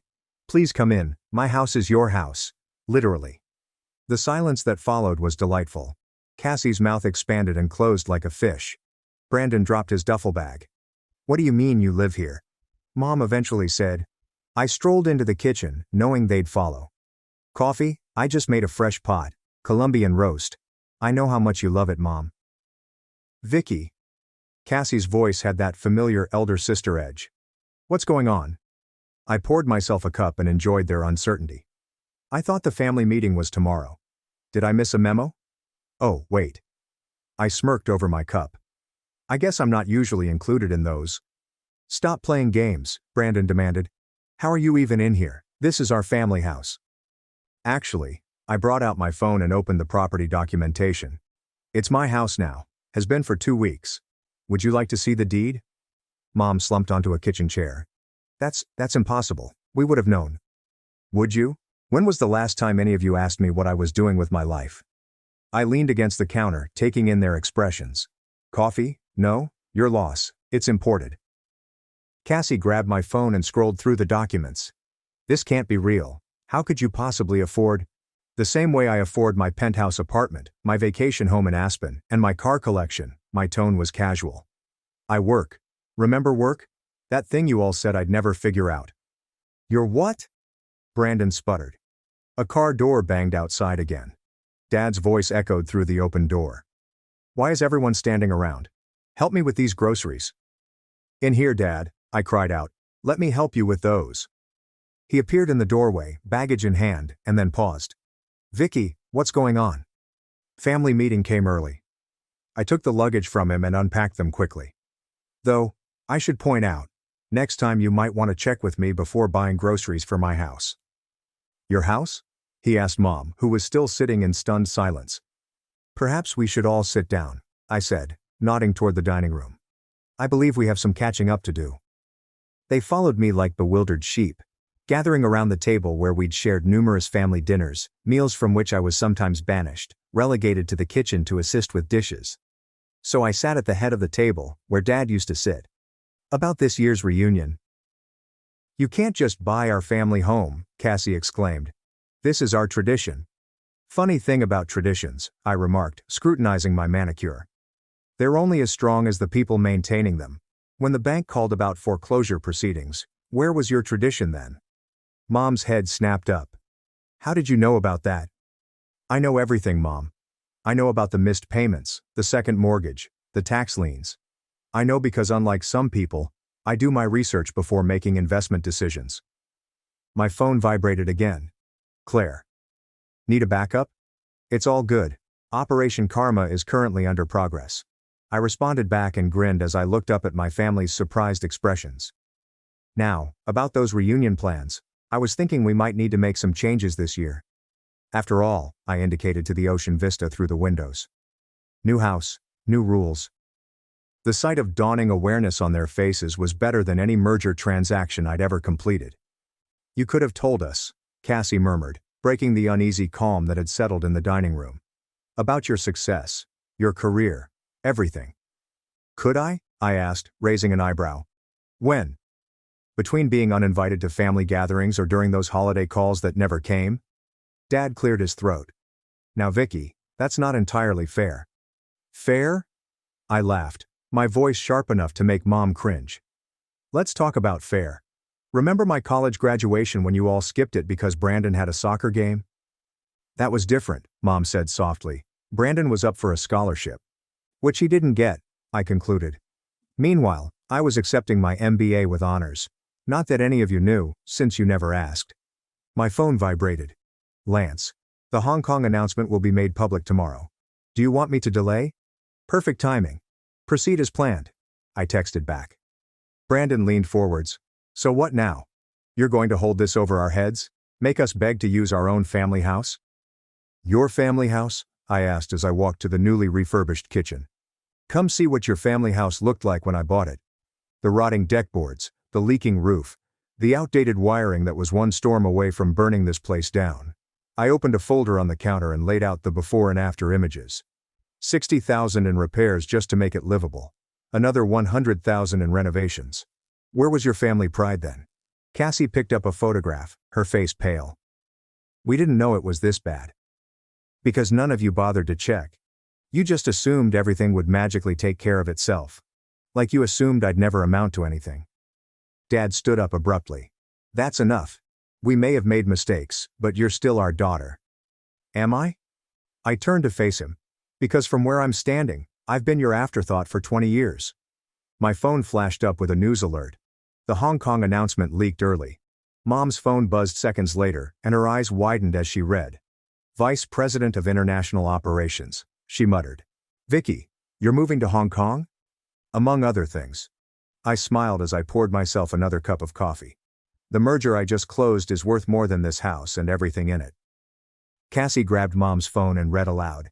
Youngest executive in company history, revolutionary merger strategy projected to triple market share. Impossible, Brandon murmured. You're just Vicky. Just Vicky? I said gently. Funny how that works, isn't it? The daughter you never believed in now owns your precious beach house and runs a global division. Dad sank back in his chair. Why didn't you tell us? I did. Every time I tried to talk about work, you changed the subject to Cassie's kids or Brandon's latest venture. Every achievement, every promotion, met with polite disinterest. My phone vibrated again. Adrian. Stocks rose 12% following the Hong Kong news. You're currently trending on LinkedIn. Mom was still glancing at her cell phone. These numbers, Vicky. These are more money than you can imagine, I explained. Yes, they are. And that's just the beginning. So what happens now? Cassie inquired calmly. With the reunion? With everything? I strolled to the windows and looked out at the ocean, which I now owned. Now we do things differently. The reunion will happen, but under new management. Brandon questioned. What do you mean? Meaning, I've already booked the top floor of the Four Seasons for everyone. The beach house? Needs some private time with its new owner, I said, turning back to face them. You're kicking us out? Mom's voice broke. No, Mom, I'm showing you what it feels like to be excluded. The difference is I'm doing it with 5-star accommodations and an ocean view. Dad stood up. This time more slowly. We deserve that. All of it. But Vicky, are you sure this is what you want? What do I want? I asked each of them in turn.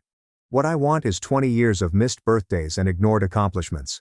What I want is an explanation for why I was never good enough.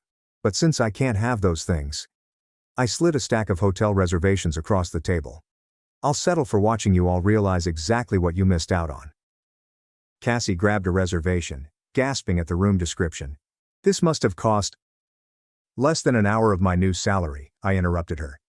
Consider it a parting gift before Hong Kong.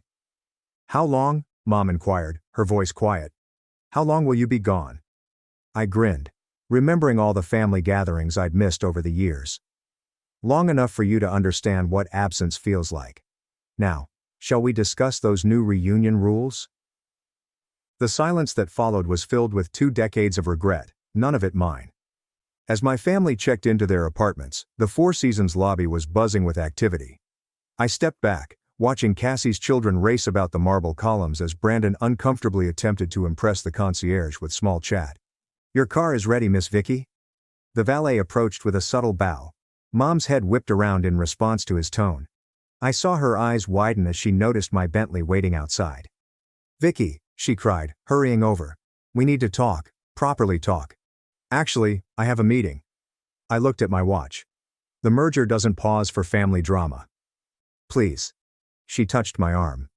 It was the first physical interaction we'd had in years. "Just coffee." 20 minutes. I examined her face, seeing fresh wrinkles around her eyes. "Fine. The rooftop lounge, 15 minutes." Mom fidgeted with her coffee cup upstairs while I handled urgent Hong Kong-related emails. Eventually she spoke. "I didn't know you were so accomplished." "Clearly." I put down my phone. "Though you never asked. We thought—" She hesitated, looking for words. "After you dropped out of law school."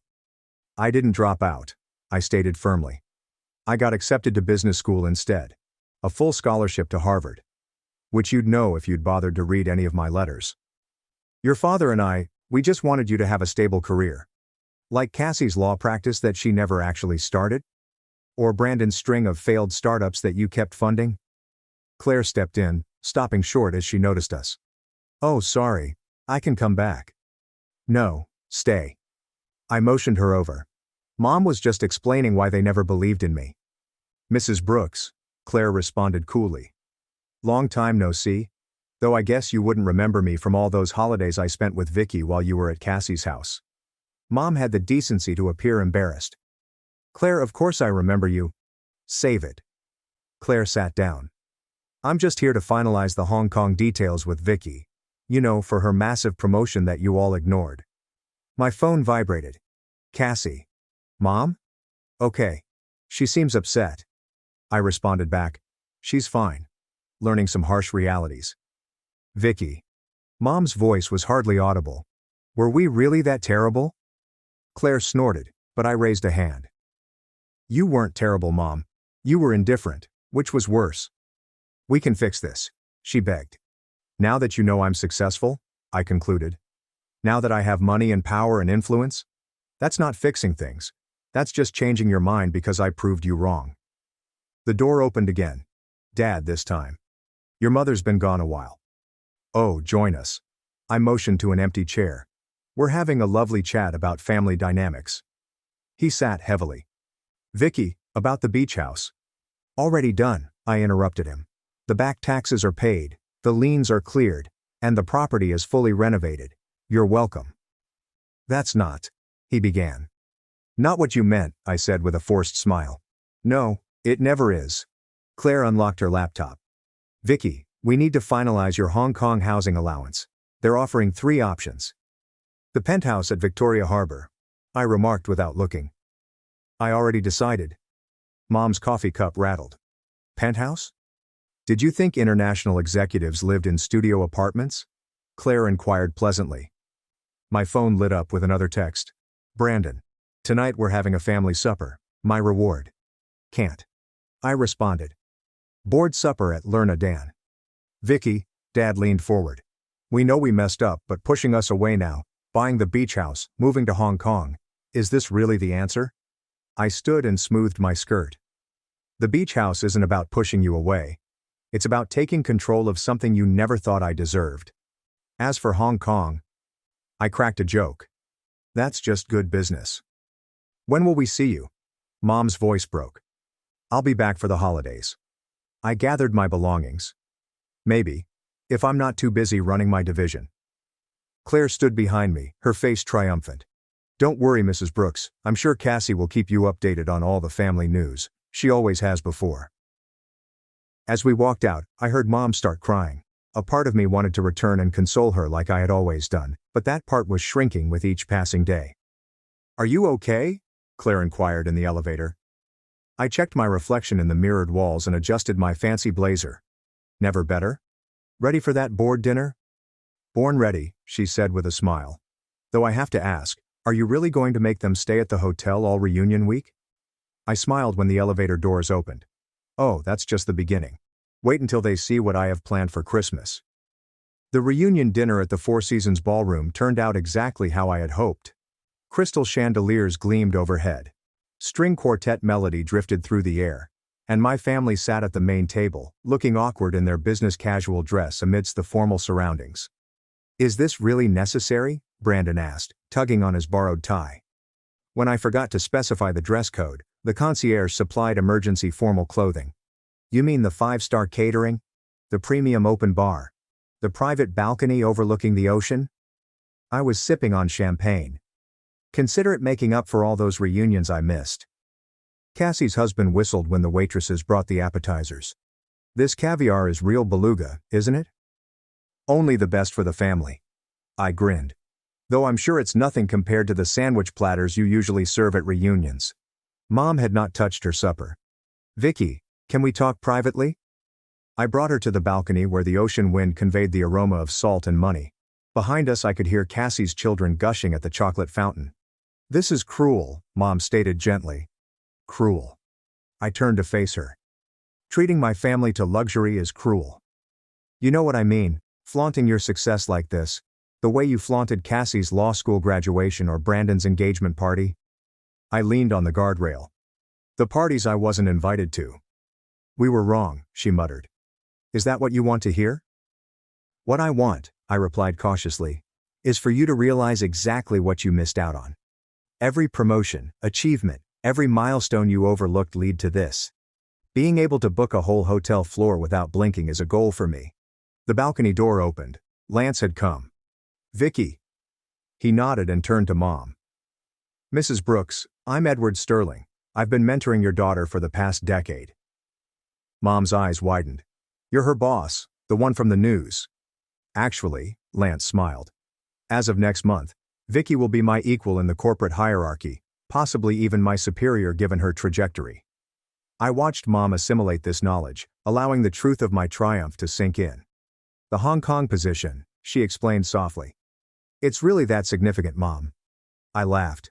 I'll be running operations for half of Asia. My signing bonus alone could buy the beach house twice over.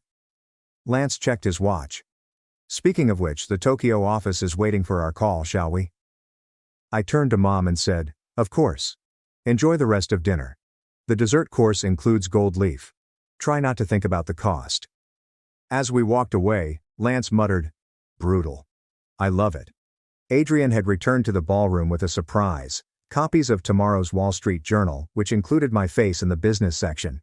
Hot off the press, he stated, handing them out to my stunned family members. Thought you might want a souvenir of your daughter's success. Dad grabbed a copy with shaky hands. Global market leadership. Revolutionary approach to international commerce. Don't strain yourself, Dad, I said. The numbers might be a bit overwhelming for a small-town insurance agent. Cassie read aloud to her husband. Youngest executive to lead Asian operations projected to increase market share by 300% within 5 years. Vicky. Brandon stood up abruptly. Can I talk to you about a business opportunity? Sorry, little brother. I examined my phone. My investment portfolio is fully managed, but I hear there are some great entry-level positions at my company. The string quartet resumed playing as servers brought out the main course, Wagyu beef with truffle sauce. I saw my family strive to keep their cool amidst the luxury they never imagined their forgotten daughter could bring. The concierge stood at my elbow and said, Your car is ready for the Tokyo call. Thank you, Thomas. I handed him a $100 cash. Make sure my family gets anything they need. Of course, Miss Vicky. As I gathered my belongings, Mom grabbed my arm. When will you be back? From Hong Kong. I gazed around the ballroom at the splendor, my startled family, and the life I'd created without them. You know what, Mom? I'm not sure. But don't worry. I'll send pictures. Just like you all did with the reunion photos all these years. As I walked out, I heard Adrian make an announcement to the room. And wait until you hear about her new penthouse in Victoria Harbor. The sound of my heels on marble reverberated across the lobby. Each step took me away from the family who never believed in me and closer to the empire I'd created on their mistrust. Let them eat Wagyu, I reasoned, and choke on each golden bite. As I packed the rest of my belongings for Hong Kong, the morning sun cast a golden light on the beach home. Claire sat on my bed, assisting me in sorting through old photos I discovered in the attic. Take a look at this one, she said, holding out a faded picture. Your 10th birthday. You're the only one looking at the camera while everyone fawns over Cassie's new puppy. My remark was interrupted by a knock at the door. Mom stood at the doorway, holding a tiny wooden box. Can I come in? She quietly inquired. I nodded and continued to pack. She perched on the side of the bed and turned the box in her hands. I found this in our attic, she explained. It's everything I saved about you. Everything I was too proud to admit I kept. She opened the box. Inside were press articles, honor roll diplomas, and even the program from my MBA graduation, which they had skipped. You kept these? My hands remained still on a silk blouse. Every single one, she murmured. I told myself I was being practical, not encouraging pipe dreams. But really, I was scared. Scared of what? That you'd succeed where I failed. That you'd break free from the small-town life I settled for. She took out a business magazine from last year that included my name in a 30 under 40 list. And you did? Claire stood silently. I'll give you 2 a minute. No. I grabbed her arm. Stay. You're more family than most of them have been. My phone vibrated. Cassie. At the beach. Can we speak? Send her up. I texted back. Cassie emerged a few minutes later, appearing uneasy in the doorway. Brandon's here too, and Dad. We wanted to see you before you left. They filed in, forming a crowded audience in my bedroom. Brandon held a manila envelope. What's that? I asked, nodding toward it. Investment proposals, he acknowledged. But not for me, for the beach house. We've all contributed, if you'll let us. I raised an eyebrow. I don't need your money. We know, Dad said, stepping forward. But we need to invest in something we should have invested in years ago. Our family. Pretty words, I said. But actions speak louder. Then let our actions show you. Cassie took out her phone. I've postponed my partnership acceptance, taking a sabbatical. Thought maybe I could visit you in Hong Kong. Really get to know my sister. And I've enrolled in business courses, Brandon continued. Online classes. Thought maybe you could mentor me. Actually do it right this time. Mom opened her box once again, revealing one final item, a key. We don't expect you to forgive us, she explained. But maybe we can build something new, something better. I looked at the key. What's this for? The front door, she said, her grin gloomy. I kept it all these years, thinking it meant something. But you showed us what really matters isn't keys or houses or reunions. It's the people we choose to become. Claire held my hand while I took the key. I'm still going to Hong Kong, I replied confidently. We know, they said together. And I'm still angry. You should be, Dad confirmed. And this doesn't fix everything. Nothing could, Mom replied gently. But maybe it's a start. I stepped to the window and looked out at the ocean. My ocean. Behind me, I could hear Brandon's papers rustling. Cassie breathes nervously. Mom's box of concealed pride. The reunion, I concluded, will alternate between here and Hong Kong. And you'll all need passports. The tension broke. Cassie giggled through tears. Brandon dropped his envelope. Dad needed to sit down. Really? Mom's voice was shaky. Really? I turned around to face them. But not because you've earned it. Because I choose it. There's a difference. Claire grinned.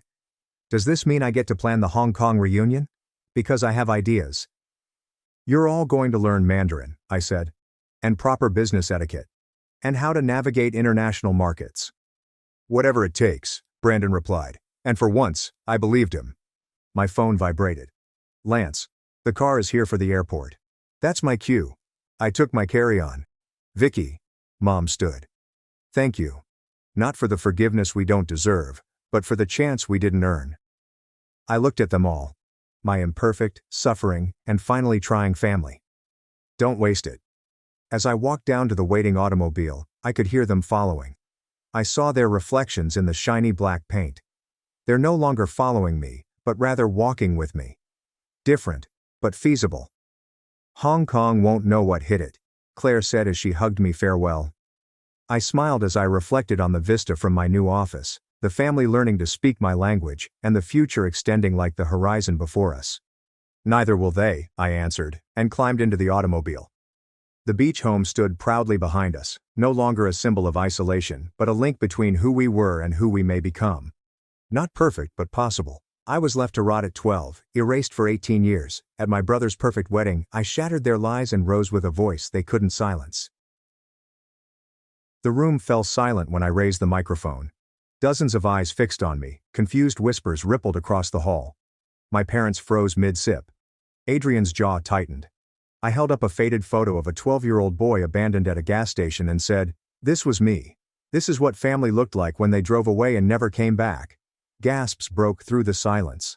Emily blinked, bewildered. My mother's lips parted as if she wanted to stop me, but nothing came out, and in that instant, on the night of my brother's perfect wedding, everything they had buried for 18 years clawed its way back into the light. My name is Ethan, and I am now 30. Some memories, however, fester rather than vanish. Get sharper over time. I don't discuss my childhood much. Not because I forgot, but because saying it aloud makes it feel more true. I feel like I'm 12 years old again, standing in the middle of that gas station parking lot. I was clutching a candy bar that I didn't have enough money to buy. Watching my parents' taillights fade into the night. It happened in August, just before school began. We'd been on one of those awful family bonding excursions that my mother believed we needed. Except that connecting in our house meant pretending my father's rants were wise. And my older brother Adrian's every mediocre thought was a blessing to humanity. I was the quiet one, overly sensitive, soft-spoken, and usually in the way. On that particular day, I had spilled a Sprite in the back seat. Adrian, who was 16 and already an expert at deflecting blame, smirked and added, "I did it on purpose." Dad pulled over at the next petrol station off the highway, his eyes burning. "You're not a baby anymore," he exclaimed. "You want to act grown? You can figure your own way home." At first I laughed. I assumed it was one of his twisted jokes. But then the back of the SUV banged shut, and they simply drove. I raced after them for a second, crying out their names, but my voice cracked and vanished under the roar of motors and tires. A clerk stuck his head out of the gas station door, cigarette dangling from his lips, and looked at me as if I were just another stray who had been abandoned. That night, I slept beneath the station's garbage, cuddled up against myself, my heart beating with each passing car. I recall counting the hours. 80 miles from home. No money, no phone, no one to call. When I begged for aid, the clerk refused. He murmured, "Ain't a daycare kid." I did not cry. I believe a part of me froze that night, the portion that believed family meant anything permanent. The next morning, I found a payphone and called Mrs. Grace, a teacher I trusted. She was the one that picked me up and drove me back into town. I explained to her that my parents must have forgotten about me. She did not believe it. I could feel she increased her grasp on the steering wheel, but she did not press.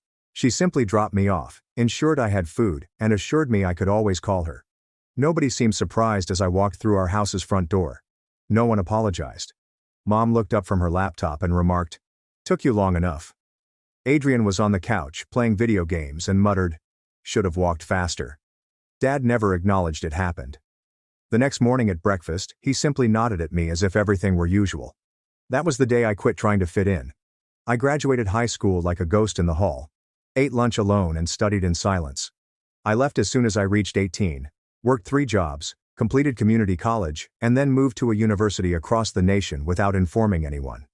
I changed my phone number, never left a forwarding address, and for the first time began breathing on my own. I've spent the last decade developing a life they don't know about. I became a software engineer. I moved to a city where no one ever repeated the words, "man up," as if they were a remedy for trauma. My friends describe me as grounded and loyal. I even got a rescue dog named Shadow, a frightened little mutt who flinches at loud noises. We understand one another. I never expected to hear from them again, yet last week a letter arrived at my flat. There was no return address, but the calligraphy on the front was obviously Mom's, loopy and dramatic. I gingerly opened it, partly anticipating a legal threat or another passive hostile note about leaving the family. But it was a thick envelope. Inside, Adrian's wedding invitation was embossed in gold letters, all ostentatious and formal, the kind of thing that screamed borrowed grandeur and artificial smiles. Tucked within was a folded piece of notebook paper, penned by them. "Ethan, we understand that our relationship has been strained, but Adrian is getting married and your presence would be greatly appreciated by the family. He requested that we contact out to you directly. We hope you will come. We would love to reconnect. Mom and Dad are reaching out as if nothing has occurred. Like they hadn't abandoned me to rot beneath a gas station dumpster when I was 12 and never apologized. Like Adrian wasn't the golden kid whose shadow I was never permitted to escape. I sat there looking at the note for a long time. My fingers clenched on the paper's edge, causing it to wrinkle, and for a brief time I considered throwing it away. Almost. But then something inside me paused. I flipped the invitation over. Fancy setting, outdoor ceremony, dress code, formal. There was even a QR code for RSVPs. As if I were simply another distant relative. As if they hadn't already taught me the meaning of disposability. I looked at the note again. It would be very important to the family. Interesting, because I wasn't the same kid they dumped on the side of the road anymore, and if they wanted me back in the picture, I had a few suggestions about how to frame it. Let's just say I didn't immediately RSVP. But I did begin plotting quietly and methodically, as I always do.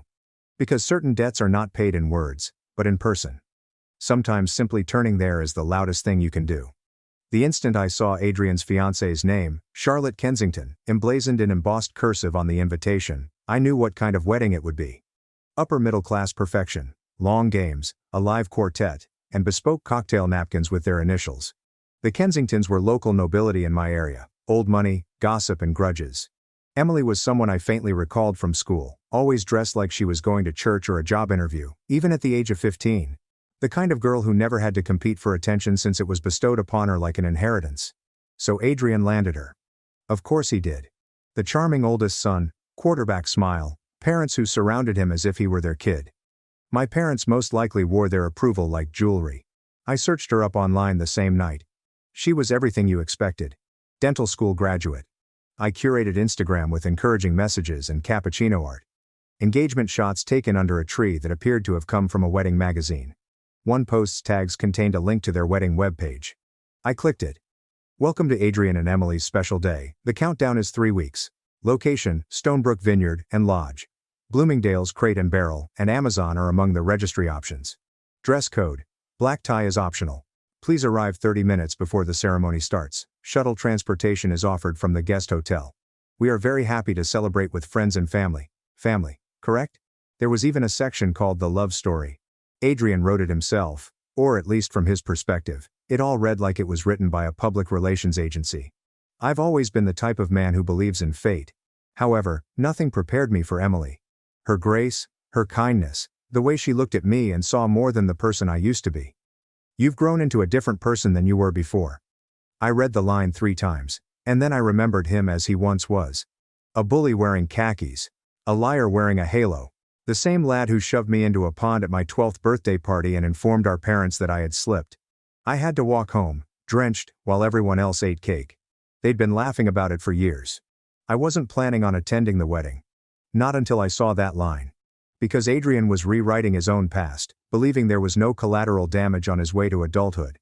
And suddenly the individuals who abandoned me were literally calling me family again. I did not RSVP online. That would have been too easy. Instead I asked an old college buddy, Jenny, who now works in logistics, to send me a high-end formal suit in midnight blue, custom fit, with a vest that looked like it belonged in a James Bond movie. I even reserved a room at the same premium guest hotel advertised on the website, paying up ahead and using a slightly different name. I didn't want them to know I was coming. Not yet. I reasoned if they were going to try to pretend the past did not exist, I'd give them a taste of their own medicine. 2 weeks before the wedding, I sent one email to the RSVP address supplied. It was Emily's response. Looking forward to the celebration. Please don't mention I'm attending. I'd like to surprise the happy couple. Ethan. There was no reply, but it was marked as read. In the week coming up to the wedding, I cleared my schedule, hired a sitter for my dog Shadow, and packed lightly. Just the suit, a pair of polished shoes, and an old folded and weathered photo of me at 12 years old standing outside that gas station with a rucksack and a blank expression. Mrs. Grace had removed it the morning she took me up. She printed it years later and mailed it to me with the simple message, "You survived." I hadn't decided what I was going to do with it yet, but it felt natural to bring it. When I arrived at the vineyard the day before the wedding, it looked like a movie set. Rolling hills, polished wooden beams, fairy lights strung through archways, wonderful weather, and ideal people. Every aspect was planned to convey warmth and elegance, but in a way that excluded people like me by design. The rehearsal supper was in full swing. I watched from a quiet corner of the outdoor patio, sunglasses on and a suit jacket draped over my arm. Nobody saw me at first, but then I saw her. Mom. She was thinner than I remembered, like a balloon that had gradually deflated but attempted to preserve its shape. Her hair was tinted a darker brown, almost reddish, and she wore a pearl necklace that contrasted with her sunburned neck. She was laughing, with that loud, brittle laugh that always sounded like she was trying to convince everyone she was okay. Dad was standing beside her, wearing a blazer that most likely still had the same money clip in its inside pocket. He used to flick it open theatrically whenever he wanted to remind us of the service he was delivering. His face seemed puffier than I remembered, as if life had finally pushed back.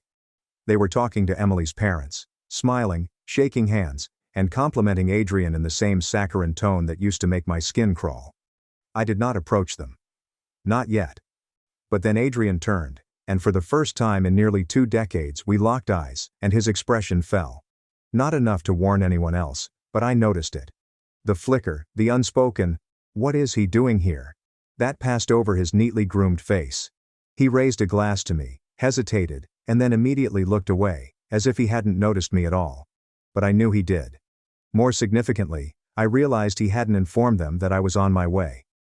I snuck out before the toast and walked back to the motel, my heart pumping with adrenaline. My hands were trembling slightly, not from fear, but from anticipation. They'd asked me to come. They wanted me to rejoin the family. I was going to show them what that meant, and I hadn't even spoken yet.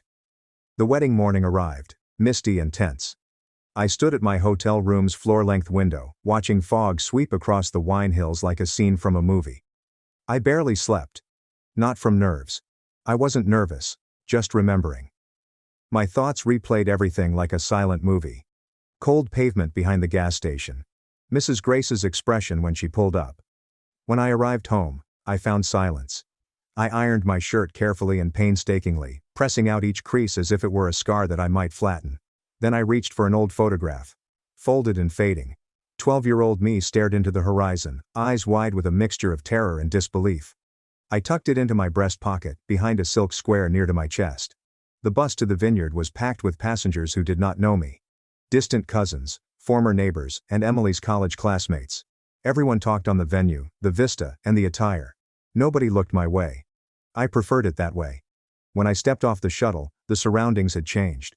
White chairs spread out across the grass like dominoes. A floral arch took center stage, adorned with ivory roses and pastel greenery. Classical music filled the air, as waiters carried around glasses of Prosecco as if it were liquid gold. It was really amazing. I kept to the back. I saw them again. My parents are now seated in the front row, smiling at guests and shaking hands with the officiant. Dad laughed too loudly. Mom held a bouquet of white lilies that did not fit her at all. Adrian stood off to the side in a fitted tuxedo, speaking to someone I guessed was his best man. Emily, however, had yet to show. That's when it occurred. An older woman approached me, with exquisite silver hair and a navy blue clothing. She glanced at me for a moment before smiling graciously. "You must be Ethan." I blinked. "I am. I'm Catherine Kensington, Emily's mother." "Of course." I straightened a little and extended my hand. She accepted it with elegance but also something else. Curiosity. "Adrian said you might be here. I just wanted to say, thank you for coming." My guard went up immediately. "He said I might come." She nodded, her smile growing tighter. He admitted there had been some disconnect, but he thought this was a beginning toward mending. I could have laughed, but I did not. Instead, I said, "He's an optimist." She smiled again, but more awkwardly this time. "In any case, welcome, and please let me know if you have any questions." I saw her go away, her heels biting slightly into the grass. So Adrian informed Emily's family, but not mine. Interesting. The ceremony began like any other. Gentle music played. Guests shifted in their chairs. The officiant cleared his throat, and Emily arrived, shining and flawless precisely as you'd expect. The crowd's combined breath inhaled and held. She walked down the aisle to gentle applause. Adrian waited under the arch like a prince accepting his crown, while I watched from the back row, mute. The ceremony was quick, with typical vows and uneasy laughs. I do exchange like currency. Then came the announcement, the kiss, and the applause. And with that, they were married.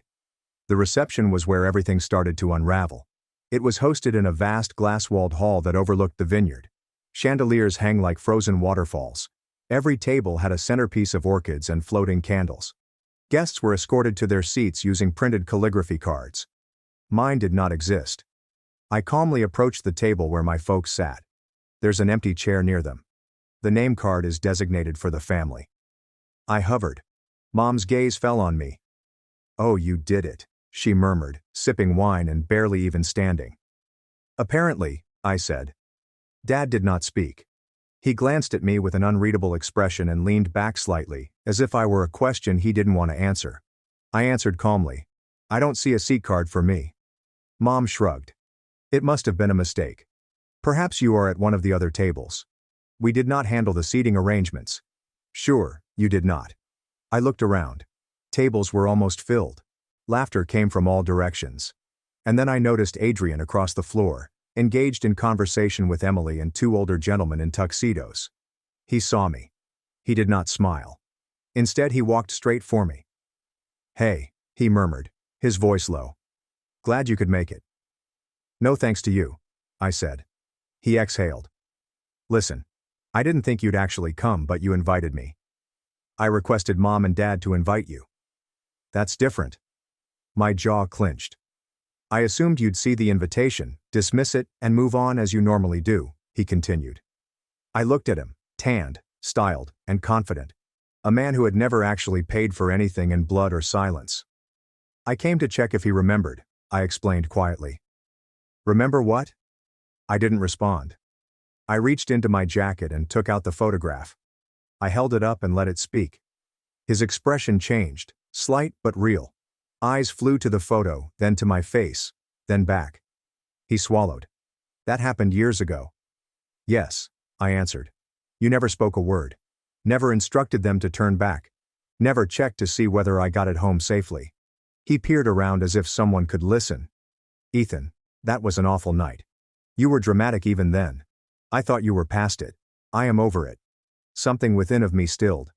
"I am not here to spoil your wedding." I said, "You can relax." He offered a short, lifeless laugh. "Good, but I'm staying until the speeches." He looked at me again, as if unsure whether I was bluffing. I wasn't, since the best revenge is quiet. It is a surgical procedure, and I had prepared a toast that they would never forget. The lights in the ballroom dimmed as servers cleaned the last of the dinner plates. Guests were buzzing in a champagne haze, some leaning back with full stomachs and others dancing in nice little circles to a four-piece jazz band tucked away in the corner. Adrian and Emily sat at a long head table, their names written in gold writing behind them. Everything shined, including the wine glasses, cutlery, and people. A man wearing a powder blue suit clinked his glass. The room became quiet. "It's time for some comments from those who know the bride and husband best." There was polite applause, and Emily's father rose to speak first. His voice was smooth and practiced, a combination of wealth and warmth. He discussed Emily's childhood, her dreams, and the first time she addressed Adrian. He even joked that Adrian was so lovely that we didn't notice he was trying to marry up. Everyone laughed. The best man, Adrian's college roommate, then took over, keeping things light and amusing. Something about frat parties, Adrian's inability to cook, and how fortunate he was to have met Emily. It was the type of speech you'd expect. A little heart, a little comedy, and no rough edges.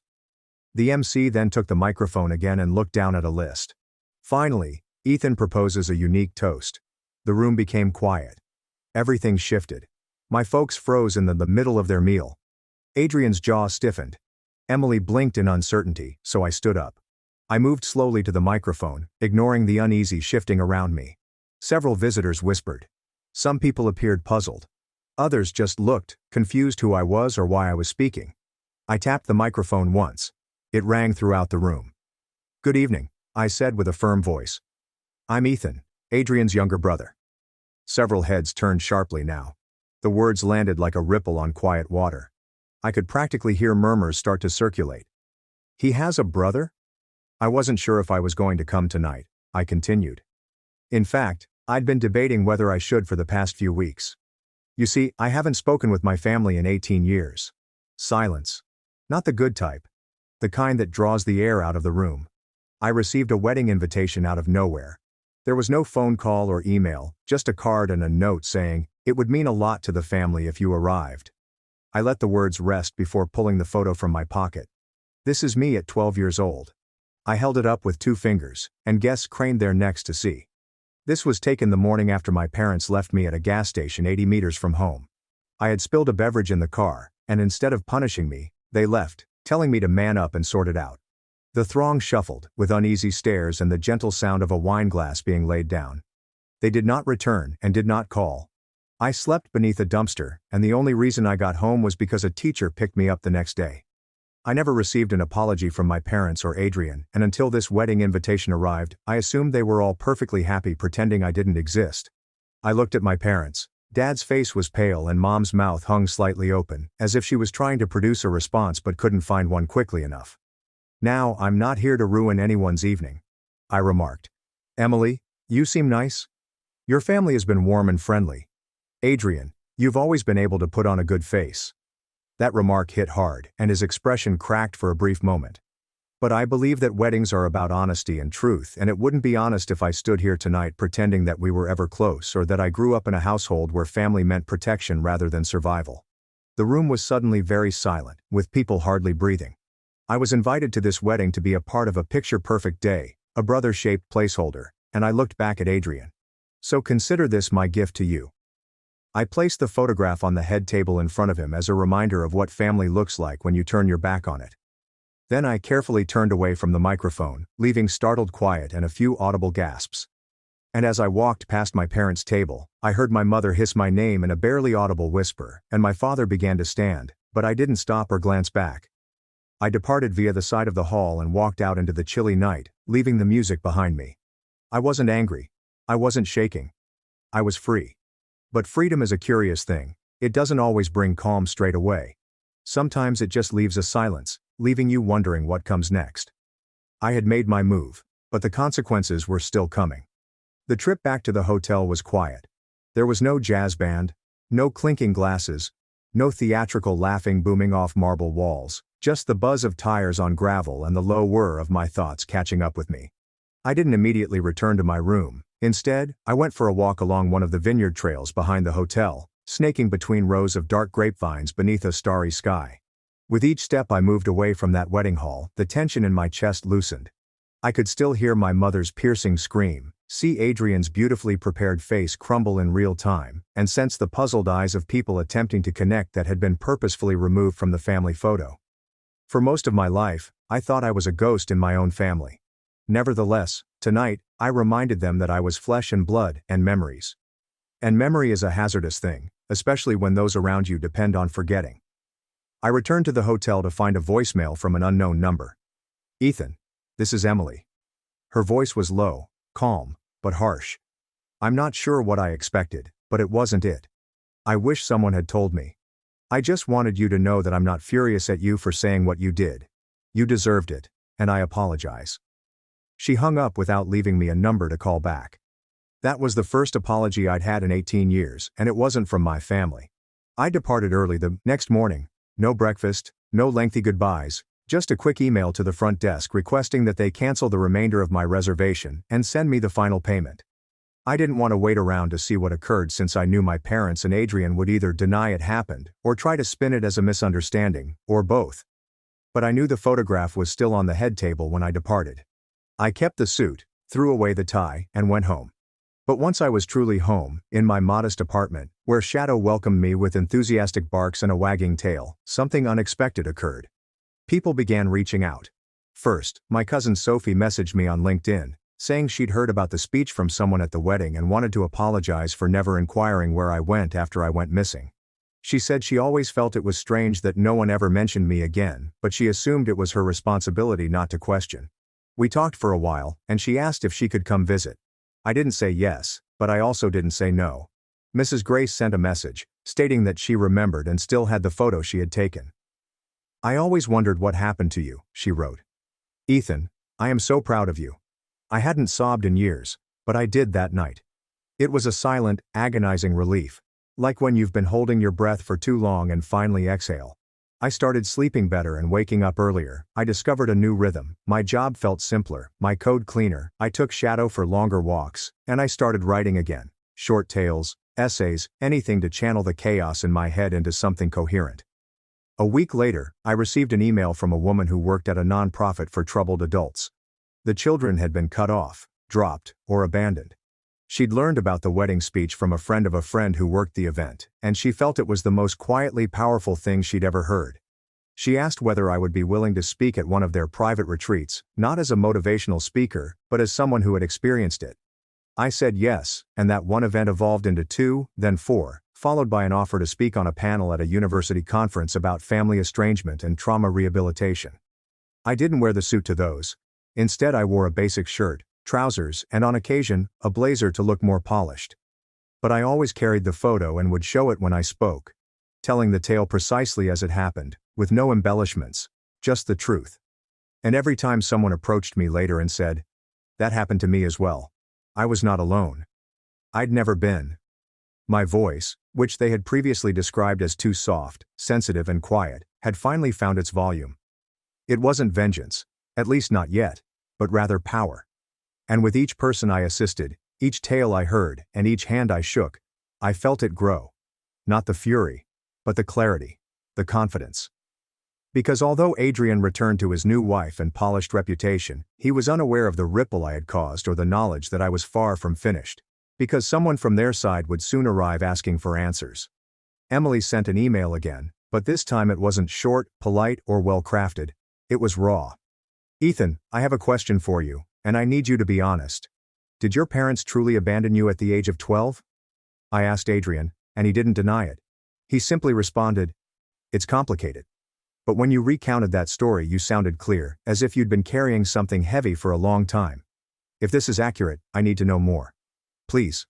I stared at the message for a long time. Emily had every reason to close the door and go on. She could have ignored me, spun it in her brain as family drama, or dismissed me as bitter or unstable. She asked for the truth, and I was not going to waste it. So I answered, telling her everything, no drama, no exaggeration, just the facts. I told her about the gas station, the quiet when I returned, how I got through school, how my name was never spoken again, and how they rewrote the family photo as if I were a blemish they could remove. I didn't blame her, and I didn't ask her to take sides. I simply told her the facts and let it sit. She replied the following day, "I believe you and I need time to digest this. They never told me. Adrian claimed he was an only kid until we got engaged. They deleted you, and now I'm wondering what else they've rewritten. Would you be willing to meet for coffee, just the two of us?" It was like watching a crack form in a window that had before been pristine. I knew better than to push, so I said sure, but let her decide the time and place. We met a week later in a quiet cafe 2 towns away from her and Adrian's home. She wore no makeup, pearls or bridal polish, just a hoodie and jeans, hair pulled back, eyes swollen as if she hadn't slept. When she sat down, she didn't even say hello, instead asking, "What else did they do?"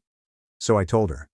Not everything, not the minor humiliations, the 1,000 small cuts that never bled enough for anyone else to notice, but the major ones. For example, when my mother forgot my birthday twice in a row and then accused me for not telling her. Or when my father refused to co-sign a minor student loan stating, "You'll just waste it," while handing Adrian $5,000 for a trip to Cancun. Emily's hands remained wrapped around her mug the entire time. She asked questions, took mental notes, and listened without trying to defend them. Adrian added that you said you vanished when you were a teen, that you had a flair for the theatrical, and that they referred to you as a ghost throughout the wedding. I blinked because they used the term ghost. She nodded. I couldn't help but chuckle, not because it was amusing, but because it was so incredibly perfect. "They didn't lose a son," I said. "They buried one." Emily went quiet, then leaned in with a low voice. "You know what worries me the most?" I waited. She whimpered.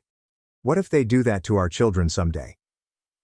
The transition had occurred, and Adrian was unaware of it. Emily stood before she could say anything else, saying she needed time, she was appreciative, and she wasn't ready to talk to him yet. But she'd be in touch.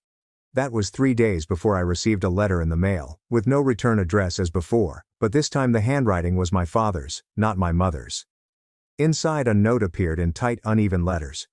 "Ethan, I'm not sure what you're doing, but this isn't helping anyone, and it's bringing shame on the family.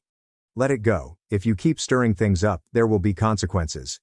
We gave you a second chance to be included. Do not make us regret it. Dad." There it was. No apologies or regrets. Just a menace disguised as dignity. I sat with the message for a time before placing it next to a photo of myself at the age of 12. 2 artifacts from the same legacy. And I grinned because I finally had the documentation I needed, words penned by his own hand that revealed who he was and still is. I scanned the letter, put it in a secure place, then backed it up on 2 cloud drives before picking up my phone. I called a journalist I met at one of the trauma panels, and she promised me, "If you ever decide to share your story, I'll help you do it right." She answered the first ring. "I'm ready," I replied, "but I don't want to just chat. I want to show them." She hesitated and asked, "How far are you willing to go?" I looked down at the note, photo and name on the return invitation that attempted to erase me. "All the way," I said. The piece was titled "Left Behind: One Man's Quiet Escape from a Family That Tried to Erase Him." It went live on Tuesday morning, and before noon, it had been shared thousands of times. Nora Russo, the journalist I worked with, had done her investigation, interviewed Mrs. Grace, corroborated the gas station incident, and even tracked down my old landlady, who vouched that I had put myself through school without family support. The story included a photo of me at 12 standing near a dumpster with a torn backpack and cracked sneakers, quotes from my wedding speech, a letter from my father that had been slightly blurred to protect my privacy, and Emily's permission to mention that she had contacted me afterward.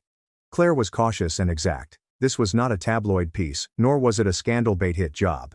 It was simply the truth, stated cleanly and unvarnished. And that's why it exploded. It wasn't loud. It was genuine. Some people said it reminded them of their own alienation, of being fired, replaced, or silenced. Others applauded my restraint at the wedding, and a few guessed the vineyard, though I never verified it. What mattered more were the private messages I received, which were from people who had been rejected, forgotten, and labeled as problem children by families who refused to accept responsibility. But the finest one came from Emily's older brother, Kensington, whose name was Mark, and he did not mince words. "I'm sorry they did that to you. My parents are upset, not at you, but at Adrian. They feel lied to and used, and they're meeting with Emily today." I didn't respond since I didn't need to. Emily sent another email just 2 days later. "Ethan, I read the story, saw the comments, and showed Adrian. He raged, saying you ambushed him and made it all sound worse than it was, but you didn't. You didn't even reveal everything, which made me think you're speaking the truth. He asked me to make a decision, and I did. I'm remaining at my parents' house for the time being, and the marriage is being called off. I'm sorry it had to happen this way, but I appreciate you not letting me go into that lie with blinders on. Emily." I read the message 3 times before closing my laptop and sitting in silence for quite some time because I wasn't celebrating or gloating. I was remembering. I was remembering when I was 12 years old and stood in our hallway with a gas station candy bar in my hand, thinking they had to come back. And now, some 2 decades later, the family that had abandoned me had finally experienced what it meant to lose control of the narrative. It was not over since my parents called 3 days after the article was published. I'm not sure how they got my phone number. Either from an old friend, or maybe they finally started paying attention to the venues I'd spoken at. But when I noticed an unknown number, I let it go to voicemail and listened. It was my mother, and her voice was shaking with wrath rather than sadness. "Ethan, how dare you? We invited you. We tried to be civil, and you humiliated us. You've ruined Adrian's life.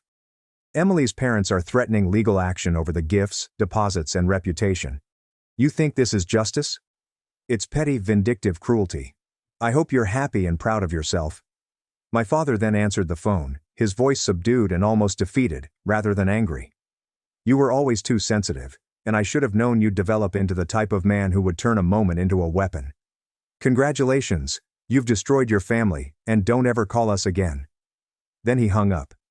I stared at the wall for a while, wondering if the words would pain or reverberate like they used to, but they didn't because I didn't destroy my family. They destroyed the version of me that still needed them, and that was the difference. I stood up, walked to my desk, opened the drawer, and took one more look at the 12-year-old boy who had no idea what he would become. I smiled at him and put the photo away, not to bury the past, but because I had completed writing the finale. The fallout did not hit all at once, it arrived in pieces. First, there were rumors. Mutual acquaintances from my hometown contacted me, people I hadn't spoken to in over a decade. Some messaged me privately, shocked, while others felt guilty. I had no idea. I assumed you had moved for college, and your parents had always described you as tough. My parents, who had spent years building their internet image, suddenly went dark, and family images began to disappear from their accounts. The proud parents of Adrian and Emily Banner vanished as well. The most convincing clue is that Adrian's whole wedding album was wiped overnight, with no explanation. Adrian had taken a leave of absence from his job for personal reasons, according to a discreet LinkedIn update, but I was suspicious. Emily completed the annulment, temporarily living with her brother before returning to her studies. She left me a brief message weeks later. I'm rebuilding, and it's a mess, but it's mine. Thank you again, and I hope you're doing well. I was more than okay. The group urged me to become a regular contributor, and I started working with them part-time, organizing outreach for other affected young adults. I began writing not only articles, but also a novel with the working title, Ghost Son. What happens when they pretend you never existed? I didn't write it for vengeance. I wrote it for the kid I used to be, and for the kids who are still quietly packing a bag they'll never unpack because they're terrified their footsteps will be too loud. One day, I received a letter from Mrs. Grace, not my parents or Adrian, written in her loopy, generous script. Dear Ethan, I clipped your piece, read it twice, and hung it on the wall of my classroom, directly above the desk where I store extra snacks for students who never bring lunch. I occasionally tell them about you, not by name, but by tale, and how being kind isn't only about helping someone out. It's also about remembering them when everyone else has forgotten. I'm so proud of you. Love, Mrs. V. That one made me cry. Not the silent tears I was used to, but real ones that broke something inside. Because for the first time in my life, I didn't feel like I was proving anything. I wasn't a shadow. Or the forgotten. I was here. I had survived. And now I was alive. So, when people ask me how it felt to stand in front of my family and tell them the truth, I simply grin. Because the finest retribution isn't watching them crumble. It's seeing yourself rise in full daylight while they're still attempting to rewrite the dark, and I have never looked back. My wife believed her best friend's lie that I cheated and left me. When the truth came out, it was too late to save the trust. I'm 35 and recently finalized my divorce from my wife Claire.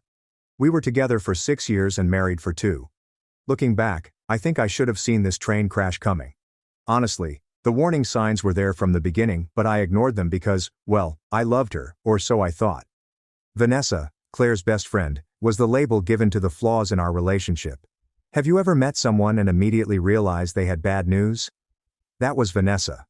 She was loud, self-centered, and constantly wanted to be the focus of attention.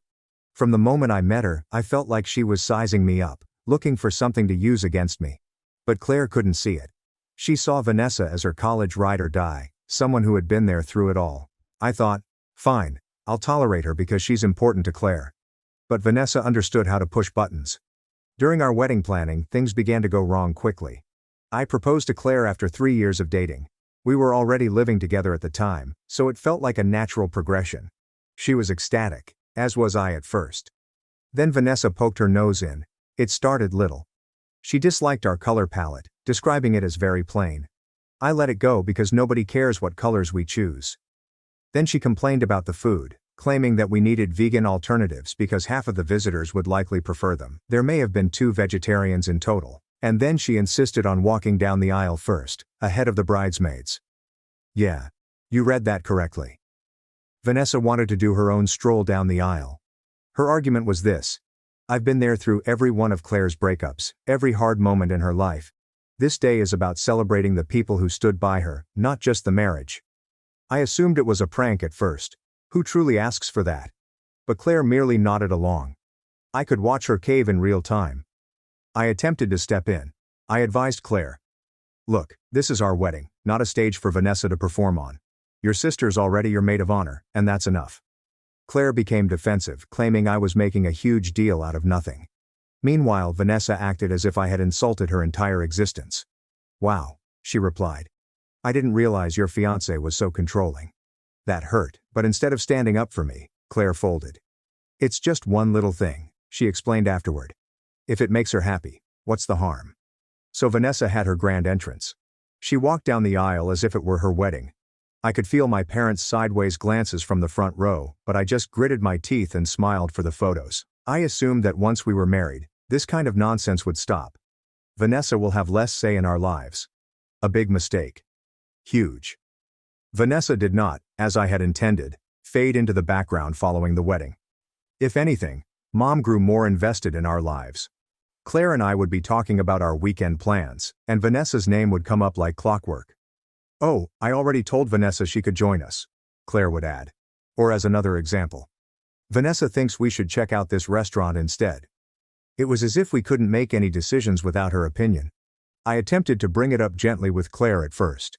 I replied, I like that you have a close friend, but I feel like Vanessa's a little too involved in our lives. Can we set some boundaries? Claire became defensive again. She's my best friend, she explained. I can't just shut her out. You don't understand how much she's done for me.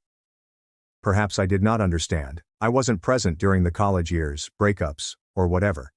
But I did realize that Vanessa didn't respect me or our marriage, and Claire was too preoccupied with their friendship to notice it. I hoped Vanessa wasn't trying to undercut me on purpose. Perhaps she was one of those folks who couldn't take a step back. But deep inside, I believe I knew better. Vanessa did not like me, plain and simple. And the more she injected herself into our life, the clearer it became. I'm not sure why I didn't put my foot down earlier. Maybe I thought it wasn't worth fighting. Perhaps I didn't want to risk driving Claire away. But that was my error. By remaining silent, I allowed Vanessa to believe she had the right to intervene in our marriage. It was too late for me to realize how deep her claws went. After about a year of marriage, Claire and I had finally settled into a pattern. Work, dating nights, weekend binge watching of TV shows. Things were not perfect, but they were good. Peaceful even. That was until Vanessa walked up at our door, sobbing as if her entire world had fallen apart. It was Friday evening. Claire and I were going to make tacos and maybe watch a movie. I was about halfway through chopping onions when the doorbell rang. Claire went to retrieve it, and I could hear Vanessa screaming in the next several seconds. I looked around the corner, and there she was, clinging on Claire like a shipwreck survivor. She wore a duffel bag over her shoulder and had mascara streaming down her face. He left me, Vanessa sobbed.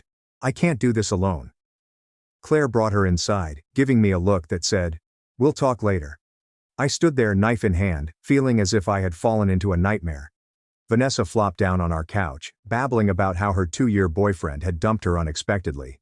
Claire sat next to her, holding her hand and nodded sympathetically. I remained in the kitchen, trying to focus on the tacos, but when Vanessa continued her theatrical tale, I couldn't help but overhear. Apparently, her boyfriend Tyler had completely surprised her by breaking up with her via text, since he felt they were not compatible. Vanessa, of course, argued that she had been the ideal girlfriend, and Tyler was simply an emotionally unavailable jerk.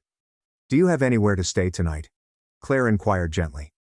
Vanessa sniffled and looked at me in the kitchen before saying, no, I can't go home to my parents. They'll just say, I told you so. And all my other friends are busy. I didn't know where else to go. I could see where this was going, and I was not pleased with it. Sure enough, Claire turned to me. Would it be okay if Vanessa stayed here for a few days, just until she gets back on her feet? What was I supposed to say? No, your best buddy cannot stay here, despite the fact that she is obviously a wreck. So I nodded and forced a smile. Yeah, of course. At first I tried to remain patient. Vanessa felt heartbroken. I got it. Breakups are the worst. For the first few days, I stayed out of her way and let Claire handle her. However, by the end of the week, it was evident that a few days would stretch into who knows how long. Vanessa wasn't simply staying with us. She was taking over. Claire and I had carefully kept the guest room nice and organized, but it had now become a catastrophe zone. Clothes were everywhere, on the floor, on the bed, and strewn over the chair. Empty coffee mugs and takeaway cartons accumulated on the bedside. It resembled a teenager's room after a horrible breakup, only Vanessa was 34. She essentially lived in the living room, binge-watching reality shows at maximum volume and occupying the couch. I got home from work twice and found her spread out in her pajamas, eating snacks from a family-sized chip bag while watching a dating show. She didn't even look up when I went in. She just murmured, "Hey," between bites. The kitchen was not safe either. Vanessa wasn't a great cook, but that didn't stop her from using our pots and pans as if she were auditioning for a cooking show. The trouble was that she never picked up after herself. I'd wake up in the morning to find the sink full of dirty dishes and weird half-eaten dinners on the counter. I tried talking about it with Claire one night. I know Vanessa's going through a lot, I told her, but she's treating this place like a hotel. It's not fair to us. Claire seemed torn. I know it's frustrating, but she doesn't have anywhere else to go. She just needs a little more time. A little more time, I said. It's been 2 weeks. How much longer are we supposed to put up with this? Claire paused. I'll talk to her. However, her actions were ineffective. Vanessa altered the script, portraying herself as the victim. "I'm sorry if my presence is such a burden," she remarked dramatically, her eyes welling up with tears. "I'll leave if that's what you want." Claire, of course, hastened to comfort her. No, it's not like that. We just want to make sure you're okay." It was infuriating. Vanessa knew how to influence Claire, and she fell for it every time. The final straw came roughly a month in. One Saturday morning, I walked into the backyard to gather some equipment for a DIY project I was working on. To my amazement, I discovered my power drill, saw, and other tools spread about the patio. Vanessa was seated on the grass painting a pile of strange wooden fragments in brilliant neon colors. "What's this?" I inquired, pointing to the mess. She looked up, unperturbed. "Oh, it's for my therapy. My counselor suggested doing something creative to process my emotions." I blinked at her. "You went through my tools without asking." She shrugged. "I didn't think you'd mind." I was done. I stepped back inside and saw Claire in the kitchen. "She has to go," I stated firmly. "I'm not asking anymore." Claire looked at me, astonished by my tone. "What happened?" "She's treating this house like her personal playground. I'm done with it, Claire. I've been patient, but this isn't working. She needs to leave." Claire moaned and rubbed her temples. "Okay, I'll talk to her again." This time, I did not leave it up to Claire. I sat down with each of them and lay everything out. "Vanessa, we've done our best to support you through this, but it's been a month. This isn't sustainable for us. You need to start looking for another place to stay." Vanessa did not take it well. She accused me of being cruel and not knowing what she was going through. "You're kicking me out when I'm at my lowest," she continued, staring at me. "Wow, what a great friend you are." I didn't let her remorse get to me. "I'm not kicking you out today, but you need to find somewhere else. We've given you plenty of time." Claire appeared torn, but for once, she did not agree with Vanessa. Vanessa left within a week. She stormed off in a fury, mumbling something about how I had always been domineering and Claire deserved more. As she drove away, I felt a weight lifted from my shoulders. For the first time in weeks, our home felt like our own again. Even yet, I knew this wouldn't be the last we heard from Vanessa. The actual Vanessa damage occurred on a random Saturday afternoon. Claire had gone out for her regular brunch with Vanessa. I wasn't delighted with it, but I had ceased commenting on their gatherings months before. What was the point? Vanessa was going to be in Claire's life regardless of what I said. I stayed at home, planning to use the quiet time to run errands. Nothing exciting, just shopping, laundry, and a little yard work. By the time Claire returned, I was in the kitchen unloading groceries. I welcomed her like I normally did, but something seemed off. She barely said anything, mumbling a hey, and heading directly to the bedroom. I stood there for a second, clutching a bag of apples, trying to figure out what I'd done to irritate her. Maybe she was simply tired. I shrugged it off and returned to putting things away. Claire remained distant throughout the rest of the day. She avoided eye contact, responded to my questions with one-word answers, and spent the majority of her time glued to her phone. I asked her several times if something was wrong, but she simply said, "I'm fine." Clearly, she wasn't. I assumed Vanessa had unloaded some of her typical drama, and Claire simply wanted time to process. That night, however, things became odd. After supper, she hardly touched her dish before retiring early. When I arrived later, she was curled up on the far edge of the bed, appearing to be asleep. I lay there staring at the ceiling, unsure what was going on. The next morning, I resolved to pursue the matter. "Claire, seriously, what's going on? You've been acting weird since you got back from brunch." She paused for a time, not looking at me before saying, "I need to ask you something and you must be honest." "Okay," I replied, feeling a knot form in my stomach. "What is it?" She eventually turned to face me, her expression a mix of rage and hurt. "Were you with someone else yesterday?" I blinked at her, absolutely disoriented. "What? What are you talking about?" Her voice became sharper. "Vanessa said she saw you in a parking lot. She said you were in your car making out with some woman." For a split second, I had no idea how to respond. I almost laughed because it was so unexpected. But when I saw Claire's serious expression, my surprise turned to frustration. "Claire, that's ridiculous. I wasn't with anyone, I was grocery shopping." "She described your car," Claire said abruptly. "She said you were wearing your brown jacket. She even knew the parking lot by that little strip mall near Main Street." I felt as if I was having a dreadful dream. "Yeah, because I was at that strip mall. That's where the grocery store is.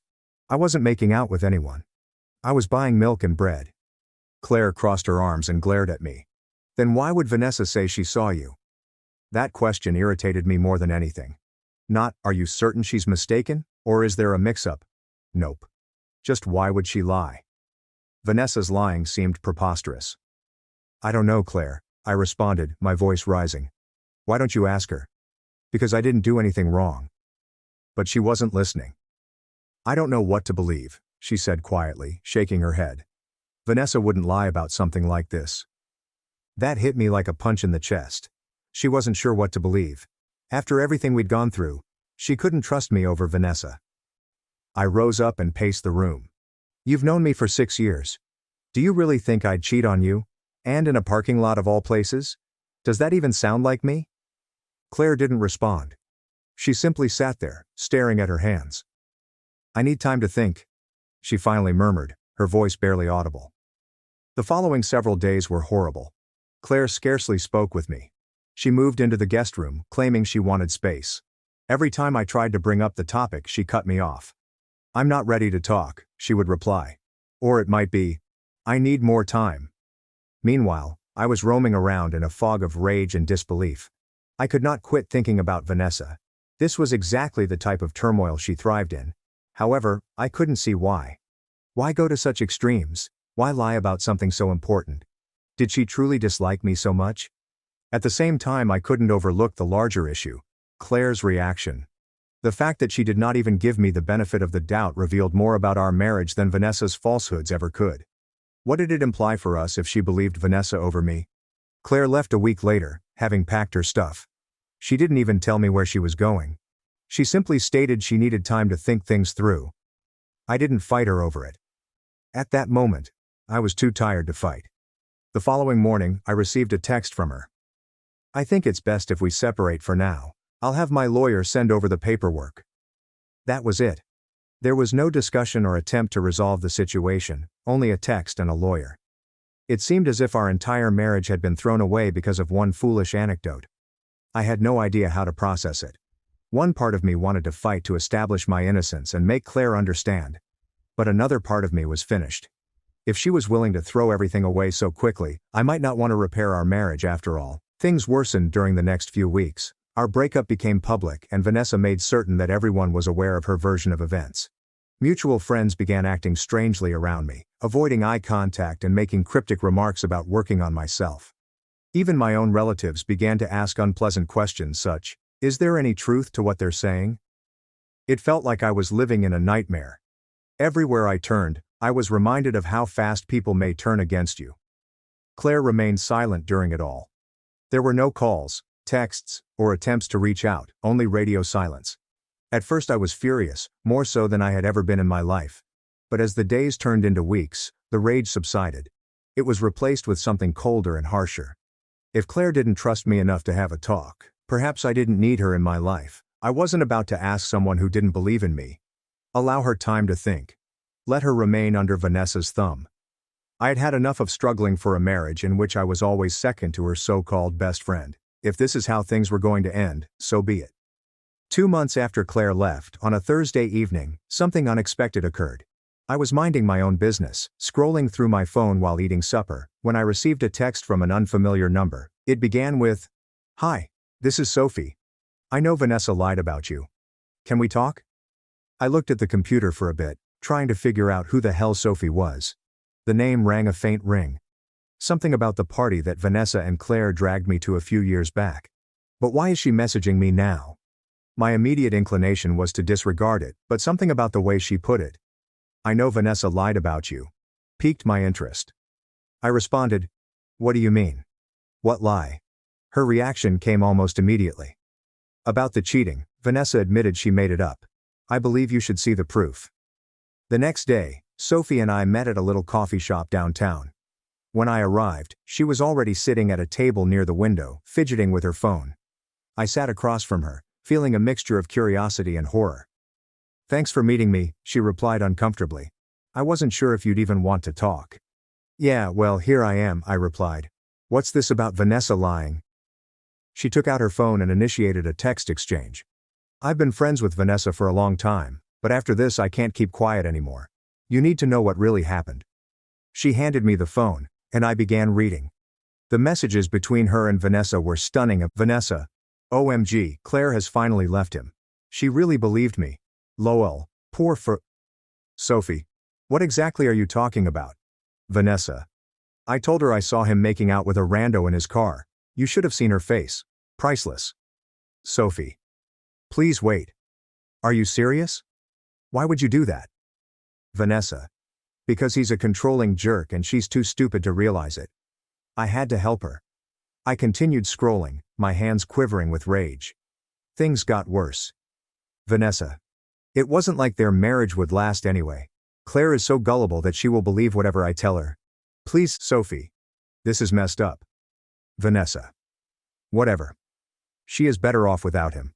And I won't have to hear about her lovely marriage anymore. Gag. I couldn't read any farther. I returned the phone to Sophie, my jaw clenched so hard it hurt. She really said that? I inquired, my voice barely above a whisper. Sophie nodded, visibly distressed. Yeah. She bragged about it like it was some kind of accomplishment. I didn't believe it at first, but when she started mocking Claire for being too naive, I realized how twisted it was. I sat there, trying to process what I had just seen. Vanessa didn't just lie. She intentionally ruined my marriage, making fun of Claire in the process. She had twisted her best buddy out of pure entitlement and hatred. Why are you telling me this now? I inquired finally. Why not earlier? Sophie stared down at her coffee. I don't know. I guess I was scared. Vanessa can be intense, but I couldn't keep quiet anymore. It's not fair to you, and it's not fair to Claire. I captured screenshots of the messages and praised Sophie for coming forward. On the journey home, I couldn't stop thinking about the talk. I wasn't simply angry. I was infuriated. I'm furious at Vanessa for being such a manipulative, entitled piece of work. Claire is furious with herself for falling for it so quickly, and I'm upset with myself for allowing Vanessa to get away with it for so long. But more than anything, I felt validated. For months I'd been walking around with a cloud over my head, wondering what I could have done better. Now I could prove that none of this was my fault. Vanessa had set me up from the beginning, and Claire had played right into her hands. By the time I came home, my rage had subsided into something colder. I was not going to strike out or accuse anyone. No. I was going to do it the right way. First, I sent the screenshots to my lawyer with a brief note. This is what really happened, let me know how we can use it. I sat down and gazed at my phone, unsure whether to text Claire. Part of me did not want to. What was the point? She had previously demonstrated where her devotion lay, but another part of me believed she deserved to know the truth, even if it didn't alter anything. After a few minutes, I typed a message. We should talk. It's important. Her response was quicker than I expected. What do you want? I kept it short. I have evidence that Vanessa lied. Can we meet? You should see this. There was a long gap before she said, fine, tomorrow afternoon. Where? I recommended a park near her new residence. She agreed, and that was all. I did not wish to win her back. I was no longer interested in that. But I needed her to know the truth. If only to cleanse my name. Part of me wanted to just toss the screenshots at Claire and let her deal with it. But I knew I needed to maintain my composure. I didn't want her to think I was overly dramatic or upset about this. When Claire finally came, she appeared reluctant and nervous. She was wearing her typical casual outfit, a hoodie and jeans, but she lacked the confidence she used to have. She saw me and gave me a tiny wave before walking over. What's this about? She said, her arms folded defensively. I did not waste any time. I got out my phone, opened the screenshots Sophie had provided me, and handed them to her. Read this, I stated plainly. Claire glanced at me, puzzled, then accepted the phone and began scrolling. Initially, her expression was neutral. But, as she read, her expression shifted. Her eyes widened, her mouth dropped open, and she was pale by the time she heard the final message. She returned the phone to me with shaky hands. She lied, she said quietly, almost to herself. Yeah, I replied, attempting to keep my voice calm. She lied about everything. She made up the story about me cheating just to break us up, and apparently she thought it was hilarious. Claire sat down on the bench next to me and stared at the ground. I didn't know, she replied gently. I didn't think she'd ever. You didn't think she'd ever lie to you? I inquired, my tone harder than I intended. That's the problem, Claire. You didn't think. You didn't even stop to question it. You just believed her, and threw me under the bus. She flinched at my remarks, but said nothing. Do you know how humiliating it's been? I asked. My friends, my family, hell, even my coworkers started looking at me like I was some kind of dirtbag. All because you couldn't take 2 seconds to ask me what really happened. Tears began to fill up in her eyes. I thought I was doing the right thing, she replied. Vanessa's been my best friend for years. I trusted her. Yeah, well, that trust just cost you your marriage, I replied honestly. Claire glanced up at me, tears running down her cheeks. I'm very sorry, she murmured, her voice cracking. I didn't know. I swear I didn't know.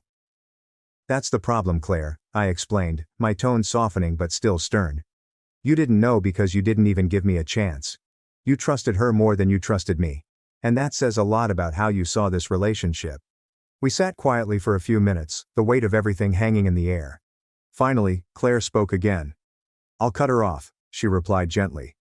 I'll never talk to her again. We can fix this. We can go to counseling, figure things out. I'll do whatever it takes. I groaned and ran a hand over my hair. Part of me wanted to trust her, but the reality was that the harm had already been done. She had chosen Vanessa over me without hesitation.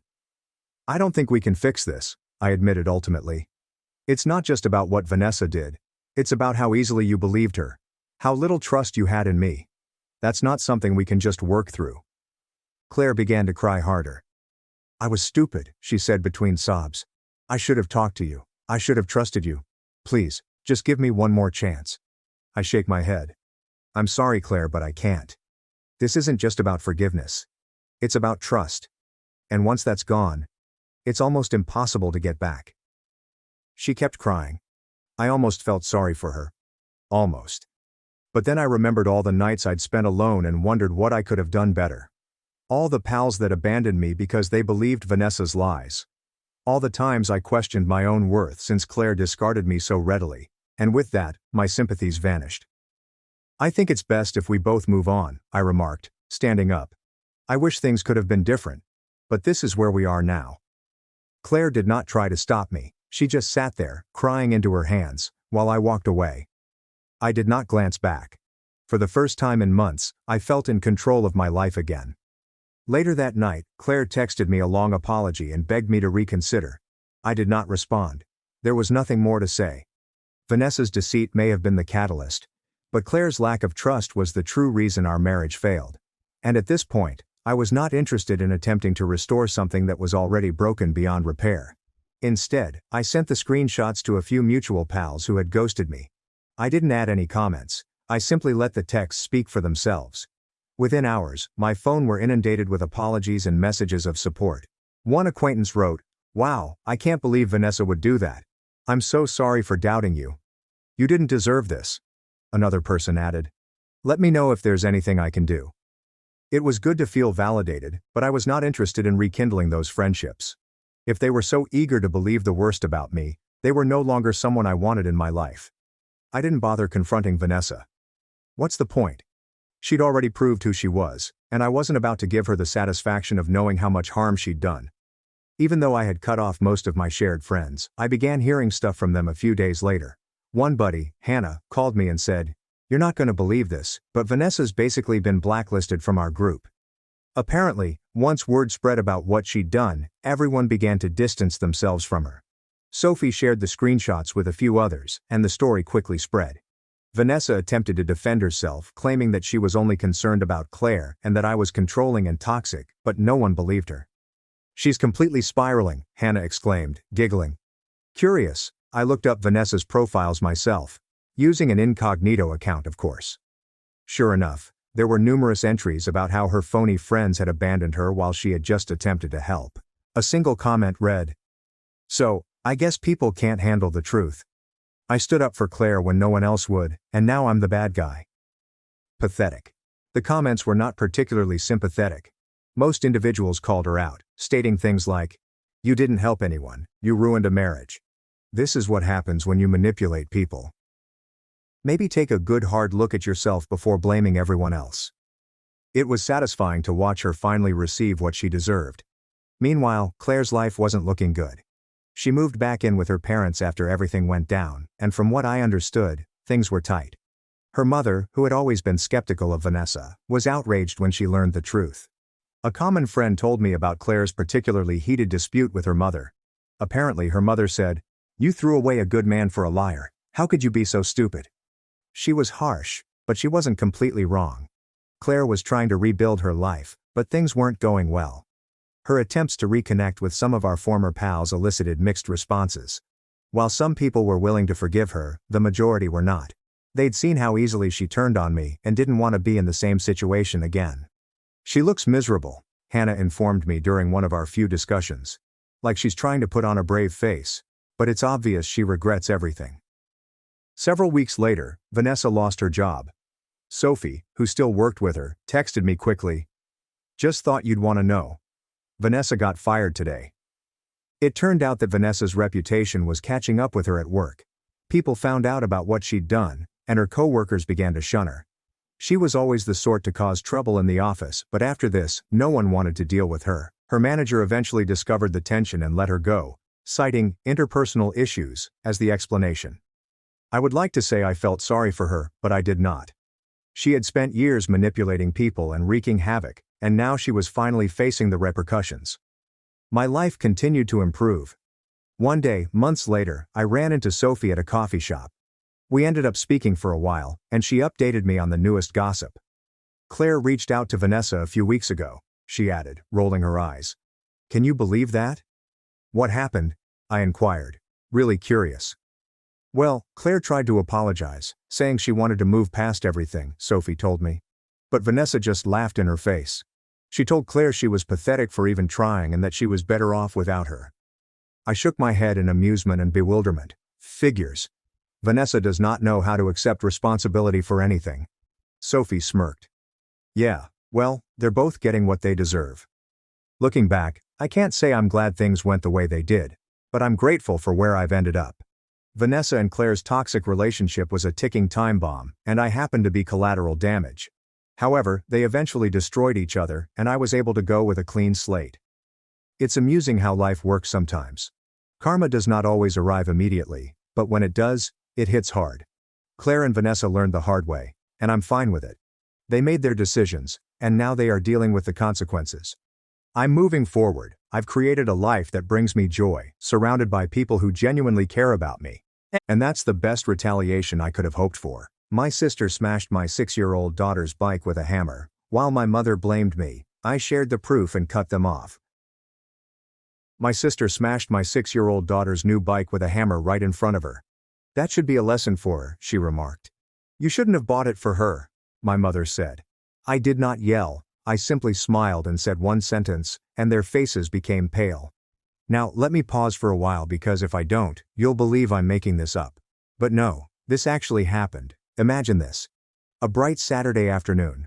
One of those rare moments when the laundry is done, the dishwasher isn't beeping, and the world seems nearly bearable.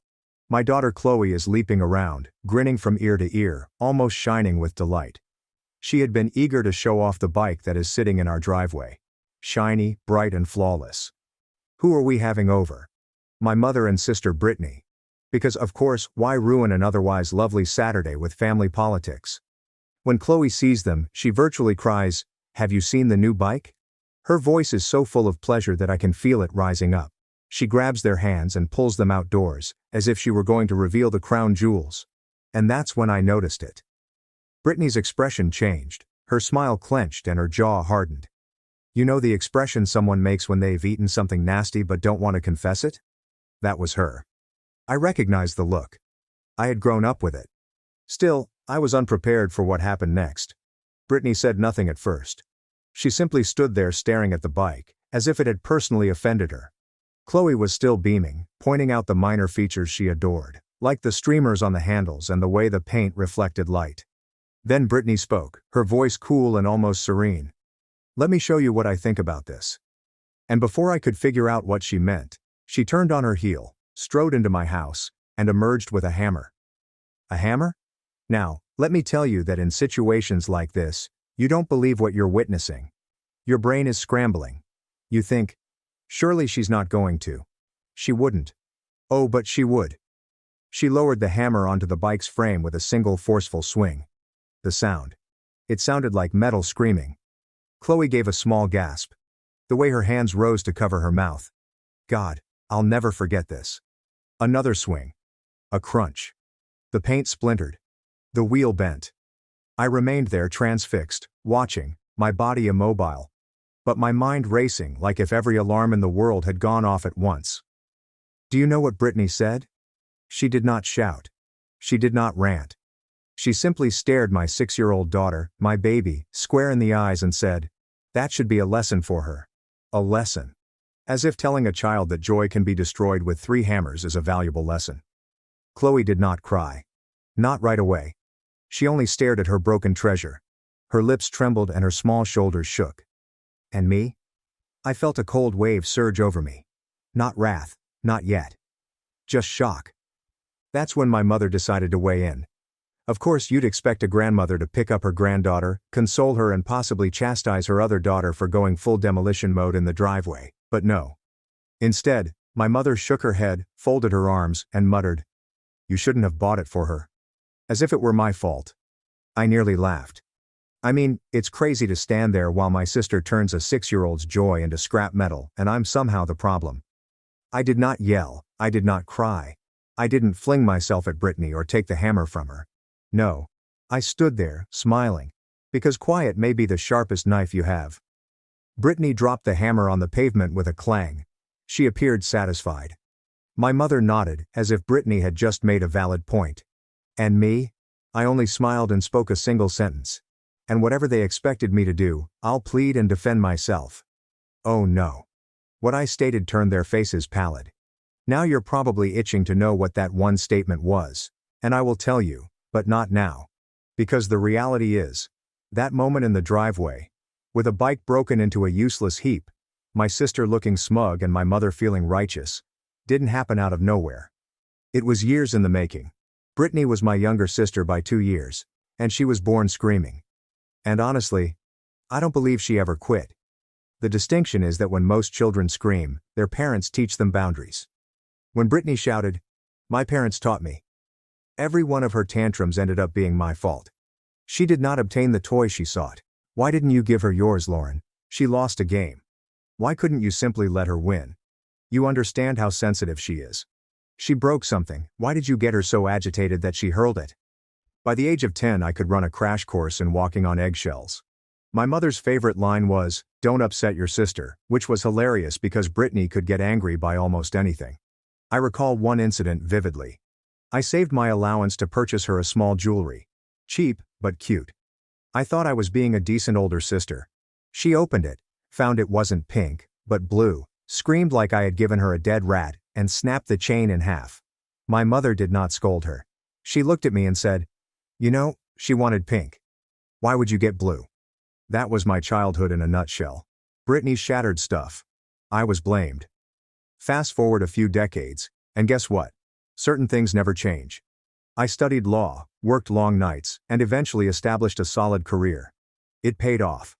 I make more than the rest of my family and can afford to live comfortably. As a result, I frequently assisted them financially, covering basics and ensuring that bills were paid. But there's an issue with aiding individuals who already dislike you. No matter how much you give, it is never enough. I would assist with groceries, power, or medication. But when I said no to extras, I became stingy, greedy, and arrogant. In their view, if I wasn't funding every wish, I was the bad guy. So, when I say the bike incident did not happen out of nowhere, do you see what I mean? It began one afternoon when my daughter Chloe and my niece Madison, Brittany's young kid of roughly the same age as Chloe, were playing outside. Madison had her bike, which she had been riding for a while, except that day, it failed her. Something snapped or slipped. I didn't see what happened, but I heard the wail. Chloe, bless her, attempted to help. She's 6, so her concept of fixing things is just poking them and saying, "I can do it."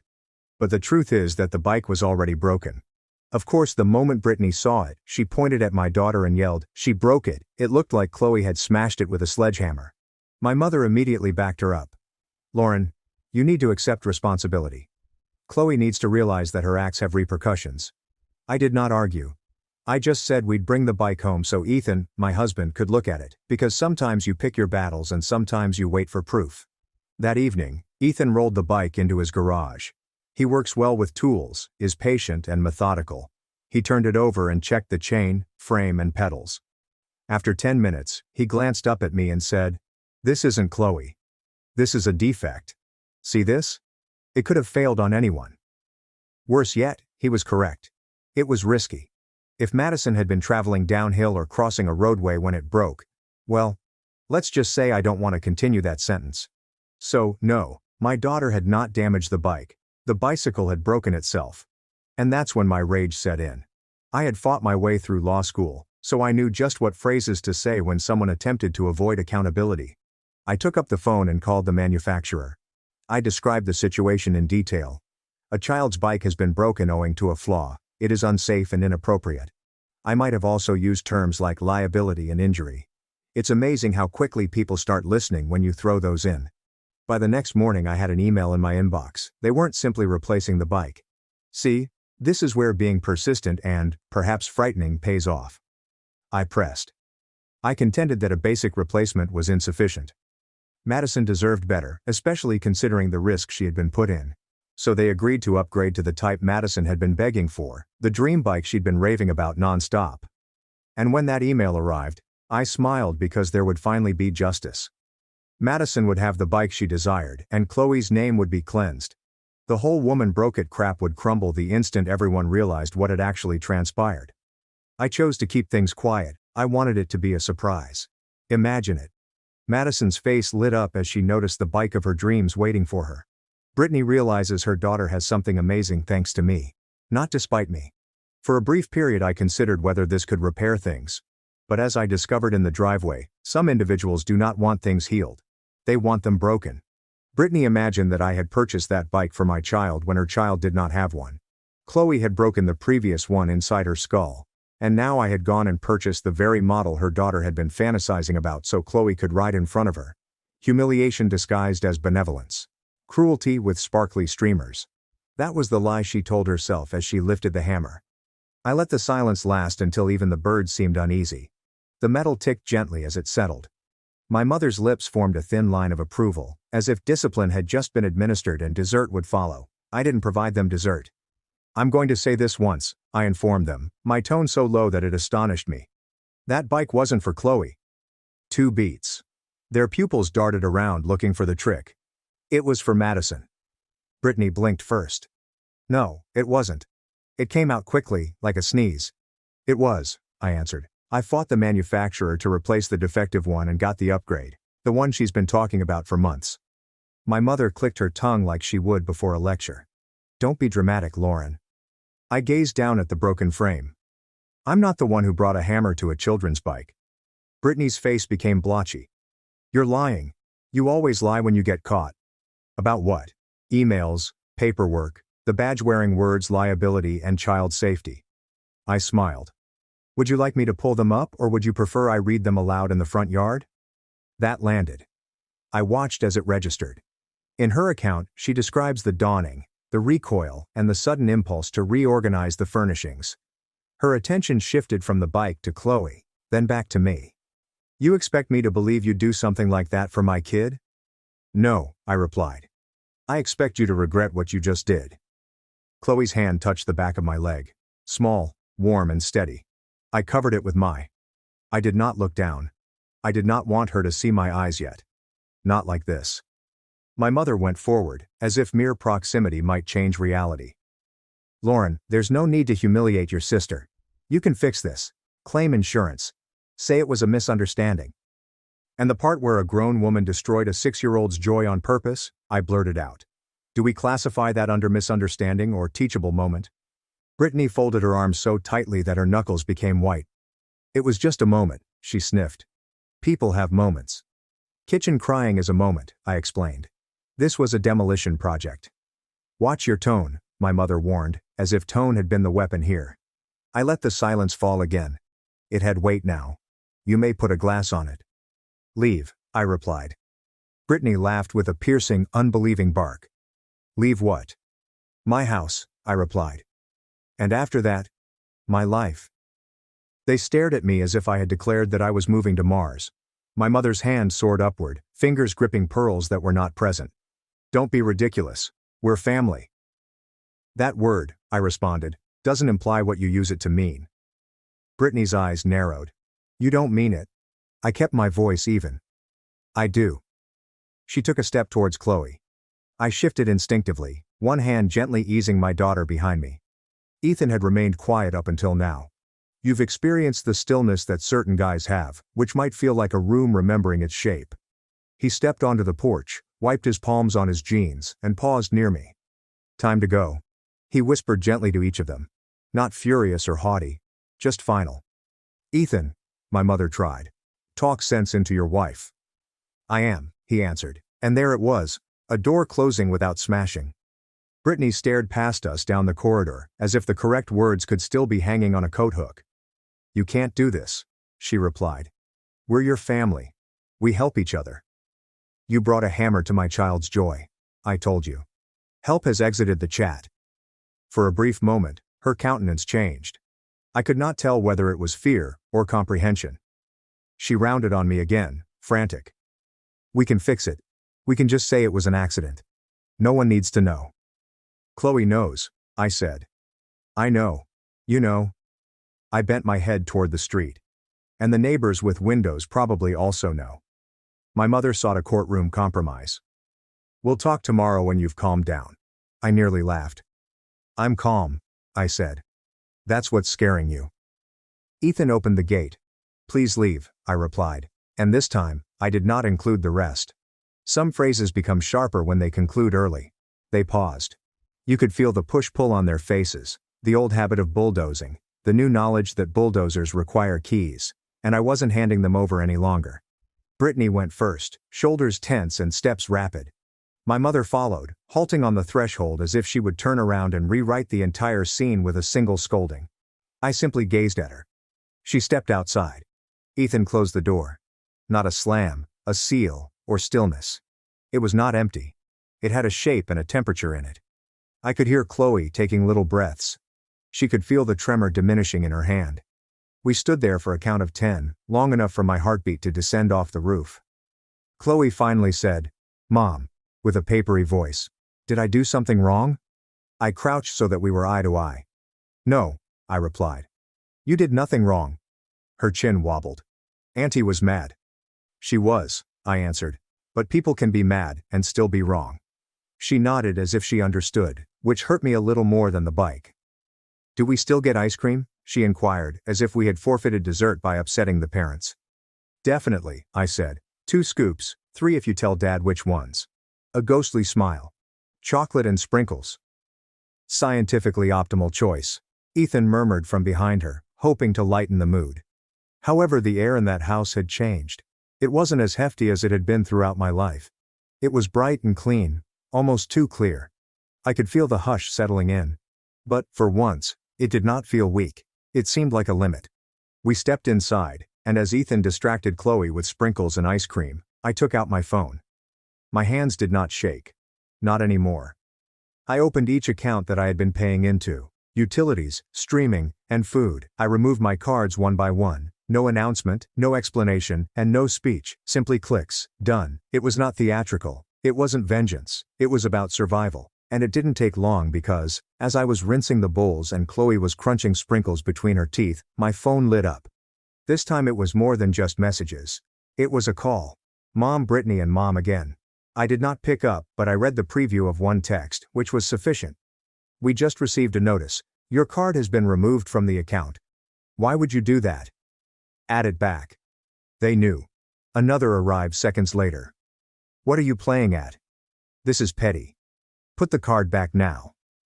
I stared at the computer, seeing the urgency in their words. It's amazing how quickly people go from righteous to begging when the faucet turns off. Ethan looked over. You don't have to answer. I know. I slid the phone face down on the counter, but the buzzing continued. Call after call, text after text, as if they could pound their way back into my life with sheer determination. One finally came through with so much venom that I had to read it twice. You're going to regret this. Family is family. You can't simply cut us out. That's when I smiled, realizing for the first time that they were mistaken. I could. And I did. By the next morning, the calls had subsided, but the texts had not. And when the buzzing finally stopped, I should have realized it wasn't serenity. It was planned. Because if my family can do one thing, it is to rewrite history. The first sign was a ping from a cousin I hadn't spoken to in 6 months. "Hey, I apologize about the drama. I hope you and Chloe are fine." I frowned. Drama. I considered shattering a child's bike with a hammer to be a felony, not drama. Then came the screenshots.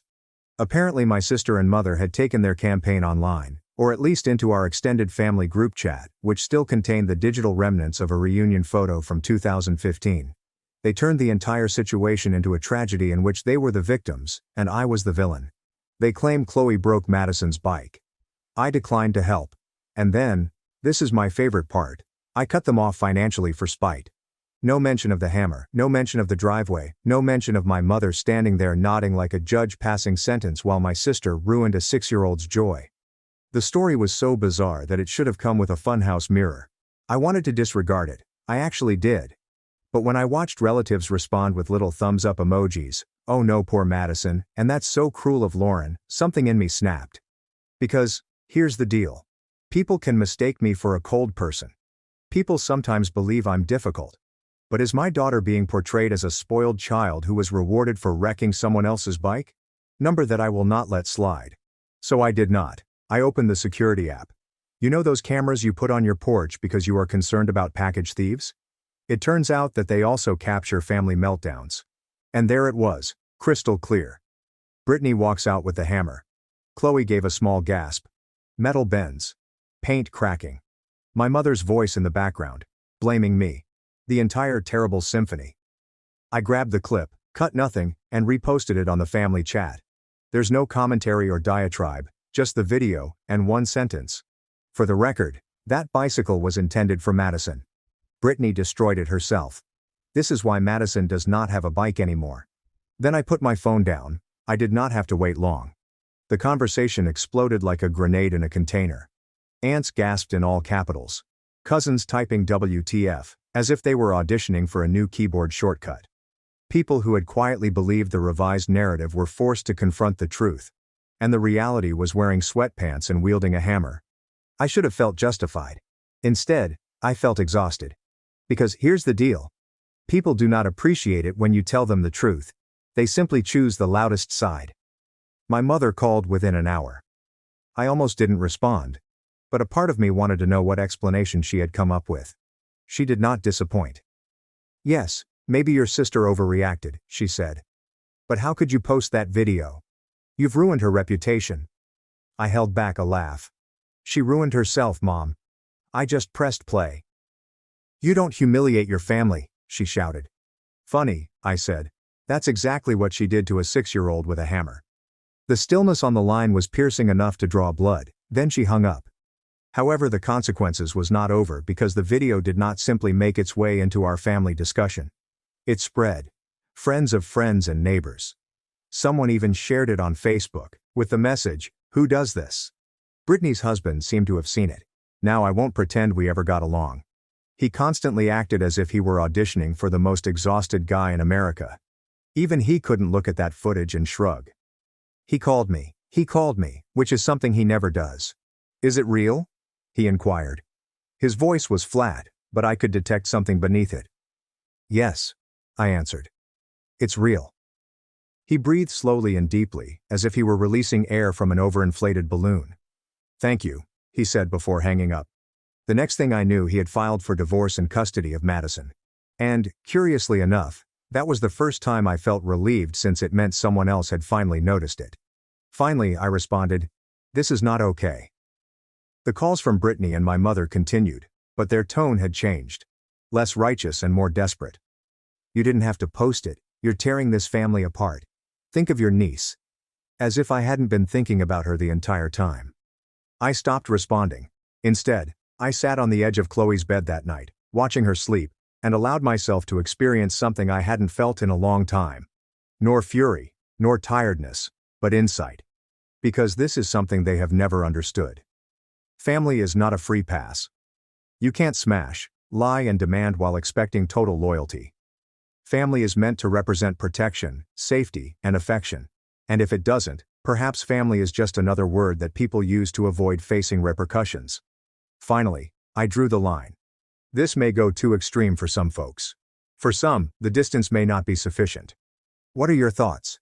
Tell me in the comments. Don't forget to subscribe to